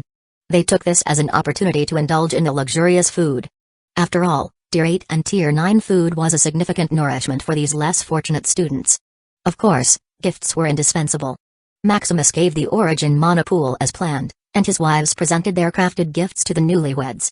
Liam's mother, Erica, gifted a bunch of baby-nourishing food, expressing wishes for early children. This left the couple embarrassed, imagining their children in the future. Liam's siblings were more straightforward, giving baby toys, clothes, or even direct monetary gifts. Lux quoted that having a family is expensive. Thus Lux gave a family gift package containing magic crystal worth about 100 trillion. This generosity shocked the siblings very much. Their stingiest little brother can give such a big amount of money. Of course, Lux is not so generous. It was the income he earned in just a few days after the Aetherium Pavilion promotion. Just a few days earned him 100 trillion, how can he just stay silent and not brag about it? With the monetary gift, Liam and Amara became super rich all of a sudden, sending a wave of envy. Especially the students who spontaneously joined in. They were shocked at such a generous gesture. They wish they also have such a brother. By then if they married once a day, wouldn't that make them the richest man? Alistair's gift was straightforward as well as sword nourished by his soul. After all the ceremonies, the couple returned to their own house, not in Maximus Manor but beside it. As official students, they had the option to rent a house of their own. Liam, wanting to create a private space for himself and Amara, chose to live separately. Upon returning home, two people observed them intently. "It's really the same," a lady remarked, comparing the breath in the crystal with Liam's. "It should be the man our goddess is looking through." Her companion replied. "We should report it quickly." These two were from the Divine Continent. They were one of the believers assigned to look at the origin domain. Initially, they were a little hungry, but seeing that there was a wedding giving free high-tier food, they eagerly joined in. Who knew after coming in their detection crystal crazily vibrated. Quickly sending a message to their goddess, they couldn't help but feel excited. After a while, a reply came through. They were tasked by their goddess to continue gathering all the information they could from the man. Meanwhile, in the Divine Continent, Elysian Domain, after Elysian sent her believer a follow-up order, a smile formed on her lips. "I didn't expect to find you so quickly," Elysian said, already imagining killing the man and breaking the curse of love. Liam, I found you so quickly," Elysian unconsciously muttered. "Not good." Elysian's face darkened as the curse of love grew stronger.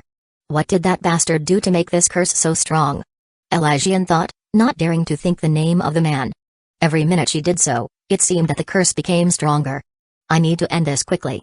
Elysian couldn't just depend on her believers any longer. Using the previous goddess stored money, Elysian quickly contacted a top intelligence organization in the Arcane Continent. Spending a few quadrillion low-grade magical crystals, in just a few hours, she obtained the information she needed.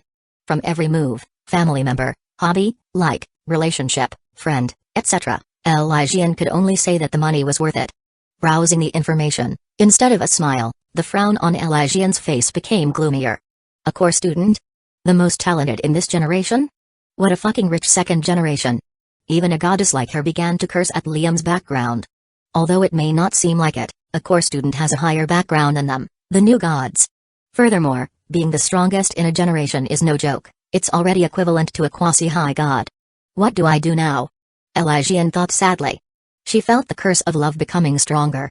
If earlier she had a few thousand years, now she didn't even have a year. The curse of the zealous witch seems to be reborn, helping the curse of love become stronger. The situation nearly drove Elysian crazy. As for why it suddenly went crazy, it's probably because she read the part that the bastard of a man is married. This drove the curse of zealous witch crazy, magnifying the curse of love. If she didn't do anything, she would be assimilated into her authority in less than a year. Do I seek help or go directly? Elysian pondered. But considering that bastard man's background, Elysian had no other choice but to seek help. Coming to the god domain, in the Council of Gods, Elysian met up with Lady Ruliana again. After explaining her problem, Elysian waited anxiously. "So you found the source of the problem, huh?" Ruliana muttered as she read the information about Liam. "Unfortunately, we can't help you," Ruliana said with a sigh. "If it's just a core student, there's no need to worry about offending them. But this one is different. The Supreme God often talks about this man named Maximus. Such a man is something we can't offend because of some new god," Ruliana said ruthlessly. "Is there nothing you can do?" Elysian asked. By now, she was already haggard, with deep worry in her eyes. Knowing that her end is near, she is very unwilling. "There is nothing we can do. Furthermore, don't think of attacking personally." Seeing that Elysian's eyes showed a hint of ruthlessness, Ruliana warned. "As a new god, even if you went crazy, you can't kill even an ant in the city of Arcana." Ruliana added. "The city of Arcana is not called the safest place in the Etherium realm for no reason. The Etherium realm can be destroyed, while the city of Arcana would still be alive and kicking. Then should I just wait and die?" Elysian said dryly. Just becoming a god for a few decades, she didn't even achieve any of her goals yet. "There's still a way," Ruliana suddenly said. "What way?" Elysian asked hopefully. "Just marry the man," Ruliana said straightforwardly. "As long as you don't go crazy like the previous goddess of love, you should be fine," Ruliana advised. According to the investigation of the Council of Gods, the previous goddess of love was assimilated by her authority because of the instigation of Ragan, the god of desire.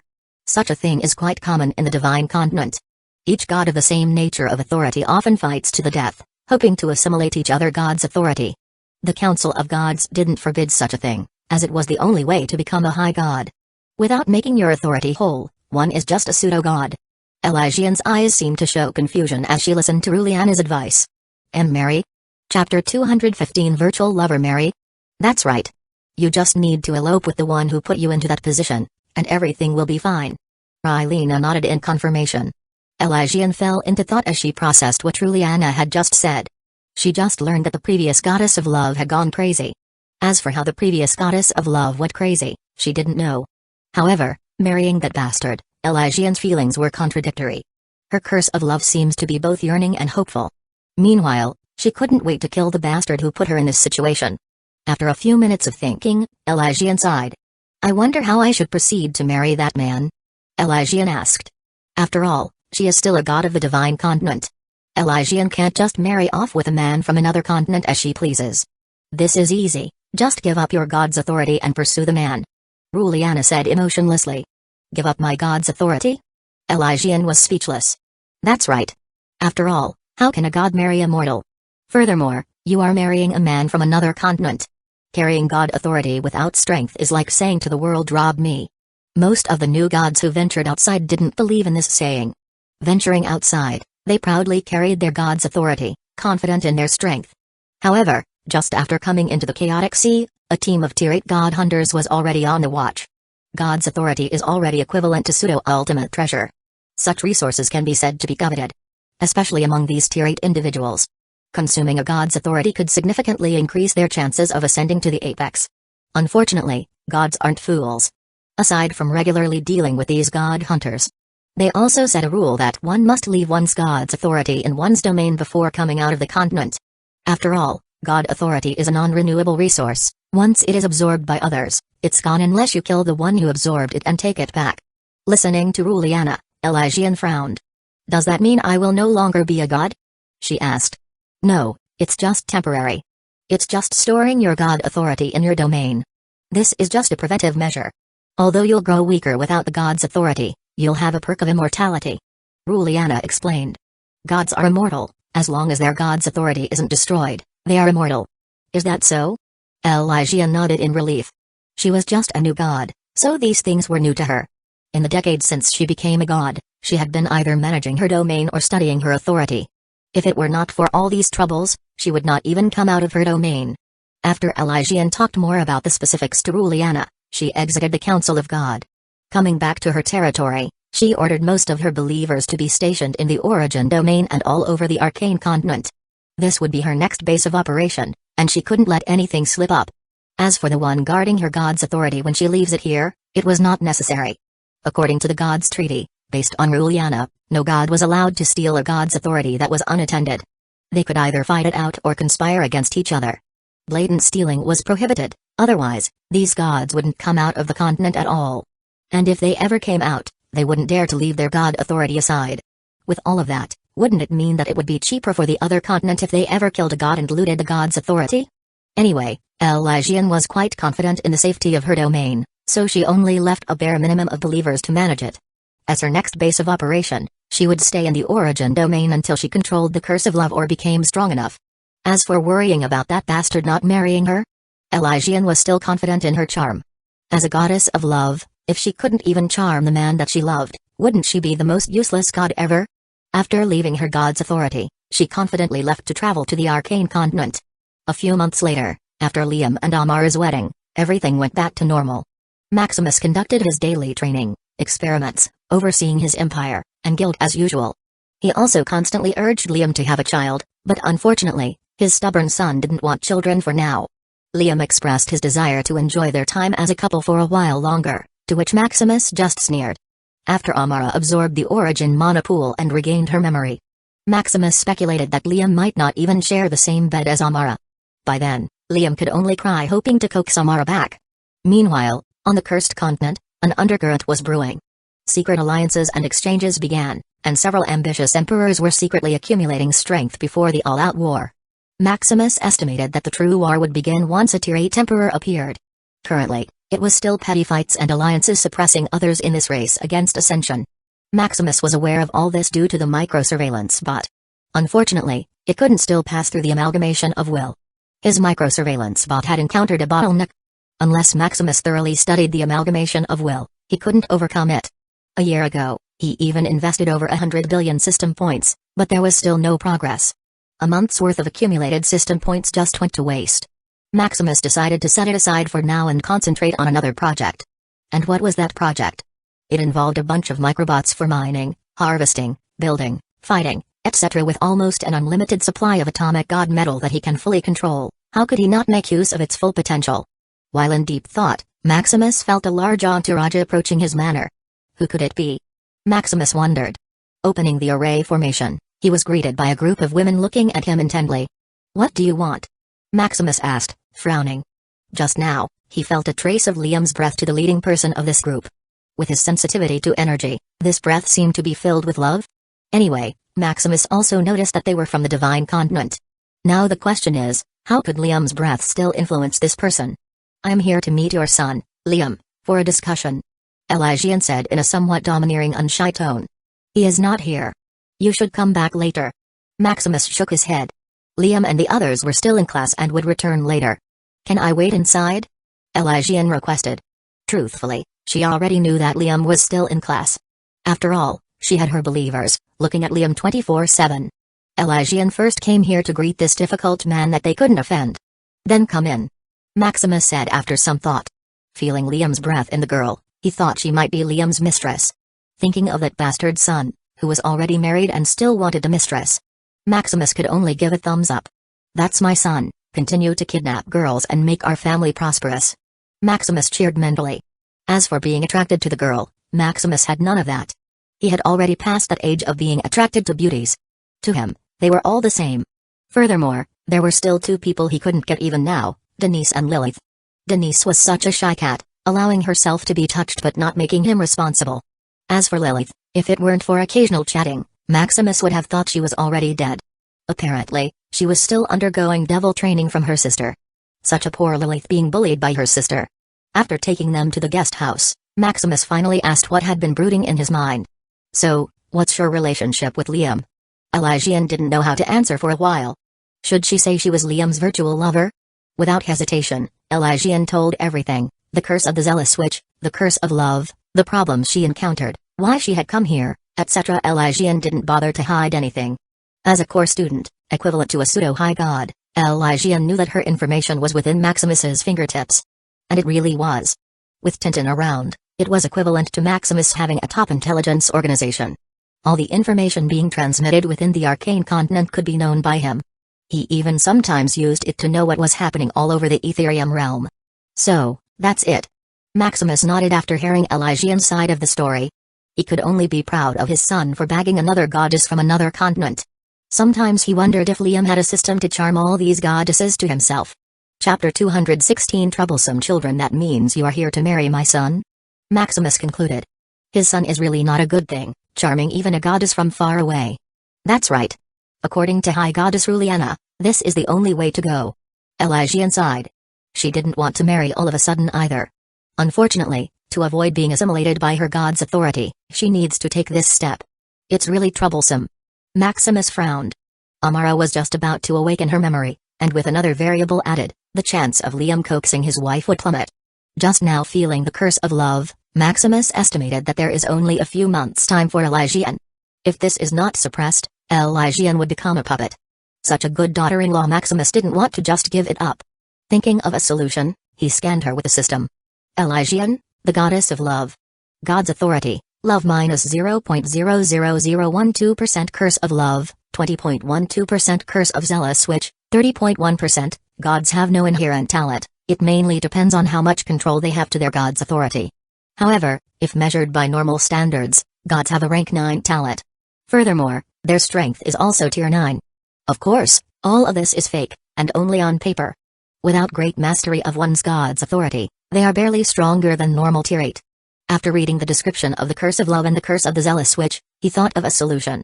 Looking at the frowning Elysian, he said, "I can't have you marry my son for now, I'm afraid."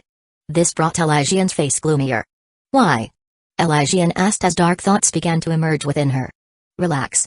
Although I can't have you marry Liam, I can suppress your curse for now," Maximus comforted. "Really?" Elysian looked at him excitedly. But after thinking that even a high god can't do anything to her curse, Elysian didn't have much hope. You don't seem to believe it? Maximus smiled. Elysian just stayed silent, waiting for an answer. Ha ha ha, alright, this is what I'm talking about. Maximus took out a necklace. While talking to Elysian, he ordered his system to sift through all the items for sale that can suppress the curse of love. Fortunately, he was not disappointed. His system quickly found a Tier 9 treasure, the necklace of unrequited love. It acts as a reserve dam, to reserve the overflowing love you have for a person, then slowly release it. Such an item cost him about 30 quadrillion, sending his wallet nearly empty. This. Elysian was shocked, feeling the aura released by the necklace. Just by being near it, she felt her curse being suppressed. If it were not for Maximus' status, she would have already grabbed the necklace without a thought. Here you are. Maximus readily gave her the necklace. Thank you, Your Majesty Maximus. Elysian thanked him with a smile as she quickly bound the necklace. Soon, she felt her curse being fully suppressed, giving her a few more years of time. Don't be too happy too early, there is also a downside to this necklace. Maximus reminded. Without much money, of course, there is a drawback to the necklace. What is it? Elysian became nervous all of a sudden. This necklace is only equivalent to a dam. Once it overflows, you're finished. Thus, you need to slowly release it so you do not get overwhelmed. This where do I release it? Elysian understood and looked at him puzzlingly. Of course, to the source. Maximus smiled. To that bastard? Elysian unconsciously muttered. Ahem, how to release it? Elysian quickly became embarrassed and changed the topic. You just need to regularly seal him, and the curse will slowly subside. Maximus said with a smile. That's it.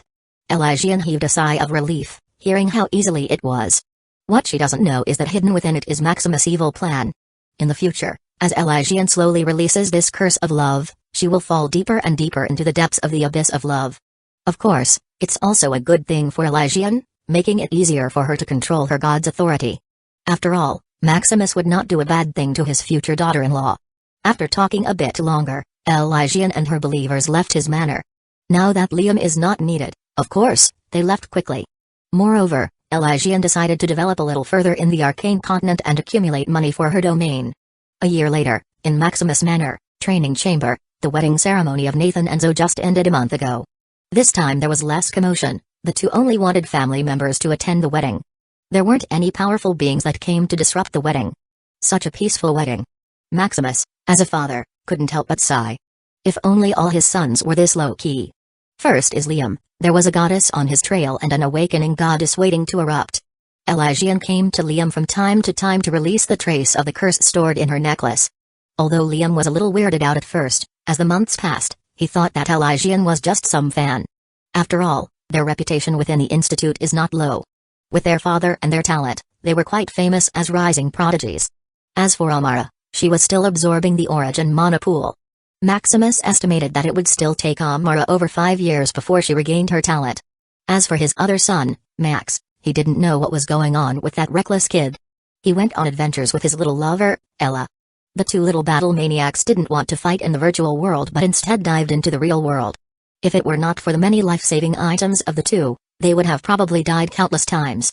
As for Neo, his worry-free son, he was probably the most peaceful among the siblings besides Nathan. Aside from being a little lazy, if there was nothing else bothering him, he would not leave the room. If not for the little girl who keeps coming to his house to disrupt Neo's peaceful life from time to time, Neo would probably stay in his room all day long. As for school, Neo smash it all, so he can skip classes. Besides the required activities and tasks, Neo can skip all the classes he wants. The most troublesome son of his is the youngest, Lux. This little money-grabbing son of his will offend anyone just for some money. By now, Lux almost occupied the market within the Silverleaf domain, earning him a few quadrillions a year. This almost caught up with his monthly earnings from the Myriad World Mall. However, the cost of all of this is becoming the enemy of almost all the top firms in the Silverleaf domain. After all, the market that Lux grabbed is equivalent to them earning less money. Fortunately, Maximus warned Lux to not offend a Tier 9 force at all costs. If that happens, Maximus would have a massive headache. However, despite all of these cons, it made him sigh a little bit. After all, his son is beginning to catch up with his wealth. Fortunately, the money he earned from the sales of rare spiritual plants is about 100 quadrillion.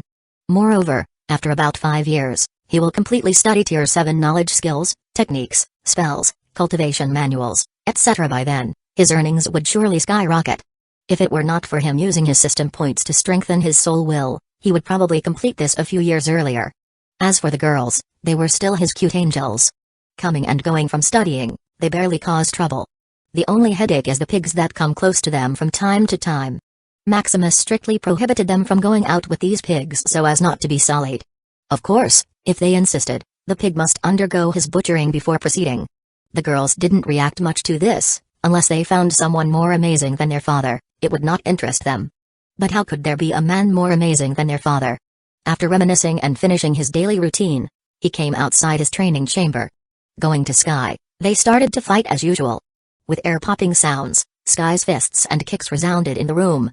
This time they were fighting without spells and special skills.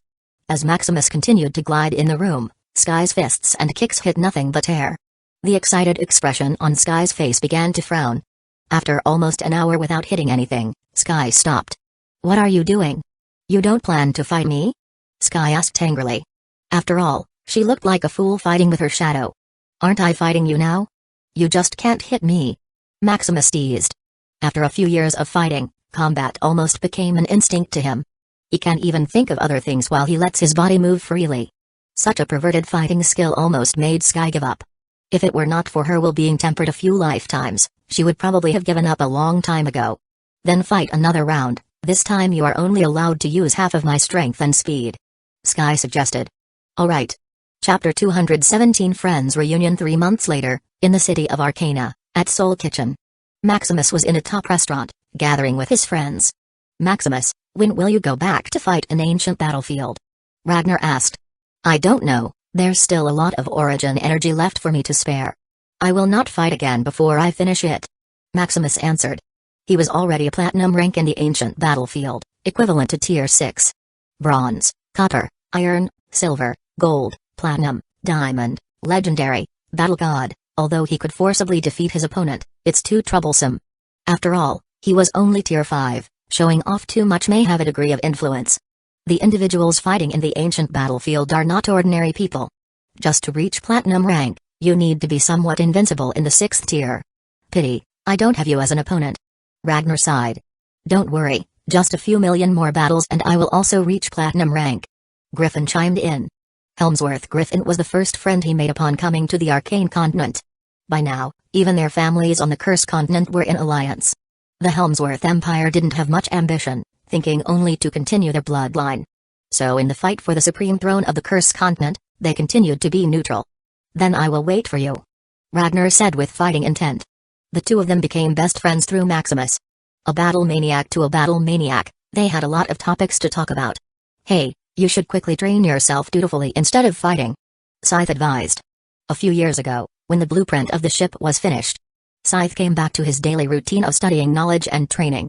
However, even now, the 4 people in the booth, including Maximus, were still 5th tier. It's not that their progress is slow, but because the cultivation manual they had contains almost all the elements in the world. Even Griffin, joining his guild, got a complete cultivation manual for free. "By the way, where is Lilith?" "It's already late," Ragnar complained. They gathered today to meet Lilith, who had just finished her devil training. However, the food was already being served, but she was still not here. "She should be here in a few minutes," Maximus replied. Just now, Lilith notified him that she would be late by a few minutes. Oh. As the clock ticked by, Lilith finally arrived. "You're here," Maximus greeted as his eyes lit up. The demeanor of Lilith changed a little. Besides the innocence, there was also a little bit of a fierce aura. It seemed that the devil training she did worked a lot. "Hello," Lilith said shyly. "Come sit here," Maximus offered with a smile. "Okay." Lilith obeyed like a good wife. "Here, eat this while it's still hot." "Oh, is it delicious?" Maximus asked, looking into her eyes. "Delicious." Lilith nodded as she blushed. "You should also try this, it's a specialty of the Soul Kitchen." Maximus grabbed a spoonful of food and fed Lilith. "Oh." Lilith nodded as she unconsciously opened her mouth. The interaction between Maximus and Lilith left the people in the booth dumbfounded. When did the relationship between the two of you become so good? Ragnar couldn't help but ask. Hasn't our relationship always been good? Lilith looked puzzled. You're hopeless. Ragnar didn't ask further, as he was signaled by Maximus. Let's eat first. Maximus quickly changed the topic. After eating, they toured around the city, visiting all the entertainment facilities. Playing, shopping, and eating, Maximus and Lilith's relationship unknowingly became closer. Until dawn, they held hands as if it were normal. As for the 3 light bulbs, after eating, they were too embarrassed to be a third wheel and left after some time. "Where are you going now? Are you going to continue your training?" Maximus asked as he looked into her eyes. My sister only allowed me a few days of rest," Lilith answered pitifully. "Can't you ask for a few months of rest?" Maximus frowned. "No, my sister is quite strict.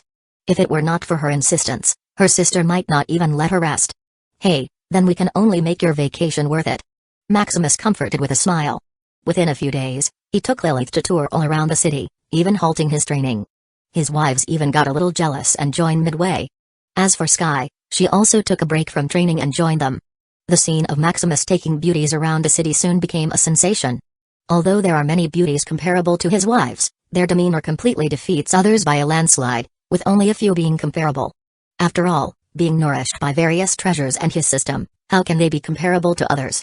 3 years later, in the training chamber, Ha finally filled in the soul will. Maximus muttered. Looking at his panel, he couldn't help but smile. Maximus Shadow Crest, Tier 5, 2.96%, Monocompatibility, Rank 9 Dimensional Source, Soul Amplitude, 10 million, Soul Will, 10 million. Feeling that his thoughts were clearer, he felt that trillions of system points didn't go in vain. Now he can concentrate on mastering Tier 7 knowledge and earn money before improving his affinity. During these years, everything proceeded as normal. His empire was still dealing with the sea beast tide while fortifying the place. It seemed that sea beasts could be generated with only mana, as they never end. Fortunately, under the tireless effort of his guild members, everything is still peaceful. However, the other empires were not having a good time. The prolonged sea beast tide began to wear down the army, as their amalgamation of will began to decline. As for the various kingdoms, they were either incorporated by other empires or disappeared from the map. Speaking of his guild, due to his unremitting efforts, the members of the guild were about to reach 100 million. Although it's incomparable to other guilds, in the same rank, it was already worth celebrating. With about 100 million guild members, the progress of the Tier 9 ship that they were creating was about to be completed. Maximus estimated that it would only take about 10 to 15 years before it's finished. One had to know that this is a Tier 9 ship vessel. Usually, it would take thousands of years just to create a prototype. However, with unremitting efforts and unlimited investments, it was shortened by just a few decades. Maximus calculated that his investment already reached quintillions of low-grade magical crystals. Fortunately, there is no one doubting about his source of wealth until now. Most of this is thanks to his core student status and the uncaring attitude of the Apex Sovereigns. After all, a few quintillions were just peanuts for them. Owning a whole domain, their wealth can't be counted using magic crystals. As for his family, they were progressing at a lightning speed. His wives had reached Tier 5, and his children had reached Tier 4. The credit for this is that their talent was upgraded from Rank 5 Mythic to Rank 6 Divine. Upgrading talent is not as fast as regaining it, even with top-notch resources. Even Amara, who was using the Origin Monopool to regain her talent, was still stuck at Rank 8. Amara still needed a few years before she could fully regain her talent. Unfortunately, his stupid son, Liam, still didn't seize the opportunity and was still flirting with Amara, taking it slow. Unlike his stupid son, Nathan seized the opportunity he got. By now, Zoe was already a few months pregnant. There was no hesitation at all. If it were not for their high tier, Zoe must have already had a child by now. Within a few years, he could finally have grandchildren. As for why it would take a few years of pregnancy, it's because they use a technique to increase their child's potential. Instead of the child inheriting just their parents' potential, it can go above it to produce a prodigy. Maximus also invested all out in this, not sparing a bit of money. Even Lux was a little jealous of the amount of money invested. As for his other wives, Emma and Jane, there was still no movement until now. It seems that it's really getting harder and harder to conceive a child. Even with all kinds of treasures he found on the Myriad World Mall, nothing is of use. Maximus can only do his best and pray for a little luck. During these 3 years, the progress of the Aetherium Pavilion also came to a bottleneck. Before spreading to other domains, Lux hoped to enhance the strength of his subordinates. After all, compared to other domains, the Silverleaf domain has only existed for a few thousand years. What they will face next is more cruel predators that will devour their blood regardless. However, with tens of millions of members on full-out training, even Lux's income of a few quadrillion a year is not enough. Lux can only continue to borrow money from his cheap father. Thinking of his cheap son, Lux, Maximus couldn't help but sigh. Such an ambitious son, he couldn't help but hurry and create another child. Maximus would like to see what heaven-defying genius he will produce. Perhaps that child of his can suppress Lux to the ground. Thinking of the funny scene, he noticed his wives had come home. Let's try today, see if I'm lucky. Chapter 218 Ultimate Mastery. A year later, Maximus sat in the training chamber with a wide smile painted on his face. Finally finished, he muttered. The Tier 7 chapter of Origin had just been completed. After nearly a decade of effort, he had finally finished this masterpiece. Reading a Tier 7 manual was different from thoughtlessly scanning a book, and the magnitude of knowledge between them was incomparable. If it were not for the billions of systems points he earned per day, he would need tens of thousands of epochs of continuous study, just to be able to understand these knowledge. Just when he was about to celebrate such a milestone, something seemed to click in him as endless knowledge poured into his consciousness. It was different from the usual feeding of the system. It seemed that knowledge originally in his brain reorganized and became imprinted into his very being. It was being carved into his every cell, and every piece of his soul. A dazzling light was also emitted, which was quickly suppressed by the system and the room formation. Tintin, who was lying lazily in the token, also noticed what was happening to her host. Enlightenment? Tintin muttered. What a weird enlightenment. Is this the legendary super enlightenment? Tintin thought, sifting through her offline database. Enlightenment is not that rare. It happens when one's mastery of something reaches the transcendent level, giving you power beyond the skill. As for the legendary super enlightenment, it was vaguely recorded in her database. According to it, the strongest man in the Ethereum realm, Malgren, experienced this phenomenon. What weirded out Tintin is that for Malgren to achieve this legendary super enlightenment, he had gone through uncountable epochs of non-stop fighting. It is recorded that the world plunged into purgatory by then, as the whole Ethereum realm became a battlefield. From every apex sovereign, gods, beasts, mortals, grass, trees, fish, Malgren spared nothing. He fought on equal terms with everyone, even when outnumbered. Fighting with mortals, he transformed into a mortal, suppressing his strength and will. Fighting with plants, he competes with nutrients and the sun, until one of them withers. Transforming into an animal, he competed who hunted more prey. Plugging into the chaotic sea, he competed with world-destroying sea beasts on their territory. He never used his overwhelming power to trudge through all the challenges. Malgren used every part of his skill and body to defeat everyone fair and square. After that, Malgren was crowned the strongest being in the world. It is said that after Malgren received the super enlightenment, the whole Ethereum realm seemed to be blessed, as every corner of it shone with light. What weirded out Tintin was that her host seemed to experience so-called super enlightenment, while he did nothing of sorts. Moreover, no fancy things are happening, and even the aura is very converged. Furthermore, her host didn't even fight or study very much. Maximus only meditated for 3 hours a day and stayed motionless for an hour. Tintin couldn't wrap her head around what was happening. What Tintin didn't know is that Maximus was indeed experiencing the so-called super enlightenment. It's just that it was minimized by his system, and there was also a formation in the room. Although it only offered concealment despite being a very expensive Tier 9 array. When it came to concealment, it was second to none in the same realm. As for the previous enlightenment, due to the mastery of Maximus of a skill to transcendence, it was mainly suppressed by the system. After a while, Maximus opened his eyes. Maximus breathed heavily as he felt the changes in his body. Is Origin running automatically? Maximus thought in puzzlement. Usually, even with his transcendence mastery, it would take some effort to run through his cultivation manual. But now it seemed that Origin had become a passive skill. Opening his system panel, he was shocked.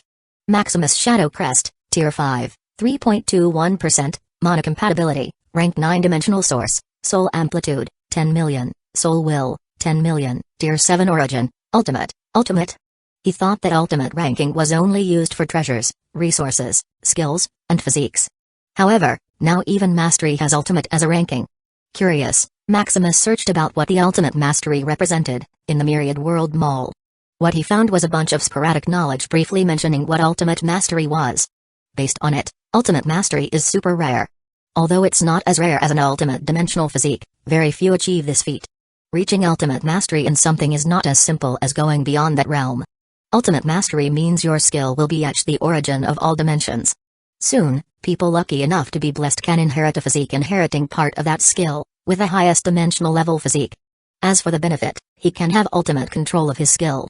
Just like now, Origin automatically becomes passive. More importantly, he can copy his skills and pass them to someone else. Initially, the ultimate dimensional level cultivation skill can only be used by one person. Now with ultimate mastery, it can be freely given to others. Of course, There is a limitation: the copied cultivation skill would be downgraded to dimensional level. Even then, it's a top dimensional level, which is overpowered enough. One has to know that the cultivation manual he created for his family is only at the heaven level, the limit of this world. To reach the dimensional level, it needs to have more elements in conjunction. His origin is just very buggy, able to assimilate all the elements, that's why it reached the ultimate dimensional level. Deciding to pass the origin cultivation skill to his family, he couldn't help but have a headache. He is short on money right now that he can barely afford his training. After passing this cultivation skill to his family, his wallet may burst immediately. Suddenly, he remembered that he had already mastered all the skills, techniques, cultivation manuals, etc. He can already begin selling them. By then, his income would skyrocket, and a few more people using origin would not be a problem. Before that, however, he carefully assessed his situation. 10 times the speed? Maximus couldn't help but mutter. 10 times the speed. At this rate, with passive training 24/7 plus 10 times the previous speed, he would reach tier 6 in about 5 to 6 years. Compared to the hundreds of years of the previous estimate, such speed is breathtaking. That's ultimate mastery for you. Maximus thought happily. Tintin just watched from the side and rolled her eyes. Seeing her host's wide smile, she confirmed that it was indeed a super enlightenment. Thinking of this, she quickly cleansed her local data storage of the memory. So once she connected to the outside world, the main system would not find any details of it. Of course, it's not really deleted, it's just stored in another way, which she can access anytime. This is the way her host told her. Tintin just wondered where her backup memory was stored. After Maximus calmed down, he quickly thought of his next plan. First, sell the tier 7 knowledge and accumulate money. Second, pass the cultivation skill to his family. As for worrying that the cultivation skill would be spread, he was not worried. With his control over his cultivation skill, forceful stealing of the skill is useless. As for the third, just accumulate more until he reaches the tier 8 realm. After that, Maximus would probably be comparable to tier 9 apex sovereigns. Of course, not all, those ancient apex sovereigns that have existed from the beginning of time are not simple. Their control over their authority or law should reach 99.9999999. Just short of the world advancement. There is also Malgrin, whom he only heard from history, the strongest being in the world that can't be measured with common sense. Thinking of his next plan, he quickly instructed his system to begin printing tier 7 knowledge. By now, his storage space, or should he call a storage dimension, already looks like a universe. There were 100 printers as big as the sun. In the core of this world was also a space filled with tier 7 materials. To store tier 7 and above knowledge, a simple printer and paper were not enough. It involved complex laws and high-tier materials. Anyway, the previous printer would definitely not work. Each of these gigantic tier 7 printers cost him a quadrillion low-grade magical crystals each. Under his conscious savings, he managed to buy 100 of them. Seeing that it had already begun printing, he couldn't help but sigh. Inside his storage dimension, each identical copy of a book formed a planet. Orbiting it was a moon-sized printer, the tier 6 universal hex printers. After the galaxies of books, there were millions and billions of light-years of God atom metal, earth of life, and water of life. After that, there were miscellaneous things that he and his family used for daily training. They also formed a galaxy under his manipulation. It might seem like he didn't use many resources, only ultimate treasures to condense his foundation, and world origin energy. On the contrary, with origin as a cultivation skill, Maximus needed all kinds of treasures and resources as supplements for his training to progress. After all, the origin energy is just the driving force. To upgrade his realm, he needed more supplements. Chapter 219 Dimensional Coins. A month later, in the training chamber. This stock should be adequate, Maximus thought. In the past month, he had been slowly accumulating and printing tier 7 books. Selling them one by one was uneconomical. Selling them when there is a sufficient supply can not only promote his shop but also accumulate enough reputation. Now, there are about 3 to 5 copies of each tier 7 book, he can finally begin selling them. Operating his system, he quickly listed all the available books in his shop. In the martial dimension, in a top dojo, a bunch of students and apprentices sat anxiously as they waited for the Dimensional Origin Library to update its stock. A month ago, the usually non-responsive store posted a piece of notice: tier 7 books will be available in Dimensional Origin Library. Besides it, was a month-long countdown. Even then, this piece of news sent ripples through all dimensions.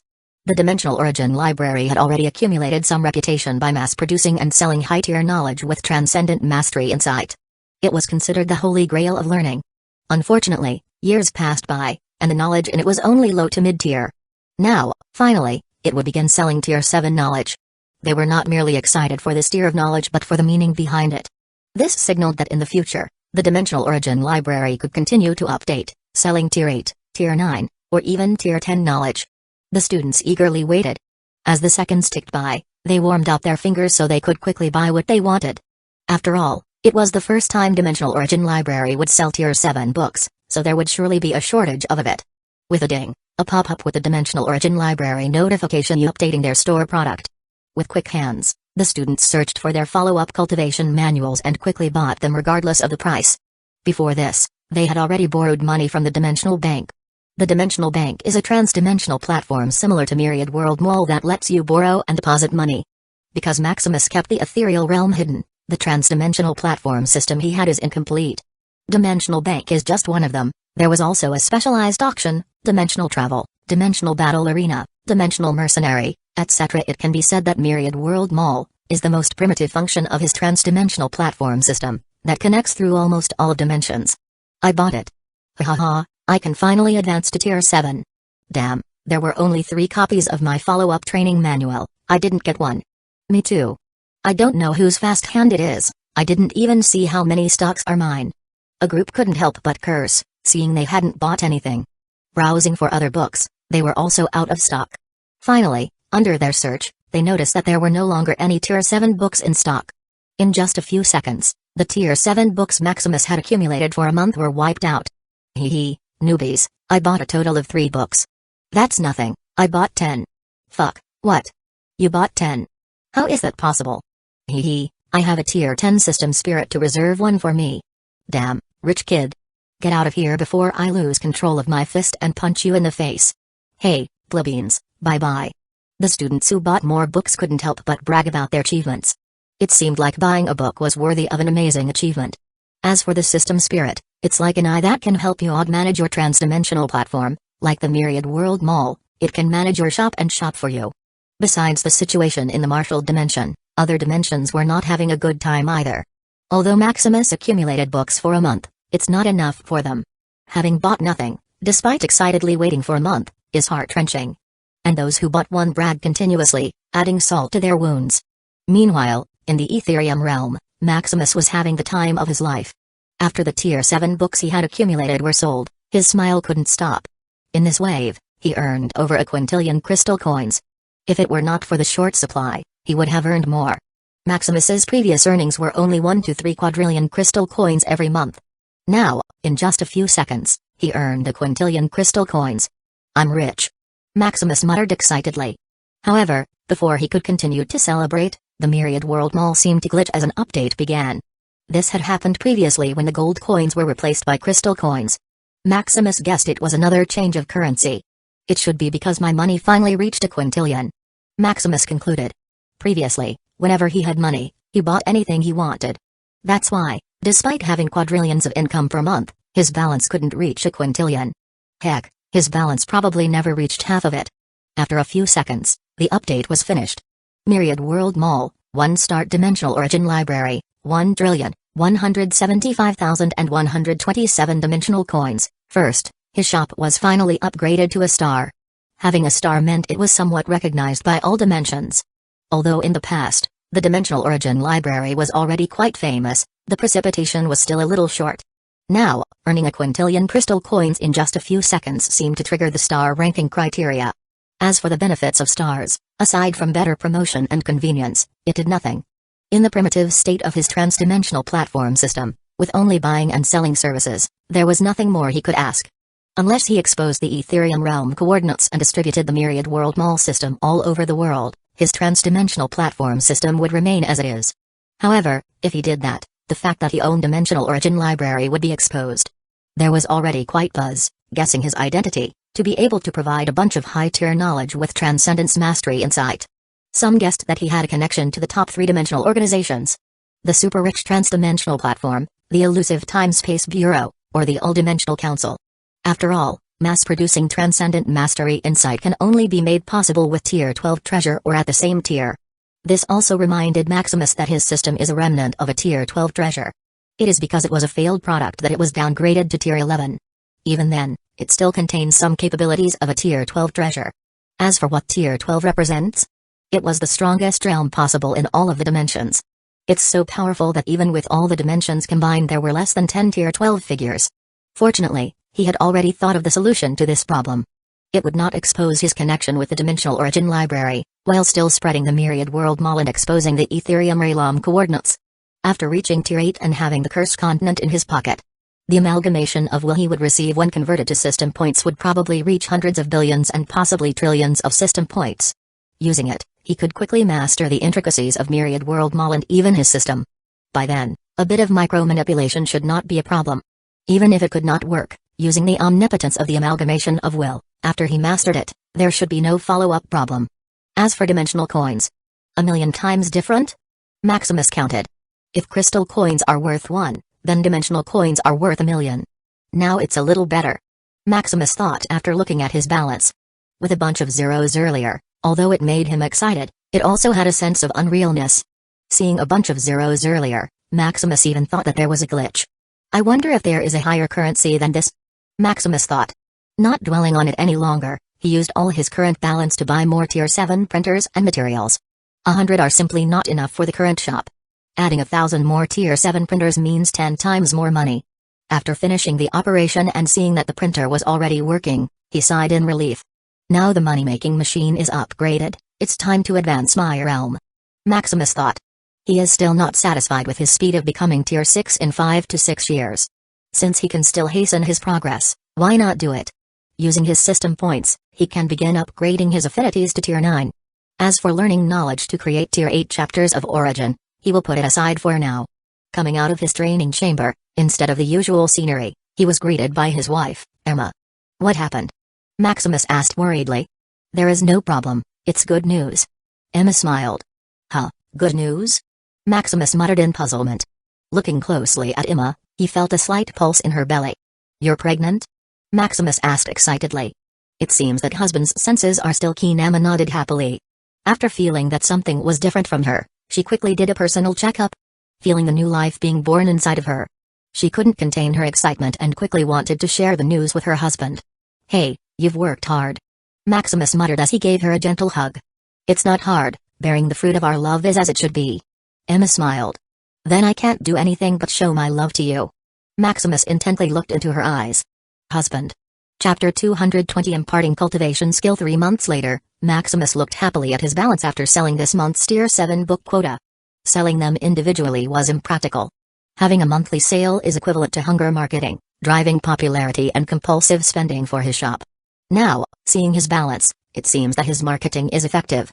Myriad World Mall, 1-star Dimensional Origin Library, 101 quadrillion and 11 trillion dimensional coins. In 3 months, his money multiplied over 10,000-fold. Now in the system space dimension, there were already over 100,000 sun-sized Tier 7 printers. In the previous months, he invested all his money to buy printers. Moreover, it seems that the 1-star rating shop advertisement worked its magic. Until now, no matter the quantity, all the Tier 7 books are still being sold out. It seems that with a 1-star rating, Dimensional Origin Library attracted huge traffic. In the past, this phenomenon usually lasted for a few weeks or a month. Now, 3 months have passed, and the frenzy still hasn't subsided. After all, even if his store was super famous in the past, compared to the size of all dimensions, it's nothing. Now there was a star rating, which proves that Dimensional Origin Library is somewhat reputable and has something unique to offer. Maximus can only say that people only look into brands, not into their essence. However, he really can't blame them, as even he only bought products from 5-star stores.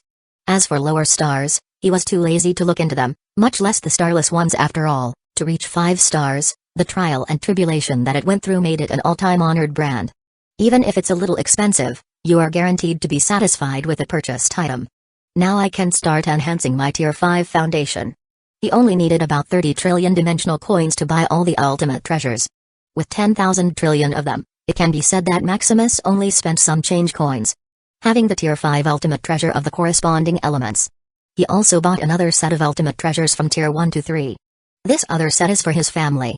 After he imparted them his cultivation skill, they also needed these ultimate treasures to enhance their realm foundation. Although ultimate treasures are not needed to advance, without it, Origin is somewhat incomplete. As for buying only Tier 1 to 3 ultimate treasure, it's because after changing to Origin, His family cultivation would surely regress to either tier 2 or 3. Without unlimited mana like him, this is inevitable. Fortunately, with his support and a bit of diligence, they can probably be back in their realm after a few years. After he was done, he took out the tier 5 ultimate treasure one by one and swallowed it with his mana. With his passive cultivation skill, Origin would slowly absorb these ultimate treasures without his deliberate manipulation. Done. Maximus smiled, feeling that the ultimate treasure was slowly getting absorbed. Having a passive cultivation skill is really great, he thought. At night, after dinner, he called his wives, children, Zoe, Amara, and even Sky to his private training chamber. "What's going on, Dad?" Liam asked doubtfully. "Probably urging you to have children quickly." Max teased. After their mother, Emma, became pregnant a month ago. The two lovebirds, Liam and Amara, were bombarded with urging to quickly have children. Fortunately, the two were hard-headed and did not compromise. "Think about your problem first," Liam refuted, looking at him meaningfully. "Oh." Max quickly shut up. Max still had a headache and could still not defeat Ella. Now, without fulfilling his promise, the relationship between the two was still ambiguous. The others didn't mind the chatter between the two as they looked at Maximus curiously. "Ahem, I am here to impart a powerful cultivation manual to you." Maximus started. "Cultivation manual?" Sky looked doubtful. As for the others, they were not so surprised. After all, Maximus had already given them a heaven-level manual up to the tier 6 chapter. They thought Maximus was here to give them the follow-up chapter. "You will understand after reading it." Maximus didn't say much as he began to manipulate his cultivation skill and impart it to them. Soon, a silence ensued as they eagerly absorbed the knowledge. The vast difference between a heaven-level manual and the ultimate dimensional level manual was too great, taking them a few hours just to absorb it. Opening their eyes, they looked blankly at Maximus. They couldn't describe their feelings right now. They were shocked, happy, puzzled, and a little worried. Giving them a few minutes to calm down, Maximus began to explain what he had just done. He told them about ultimate mastery and whatnot, explaining where the origin came from. "You really created this?" Sky looked at him, not believing a thing. Sky had been reincarnated to a few high-tier dimensions in the past. However, the highest cultivation manual she got her hands on was at the dimensional level. Sky didn't even know that there is an ultimate level for cultivation manuals. Meanwhile, his wives and children, although shocked, believed everything Maximus had said.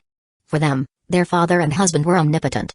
If Maximus told them that he became an apex sovereign overnight, they would believe it without blinking an eye. As for the two daughters-in-law, although they were shocked, they stayed silent. "This is indeed my creation, anyway, you will know more about it in the future." Maximus didn't explain much. Giving them his cultivation skills would not only make them stronger, but they would also become immortal. After practicing Origin, they would be bound to him. This binding is deeper than the binding of the system. Even if their soul and body disintegrate, their very origin remains with him. With enough strength and capabilities, he can revive them at any time. As for the corresponding consequences of giving them an ultimate dimensional cultivation skill, Maximus didn't worry much. Besides his confidence in controlling the cultivation skill, he is also confident in his strength and the speed of progression. Maximus estimated that it would only take him a few hundred to 1,000 years to reach tier 8. By then, any problem would not be a problem. Of course, for now, he still needed to warn them. After stating all the precautions, the people in the room remained in a daze, digesting what had happened. "Alright, just stay here and study Origin for a while. If you have any questions, you can ask me anytime." Soon, with his instructions, they sat cross-legged as they ran Origin. Soon the surrounding mana began to agitate and rapidly surround them. It seemed that their body was too thirsty, as mana poured to the like tide. Fortunately Maximus came prepared, and there was a sufficient mana around. Embedded in the room is a magic crystal core, the origin of the magic crystal. It's a higher than top-grade magic crystals that contain a trace of law. Magic crystal core could simply not be produced by the Ethereum realm and can only be produced by tier 10 dimensions and above. Each one of them cost him 100 trillion dimensional coins.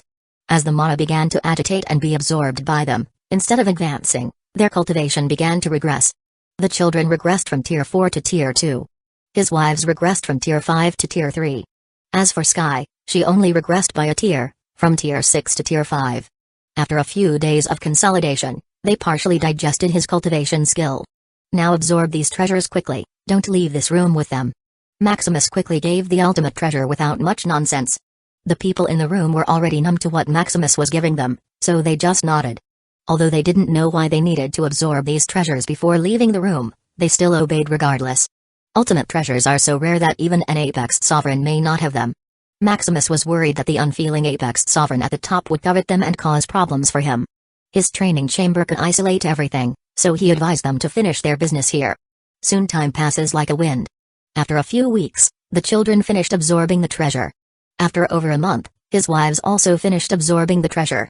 As for Sky, it took her over 3 months to absorb the treasures. They were not like him. When he absorbed treasure, it only took a few seconds to a few minutes. After all, besides his ultimate mastery of his cultivation skill, he also had unlimited mana. A month later, after Sky finished absorbing the ultimate treasures, in Liam and Amara's manor, in the quaint room, Amara was absorbing the origin mana pool faster and faster, leaving only a few liters of it.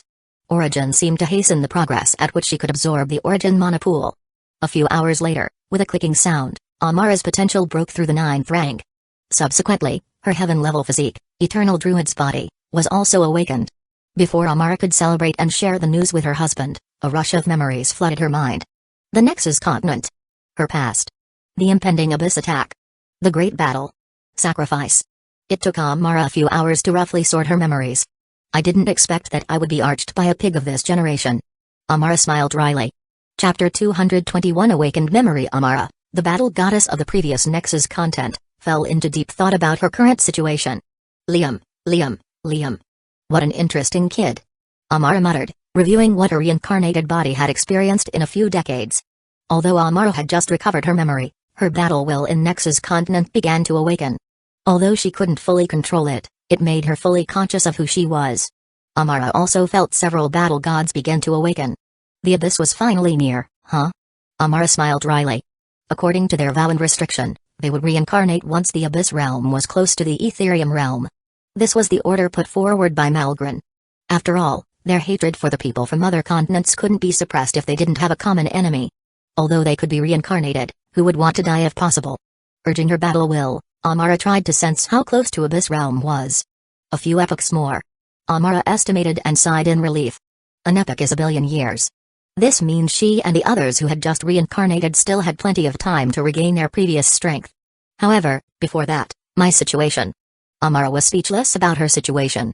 The nature's battle goddess, the proudest being that looked at others like they were plants and trees, fell and married to a man. If her previous comrades from the past knew this, they would laugh their asses off and mock her for a few epochs at least. Thinking of Liam, Amara had a complex feeling. Although it was only a few decades of life, this was Amara's realist feeling. In the past, either she was fighting or on the way to fight.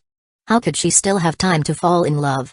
Thinking that she, an old witch, fell in love with a little kid, Amara couldn't help but blush. While she was still in a daze, the door opened. Amara, how is it? Did you finish absorbing the origin mana pool?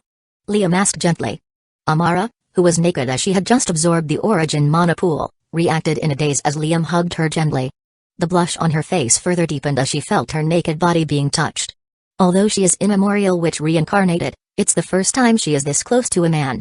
Without answering, she quickly conjured clothes and tried to compose herself. Fortunately, her strong will was still there, so she quickly calmed down. I already absorbed it. Amara answered. Liam still didn't know that Amara was recovering her talent.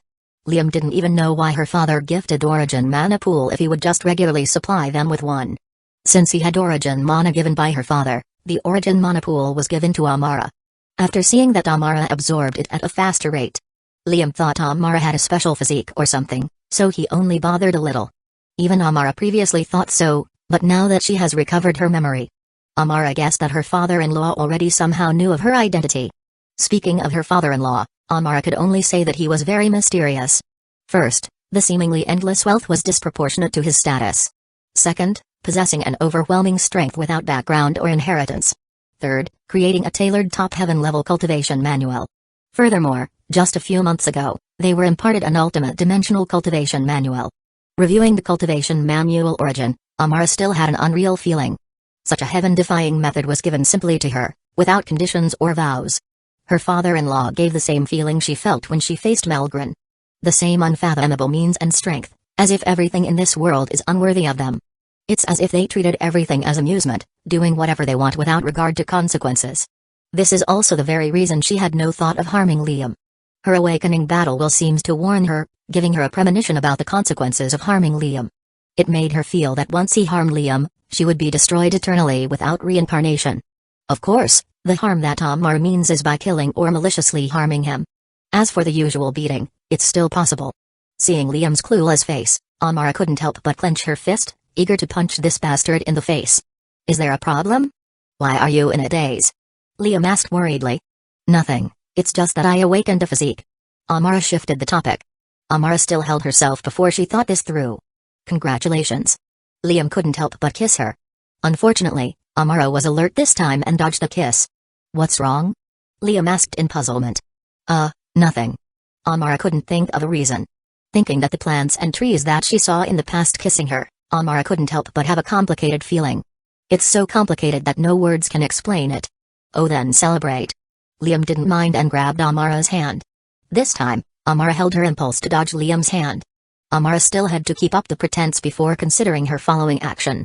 Amara, you can do it. Amara thought as she cheered herself. A month later, the relationship between Liam and Amara became vague. Liam believed Amara was going through a rebellious period, so he didn't worry much. However, he still sought advice from his father. Maximus suggested treating Amara with extra care and showering her with more love. Liam agreed with this advice and took Amara on dates all over the Origin domain. They even took a leave of absence because of this. As for Amara, she was nearly tortured by these new feelings. There was also this bastard who couldn't stop violating her whenever he wanted. Lightsnville.cm Amara could only punch and beat Liam in revenge after the deed was done. On the other hand, Liam thought it was just another play and happily cooperated. Meanwhile, Maximus was in the Moonlight Empire, witnessing the first operation of the Void Trains. After over a decade and the efforts of millions of his guild members, the Void Train would finally begin its first operation. Your Majesty, how about we board the first trip of the Void Train? Doran suggested. Sure. Maximus readily agreed. Looking at the Void Train, he couldn't help but remember his past life. The Void Train resembled the train from his previous life. Initially, you only needed fixed void pathways and could use vehicles of various shapes for transportation. However, Maximus wanted more and suggested a unified public transport like the train in his previous life. Not only was it extra safe, but it also expedited construction as it didn't require many complicated arrays and components. Maximus nodded in satisfaction, boarding the Emperor's carriage part of the Void Train. It's good enough. Ha ha ha, Your Majesty overpraised. Doran laughed loudly. Doran didn't mind Maximus's lackluster compliment. Doran knew how high the standards His Majesty had. Having a compliment was already more than he could ask for. Soon, the Void Train circled the territories of the Moonlight Empire. With the help of millions of puppets and his guild members, by now, the entirety of the Sun Sea region was reoccupied. Although there was still an ongoing sea beast tide, defending against them was easy. There was also a barrier formation and a sub-teleportation array in case of an emergency. Now, there was even a void train connecting the various scattered islands. It can be said that the Moonlight Empire is more prosperous than ever. As for the sub-teleportation array, it's not for transportation, it's only for emergencies. The magic crystals needed to activate the sub-teleportation array are very expensive. Although Maximus can fully afford it without much burden, he didn't want such unnecessary expenses. Now, with cheap transportation via the Void Train, the exchange and trade between the Moonlight Empire will explode. Your Majesty, what do you think about the next development of the Moonlight Empire? Doran asked. The Moonlight Empire is developing rapidly, they only need a direction, and everything will be set. Of course, we conquer the whole Cursed Continent. Maximus said seriously. I understand, Your Majesty. Doran bowed excitedly. Conquering the whole Cursed Continent, what a grand direction. Although Doran knew their ultimate goal was this, he was still excited. Finally, all the side missions were finished, it was time to tackle their primary mission. A bunch of plans couldn't help but emerge in Doran's mind as he thought of possibilities. First, the army needs to be expanded and more streamlined. Second, logistics must be expanded, and more supplies must be prepared. Third, the officials for management also need to be trained in advance. Fourth, weapons, armor, war machines, potions, consumables, etc. must be developed. Fifth, train the citizens' response rate for the possible counterattack of the opposing empires. 6. 7th. 8th. As Doran's mind was running widely, Maximus leisurely looked at the scenery. As for the plan for conquering the Cursed Continent, it was not in his mind at all. Everything in this world is based on strength, everything comes automatically after. With the accumulation of things, Maximus was never afraid of anything. The Cursed Continent was merely a stepping stone for him to conquer the whole Ethereum realm, solidifying his conquest to all dimensions. Chapter 222 Additional family member 3 years later, At Maximus Manor, in a newly built nursery, Zoe was with her husband, Nathan, as a dedicated puppet orderly set up complicated arrays before she came to labor. It's been exactly 5 years since Zoe became pregnant. And 5 years is also the limit that a child can stay in her belly. Unless one is at a higher tier, 5 years is already the limit one can nurture a child. If Zoe suppresses it more, her child may have a problem instead. Meanwhile, looking at her wife, lying on the bed, Nathan couldn't help but be nervous. His usual emotionless face was also replaced with beads of sweat as nervousness permeated within him. "Don't be too nervous, father-in-law had already arranged everything," Zoe comforted. "I'm just worried." Nathan also calmed down a little. Seeing such an advanced nursery, Nathan could only praise her father for his thoughtfulness. If the two knew how much Maximus spent on this nursery, their worries would be nothing.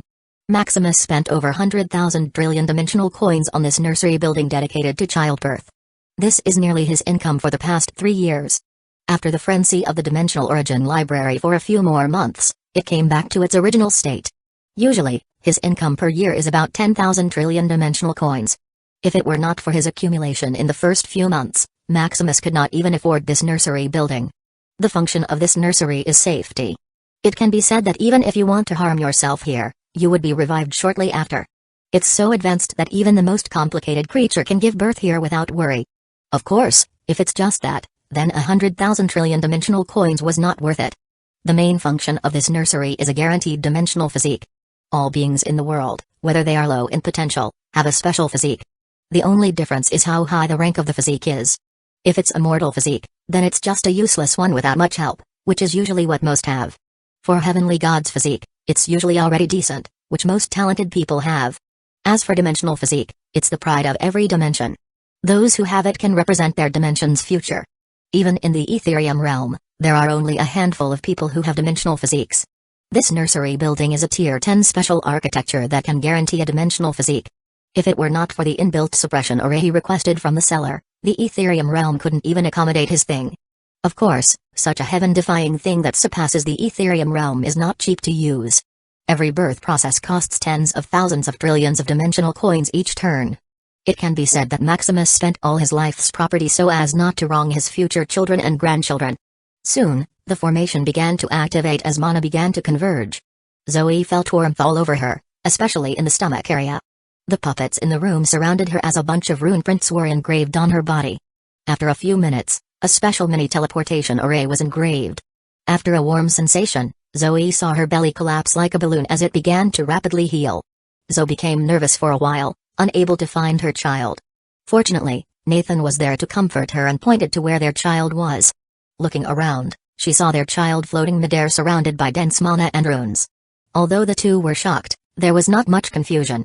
This had already been explained to them by Maximus, which was good for their child. After a few hours, it seemed that their child was satisfied, as the dense mana surrounding him disappeared. Slowly, their child floated beside them. Looking at the pitch-black hair and eyes, the child is very much like Nathan. The child was guided into her arms, looking around curiously. "It's a boy." Zoe smiled as she confirmed the gender of the child. Because they wanted it to be a surprise, they didn't check the gender of the child in advance. "Nathan, we have a son," Zoe whispered to Nathan. "I know." Nathan nodded with a smile. Looking at the lively child, who was curiously looking at them, Zoe couldn't help but pinch his cheeks. "Dot." The baby hummed as he was pinched by her mother. Zoe didn't mind and continued to play with his face. "What do you think of the name for the child?" Zoe asked. "Sylvan. The name of our son is Sylvan," Nathan said after some thought. Sylvan means emptiness with ever-growing potential. Nathan hoped his child would not be distracted in the future like emptiness, and continue to grow peacefully like the void Sylvan. Zoe repeated. "It's good. From now on, you will be baby Sylvan." Zoe pinched her child. While the two were bonding with their newly born child, Maximus and the others were anxiously waiting for their grandchildren and nephew. After all, it's the first time for their little brother to have a child, so they couldn't help but worry. Fortunately, the nursery building is indeed effective. After Zoe gave birth to a child, Maximus was notified by his system of an additional grandson.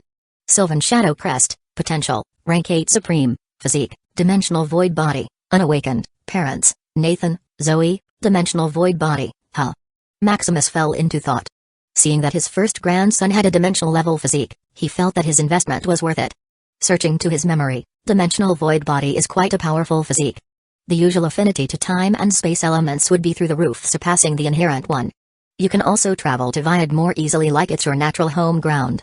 Even breaking through a dimensional barrier will be as easy as stretching your finger. This physique can be said to be an attack and evasion type physique, suitable for a scout or assassin. It seems that this kid inherited the natural profession of his father. As for an unawakened physique, it usually shows its effects once your potential reaches tier 7. His children, except for Lux, are still at rank 6 divine potential.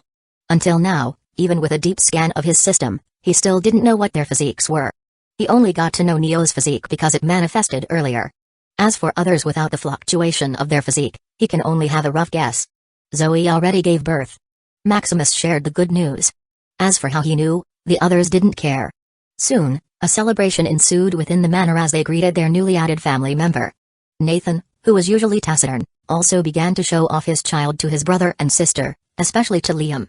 "How is it, brother? Is my child cute?" Nathan smiled. "Cute indeed." Liam complimented sincerely. "Ha ha ha, then you should have a child quickly." Nathan couldn't help but tease. The smile on Liam's face became still all of a sudden.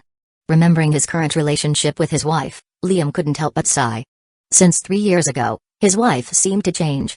After their date for a few months, Amara went into seclusion. Besides the occasional meeting due to his insistence, it seemed that Amara became embedded in cultivation. Now he could only cry alone on his bed. Amara on the side also couldn't help but blush, looking at the newly born nephew, distracted. Since Amara couldn't get rid of Liam, she can only focus on training and forget everything. Unfortunately, it barely works, as Liam can still found various reasons to kidnap her. After teasing Liam, Nathan began to show off his son to others. "Lux, come see your nephew and give some allowance," Nathan eagerly demanded. As the richest among the siblings, it is only right for an uncle to give his nephew an allowance. "No problem, leave it to me." Lux smiled as he patted his chest. Looking at Sylvan, Lux couldn't help but feel a sense of closeness. Baby Sylvan also eagerly stretched his hand, hoping for Lux to carry him. "Hey, it seems like your child likes me more than you," Lux joked as he carried Sylvan. Da. Sylvan mumbled as he patted Lux's face. Hee, that's right, I'm your second father." Lux couldn't help but pamper the child. Nathan became jealous for a while and quickly grabbed his child. "Sylvan, that's your uncle, not your papa," Nathan explained like a child. Sylvan looked at him in puzzlement and pointed at him, Da. Then pointed at Lux, Doubtful. Sylvan mumbled. Although he can't still properly speak, having a tier 8 talent and dimensional physique, Sylvan's comprehension is no joke. Maybe in a few days, Sylvan would learn to speak fluently. Just like Lux, who became a money grabber only after a few months. "That's right, that's your uncle, I'm your papa." Nathan nodded excitedly. Giggle Sylvan laughed at the silliness of his father. The celebration continued as Nathan's smile never faded as he became the most cheerful person in the room. Maximus could only sigh at the power of family.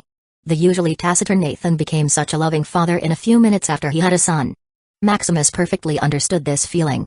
Having a child, it seems that everything in the world is at your fingertips. It seems that every goal is complete. Even the most frosty face can be melted with the sight of your child's smile. "Now, in a few years, it's your turn," Maximus muttered to Emma. Emma nodded as she looked lovingly at her bulging stomach. "Baby, you should hurry and come out, I'm excited to meet you," Emma muttered silently. Chapter 223 Birth of the 13th child. 1.5 years later, in the nursery, Emma leisurely laid down. Maximus, on the side, although a bit nervous, didn't worry much. The husband and wife even had the mood to discuss the name of the child while the puppets did their thing. "What about Felicity?" Emma suggested. "It's too deliberate." "What about Charmaine?" "Too girly." "Zara?" "Too common." "What about?" Just as they were thinking of a name, the baby they were talking about had already finished absorbing the nursery building's special energy. Floating beside them, the baby looked puzzled as to why these two humans didn't look at her. "Dot." The baby tried to make a noise. The two oblivious parents finally noticed the baby. Looking at such a cute child, a name couldn't help but pop up in Emma. "What about Asha?" "Asha?" Maximus repeated as he slowly took the baby in his hand. The baby seemed to agree and reminded them. "Asha?" The baby hummed again. "Asha? Asha?" This time the baby probably noticed that she was being made a fool of, as she stretched her hand to her mother. In Emma's hand, the baby seemed tired as it quickly went to sleep. "Asha is good, quite apartment for our child," Maximus said, confirming the chosen name of Emma. Light Asha means hope and luck, which is quite auspicious and matches the physique of the girl. Asha Shadow Crest, potential, rank 8 supreme physique, absolute luck, dimensional unawakened, parents, Maximus, Irma. Absolute luck can be said to be super strong, it's abnormal. With absolute luck, whether walking or adventuring, you will always get what you want. In a lottery or gambling, even if your opponent cheated, you can still win. When it comes to probability, as long as you want it, it can be 0% or 100%. To those enemies who mean harm to you, may they still be alive after experiencing various catastrophes. It's so strong that you don't even need to fight, and just need to enjoy life. Maximus was even a little jealous. Unfortunately, it only comes to those who are naturally lucky.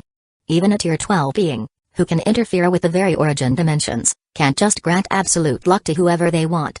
Giving his wife and child a kiss, he let them rest for celebration later. Welcome to the world, baby Asha. Emma also slept a little to recharge her energy. Although it seemed easy to give birth, the mental pressure that has gone through the 5 years is no joke. Seeing his 2 lovely girls sleeping, Maximus couldn't help but smile. With the additional member of the family, the manor became filled with laughter and excitement. In the yard, Lux eagerly held Asha in her hands. Baby Asha, from now on, you are my favorite sister. Lux said softly. Nah. Asha seemed to be negotiating. Don't worry, if you have anything you like, I can do it for you regardless. Lux nodded as if understanding Asha. Asha seemed to agree to being Lux's favorite sister. Ha, that's right, we will be the best siblings forever. Lux laughed loudly as if winning a lottery. Seeing this, Maximus just shook his head. Lux was really keen when it came to money.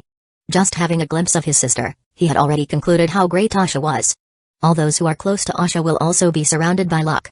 Although absolute luck is still unawakened, a little luck is already a huge fortune for Lux. With a huge business empire, scattered across all of the Silverleaf domain, a slight change of luck is equivalent to a huge magnitude of money. Of course, it's not just that. After Asha awakened her physique, stealing money from the Ethereum realm will be as easy as picking stones. In the stock market, even without studying, Asha can casually choose who to invest in, and it would be prosperous in an instant.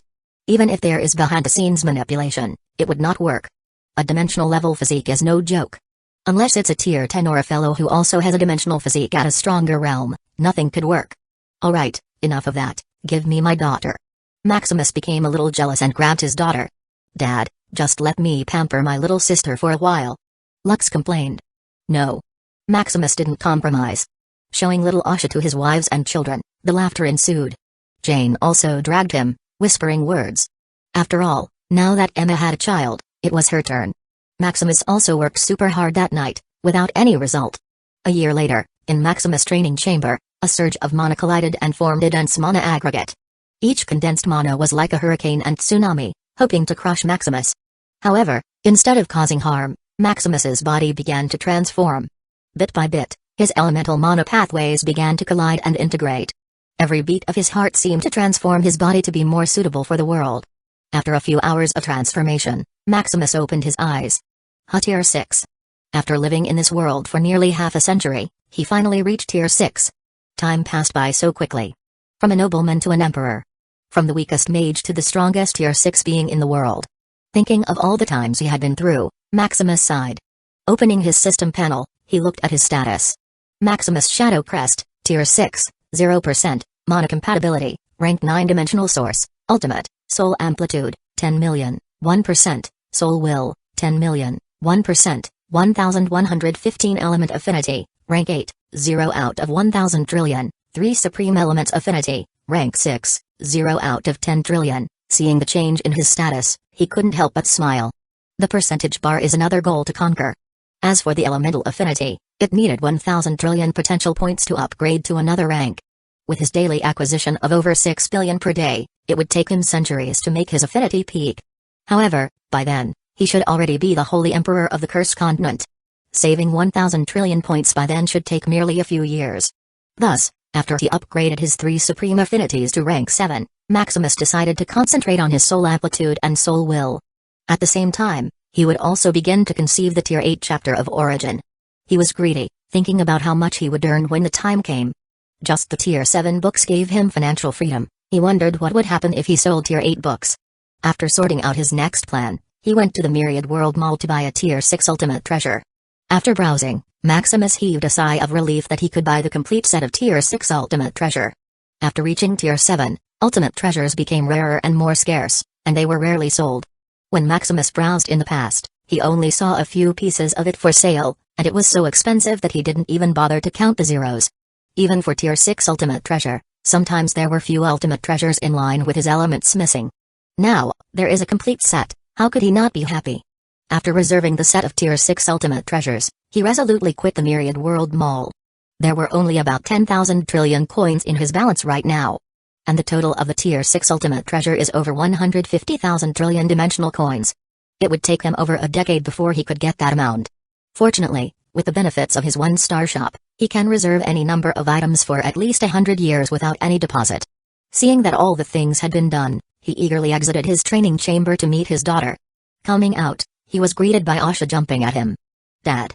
What's wrong? Are you not having fun with your brother?" Maximus asked with a smile as he carried her in his arms. "No, I just miss Dad," Asha said sweetly. "Oh, I miss my baby Asha too." Maximus melted and kissed her cheeks. "Then why don't you tell me what you did when I was away?" "I played games with Sister Arya and Brother Neo." "Did you have fun?" "It's super fun. It's very easy to defeat Sister Arya, which is too funny. Brother Neo is also super cool, he can defeat all the bosses with his feet and with his eyes closed."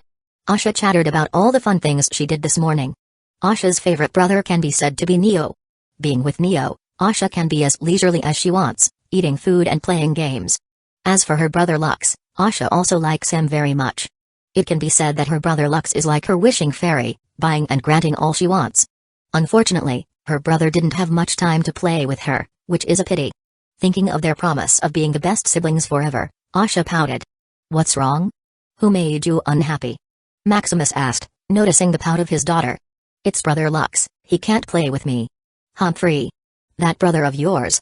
Don't worry, we'll drag that workaholic brother for you to play," Maximus said forcefully. "Yay. You're the best dad." Chapter 224 Tier 9 Ship 10 years passed in the blink of an eye. In the Shadowhunter City, a gigantic ship, almost the size of the city, proudly presented itself amidst the scenery. "How is it, guild leader?" Andrew, one of the vice leaders of the guild, asked. "It's not bad. It's built faster than I thought." Maximus nodded in satisfaction. "We have many hard-working guild members, so it was finished quickly," Andrew reasoned. Over the decade, the members of the Shadowhunter Guild multiplied like locusts. From over 100 million to almost 1 billion guild members now. A large part of this is because Maximus became more generous. With his Tier 6 realm and his stature, there are more things he can provide without causing a commotion. Some rare resources that were originally not present were rewarded generously. There is also the Tier 7 chapter of cultivation manuals, spells, and techniques.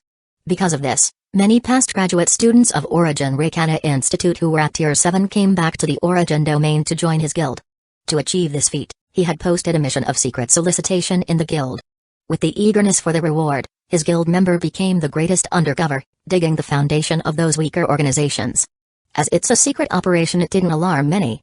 Furthermore, it's only Tier 7 individuals that he solicited, which is not a concern for the truly powerful organization. What they didn't know was that it was a premonition. In the future, many would raise their salary, just to not let these talents be poached by Maximus. Now, Maximus is still weak and he can only secretly solicit their talents. The benefits told was just some rare resources.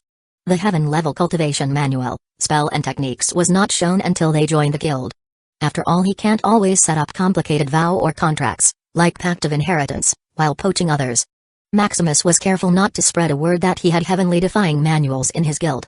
"When do you think we should go to the Chaotic Sea, Guildmaster?" Andrew asked intently. Before the establishment of the guild, Maximus promised them that they would roam through all the Chaotic Sea. This is also where the name of the guild came from. All that they are doing in the past was just to solidify foundation before sailing the Chaotic Sea. As soon as possible. How can we not hurry to test our ship? Maximus smiled excitedly. Seeing the ship, Maximus feel like saying his beloved. After spending so much effort and money, it was finally finished at last.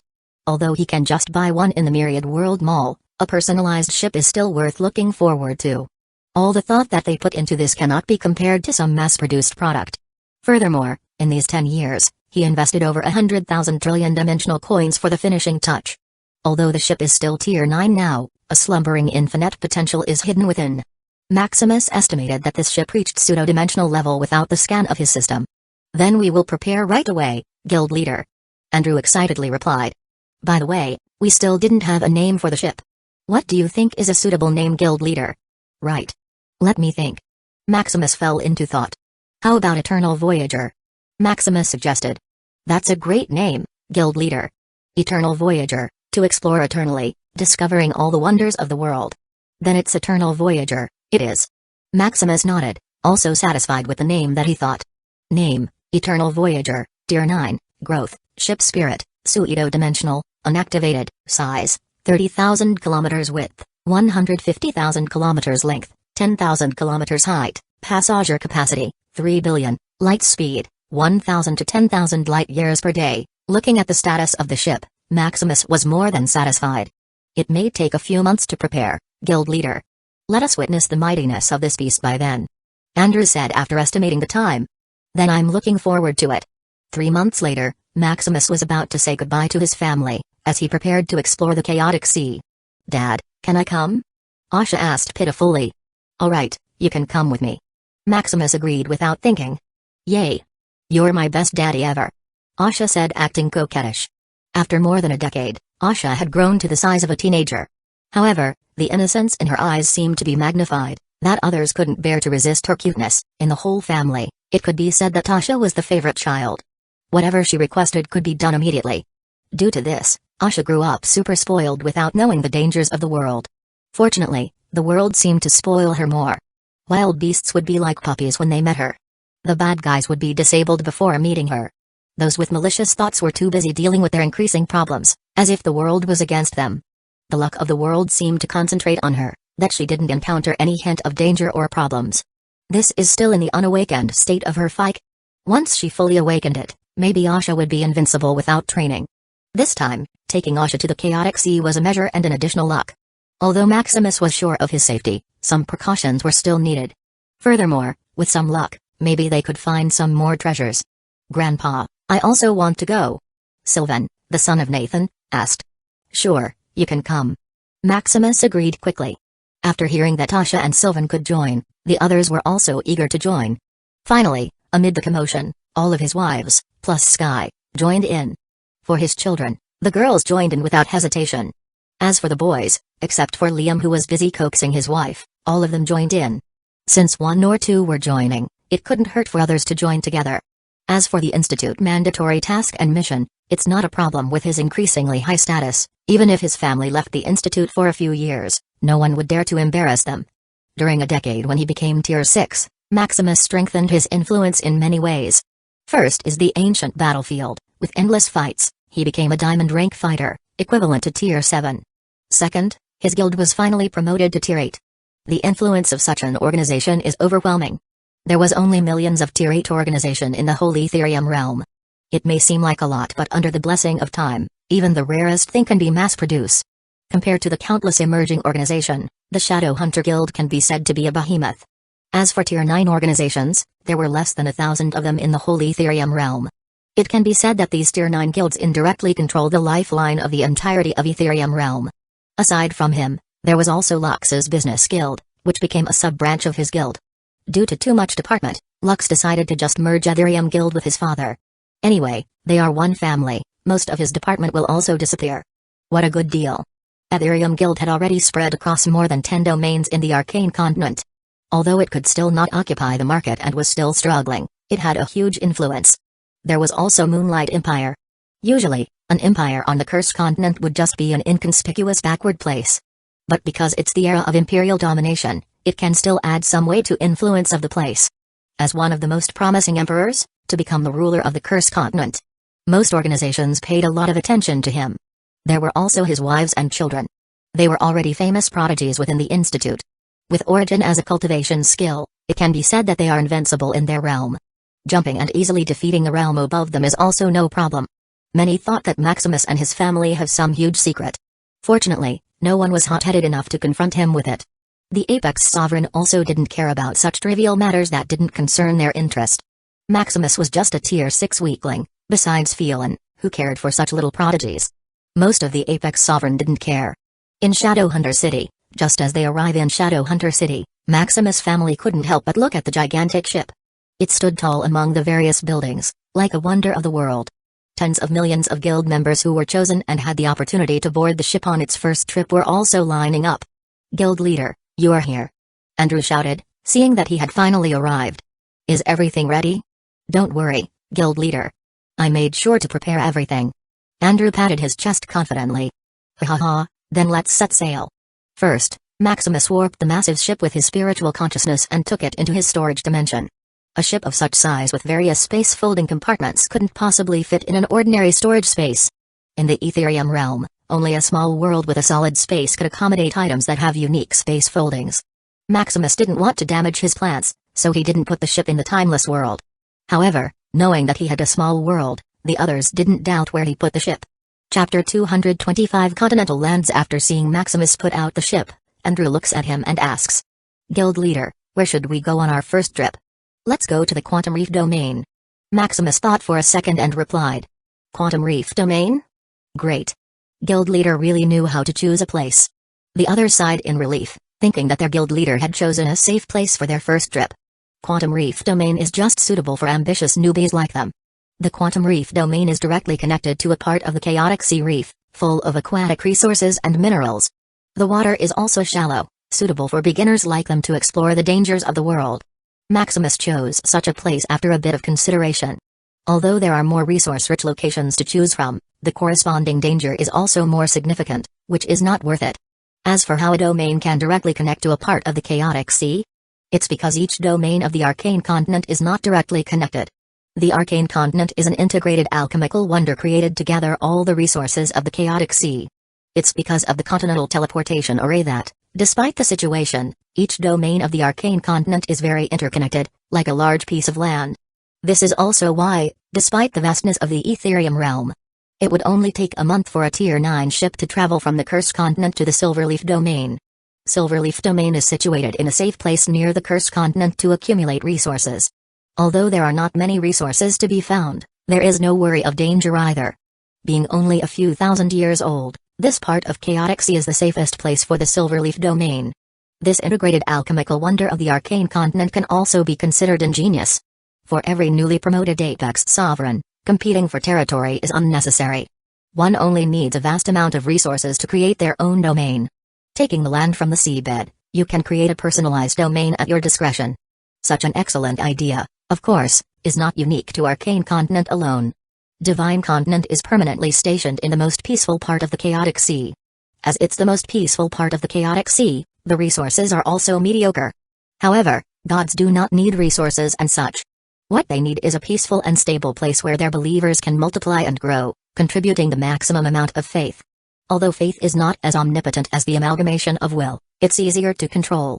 Faith can also do many things besides assisting them with cultivation. First, resources. They can quickly generate low-tier resources to be consumed by their believers. Second, directly imparting faith to their believers. With enough faith, they can create a Tier 8 being in a matter of days. Although it's weak like a cannon fodder, it's enough for them. Third, faith can also be condensed to magic crystals they can use to trade with other continents. It can be said that gods are the most environmentally friendly force in the Ethereum realm. They didn't need enormous resources, only a large tract of land. Thus, even though the divine continent is stationary, it is ever expanding. Every newborn god contributed to this never-ending growth, like a factory worker. This is not willingness, it's a death mission of all the gods. Each new god had a quota of land they needed to contribute every 1,000 years. Failing to complete this quota results in early elimination. Of course, no god dared to default on this mission. They are immortal, they would do anything to keep their status. While Divine Continent is the most environmentally friendly continent, the Beast Continent is the greediest continent. The continent is a devouring alchemy miracle that devoured everything to better itself. Their land is highly mobile, constantly traveling around the Chaotic Sea. Although it has the smallest body of land on all 4 continents, it's the most resource-intensive one. Probably only Origin Domain, a part of the Arcane Continent, can barely compare. Resources are a huge demand for beasts living on the land. They were not proficient in training, comprehension, and such. The only thing they can do is fight, hunt, kill, and survive. The harsh jungle of the Beast Continent trained and nurtured these beasts until they reached their potential. Of the 4 continents, only the Cursed Continent had no unique alchemy future. In all of the epics, it's still the same, riddled with holes and cracks. Its only redeeming factor is the amalgamation of Wu by its citizens and the battle of will of the apex sovereigns. Even the past holy emperors can't do anything to change the status quo of the cursed continent. The only thing they can do is to recombine the land, which would later separate again after they died. Maximus vowed that after he conquered the cursed continent, he would change its status quo. The past holy emperors couldn't do anything because they were poor. However, Maximus is filthy rich, so terraforming a continent should be easy. Quantum Reef Domain. Arriving on the land, Maximus and the group couldn't help but smell the scent of the sea breeze. It seemed to be filtered, making the scent very pure and relaxing. If they were not here to test the ship, Maximus would set a picnic table to relax a bit. Without wasting time, tens of millions of people flew to the nearest port of the land. In the Quantum Reef Domain, the island is on top of extensive reefs, so finding a port is relatively easy. After flying for a few minutes, they secured a place. He took out the ship and placed it on the sea. What is that? Is that a ship? Are they here to go to war? Damn, another rich kid has come to show off. Hey, maybe a bunch of newbies who came to test the waters. I also want such a big ship. Keep dreaming. But mine look like a log compared to that. At least it's your ship, mine was rented but still looks like shit. Exclamation blared as many couldn't help but look at such a big ship. Although it was not the biggest ship they had ever seen, it was the biggest ship on Quantum Reef Domain. This is a beginner map. Usually, a Tier 7 ship is enough to go to the depths of the sea. Now, seeing such a domineering ship, it was like a behemoth came to play with their little people. Dad, let's go. Asha eagerly drags his father inside. Asha had been dying to see the interior of the ship since she saw it earlier. Alright, alright. Maximus smiled happily at Asha's clinginess. His 30-year-old daughter, on the other hand, was already very shy. Coming inside was a luxurious interior showing his majesty. Wow. So beautiful, Asha muttered as her eyes lit up. This is the beauty of being rich. Lux muttered on the side. Lux estimated that just the interior here surpasses all the wealth of his guild. Until now, Lux was still puzzled by where his cheap father got this massive wealth without making a splash. Unfortunately, his father kept it tightly and wouldn't share his money-making methods. Soon, tens of millions of guild members boarded the ship. Such a humongous ship, without the map, they would be lost inside. Fortunately, they created this one by hand. Even in their sleep, they dreamed of building the ship. So, how could they still be lost on the ship? Navigating the ship, Maximus guided his family to Master Suite. This suite is probably the most luxurious part of the ship. Everything you need is here, from entertainment, food, drinks, fighting, cultivation, and more. If it were not for the smaller size, his family would have even thought that Maximus had moved their house here. Dad, where is the top deck? We can't see anything here. Asha pouted and found it boring. All this luxuriousness was hurting her eyes, she wanted to see the beautiful sea. The others also nodded. After all, they came here thinking about the sea. We're already at the top deck, just wait. Wait? They mumbled in puzzlement. Soon, they heard a click as the ceiling began to collapse. Looking outside they saw a beautiful clear sea filled with corals, fish, and birds formed in perfect harmony, creating a paradise out of this world. Wow! So beautiful. As they were still inside the domain, the chaotic aura was filtered, allowing these beautiful species to thrive. Otherwise, what they will see is chaotic current teeming with ugly monsters. Do you want to go swim in it? We have little boats, submarines, and water machines. Maximus suggested. Anyway, he still needed to calibrate the ship before they set sail. Really? Then we want to. Those little fishy looks delicious. No, it's cute. I want to collect shells. Then let's see who can collect the most beautiful shell. Seeing his children act like kids again brought him and his wives a smile. Chapter 226 Wanderer's Wife. After settling his family, Maximus proceeded to the main control room. In the room were his two vice guild leaders, Silas and Andrew. Maximus, you're finally here, Silas greeted. I'm not late, aren't I? Maximus smiled. After taking his family to play in the sea, he also got hooked and played for a few hours. The sea is really clear and beautiful, it can't be compared to any artificial lake he built. Maybe guild leader got lost in the ship, Andrew joked. Alright, let's activate the ship's spirit to start the ship's calibration, Maximus said. They were already late for a few hours. The other guild members must be impatient. Of course, Maximus didn't care much, anyway, as long as he had fun, others didn't matter. Binding the ship's spirit, he began to awaken it. This is the core of the ship, which cost almost 100,000 dimensional coins, which is the bulk of his investment. The ship's spirit is a creature who can control and assimilate ships like their own body. The one in Eternal Voyager is a newborn spirit with the strength of Tier 9. With such potential, the money he spent was worth it. Unfortunately, although the ship's spirit is at the 9th tier, it had no combat power on its own. They depend solely on the power of the ship. The only thing it can do is to control the ship like its own body. Fortunately, the ship's spirit he bought provided the ship with unlimited growth. Soon, the ship's spirit slowly awakened. Bit by bit, a wave pulse begins to spread in the ship. Each mechanical and alchemical piece of the ship stagnated for a second and flowed like it was alive. Eternal Voyager, I've met the host, a soft female voice suddenly rang in the control room. Your ship's spirit is a bit unique. Silas looked at him knowingly but didn't ask anything. Ship's spirit can also be found in Etherium realm, but it's scarce. Furthermore, there is no such thing as a growth-type ship's spirit here. The reason he noticed that something was different in the ship's spirit was because of its strength. Usually, the ship's spirit is only at Tier 7 or 8. There were only a handful of Tier 9 ships known in the entire Etherium realm. For Maximus to get one, Silas was shocked and a little curious. However, Silas was not fond of peering into someone else's secret, so he didn't speak any further. Guild leader, this ship's spirit reminded me of Wanderer, Andrew said as he reminisced. Remembering the trial where he fought and worked alongside Wanderer, Andrew sighed. After 100 years of being together in such a dangerous world, Andrew couldn't just forget Wanderer. Aren't I preparing a wife for Wanderer? Maximus smiled. After knowing that the trial world they were in was real, how can Maximus forget Wanderer? Wanderer was just like a child he made with his own hands.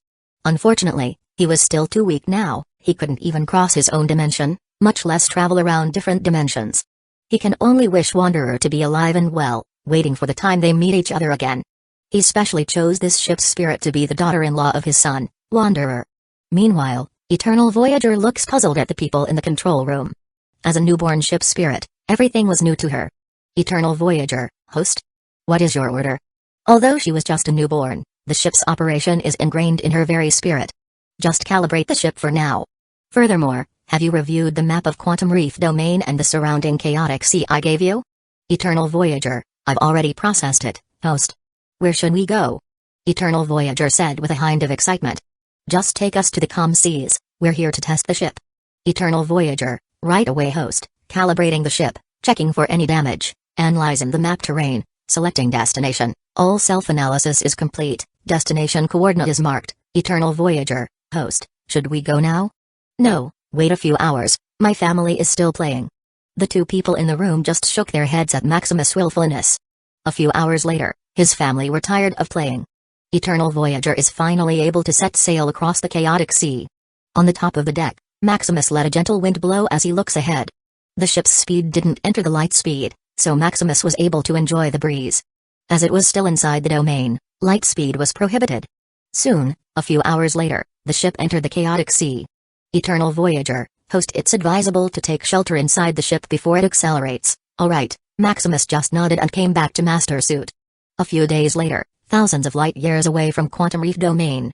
Eternal Voyager, host, we are on our marked destination. Based on my analysis, this is the most peaceful part of the sea. Within 1,000,000 light-years radius, the sea is calm, with a few waves going. If it were not for the occasional chaotic wind, Maximus would not even think they were in a chaotic sea. Then tell the others it's time to hunt, Maximus said with a glint of his eyes. The chaotic sea is full of treasures. If Maximus was lucky, then he could earn his shop's yearly revenue in just a day. This is why he invested almost all his money on the ship regardless of cost. This a miner that can build generations of wealth. This ship was also the main reason his guild advanced to rank 8.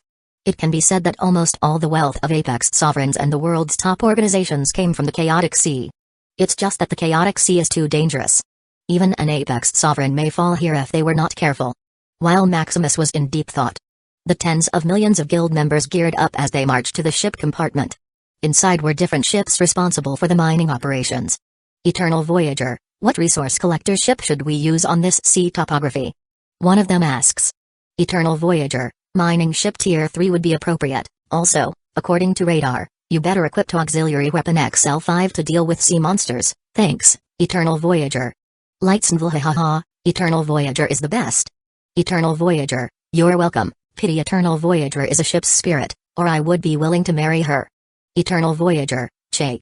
I'm willing to do an interracial marriage. I believe in platonic love. Eternal Voyager, that right, just the voice of Eternal Voyager is enough. Eternal Voyager, hey, you're hopeless. These few days, they already familiarized themselves with the ship's spirit. According to their guild leader, they can ask Eternal Voyager questions if they don't know something. As they were just a bunch of newbies when it came to seafaring. During these few days, they bombarded Eternal Voyager with a bunch of questions until they memorized everything. Fortunately, Eternal Voyager had all this knowledge engraved in her spirit, so she was not overwhelmed. Soon, all guild members hop on each individual ship. As the hatch opened, tens of millions of resource collector ships dived into the sea. Maximus and his family were also curious and hopped on a resource collector ship on their own. In the depth of the chaotic sea. After traveling a few thousand kilometers down, Maximus still couldn't see the land. I wonder how deep the sea is in this part. Maximus thought. The deepest recorded sea is measured in light years, so Maximus was curious how deep he was in. Of course, in the periphery of Quantum Reef Domain, the sea is shallow. The deepest recorded sea is only a few 100,000 kilometers. Soon a few hours later, Maximus finally saw the seabed at a depth of about 40,000 kilometers. It's indeed different on the seafloor, Maximus muttered in amazement. Instead of turbid waters, a clear land, colors, and gigantic monsters roamed all around. Various colors intertwined as different creature emitted their own light. System scan. Maximus commanded. Although the water is clear, chaotic energy is present all around. Any signal here will be blocked, whether it's spiritual consciousness, mechanical device, alchemy device, etc. The reason he instructed tens of millions of his guild members into individual resource collector ships is because automated control won't work. One can only use one's own eyes here to see. Fortunately, chaotic energy can't directly interfere with the ship. The cameras, controls, flow of energy, etc. can still work perfectly. Chaotic energy is a Tier 12 energy responsible for the creation of all dimensions. All the thing from the beginning of time was made from it. Unless it was a similar tier, nothing can penetrate around chaotic energy. If it were not for his system being a remnant of a Tier 12 treasure, Maximus can't even use it to scan around. Chapter 227 Rich Resources. After the system scans, a lot of resources pop up. Found Tier 3 Phosphorescentite, found Tier 3 Velvet Blossom Coral, found Tier 4 Celestial Polyps, found Tier 3 Ethereal Sea Trees. From the most basic aquatic minerals, deposits, corals, and species, the deep sea has so many resources. However, Maximus didn't stop. All the resources he found were marked with a coordinate, which he would send later for others to get. Manipulating the resources collector ship to cruise, he continued to let his system scan for resources. Found Tier 3 Hydrocrystallite, found Tier 4 Magnetite Spheres, found Tier 3 Prismatoid Angelfish, found Tier 5 Abyssalite ore deposits. Oh? A Tier 5 Abyssalite ore deposit? Nice. Abyssalite ore is a hard material suitable for various constructions, whether for architecture, alchemy, mechanics, etc. Such an expensive resource was found in just a few minutes. The chaotic sea is really rich. Meanwhile, the others also have a huge harvest. Although they can't use spiritual consciousness or any scanning tool, they have various cameras around the ship. The cameras will automatically identify and analyze all resources captured and collect the data. Once it was identified as a potential resource, it would immediately be collected. Each guild member was on a looting spree, seeing a bunch of contribution points lying on the sea. Although there was danger from time to time, it's bearable with the capabilities of the resources collector ship and the auxiliary weapon. Thus, like a bunch of locusts, tens of millions of individuals begin to harvest on the chaotic seabed. Maximus's wives and children were also having fun. Entering the seabed is like discovering a new world. His daughter, Lila, was having the time of her life. Nice, a Tier 5 gemstone goby fish. I found a treasure. Lila muttered excitedly. As a treasure hunter, Lila seems to have found her paradise. All around, there was treasure hiding deeply. Following her instinct, she had already found a lot of treasure. Soon, her instinct seemed to tingle as she stirred the ship in that direction. Another money grabber child of his, Lux, was in a state of excitement. So much wealth. I'm going to be rich. Lux muttered. With his eyes and physique, Lux quickly found many treasures. He didn't even need the camera's analysis, as he collected everything he thought was expensive. Damn, is this a Tier 6 gravityite crystals? Ha ha ha, after mining this one it'll be equivalent to my yearly revenue. As for his favorite child, Asha. She seems to be a new baby, looking around curiously. Oh, this is a cute fish, come here, Asha muttered. The fish outside the ship seemed to have heard it and willingly approached the resources collector ship. Manipulating the ship, a puppet collected the little fish and brought it to her. What a cute fish, Asha muttered, flicking the bolt to tease the little fish. What is this? She asks the puppet. Earlier, she was not paying attention to the analysis and whatnot as she was busy viewing the scenery. Golden luck fish, can bring luck to its owner. It has unpredictable locations and can only be found by those blessed by luck. Oh, so it's a lucky charm fish, huh? Asha smiled widely. Well, from now on, you will be my pet, little fish. Meanwhile, the others were also having fun as they discovered all kinds of resources. Maximus scoured around the seabed, marking all resource-rich places. Traveling hundreds of thousands of kilometers in radius, resources from Tier 1 to 6 were marked on the map. Unfortunately, it seems that Tier 7 is not to be found in this part of the chaotic sea. Seeing there were enough resources marked and the agreed time was near, Maximus stirred the ship up on the water. The ascent was much faster this time, with few obstacles. On the surface, tens of millions of others also resurface. On Eternal Voyager command, various resources collector ship was recovered by the ship as the supplies collected were emptied. After tallying the resources they've got, Andrew came to Maximus to report.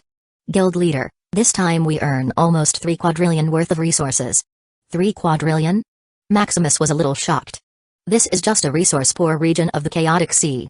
The resources he earned this time were more than his monthly revenue when he only sold Tier 6 books. Furthermore, they were only in it for half a day at most. The chaotic sea is really teeming with a lot of resources. How about the casualties? Maximus finally remembered the danger.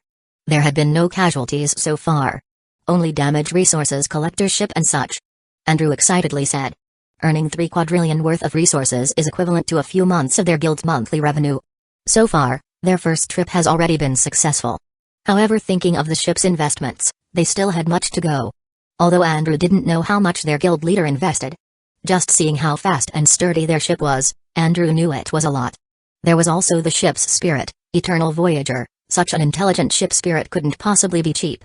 Indeed, Maximus' investment in the ship is equivalent to billions of trillions of low-grade magical crystal.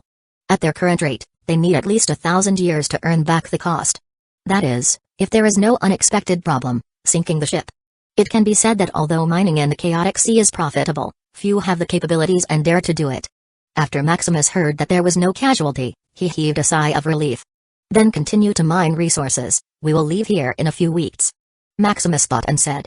There are still too few resources here, wasting the true capabilities of the ship. A few weeks should be enough for his guild members to familiarize themselves with the chaotic sea. Also, I passed Eternal Voyager the coordinate of the resource loads I found earlier.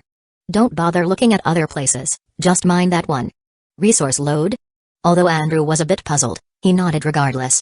After talking a bit more, Andrew hurriedly instructed the other for another descent to the seabed.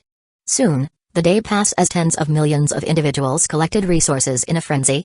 3 weeks later, with Maximus' system scanner, within a few million kilometers, all high-tier resources were found and mined.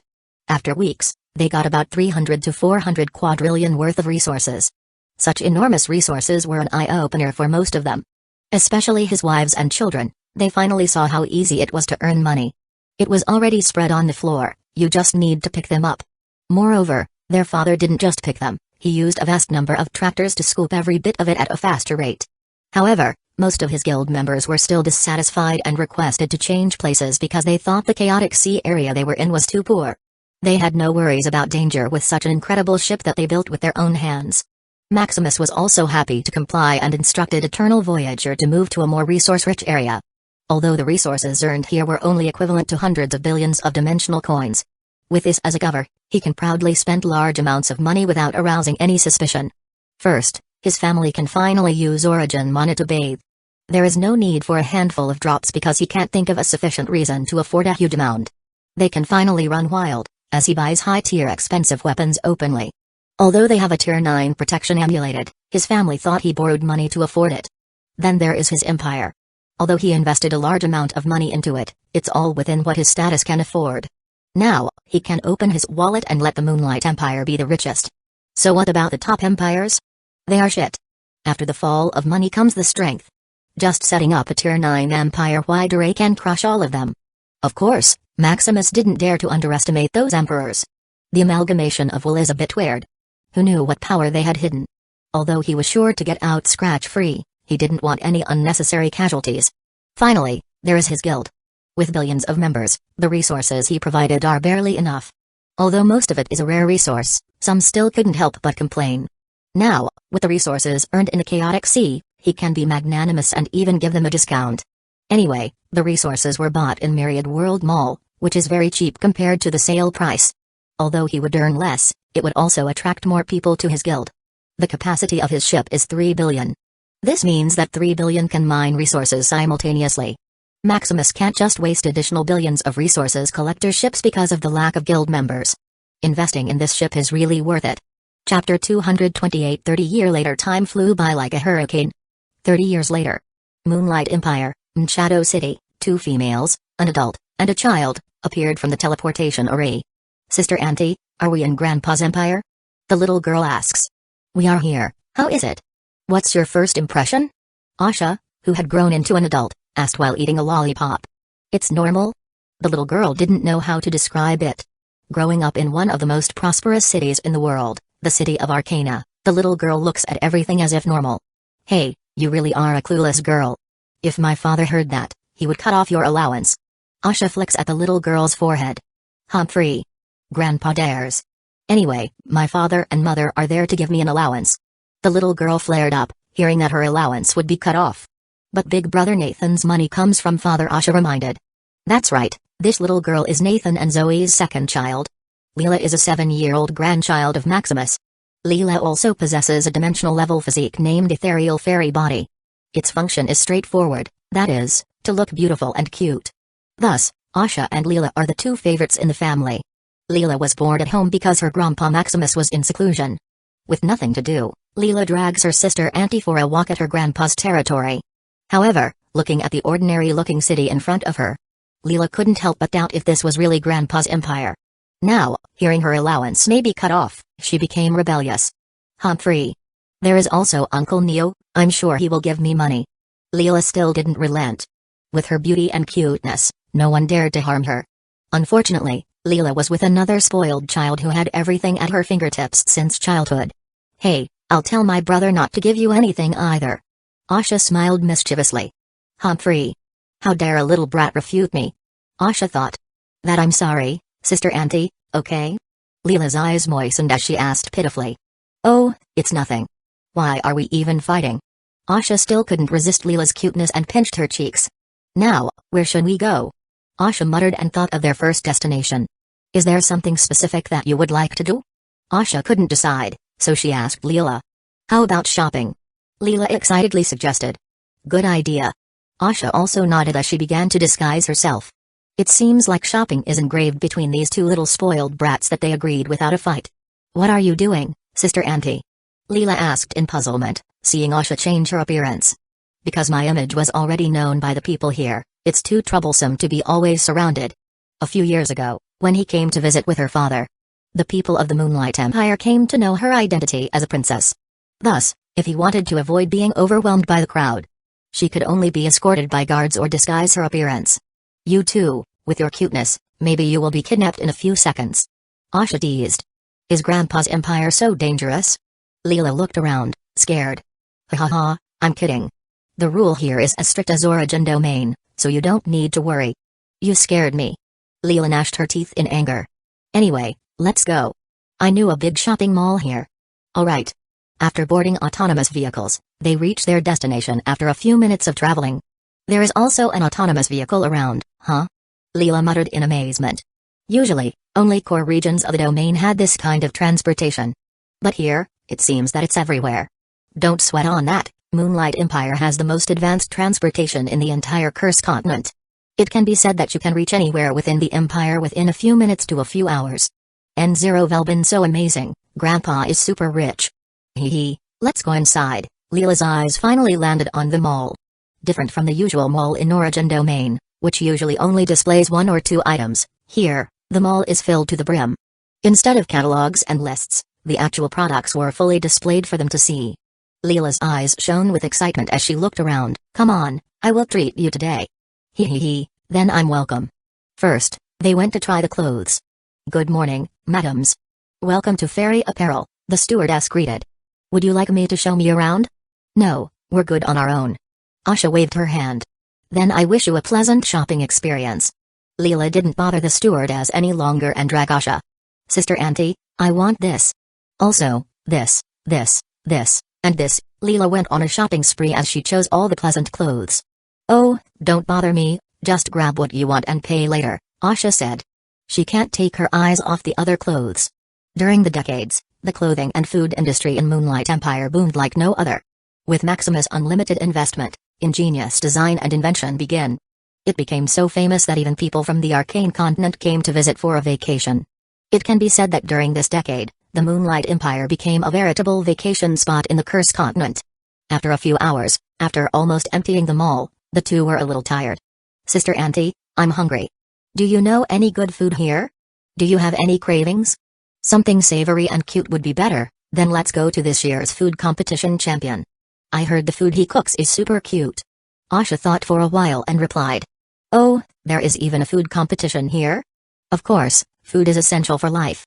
It is so important that it can be a matter of life and death. So serious? Leela rolled her eyes. Anyway, the food competition here is so fierce. I can still remember the taste of last year's dishes. Asha nearly drooled at the thought. Really? It's that delicious? Hee, you will know. Soon, they came to the said restaurant. Unlike others, there was not a massive line outside. Coming in, a waiter asked for their reservation number as they were guided to their seats. After getting their order, they were quickly served with food. The food is adorable, just like Asha said. Leela could barely bring herself to eat it were it not for her appetite. By the way, Sister Auntie, where should we go next? Leela asked while eating. We watch a movie. Movie? Ugh, it's so boring. Are there other activities? Otherwise, we'll go shopping again. Leela couldn't help but complain. The movie we'll watch is about father. Don't you want to know the life of your beloved grandpa? Grandpa live action? Is it good? I didn't watch it yet, but based on the review, it should be good. Oh, then let's watch it. The two quickly finished their meal, eager to watch the movie. Watching the movie, the two couldn't help but be tense. From Maximus' struggle to being noble to the fighting kingdoms in the Sunburnt Plateau. With various schemes and wars, Maximus fought bravely like a god of war until he established the Moonlight Empire. The movie is so thrilling that they feel a heroic version of Maximus. It's so good. Who created this adaptation? Leela couldn't help but ask. While watching the movie, she felt as though she experienced her grandpa's entire life. It's a good movie, but it lacks details. Asha just rolled her eyes at the movie. If Asha hadn't known the life experience of her father, she would have believed this movie. What struggle? What schemes? Fighting bravely like a god of war? According to her brother, their father merely bulldozed through the enemy, there were no tactics. If the enemy is tough, smash more money, and it's done. It can be said that their father conquered the whole Sunburn Plateau almost without effort. Lack of details? Are any more conspiracies hidden that were not shown in the movie? Leela asks excitedly, thinking of all kinds of crazy things. Secret? Why would I need to tell you? Asha owed her brother many favors to get her father's life experience. Why would she tell it for free? Free, stingy. By the way, what do we do next? Is there anything more fun here? I heard the beauty spa built by father was finished a month ago. Do you want to go? Asha said after thinking. Is it effective? Leela asks excitedly. My mother said it was effective after trying it a few months ago. Although her father had already been in seclusion for a few years, all kinds of projects he instructed are still being built. Thinking of her father, she couldn't help but sigh. After her father felt his imminent breakthrough to 7, he hurriedly entered seclusion. Now, 3 years had passed, there was still no news. Asha only wished her father a successful breakthrough. May her luck influence her father, and nothing dangerous happens. Chapter 229 Guild Spy in Shadowhunter City, Guild Recruitment Hall. While Asha and Leela were having fun in the Moonlight Empire, a spy quietly sneaked into the guild. The spy is Midnight Cipher, originating from one of the top intelligence organizations in the world. His mission this time is to estimate how much the guild has grown in the past decades. Since 30 years ago, Shadowhunter Guild began vigorously recruiting members. By now, there were already about 10 billion active guild personnel. What is puzzling is that even with various enticements, once someone had joined the guild, they would never betray. However, according to their source, the guild is relatively free, and you can exit anytime. Many wondered what kind of substance the Shadowhunter Guild fed these individuals to be so loyal. They can understand that the guild offered a massive amount of rare resources. But most top-tier guilds and organizations also have such an incentive. Even then, why does the Shadowhunter Guild still manage to poach their personnel? Many top organizations also send spies to investigate what is so good about the guild. However, like a black hole, they would never return once they join the guild. All kinds of losses have already sent various organizations in packing. Despite all odds, some intelligence organizations still refuse to give up. Midnight Cipher is one of them, the emotionless puppet of the organization. Enticement would be like floating dust and clouds to him, allowing him to complete many other missions. Coming to the guild recruitment hall, Midnight Cipher completed the process effortlessly. Now let's see what secrets are hidden in this devouring beast. Cipher thought. First, he browsed the guild information that he had just gotten. There is nothing unusual. Besides a more advanced guild interface, all the other benefits are the standard of top-tier organizations. Even the rare resources, besides being cheaper and more abundant, there is nothing out of normal. How can this attract others to switch boats? Maybe I will find it once I advance my guild rank? Cipher concluded. Seeing that it would only need some guild points to advance his rank, Cipher immediately got to work. First, he skips all the beginner missions. He was a tier 7 powerhouse, such a mission would be a waste of time. Scrolling the guild mission interface, he noticed they were recruiting a miner in the Chaotic Sea. The ship, Eternal Voyager, will leave in a month, which is why they are recruiting. The guild points earned depend on harvest, which is just right. Although he didn't have much experience in the Chaotic Sea, as a strong individual, he should be able to harvest many resources. After the application was approved, he toured around the city, not wasting time. Cipher can only say that this city is indeed owned by a top-tier guild. Various construction and facilities that his guild didn't even have were abundant in place. If it were not for the lack of foundation, the Shadow Hunter Guild would have already become a tier 9 guild. Just by seeing this, he had already concluded why many of the personnel from other organizations were easily poached. Who wouldn't want to be a part of such a guild? After all, if they wanted to join a full-fledged tier 9 guild, their qualifications still needed to be improved. And even if they managed to join the guild by a miracle, they would merely be a collie working hard for the guild. Shadow Hunter Guild is just right, they can easily join and quit as they like. Furthermore, the salary is high while the rare resources are cheap. Where can they find such a convenient thing? While roaming around the city, he noticed a crowded building. Coming closer, he noticed that it was the guild library. Library? Cipher suddenly thought of the intelligence he received before coming here. It was concluded that there should be a high-tier inheritance here that attracted a large number of individuals to it. For this, Cipher just sneered. What high-level inheritance? It was just a newly created guild, less than a century old. What inheritance can such a guild have? Even if, by chance, they found hidden relics, it was not enough. After showing his identity and doing complicated vows, he was allowed inside. Coming inside, he was a little shocked. Hundreds of millions of individuals were inside, concentrating on their books. The crowd may have overwhelmed the building if it were not for the space folding array. Curious, he looks around. Grabbing a book, a prompt popped up as he tried to open it. Not enough credits, huh? You need credits to read a tier 1 book? If it were not for his professionalism, Cipher would have probably cursed by now. Hey, you're new here? A man came up to him. Is it obvious? Cipher muttered as he looked at the man.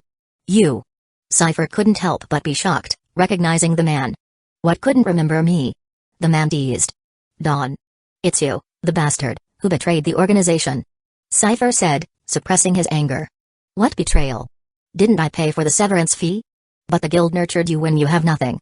Hey. And I also served them like a dog for hundreds of thousands of years. Isn't it enough? Even then. Enough, I'm not your subordinate any longer, you don't need to sermon me. Furthermore, I'm at a higher rank than you in the guild, so you should call me a senior. Hearing Dawn's tone, Cipher had already calmed down as various thoughts appeared in his mind. Can you at least tell me why you betrayed the organization? First of all, it's not betrayal, I'm merely choosing a better environment.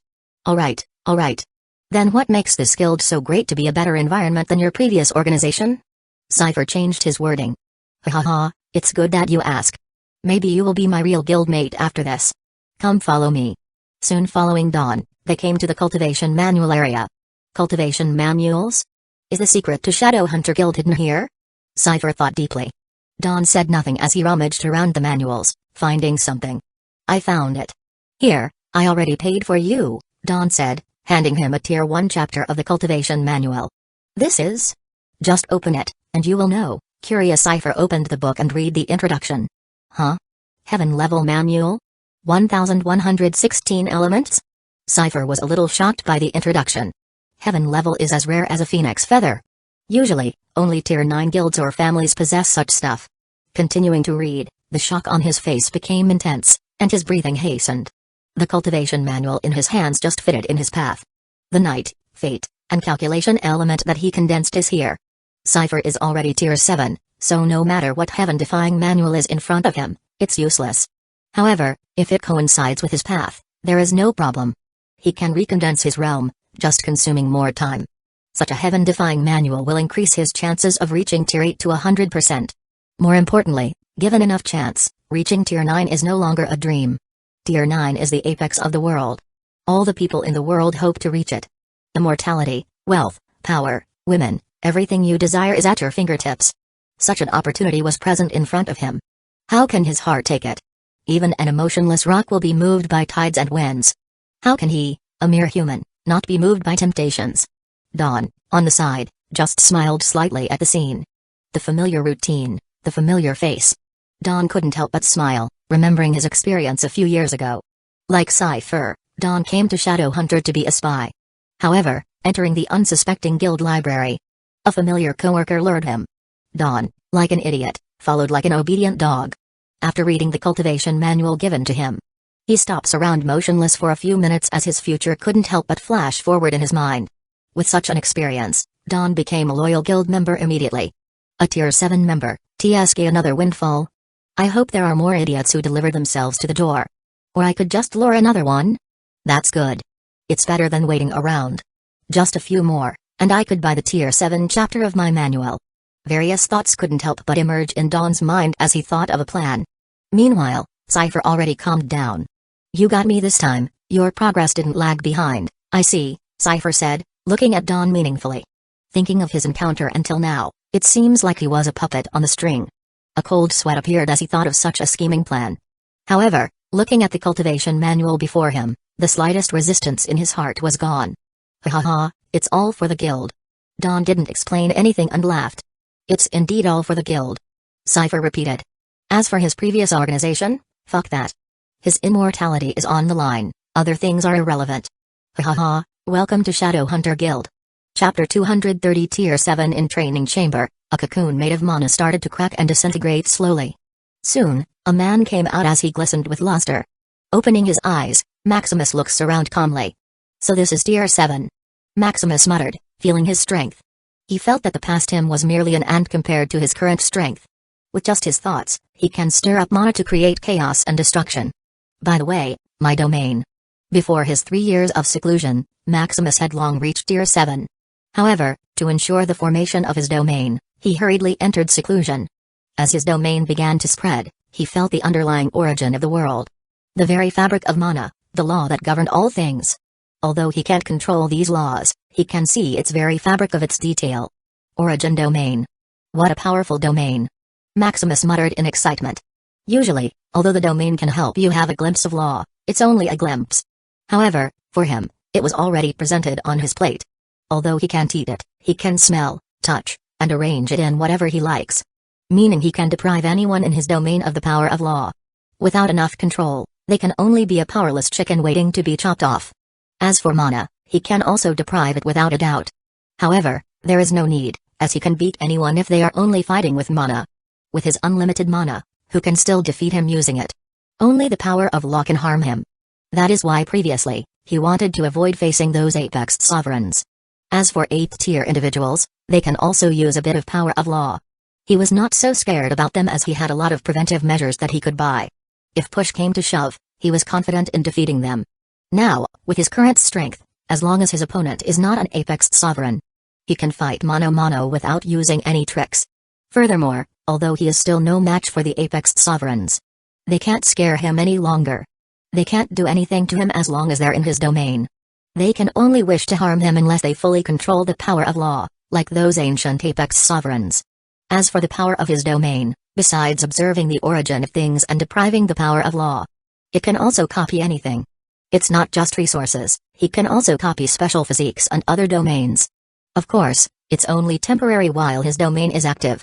Usually, the longest someone can activate their domain is a few hours. However, this rule doesn't apply to Maximus. He had unlimited mana. He can have the copied special physique and domain at all times. It's equivalent to having an additional semi-permanent physique and domains. Unless he dies and the domain is deactivated, he can have it forever. Converging his domain until it was hidden, Maximus opened his system panel. Maximus Shadow Crest, Tier 7, 0%, Mana Compatibility, Rank 9 Dimensional Source, Ultimate, Soul Amplitude, 1 billion, 0.1%, soul will, 1 billion, 0.1%. Looking at the soul amplitude and the soul will, he couldn't help but smile wryly. Instead of 100 times, he needed 1,000 times to have them completed. Remembering how hard he filled it up to reach the current billion, he had a headache. Although he had system points, the feeling that his head was filled with various information all day long was not good. In the beginning, he thought it was awesome and convenient. Now, he nearly vomited at such a thought. In his current arsenal of information, Tier 8 Cultivation Manual, skills, spells, mechanics, domains, special physiques, laws, etc. there are too many that, even with billions of system points daily, it was merely a drop in the ocean. As for the Tier 8 chapter of Origin, Maximus didn't even reach 1% of progress. Tier 8 is the stage of Law Foundation, and Maximus needed to study over 100,000 laws to create the Tier 8 chapter of Origin. Maximus nearly went bald when he looked at the galaxies of books he needed to study. Closing his system panel, he thought of his next plan. First, the plan to conquer the entire Curse continent is still on the shelves. Maximus wants to delay it as much as possible. Without the strength of the 8th realm, he is still unsure if he can solve all the problems. Second, he still lacks the ultimate treasure needed to consolidate his tier. Over the decades, Maximus has only been able to reserve over 300 ultimate treasures. The other 700 plus are not available. Using a pseudonym, Maximus contacted various dimensional firm personnel to see where he could buy the missing ultimate treasure. Unfortunately, the news he receives is not what he wanted. Starting at Tier 7, ultimate treasures are rarely on sale. The reason he was able to accumulate over 300 of them is that the ultimate treasures he got were not that rare. As for the others, he can only buy them at dimensional auctions or exchange contribution points for them by joining top dimensional organizations. The problem is he has no access to other dimensions. Unless the Myriad World Mall is updated, Maximus can't do anything about his problem. Maximus can only pause his steps and tread lightly until he has enough strength to expose the Myriad World Mall to the world. Shaking his head, Maximus thought of another problem. Reaching the Tier 7 realm, he was about to do a mandatory mission. This mandatory mission is issued directly by Phelan to all students reaching the 7th tier. It is also how students, nurtured by the Origin Arcana Institute, repay their worth. As for the mission, it's to go into the Abyss realm. This time, it's not for some competition or whatnot. It is to slow the pace of the Abyss realm, thereby giving the Ethereum realm more time. They need to kill until they accumulate enough merits to get out. They either die accumulating merits or come out as a hero. As for how many merits points are needed, it's not based on anything but your realm of cultivation. One needs enough merits for the Ethereum realm to promote them to the 8th tier. This time, the world's origin energy doesn't need to be absorbed. The Ethereum realm will directly impart it to you, thereby promoting you to the 8th tier in an instant. Such a method is tempting for many, a shortcut to advancing. If there is such a way, why not take it? Unfortunately for him, to reach Tier 8, the merit he needed to accumulate was overwhelming. Maximus estimated that the merit he needed was almost equivalent to the promotion from Tier 8 to Tier 9. Such a huge amount, even if he killed abyss monsters day and night without stopping. It would take him at least 1,000 years to accumulate enough merits. Now, that's a problem. Light's novel, the era of imperial domination is still ongoing, and the all-out war will happen at any time during these 1,000 years. How can he miss it because he was in the abyss? There is also his family. How could he have left them for 1,000 years when he had only been with them for less than a century? Unfortunately, this is a death mission. Maximus can only delay it, not deny it. A big problem. Maximus sighed as he thought of a solution. If I'm only powerful enough, I can traverse dimensions whenever I want. He thought wistfully. Dimensional void body. Suddenly, he thought of his grandson's physique. Although the special physique is still unawakened, it should be enough. After copying Sylvan's special physique and with the assistance of various treasures, Maximus can come back to the Ethereum realm whenever he wants. Hey, the origin domain is really powerful. Thinking that he could copy the physique of anyone, anytime he wanted. Maximus felt the benefit of such a domain. Thinking of the various physiques of his children, he couldn't help but copy them immediately. Over these 30 years, with an unlimited supply of origin mana that, they could use it to wash clothes and water the garden. All of his wives and his children reached rank 8 supreme potential. Their special physique also exerted a slight effect, making the system determine precisely what special physique they have. Unfortunately, without reaching Tier 9, it was still unawakened. The good news is that none of his wives and children had a mortal level physique, the lowest is a heaven level physique. Maximus can only thank his genes, or maybe the system, for blessing his family that none of them is trash. After all, a special physique is permanent. Unless you had a heaven-defying chance, it's hard to change. As for him being able to choose the ultimate dimensional level physique, it should be the benefit of his transmigration. After all, he was able to float in the void long enough for the system to find him. He also experienced various dimensional exposures during the time-space cracks. His system probably only assisted in filtering and awakening his physique. Chapter 231 Love blooms and withers. Coming out of his training chamber, he breathed in the fresh air. 3 years of seclusion. It was the longest time he had been away from the world. Condensing the origin domain was not easy. He needs to meticulously combine all his condensed elemental paths while integrating his physical body and soul in a certain way. If it were not for the help of the system, it would have taken him a few more hundred years to reach Tier 7 and condense his domain. Just as he was reminiscing, he saw one of his children, in a downturn, unconsciously walking towards him. Liam. Huh? Dad. Liam's eyes bulged with excitement seeing his father finally out of seclusion. What happened to you? Why the sad face? Maximus frowned. Couldn't it be that something is wrong with Liam's relationship with his wife? Before he entered his seclusion, Liam and Amara got back together like an old couple. It seems that Amara had came to terms with her situation. Coupled with multiple offenses that he taught Liam, even an ice-cold goddess would melt. More importantly, after Liam's potential reached rank 7, he awakened his special physique, Ethrocaco.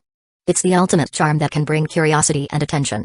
Each moves, thought, and will, brings forth an otherworldly resonance that higher beings find attractive. Of course, it also has a strong function besides picking up girls. After the physique awakened, it's the ultimate ruler's physique. It can detect, analyze, influence, and subdue anyone weaker than you. For detection, it's like a pulse radar that can produce a topographic map of dimensions. For analysis, it just makes your brain function faster to analyze all the information that the pulse passes by. As for influence and subdue, it leverages the unique frequency of the etheric echo physique. Meanwhile, after Liam heard his father's concern, a bitter smile appeared on his lips. Hey, women are really complicated creatures. Did you get kicked out of your house? Maximus teased. In the earlier years, when Liam and Amara were still in an ambiguous state, Liam was often thrown outside because of his overclinginess. Amara was often too embarrassed because Liam kept doing something weird. After all, Amara was also a previous Apex sovereign, the goddess worshipped by the Nexus continent. How can she let a man violate her whenever he wanted? Although they were officially husband and wife, there is something inside her called shame.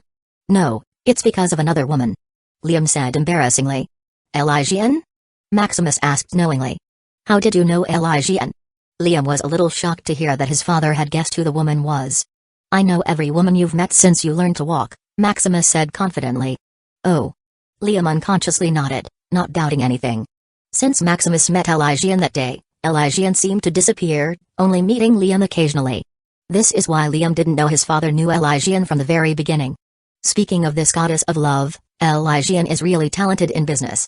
She opened multiple service industries around the arcane continent. From restaurants, gambling, resorts, hotels, entertainment parks, etc. using the specialty of her god's authority and billions of believers. Her business bloomed, becoming one of the top firms in just a few decades. Right now, her business is multiple times bigger than Lux. After all, Lux just had a little of his support. As a god, it was natural for her to surpass some brat. Of course, the Ethereum Guild was just brewing, and Lux was also still growing. In the future, once they are on the same playing field, Lux can surpass them all like a rocket. Soon, Liam told the problem that he was facing. It is indeed about Elysian.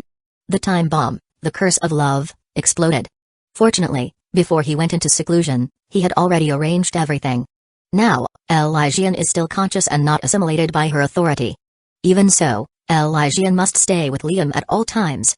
This made Amara suspicious, as she remembered that a woman often hung out with Liam when she was on a tantrum. Based on her interrogation, she also learned that Elysian is Uchiha from the previous virtual world. Based on these events and their ambiguous atmosphere, Amara concluded that Liam was having a mistress outside. Now Amara, who was beginning to warm up to Liam, was furious. After all, a succubus was sticking to her husband. Whose woman will not be furious? Unfortunately for Liam, he was too weak to change anything. One is a goddess of the divine continent, and the other is a goddess of the former Nexus continent. His flimsy body can't do anything, so he was thrown outside of the house again. Hey, this is the consequence of eating more than you can chew. Maximus patted Liam and nearly laughed at his experience. Remember, you may throw up, but you must swallow it again, Maximus advised. What do you think I should do, Dad? Liam looked at him pitifully. Of course, you marry Elysian as soon as possible. Maximus thought for a while and said, "How is that possible? Now that we are just in this relationship, they nearly destroyed the house. What's more, when I married Elysian." Liam refused, thinking of all the possible consequences. "What? Are you a bastard? You can't even take care of this little responsibility?" Maximus asked seriously. "No, of course not, I'll take responsibility," Liam said firmly. Liam also had feelings for Elysian. All those years when his wife shuns him. There was this girl always in the rescue, making him smile and laugh. Furthermore, after knowing she was Uchiha, the seed of love implanted in him blooms again. Although Liam admits that this is a bastardly move, it is better than him not taking any responsibility. "That's my son. In this world, there is nothing love can't conquer. Anyway, once you marry Elysian, Amara would be the main wife then." Amara should agree to such a benefit, Maximus concluded. After all, Liam and Elysian's affair had already been concluded. Amara should know that there is already nothing she can do. She can only minimize the damage and maintain her authority. "This I'll try." Liam's eyes became determined, and he ran back to his house. "Hey, children these days. He didn't even ask me how my training went," Maximus sighed. His kids have grown up, no longer caring about their old father. Seeing that his family was not home, he instructed Tintin to tell them he was out of seclusion. Meanwhile, Maximus got to Sky's training chamber. "Sky. It's you, Maximus." Sky's eyes lit up with battle intent. "Huh? Have you reached Tier 7? "That right," Maximus smiled at Sky's concern. "Congratulations," Sky said with a smile. "How about a fight?" Maximus offered, seeing the battle intent in her eyes. "Sure, let's see if you haven't become rusty after training," Sky said, attacking quickly. Maximus just smiled and suppressed his strength to match Sky's. And like a father beating his children, Maximus seemed to move like it was the most natural thing in the world. It's as if the grass, trees, and wind were assisting him, and Sky was the enemy. Soon, Sky slumped into the ground, thinking she was dreaming. "You are really shameless. You dare to use the power of law against me," Sky said after a bit of thinking. "Hey, you just attacked me without stating any rules." Although he can't use the power of law, he can influence them with his domain. Thus, defeating Sky was just like breathing to him. Humphrey. A bastard who can't change his shit. "I don't shit," Maximus teased. "What shit? You disgusting bastard." Sky smiled but still refuted. Maximus just laughed at their interaction as he sat beside her. "By the way, I'm about to go into the Abyss Realm for the mandatory mission," Maximus said seriously. "Is that so?" Sky frowned as she suddenly thought of this. Sky also went to the Abyss Realm in her previous lives. However, 70% of the time, she died without burial. Although it was thanks to her reckless nature. The casualty rate of students coming to the Abyss is still 30%. Of course, most of them are ordinary students, not core students. Even then, if you're unlucky and encounter some Lord-level Abyss, you are finished. A Tier 9 protection token can only buy you some time before it disintegrates. During this time, you can only hope the Apex Sovereign in rescue appears in time. "Do you want to come with me?" Maximus asked expectantly. Many years ago, Sky could already advance to Tier 7 whenever she wanted. But because Sky still wanted to train herself, she suppressed her realm. Hearing Maximus's suggestion, Sky thought for a while and nodded. "Then I'll go with you." "Hey, it seems you're still worried about me," Maximus teased. "Humphrey. It's because I will lack a punching bag once you leave." Sky blushed a little and reasoned. Truthfully, Sky had a little feeling for Maximus. As a man who can defeat her, even against all odds. How can a battle maniac like her not fall? Maximus was also very talented, reaching Tier 9 should be a sure thing. As for reaching Tier 10 and above, Sky is not so sure. However, Maximus's mysteriousness gives her a little bit of confidence. She had a hunch that in the future, she would have a companion by his side exploring the vast void, visiting all dimensions. "Then I'll wait for you." Maximus, not missing any chances, took her hand and promised vaguely. Sky also blushed, letting Maximus hold her hands. "Then you better be patient," Sky said, looking into his eyes intently. "Don't worry, no matter how long, I'll always be there." Chapter 232 Changes in the Decades at night. Upon hearing that he was out of seclusion, his wives and children hurriedly came home. Seeing him in the flesh, his wives and children couldn't help but smile. Although it's only been 3 years, it was the longest they had been away from each other in physical reality. "Dad, did you reach the 7th tier?" Max asked excitedly. "I'm already at the 7th tier." Hearing his concern, Maximus confirmed with a smile. "Congratulations, Dad." Max's smile widened. They had agreed that once his father reached the 7th tier, he would personally take him to propose marriage to Ella. Many years ago, Max could already defeat Ella single-handedly. With origin, no external force could make an enemy in the same realm defeat him. However, when he was about to propose marriage to Ella's family, he was stopped by his father. His father reasoned that their foundation was still too weak. Although they had enormous wealth, it was nothing compared to an apex sovereign family. This was different from the reincarnated goddess Amara and the new goddess Elysian. This was a bona fide apex sovereign, the rulers of the world. If Max had proposed marriage at that time, he might not even be taken seriously. This is also why previously, he didn't deal much with apex sovereigns. They were up in the sky, living in a different world. Lightsonville they had already gone through epochs of time, overseeing many incredible things. Maximus was barely a top prodigy in this epoch. Having experienced at least thousands of epochs, they knew there might not even be one or two of these top prodigies to reach their height. Only Phelan and the other old-timers cared about these prodigies. Because for them, having lived a countless number of epochs, even if these top prodigies fell, they would still contribute to the advancement of the Etherium realm. These advancements may be negligible, but with their endless lifespan, everything is possible. Of course, Phelan and the others were so attentive this time because the Abyss realm was near their world. This is their last chance to nurture an extra battle force, and they would do everything to make this last bit worth it. Just like the entry trial of the Origin Arcana Institute. In the past, it occurred once in 10,000 years. Now, it was shortened to a measly 5 years.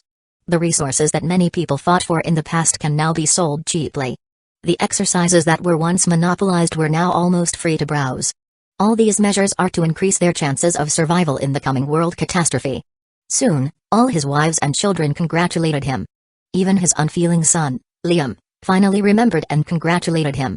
During dinner, they discussed what happened in the past decades. Since the Eternal Voyager set sailed, Maximus became loose with money. Spending lavishly like he owned the world, no one suspected him about the source of his wealth. Many just shook their heads at such prodigal behavior. As for his wives and children, with unlimited high-tier resources besides having a rank 8 supreme potential, they also reached the 6th tier. Unlike him, fishing for 3 days and working for a few hours, they trained diligently. More importantly, after he imparted his cultivation skill to them, he had complete control over them. He can either absorb what they have cultivated or impart his cultivation to assist them in training. He also had unlimited mana, so he didn't have to worry that his cultivation would regress. With all of these, his wives and children reached tier 6 in less than a decade. Unfortunately, because he was also at tier 6 then, they could only slowly train on their own after that. Now that he is finally at tier 7, he can continue to assist them in cultivation. However, even with this, Maximus estimated it would take them about a century before reaching tier 7. Besides his family, the Moonlight Empire also underwent a world-shaking change. An empire-wide array was set up all through the Sun Sea region. All the rampant sea beasts in the past had already been sent to the border and regularly cleaned up by his puppets. Although the empire-wide array is still at tier 7, hundreds of millions of Shadow Hunters Guild members were working to upgrade it to a tier 9 array. Trade in the empire also became very prosperous. With the channel of the Etherium Pavilion, the people on the Arcane Continent and the Moonlight Empire are somewhat interconnected. With huge spenders from the Arcane Continent, the trade in his empire bloomed like no other. There are also many thousand trillion coast projects that Maximus set up. Regardless of the investment, Maximus wished to turn the Moonlight Empire into a paradise. This is also why people from the Arcane Continent took the trouble and visited his empire.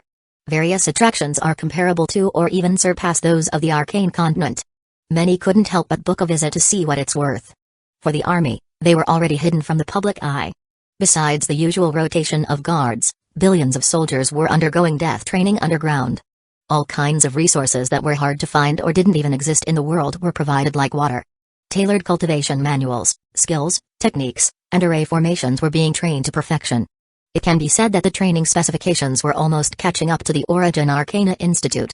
However, all of these changes from arrays, architecture, tourism, business trade, and the mysterious army didn't go unnoticed.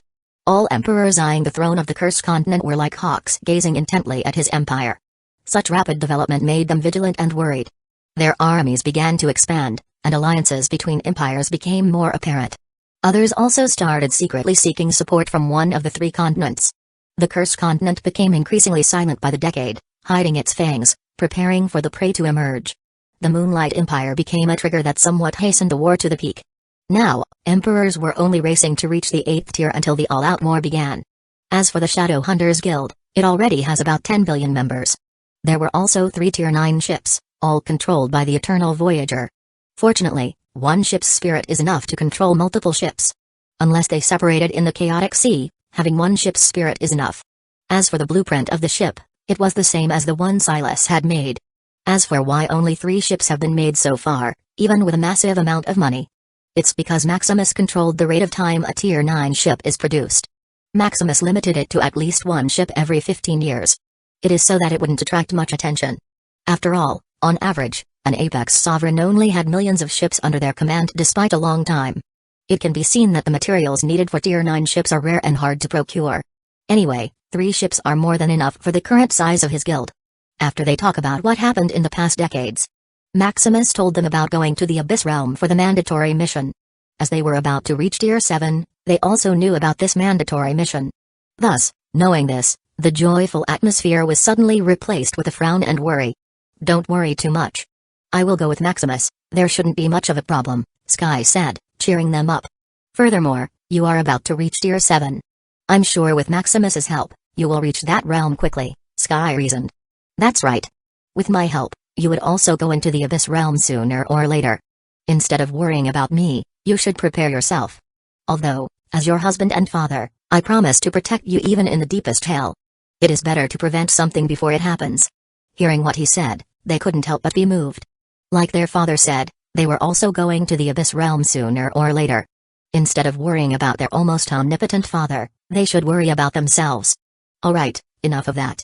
I will not leave for these few years, so we still have time to do everything. I'll also take this time to arrange some things. You should cheer up, we still have a long way to go, Maximus ended the topic. Don't worry, husband, we will get through this together. Hazel cheered up. That's right, we are also strong. Erica flexed her flimsy muscles. His other wives also clamored one after another, cheering the gloomy atmosphere. The scene suddenly became heated as they looked at each other meaningfully. Hey, don't forget us, your children. Max patted the table to get some attention. Hee, brother is right, we are also quite strong. Lila added. The other children also added their comments one after another, finally getting the attention of their father and mothers. Humphrey. What about the grandchildren? Leela pouted and yelled cutely. Hey, you should just shut up and be an obedient granddaughter. Asha couldn't help but tease Leela. Humphrey. What a meanie and bad person, Leela pouted further, looking like a duck.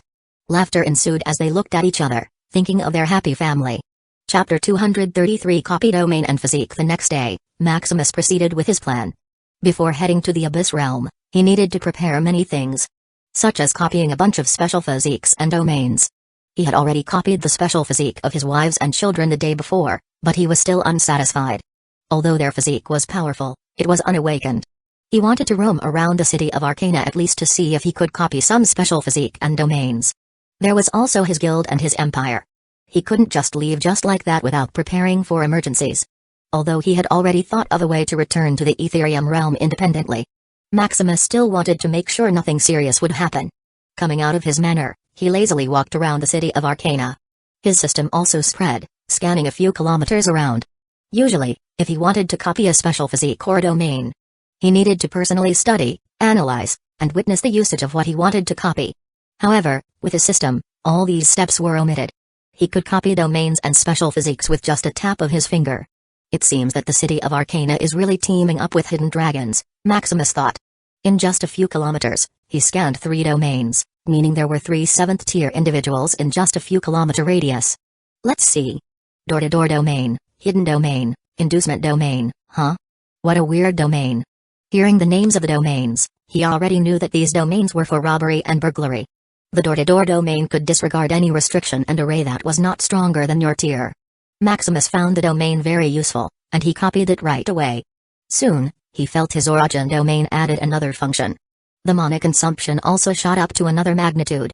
Fortunately, no matter how fast the mana consumption was, as long as it didn't go beyond his mana capacity, it was nothing. Having unlimited mana worked wonders, especially in his case. Maximus was not choosy and soon copied the other 2 domains. Curious to see who owned these weird domains, he unknowingly walked to a restaurant. There, he saw a trio, lazily drinking and seeming to be talking about their next target. As expected, the ones who own these domains are Crookmelon and Seeds, Maximus concluded. Fortunately, the city of Arcana is heavily guarded, so they should not be able to steal here, no matter what. Not bothering any longer, he boarded an autonomous vehicle. Please input destination, circle the whole city of Arcana, Maximus said. Commencing operation. Cruise mode activate. The autonomous vehicle slowly accelerated as it roamed around the city. The slowness here was due to it not utilizing any space nodes to teleport to different locations. Outside, the scenery flashed by, offering a view of the city of Arcana. Maximus also commanded his system to copy all the scan domains and special physiques. He didn't care anymore, as long as it was copied, he would study its function later. Soon, hundreds of domains were added to him with every passing minute. While the autonomous vehicle whisked through and his system copied around, Maximus lazily browsed the domains he had just copied. As for the special physique, they were all unawakened, so he didn't bother looking at them. A physique would awaken only with a rank 9 potential or possessing the strength of tier 9. Unfortunately, he didn't dare to scan any Apex Sovereigns. As for those with rank 9 talent, they were rarer than phoenix feathers. Even after a day passed, scanning a few million domains, he still didn't encounter anyone with such talent. I can only pray that I can find 1 or 2 physiques, Maximus sighed. 3 months later, he had covered about 3% of the city of Arcana. He had also scanned and copied about a few 100 million domains and unawakened physiques. Awakened physiques, however, were still not found. Maximus has already given up on this, leaving it to fate. While roaming around the city, he also remembered to upgrade the cultivation bank. This is where he stored his cultivation for his wives and children to absorb. He couldn't assist them in training all day long, as being with them the entire time was impossible. Fortunately, it was pretty easy to make. There were already ready-made cultivation banks in the Myriad World Mall, he just needed to configure them. After giving the cultivation bank to his family, they began to train vigorously, hoping to join him as soon as possible in the Abyss realm. Sky also started to break through. Maximus estimated that Sky would reach the 7th tier in 5 to 6 years. This time should be enough for him to prepare all things. As for delaying any longer, it was not advisable. The longer he delayed, the more challenging the environment he would be sent into. This measure was to prevent those who wanted to procrastinate. As for escaping, it was impossible. Unless you left the Ethereum realm or were dead, you couldn't escape. How could you escape if the world origin itself was the one taking action? 3 years later, Maximus embarked on his final journey as he completed his exploration of the city of Arcana. Driving around throughout the year had left him feeling quite dizzy. However, the harvest was also abundant. Hundreds of billions of domains and unawakened special physiques were scanned and copied. Now, if he spread his domain, a bunch of aggregated mononodes could be seen with the naked eye. His body is also filled with various special frequencies, symbolizing the power of various special physiques. Over the years, he also tried to combine these domains and physiques to be more uniform and powerful. Unfortunately, there have barely been any results. Before devising a solution to integrate them, he must study each domain and physique carefully. As for the awakened physiques, he only found 5 of them. In the Ethereum realm, fewer than 1 million people are naturally born with a rank 9 potential. They were either acquired after reaching tier 9 or nurtured by various treasures. Thus, although the Origin Arcana Institute is the highest learning institution in the world, copying 5 awakened physiques was already good. Maximus was already satisfied with these. After he came to the Abyss realm, there should be stronger domains and more special physiques to be found. After all, to survive in such a harsh world, you need to have something special within you. As for what these 5 special physiques are, Heavenly Cryometrics Body, can control the coldest temperature, freezing time, and space at will. Heavenly Morphic Essence, can alter the body and essence at will, can mimic any creature or substance with almost the same origin. Heavenly Poisoned Body, a body of a master poisoner, being adept and immune to all poison in the world. Heavenly Gravitational Body, can generate and be immune to any change in gravity. Heavenly Quantum Body, grants the ability to decrypt and understand complex information and manipulate probability through quantum computation. Although they are all heavenly level physiques, it is enough for him. Just looking at the description, he knew it was very powerful. The geometric body was straightforward. It was the body of frost that could even freeze time and space. The morphic essence was also useful. With a bit of manipulation, Maximus could mimic an abyss monster. At that time, if he was cornered and had no way out, he could disguise himself as an enemy. As for the gravitational body, it was also straightforward. You could control the gravity to any magnitude you desired. As long as you had enough energy, it was even possible to form a black hole with each of your fists. As for the quantum body, it was the most helpful physique that he copied. Having it, he felt the burden when assimilating knowledge lessened a lot. As for manipulating probability or something, it's just because quantum body would make your mind move faster. Thus, Before you move, a hint of probability will appear in your brain. For example, if you punch someone, a probability will appear, calculating your chances of hitting the target. And as you change your fist trajectory, the probability will also change. This special physique is very powerful. Whatever you do, as long as you have enough information, it can automatically calculate your chances. And with his vast array of knowledge, quantum cipher is leveraged. All of these physiques can be said to give their user a kind of invincibility. To those who can't or barely control the power of law, they were helpless lambs on the chopping board in front of these physiques. After all, a special body is an advanced manifestation of law. Like the dimensional source body, he had. It was the power of law from the origin that produced everything in all dimensions. He was just granted earlier control and access to it. Of course, he was also the only one who owned it. Every ultimate dimensional physique is unique, and only one can own it. If others wanted it, they could only study deeper than his physique could provide him. Or, much easier, kill him directly and hope that the early access of the law landed on them. After sorting out his harvest, he smiled joyfully. It's worth being idle for these 3 years. As for the marriage of his sons, Liam and Max, it was delayed. Unlike Maximus' conclusion, Amara resolutely denied Liam and Elysian's marriage. Amara noticed a curse that was coming from Elysian. She concluded that Elysian was only willing to marry Liam to eliminate the curse. Although Elysian denied this, saying that her feeling with Liam was genuine and true, Amara still insisted. Marrying her husband just to get rid of some curse is impossible. Although Amara was still mad at Liam, she didn't want some woman to taint him with impurities. Of course, Elysian was also furious and tried to use her power. Unfortunately, Amara also had her battle will. The two goddesses fought until they destroyed the house. If it were not for the barrier, their fight would even spread around the city of Arcana. At last, after compromising, Amara agreed to keep Elysian by their side, as long as she did not go too far. As for the marriage between Max and Della, it was also delayed. After Maximus requested an appointment with the Celestine family, he was rejected. The only reply he got was telling him to revisit once he finished the mandatory mission. Maximus was not angry at this, as he understood.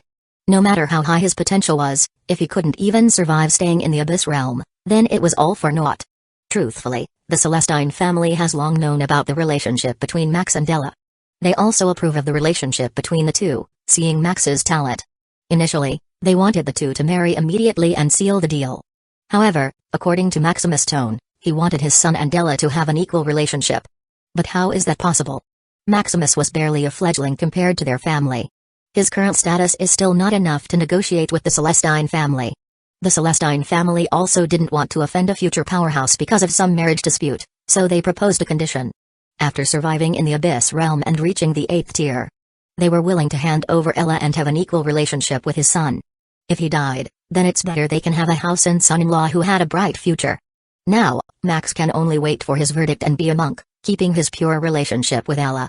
Chapter 234. Tending the guild. A few days later, in Shadowhunter City, Maximus was in the guild headquarters, waiting for his vice-guild president, Andrew. Before leaving, he planned to impart his cultivation skill to him. Andrew was one of his capable generals, managing everything in the guild, from the biggest to the most minor tasks.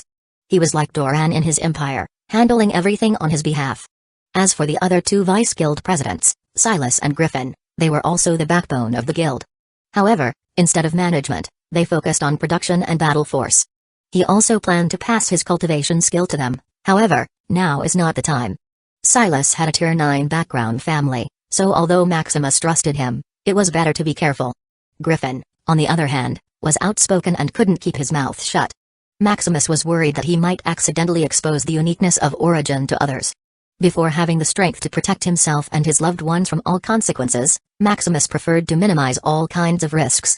He was eager to impart his cultivation skill to Andrew because he needed someone skilled in management for his trip to the Abyss realm. He would stay there for quite some time, and it was inconvenient not to have some manpower. The place in the Abyss they would be sent to is not simply some barren place. It was a strategic outpost to maximize manpower and slow the advancement of the Abyss more efficiently. Each of these outposts had its group of cliques formed by various top organizations. Maximus would want to take this chance to spread the influence of the Shadowhunter Guild in the Abyss. Andrew would just be suitable to be the pioneer of such a task. As for the backup manpower, it was his millions of Tier 7 guild members. These people were not students of the Origin Arcana Institute, so they had no so-called mandatory missions. However, as individuals of the Etherium realm, they had the right to go to the Abyss realm to fight for their world. Of course, They are not stupid enough to contribute to such high-sounding words. Although going to the Abyss Realm can guarantee that you will reach the 8th tier after you come out. That is, if you still have the life to leave the Abyss. Fortunately, Maximus already thought of a plan to seduce them to board such a dangerous ship. He planned to give them the follow-up chapter of their cultivation manual for this. Over the course of 3 years, he had been saving all his system points. Although he hadn't finished creating the 8th tier chapter of Origin, Maximus could specifically study and create the follow-up cultivation manual for these millions of individuals with just a few 100 billion system points. Soon, Andrew arrived. Lights and Live met the guild leader. Andrew greeted as usual. However, he suddenly felt something was different from the power his guild leader usually emitted. It seems that the guild leader reached the 7th tier. Congratulations. Andrew sighed in amazement at his guild leader's progress. Although a few years ago, he heard a rumor from Lux that his guild leader was in seclusion to reach the 7th tier, he didn't believe it much. Andrew knew his guild leader's history of cultivation. His guild leader's time of cultivation from tier 1 to tier 6 was less than 100 years. Throughout the Ethereum realm's history, less than 10 people had gone through tier 1 to 7 in less than 100 years under normal training. All these people achieve either with the help of a special physique or direct help from the world origin.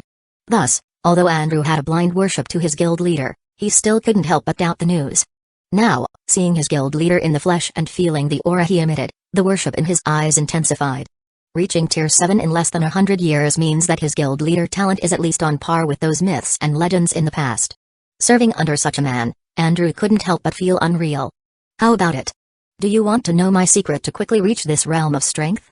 Maximus asks. Andrew snapped out of a daze as he heard his guild leader's voice. Is it possible? Andrew asked, hopefully, after processing the words. Although he had plenty of resources following his guild leader, the mana and tempering needed for the high-level manual he possessed had also intensified. With his current progress, it would take him a few thousand years to reach the 7th tier. Of course, it's possible. You can reach tier 7 in a few decades, Maximus smiled. A few decades? Andrew was shocked by such speed. Andrew immediately thought of various demonic techniques of disregarding the potential to advance in the realm. Like the gods imparting faith to create soldiers. The beings in the Beast Continent burning their bloodline to advance in realm. In the Arcane Continent, there are also many evil techniques to suddenly gain strength. However, feeling his guild leader's solid foundation, he sighed in relief. Andrew concluded that his guild leader should not be talking about such a crooked path. Just feel it. Maximus didn't continue to explain as he imparted his cultivation skill. He had already reinforced their guild headquarters with various formations, so he didn't worry about any form of peeping. Andrew didn't resist as a flood of information suddenly came into his mind. After a few hours of digesting, Andrew looked at him blankly, not knowing what to say. Although it was not specified how high the level of the cultivation skill was sent into his mind, Andrew knew it was on a level different from his current cultivation manual. Relax and take a deep breath. Maximus teased, seeing that Andrew looked like he was having a stroke. Andrew also subconsciously followed his guild leader's words. After returning to his senses, he felt embarrassed at his gaffe. What do you think? Can you reach tier 7 in a few decades? This guild leader, this is much more difficult than my current cultivation manual. Andrew shook his head wryly. The cultivation manual was indeed stronger, but the intensity needed for cultivation was also higher. Andrew estimated that he needed at least tens of thousands of years to reach tier 7 using the cultivation skill imparted to him. Oh, right, I forgot. Here, take this and estimate again, Maximus muttered, tossing him a tier 7 cultivation bank. Huh? Andrew didn't know what the guild leader threw at him. However, he suddenly felt the energy flow within him accelerate thousands of times. What is this? Andrew asked in excitement. Such a unique treasure that can accelerate cultivation speed 1,000 times is out of this world. You don't have to worry about it. Maximus shook his head and didn't explain. How about now? Are you confident in reaching tier 7 in a few decades? It should be possible, Andrew said without hesitation. However, he suddenly thought of soul amplitude and soul will. If he wanted a solid foundation, his soul amplitude and will needed to be at their maximum. However, to do that, he needed to soak in time dilation for tens of millions of years. His excitement was suddenly doused with horror as he imagined studying non-stop for such a long time. That guild leader, I think I can't reach tier 7 in only a few decades. Andrew suddenly took back his previous words. Hee, you can't fool me, Maximus looked at him knowingly. I need you in the Abyss realm, so you better not delay this. Alright, Andrew could only reluctantly agree. Andrew knew about the mandatory mission. Thus, hearing that his guild leader needed him, no matter how hard it was, he would do his best. Furthermore, Hearing they were about to change the map, he couldn't help but be excited.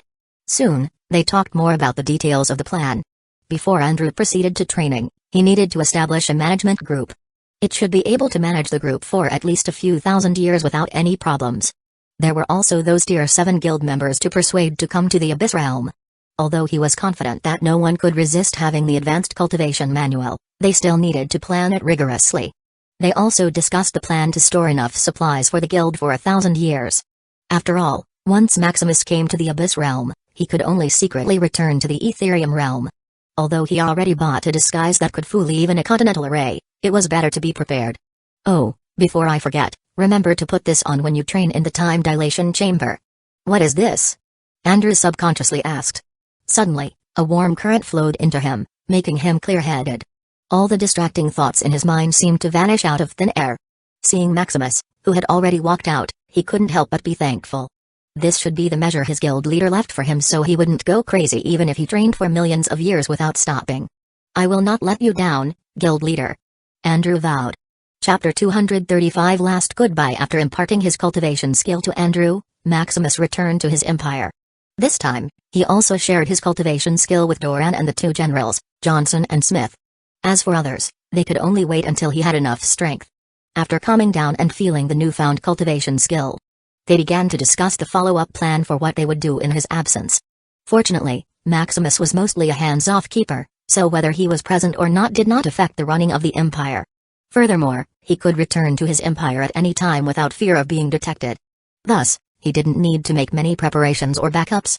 And even if, by some twist of fate, various emperors attacked him without thinking, the hundreds of millions of puppets spread throughout the empire would shed their true form and show them who's boss. These were Tier 8 puppets reinforced with atomic god metal and his battle knowledge. Although they couldn't use the power of law, they could still fight back to back when clustered together. In case that didn't work, there was also a hidden weapon of mass destruction in his empire. Although Maximus was unsure if it could kill an apex sovereign, harming and sending them back to where they belong should be feasible. After that, he also sent resources they may need in his absence. Like the materials for the array and architectures. Resources are also needed for the Moonlight Academy, Imperial Army, and Empire citizens. Maximus regularly purchased it at the Myriad World Mall, reasoning that he had obtained the materials from the Arcane Continent. Now that he is leaving, if they bought the material in the Arcane Continent, his disguise would blow up. After all, the various resources he provided for the Empire are not just something you can buy with money. This is also the situation with his guild. So, instead of thinking of various excuses, he directly sent them resources they could use after he left. After finishing his business with his minister and generals, Maximus arrived at the hidden underground space of his castle. This should be enough space, Maximus estimated after looking around. He planned on creating a cross-border teleportation coordinate array. It was impossible to teleport from one dimension to another without the assistance of the world's origin. Breaking the dimensional barrier with just your own strength is impossible. Even an apex sovereign couldn't do it. They needed to set up a bunch of arrays and a little help from the world's origin. However, it was not so impossible for him. He possessed a variety of domains and unawakened physiques, many of which pertained to space, void teleportation, barrier breaking, cross-border, etc. More importantly, he had unlimited mana. In this world, nothing can't be broken by a continuous flow. The hardest stone can be disintegrated by water. The steel will rust if left unattended. He was confident that no matter how strong the dimensional barrier was, it did not have unlimited durability. Of course, to hasten the process and make it more precise, he still needed to integrate domains and physiques that would likely help him cross-dimensional travel. After solving the process of traveling, he only needed a coordinate. The cross-dimensional teleportation coordinate array he was creating was perfect for this. Without precise coordinates, getting lost in the void of myriad dimensions is highly possible. After all, he couldn't physically see or feel the Etherium realm once he was in another dimension. With this cross-border teleportation coordinate array, he could have precisely gauged where the Etherium realm was. Soon, he began setting up the array. Maximus had already prepared the array blueprint before he came here, so he only needed to gather the materials. If he had been the only one working on this array previously, it would have taken him at least hundreds of years to finish it. Now, by spreading his domain, he could simultaneously work on the cross-border teleportation coordinate array without a sweat. It's just that the burden within his mind was a little large. Activating the quantum body, the burden on his mind lightened. He felt he had additional computational power, helping him process all kinds of information. His progress thus began to accelerate, with his domain operating like a precise machine. However, after a few hours, just when he thought he could finish the array immediately, the activated special physique, the quantum body, suddenly malfunctioned and stopped working. Huh? What happened? Maximus stopped what he was doing and investigated the problem. Concentrating on his domain, he found the source of the problem. The power of law naturally stored in the physique was gone. Thankfully, it seemed that the special physique automatically absorbed the power of law to replenish itself. After all, nothing is perfect in this world, Maximus smiled wryly. After looking at this problem in the pile of books in his dimensional space, Maximus came to know that the power of the special physique is limited. Because his physique is at the ultimate dimensional level, he never felt it needed replenishment. Furthermore, his physique is a dimensional source body. It is the direct manifestation of the source of energy in all dimensions. How could it lack something like the power of law? As for heaven-level physique, it's just a manifestation of law from a single dimension. Besides the limited storage of power of law, it replenishes slowly like a turtle. Of course, as long as he upgrades his physique to another level, he can have unlimited power of law. By then, he can also unleash these copied physiques for as long as he wants. For now, he can only continue his work and wait until the power of law in the quantum body is replenished. Fortunately, there is also a bunch of unawakened physiques that can boost his mind. Together, they are almost as powerful as the quantum body. A year later, finally finished, Maximus smiled in satisfaction. The cross-border teleportation coordinate array he set up was equivalent to a tier-9 array. Although it was merely a coordinate array, finishing it in just a year is already phenomenal. Now I can finally relax. All the preparations were almost done. Everything was completed from his family, guild, empire, and even his plans for his return. He had been working non-stop for years and needed a vacation. Sky still had not broken through to tier 7, so he was not in a hurry. Time for a vacation. He planned to roam around his empire for a bit.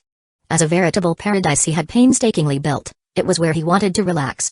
Soon, the day passed, and Maximus quickly grew bored and called his family. Husband. Dad. They called excitedly. Knowing that it might be 100 years later that they would meet again.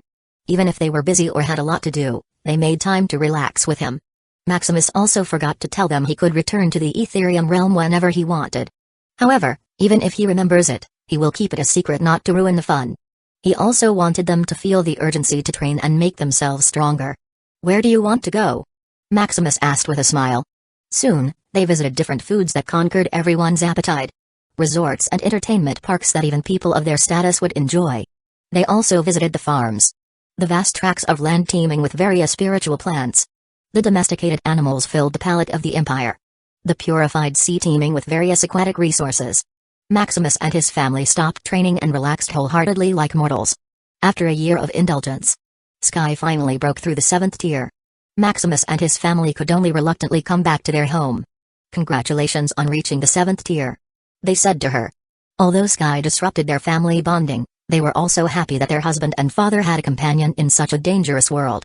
Thank you, you will also reach this realm soon. Sky encourages. They just nodded and vowed to their heart to quickly train after their husband and father left. Seeing the atmosphere was not right, Maximus quickly changed the topic. Do you need to prepare anything? No, there is nothing to prepare, Sky shook her head. In this life, she had no friends or family besides Maximus and her family. Knowing that Maximus had already prepared everything, what more could she do? Then let's report tomorrow, Maximus decided.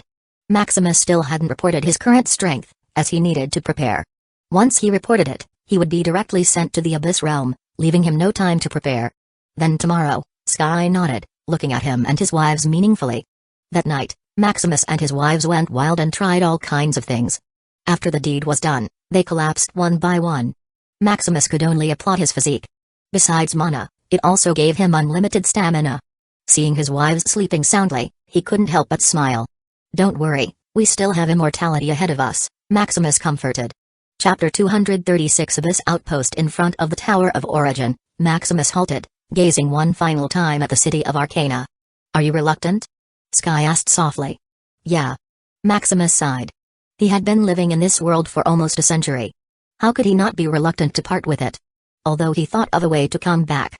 What if it didn't work? What if he stayed in the Abyss Realm for thousands of years? For him, who was less than a century old, 1,000 years is a pretty long time. It's okay if his time was the only one passing by.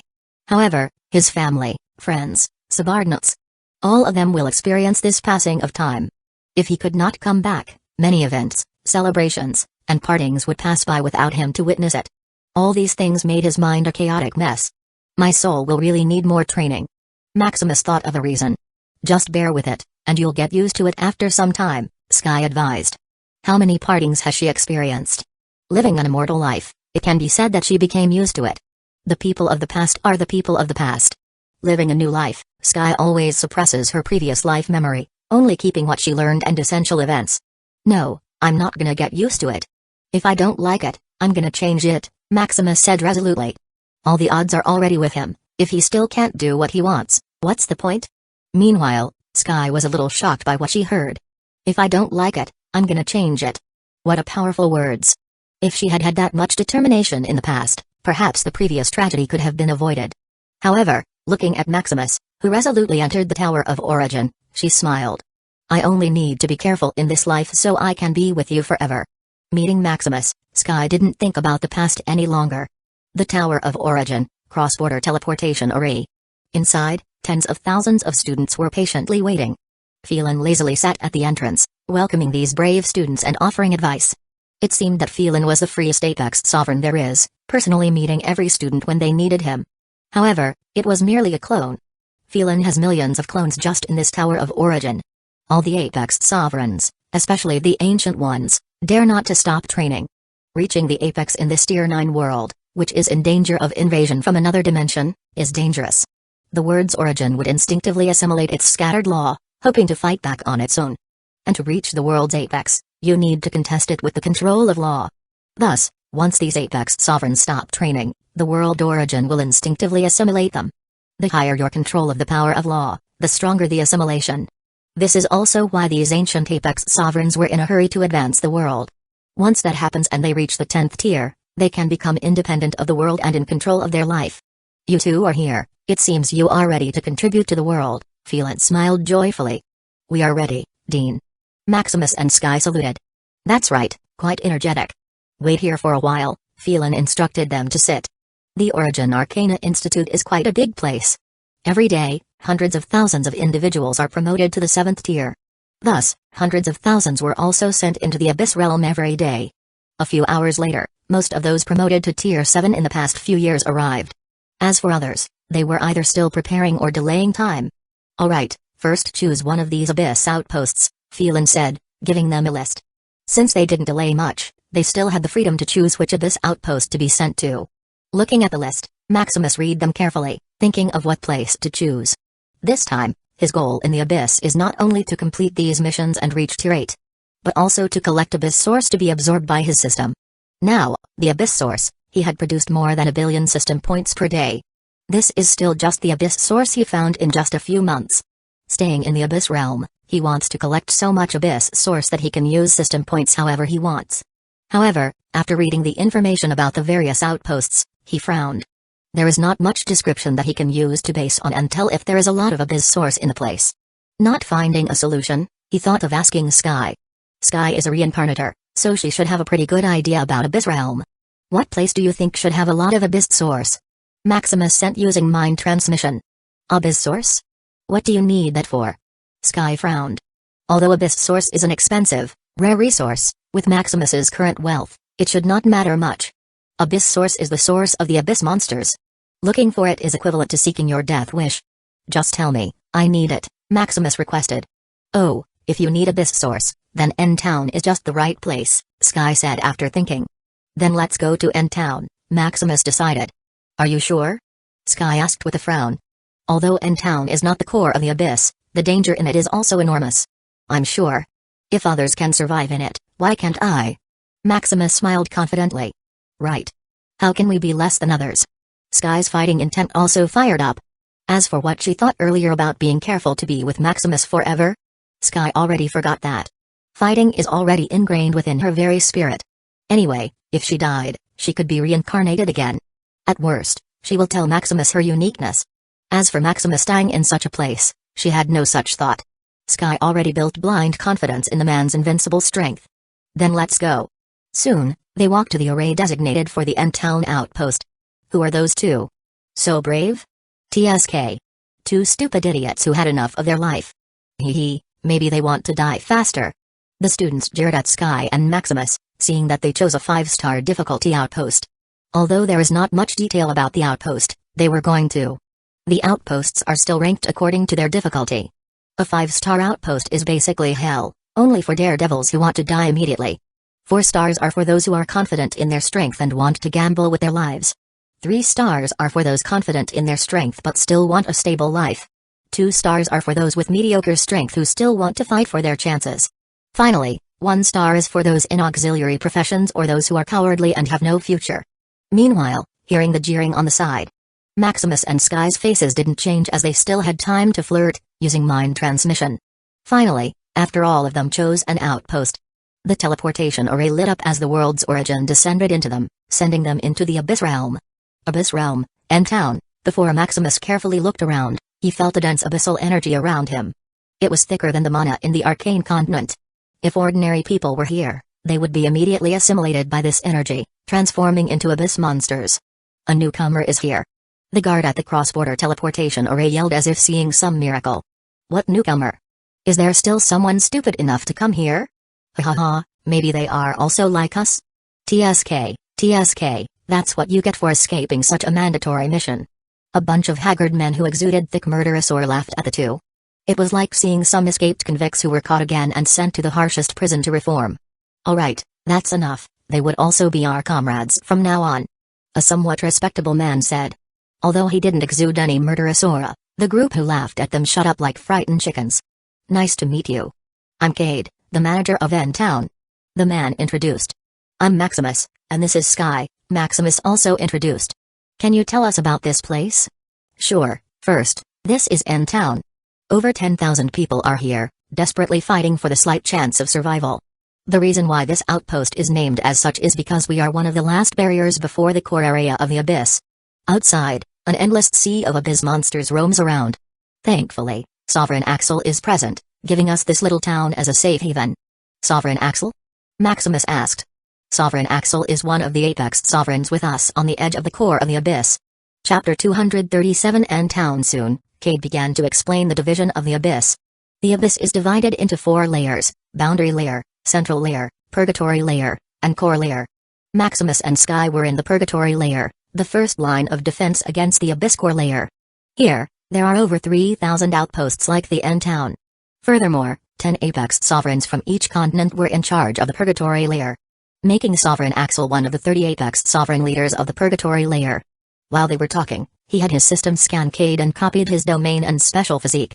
Cade, Tier 8, Abyssal Blood Law, 30%, Domain, Abyss Blood, Physique, Blood of the Abyss, Unawakened. The Blood of the Abyss is a heaven-level physique that makes one highly adaptable to the abyss.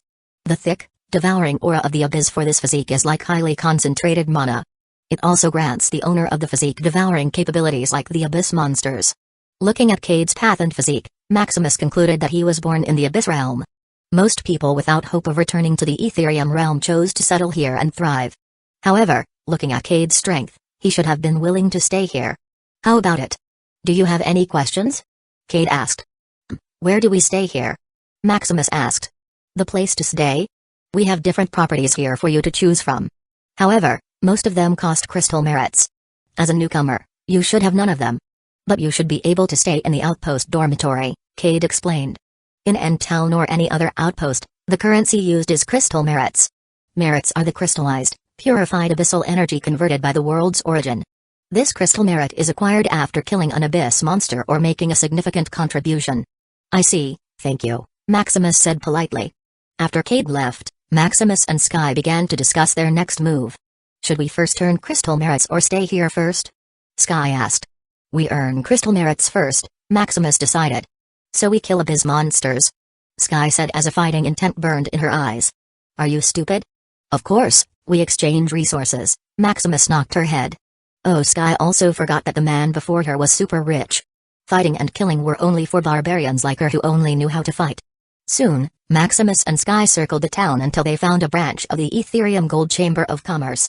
Although End Town is less than 1,000 kilometers in size, almost all top tier 9 guilds still had a branch here. Coming inside, they were greeted by the steward. Hello, how may I help you? We would like to exchange crystal merits, Maximus said. This way, sir, ma'am. I'll call our manager after a while. The steward nodded and led them to a private booth. After a few minutes, a man came up to them. Hello, I'm Figen, the manager of this branch. Maximus, he introduced. Sky was too lazy to communicate and ate leisurely. Figen didn't mind the lack of words from the two. In this abyss, you would be in tether talks all the time. Still being able to speak and communicate properly is already good. I heard that you are here to exchange crystal merits. That's right. Is it possible to exchange low-grade magical crystals for them? Are you newcomers? Figen was a little shocked and questioned. Usually, people who were sent to the boundary layer would go to the central layer after a while. The people in the center layer who want more challenges can go to the purgatory layer. Thus, Figen thought the two were from the central layer who had just moved here. However, hearing them ask such a clueless question, Figen instantly concluded that they were new to the abyss. Yes, Maximus said frankly. Their identity would be revealed sooner or later, so he didn't hide anything. Then, I'm sorry to tell you that we can't exchange crystal merits for low-grade magical crystals here, Figen apologized. Although the Ethereum Gold Chamber commerce is said to sell everything, it depends on the type of currency you use. Low-grade magical crystals are just the lowest form of currency for them to circulate low-end goods. Although they would gladly accept top-grade magical crystals as they possess a trace of law. They are so rare that Figen didn't consider whether Maximus would trade with them. Maximus certainly couldn't just trade top-grade magical crystals. Even Apex sovereigns were eager for such a thing. How could he show that he possessed a large amount of it? So what kind of resources or materials do you collect for crystal merits? Maximus nodded in understanding and asked. Certainly, we are in the Abyss and commission Abyss resources and materials.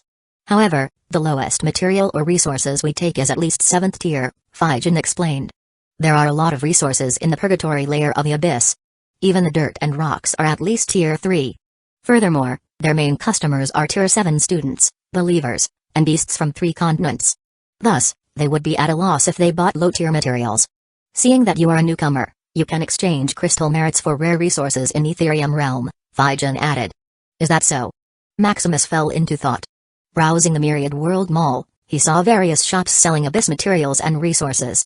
Just taking out these high-tier resources, he could quickly earn crystal merits and be financially free in this world. Of course, Maximus wouldn't dare to sell it now. As Figen said, the two were just newcomers. Thus, Maximus could only sell rare-tier materials from the Ethereum realm. Fortunately, whatever he sold was just a matter of tapping his fingers. What about these? Maximus said, taking out a rare tier 7 material from his storage ring. Taphia gemstone? Good stuff. Figen muttered excitedly as he carefully inspected the material. Taphia gemstone is a rare material used for alchemy clothing and accessories. It can store a vast amount of mana while still being beautiful. How much is it? This? About 630,000 crystal merits, Figen said after a bit of calculation. That's fine, Maximus nodded, satisfied with the price. Although Maximus didn't have much knowledge about crystal merits. After circling the town earlier, he estimated crystal merits was worth about the same as a dimensional coin. The price offered by Figen is about twice what he bought, so he didn't bargain anymore. Ethereum Gold Chamber of Commerce is famous for their fair prices, so he was not worried about being cheated. After all, being the largest business commerce in the world can't be done without a sufficient reputation. Soon, Figen eagerly paid the money, still obsessed with the material he sold. Is there another rare material that Lord wants to sell? Figen asked excitedly, using a more respectful term for Maximus. Of course, Maximus was not satisfied with just a mere few 100,000. Isn't that equivalent to a beggar? Maximus's sense of money had long been destroyed, treating trillions as pocket money. So, for him, without hearing abbreviations like billions or trillions, he felt that it was too low.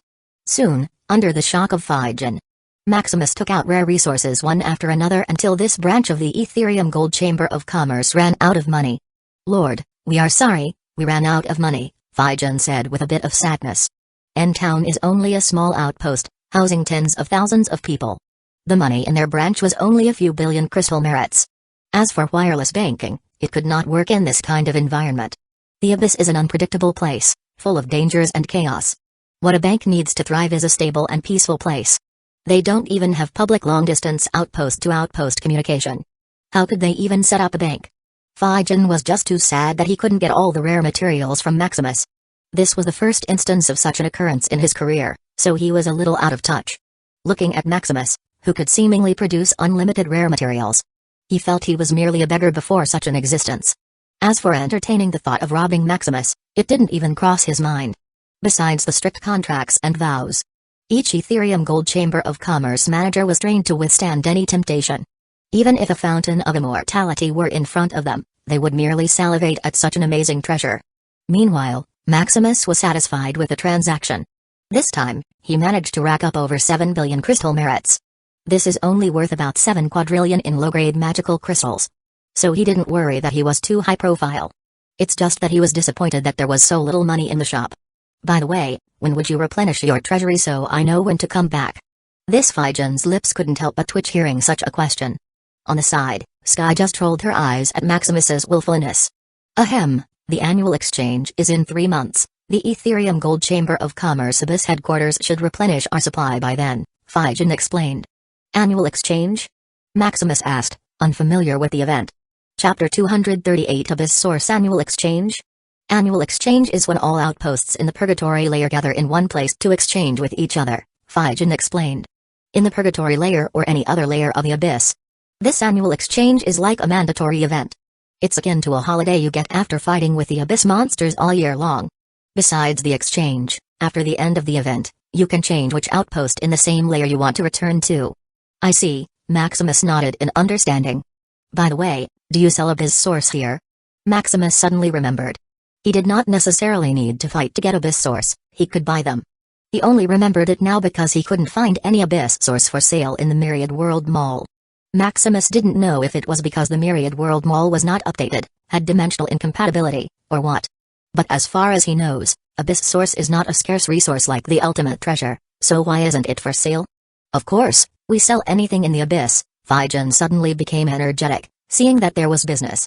How much is one? Our branch has a Tier 5 and a Tier 6 Abyss Source. The Tier 5 Abyss Source costs 10 million crystal merits. For the Tier 6 Abyss Source, it's 10 billion crystal merits. So expensive? Maximus was a little shocked. It was more expensive than an ordinary ultimate treasure. However, as far as he knows, the Abyss Source can only be used to temper will. Abyss Source is an in-demand material. Although it is difficult to get rid of the Abyss pollution, once you get rid of it, it's a heaven-defying material. While Fijan is explaining about the Abyss Source, Maximus quickly bought books of information about the Abyss Source from the Myriad World Mall. Previously, he only thought of the Abyss Source as a system point bank, so he didn't bother to study it. However, knowing its price, he knew that something was up. Soon, a flood of knowledge was sent to his mind under the addition of system points. Abyss Source is the world origin crystal fragment after it is purified, like what's scanned by his system. Abyss Source itself has no use besides tempering will. However, after it is purified, it automatically changes into an ultimate treasure. Besides strengthening the world, like his previous conclusion, it can also enhance potential, affinity, physique, strength, soul, anything. From the simplest item to even the world's origin, it is an ultimate panacea for enhancement. This is also the opportunity left for those who seek the Abyss. As for how it was purified, it was done by the people naturally born in the Abyss realm. Like Cade, they have the natural ability to absorb Abyss energy without leaving any residue. The reason for his previous misconception is the lack of information. The information database in the Abyss is blocked from the people of the Ethereum realm. Even at this moment, Tintin is only in the process of receiving the information data. That's why, after he came to the Abyss, Tintin went into hibernation mode. The only information that Tintin previously had is from the scattered forum and clues people of the Ethereum realm guessed on their own. Besides the level of Abyss monsters, rough terrain, and common details, all the other information is blank. After Fijan finished explaining, he looked at Maximus, who appeared to be dazed. Ahem, Lord Maximus, what do you think? Would you like to buy these 2 Abyss Sources? Business is still business, so Fijan went straight to the point. Pack the 2 for me. Do you accept rare resources as payment for them? Gladly, as long as it's from Lord Maximus, we are willing to accept it, Fijan flattered. Oh, Maximus then bought rare resources one after another. Fijan was also like an emotionless machine, estimating and quoting the price. Soon, after Maximus took out resources worth about 10 billion crystal merits, he stopped. Fijan had returned to his senses and looked at Maximus sadly, hoping he would continue taking out resources. Do you have any other things you wish to buy, Lord Maximus? Fijan asked eagerly. What about residence? Do you sell or rent that here? This I'm sorry, Lord Maximus, we don't manage any property within the Abyss. All outpost property, taxes, exchange, transportation, and such are jointly managed by the Ethereum Abyss Council, Fijan explained. The Ethereum Abyss Council is jointly managed by the apex sovereigns of the three continents against the Abyss realm. Although it has no actual power in the Ethereum realm. In the Abyss, even top-tier guilds need to bow in submission. Fijin could only express his apologies for not providing Maximus with convenience. Then where do I rent any residence here? It's easy, each outpost has a headquarters. From missions, tasks, announcements, property management, etc., it's all there. Is that so? Maximus nodded. Is there anything else you need, Lord Maximus? No, there doesn't seem to be many resources here. I'll just exchange at the annual exchange in 3 months, Maximus said. It's too bothersome to exchange one at a time. After hearing about the so-called annual exchange event, Maximus decided that it was a better time to exchange for resources. No problem, it's my honor to serve Lord Maximus this time, Fijin bowed. Although Maximus jeered at his branch for being poor, Fijin didn't get angry. The customer is a god, especially if they have a lot of wealth. Besides, how can he get angry when their patron wiped out their shop? How he wishes there would be more of such precedents. Furthermore, even if Maximus traded at the annual exchange, it could only be the Ethereum Gold Chamber of Commerce. So whether he traded with him or another branch, it didn't matter. As for other guilds or organizations, they certainly didn't have enough money for this excellency. Then see you next time. Maximus stood up and left. Before that, he scanned and copied Fijin's domain and special physique. Fijin, Tier 8, Law of Equivalent Exchange, 10%, Domain, Equivalent Exchange, Physique, Avarice Arbitrator, Unawakened. Looking at Fijin's status, Maximus could only say that people from the Ethereum Gold Chamber of Commerce are really different. First, the law and the domain allowed the user to forcibly extract anything from whomever they liked as long as they paid an equivalent price. Whether it was physique, talents, cultivation, skills, etc. Then there is the physique. After it is awakened, it can be arbitrary and judge the equivalent exchange of the two. This means the user can change the value of the forcibly extracted item close to zero, so he can almost pay nothing. Such a unique domain and physique, Maximus copied it immediately. In town outpost headquarters, after leaving the shop, Maximus and Sky went to the outpost headquarters to find a place to stay. Upon entering, it seemed like a typical guild mission building. Inside, various missions and tasks were posted, with corresponding merits as rewards. Although you can simply get crystal merits by killing abyss monsters, mission and task will yield more, as they are the precise nodes to slow the abyss. Furthermore, there is also an additional reward once you submit it. Thus, Maximus and Sky studied the mission board for a while to see if there was a suitable mission. Clear Tier 7 Lord Level Abyss Monster, Position, Reward, 350 million Crystal Merit. Clear Tier 7 Elite Level Horde Abyss Monster, Position, Reward, 750 million Crystal Merit. Clear Tier 7 Horde, Clear J8 Abyss Swamp, Reward, 30 million Crystal Merit. Cannon Fodder, Normal, Elite, Lord, Monarch. After browsing the mission board and gaining a brief understanding of the surrounding place, Maximus and Sky proceeded to the counter. Hello, how may I help you? We want to rent a place to stay. Any requirements or preferences that I could base on? As long as it's big, safe, and has complete facilities, it should be enough, Maximus said without emotion. Meanwhile, the steward receiving him couldn't help but feel numb. What do you mean by big, safe, and have complete facilities is enough? It's already perfect, okay? What more do you need? A floating palace that can travel to the abyss? The steward couldn't help but complain internally. Of course, out of professionalism, his face didn't change as he seriously looked at various properties that met Maximus's requirements. There are only 3 places that meet your requirements. Would you like to come inside and take a look? Then please follow me. The steward took Maximus to a private booth. Although Maximus was a bit arrogant, such a distinguished customer couldn't be disgraced.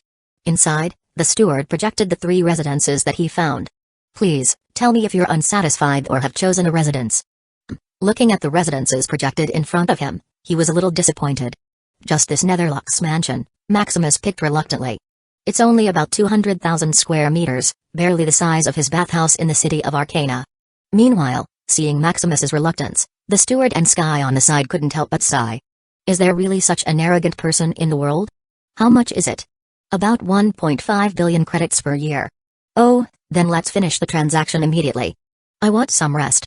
Although it is a bit expensive, Maximus thinks it is just right. Anyway, his daily training costs more money than the residence.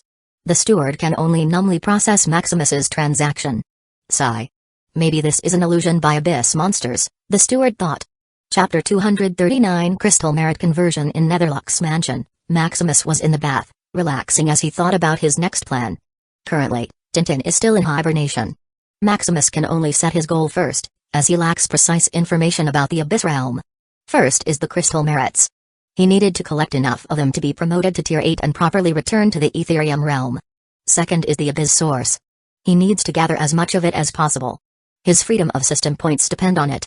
Third is merging various domains and special physiques to return to the Etherium realm discreetly. For now, these three are his immediate goals. After listing his goals, he turned his attention to the crystal merit. Earlier, when Maximus got his hands on it, he felt a unique kind of fluctuation. Without opening his domain, he couldn't investigate it deeply, so he didn't bother to study it earlier. Now, looking at the unique piece of crystal in front of him, Maximus was lost in his thoughts. Scanning with his system, it only gave a brief description. Crystal merit, crystallized purified abyss origin, without an in-depth explanation. Maximus could only spread his domain and deeply study the crystal merit in his hand. Indeed, like the description, the merit is like the Etherium realm world's origin energy in crystallized form. However, the crystallized abyss origin is of a higher tier. If Etherium origin energy had over 1,000 strands of particles, then abyss origin energy had over 100,000 of them. This should be why one can quickly be promoted without worrying about a lack of foundation. Usually, no matter the intensity and pureness of energy, it still needs to be absorbed and processed. However, with crystal merits and the help of Etherium realm world's origin, everything works like a miracle. Maximus then tried to absorb the crystal merits and was a little shocked. Using his origin domain, he easily absorbed the crystallized merit. It seemed to melt in his body like water. Thinking about its further implications, Maximus couldn't help but be excited. Originally, Maximus was still worried that his weirdness would be exposed. Once he got out, he needed the help of the world origin to absorb the crystal merit and advance to Tier 8. Given his current state, the crystal merit he needed is enormous. It is almost comparable to the promotion needed from Tier 8 realm to Tier 9. Now that he can absorb crystal merit on his own, he can have more maneuverability and better hide his secret. Suddenly, a wild thought came to him. Since he can absorb crystal merit, can he also create it? It seems possible, Maximus concluded after a bit of thought. With his system that can easily absorb all kinds of energy and his origin domain, his idea had a huge chance of feasibility. Now, he only needs to know how the world origin converts abyss origin to crystal merit. While Maximus was in the bath, thinking of how to study how the world origin converts abyss origin to crystal merit, Sky confidently came in without wearing any clothes. "Can I join in?" Sky asked. Sure, Maximus also didn't react as if it was normal. Every strand, cell, and particle of Sky's body was already imprinted in his mind. So what's the shame of seeing her in a birthday suit? As the saying goes, physical appearance is just a manifestation of mortal desire. With his current power, he can construct the most beautiful physical body according to his taste. However, such a boring thing, of course, was not in his interest. What he cared more about was the unique personality, the purity of the soul, and the will to do things. Physical appearance and the system points are just bonus additions. "What's your plan next?" Sky asked, confidently sitting next to him. "Fight and kill abyss monsters, I guess?" Maximus thought and said. "Then wait for the annual trade 3 months later," he added. "Oh, finally, some blood." Sky licked her lips. Abyss is really her favorite training place. She can fight and kill to her heart's content without worrying about casualties and destruction. Soon, the two finished bathing and went to sleep or meditate. Throughout the bath, they only flirted, barely touching each other's skin. Maximus was also patient, enjoying the process. The next day, Maximus and Sky geared up, ready for their first day of battle. Walking to the gate, the guard greeted them with a smile. Newcomers? Their appearance was already well known in the End town. As it only had tens of thousands of people, all of them basically knew each other. The reason the guard is so polite is because of Maximus' arrogance. Renting one of the most expensive residences in the End town without blinking an eye. Maximus can be said to be super rich and powerful. Yes, Maximus and Sky nodded. "Have you gotten a crystal merit converter?" After registering their residence in the outpost headquarters, they were given a crystal merit converter. It was the portable device, blessed by the Etherium world origin, to convert abyss origin to crystal merits. "Then you are free to go. Be careful out there." Walking out of the outpost exit, they were greeted by a dazzling barrier that kept abyss monsters kilometers away. With Maximus's eyesight, he noticed a large cluster of abyss monsters banging the barrier and being disintegrated by it. The other people who just got out were also nonchalant, as if it was a norm. "Do you want to go together or separate?" Sky asked. "Separate," Maximus answered without thinking. Although he wants to flirt more with Sky, fighting is fighting, and you can't get distracted.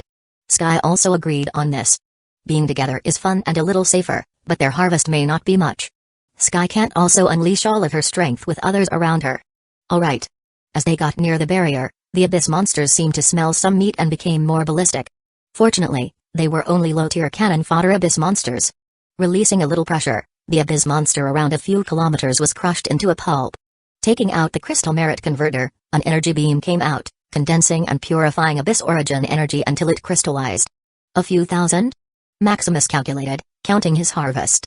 It's as usual. If you want to earn big, you can kill high-tier abyss monsters, Sky said, seeing Maximus not satisfied with what he got. I know. Oh, then let's see each other again later. Sky just nodded and flew out, choosing her destination. Maximus, on the other hand, frowned. He felt that not all the abyss origin was converted into crystal merits. I wonder how it is created, Maximus thought as he played with a crystal merit in his hand. I'll know after killing some more. A month later, finally, I got a glimpse of it. Maximus muttered excitedly. This month, besides fighting abyss monsters, he observed and studied how the world origin converts crystal merits. After a long time, he finally got a glimpse of it. Looking at his system, he couldn't help but smile. Crystal merit conversion, initial, 0 out of 1 trillion. More importantly, it's not expensive to upgrade, unlike the amalgamation of Will and his special physique. Furthermore, the system points he saved for 3 years, hoping to create the follow-up cultivation manual for his Tier 7 guild members to entice them to the abyss, are still not spent. Meaning, he still had over 5 trillion system points. Tapping on his system, he quickly put system points to crystal merit conversion. 1 trillion life points, crystal merit conversion, proficient, 0 out of 2 trillion, 2 trillion life points, crystal merit conversion, expert, 0 out of 4 trillion. Soon, a rush of knowledge was quickly transmitted into his mind. With the activation of the quantum body and various other mind acceleration domains and unawakened physique, Maximus processed the newly transmitted information in just a few minutes. Although such a huge amount of information was overwhelming, it was also satisfying to learn everything quickly. Then he tried condensing a crystal merit from the abyss monster that he just killed. Looking at the crystal merit that he had just condensed, a smile appeared on his face. Equivalent to 7 crystal merits, Maximus estimated, feeling the magnitude of energy within the crystal. It seems that the world origin is indeed cheating, Maximus smiled wryly. Usually, the cannon fodder that he just killed is only about 0 point something. However, after he converted it himself, even with most of the abyss origin dissipating, he got the equivalent of 7 crystal merits. Meaning that most of the energy converted by the world's origin is eaten by it.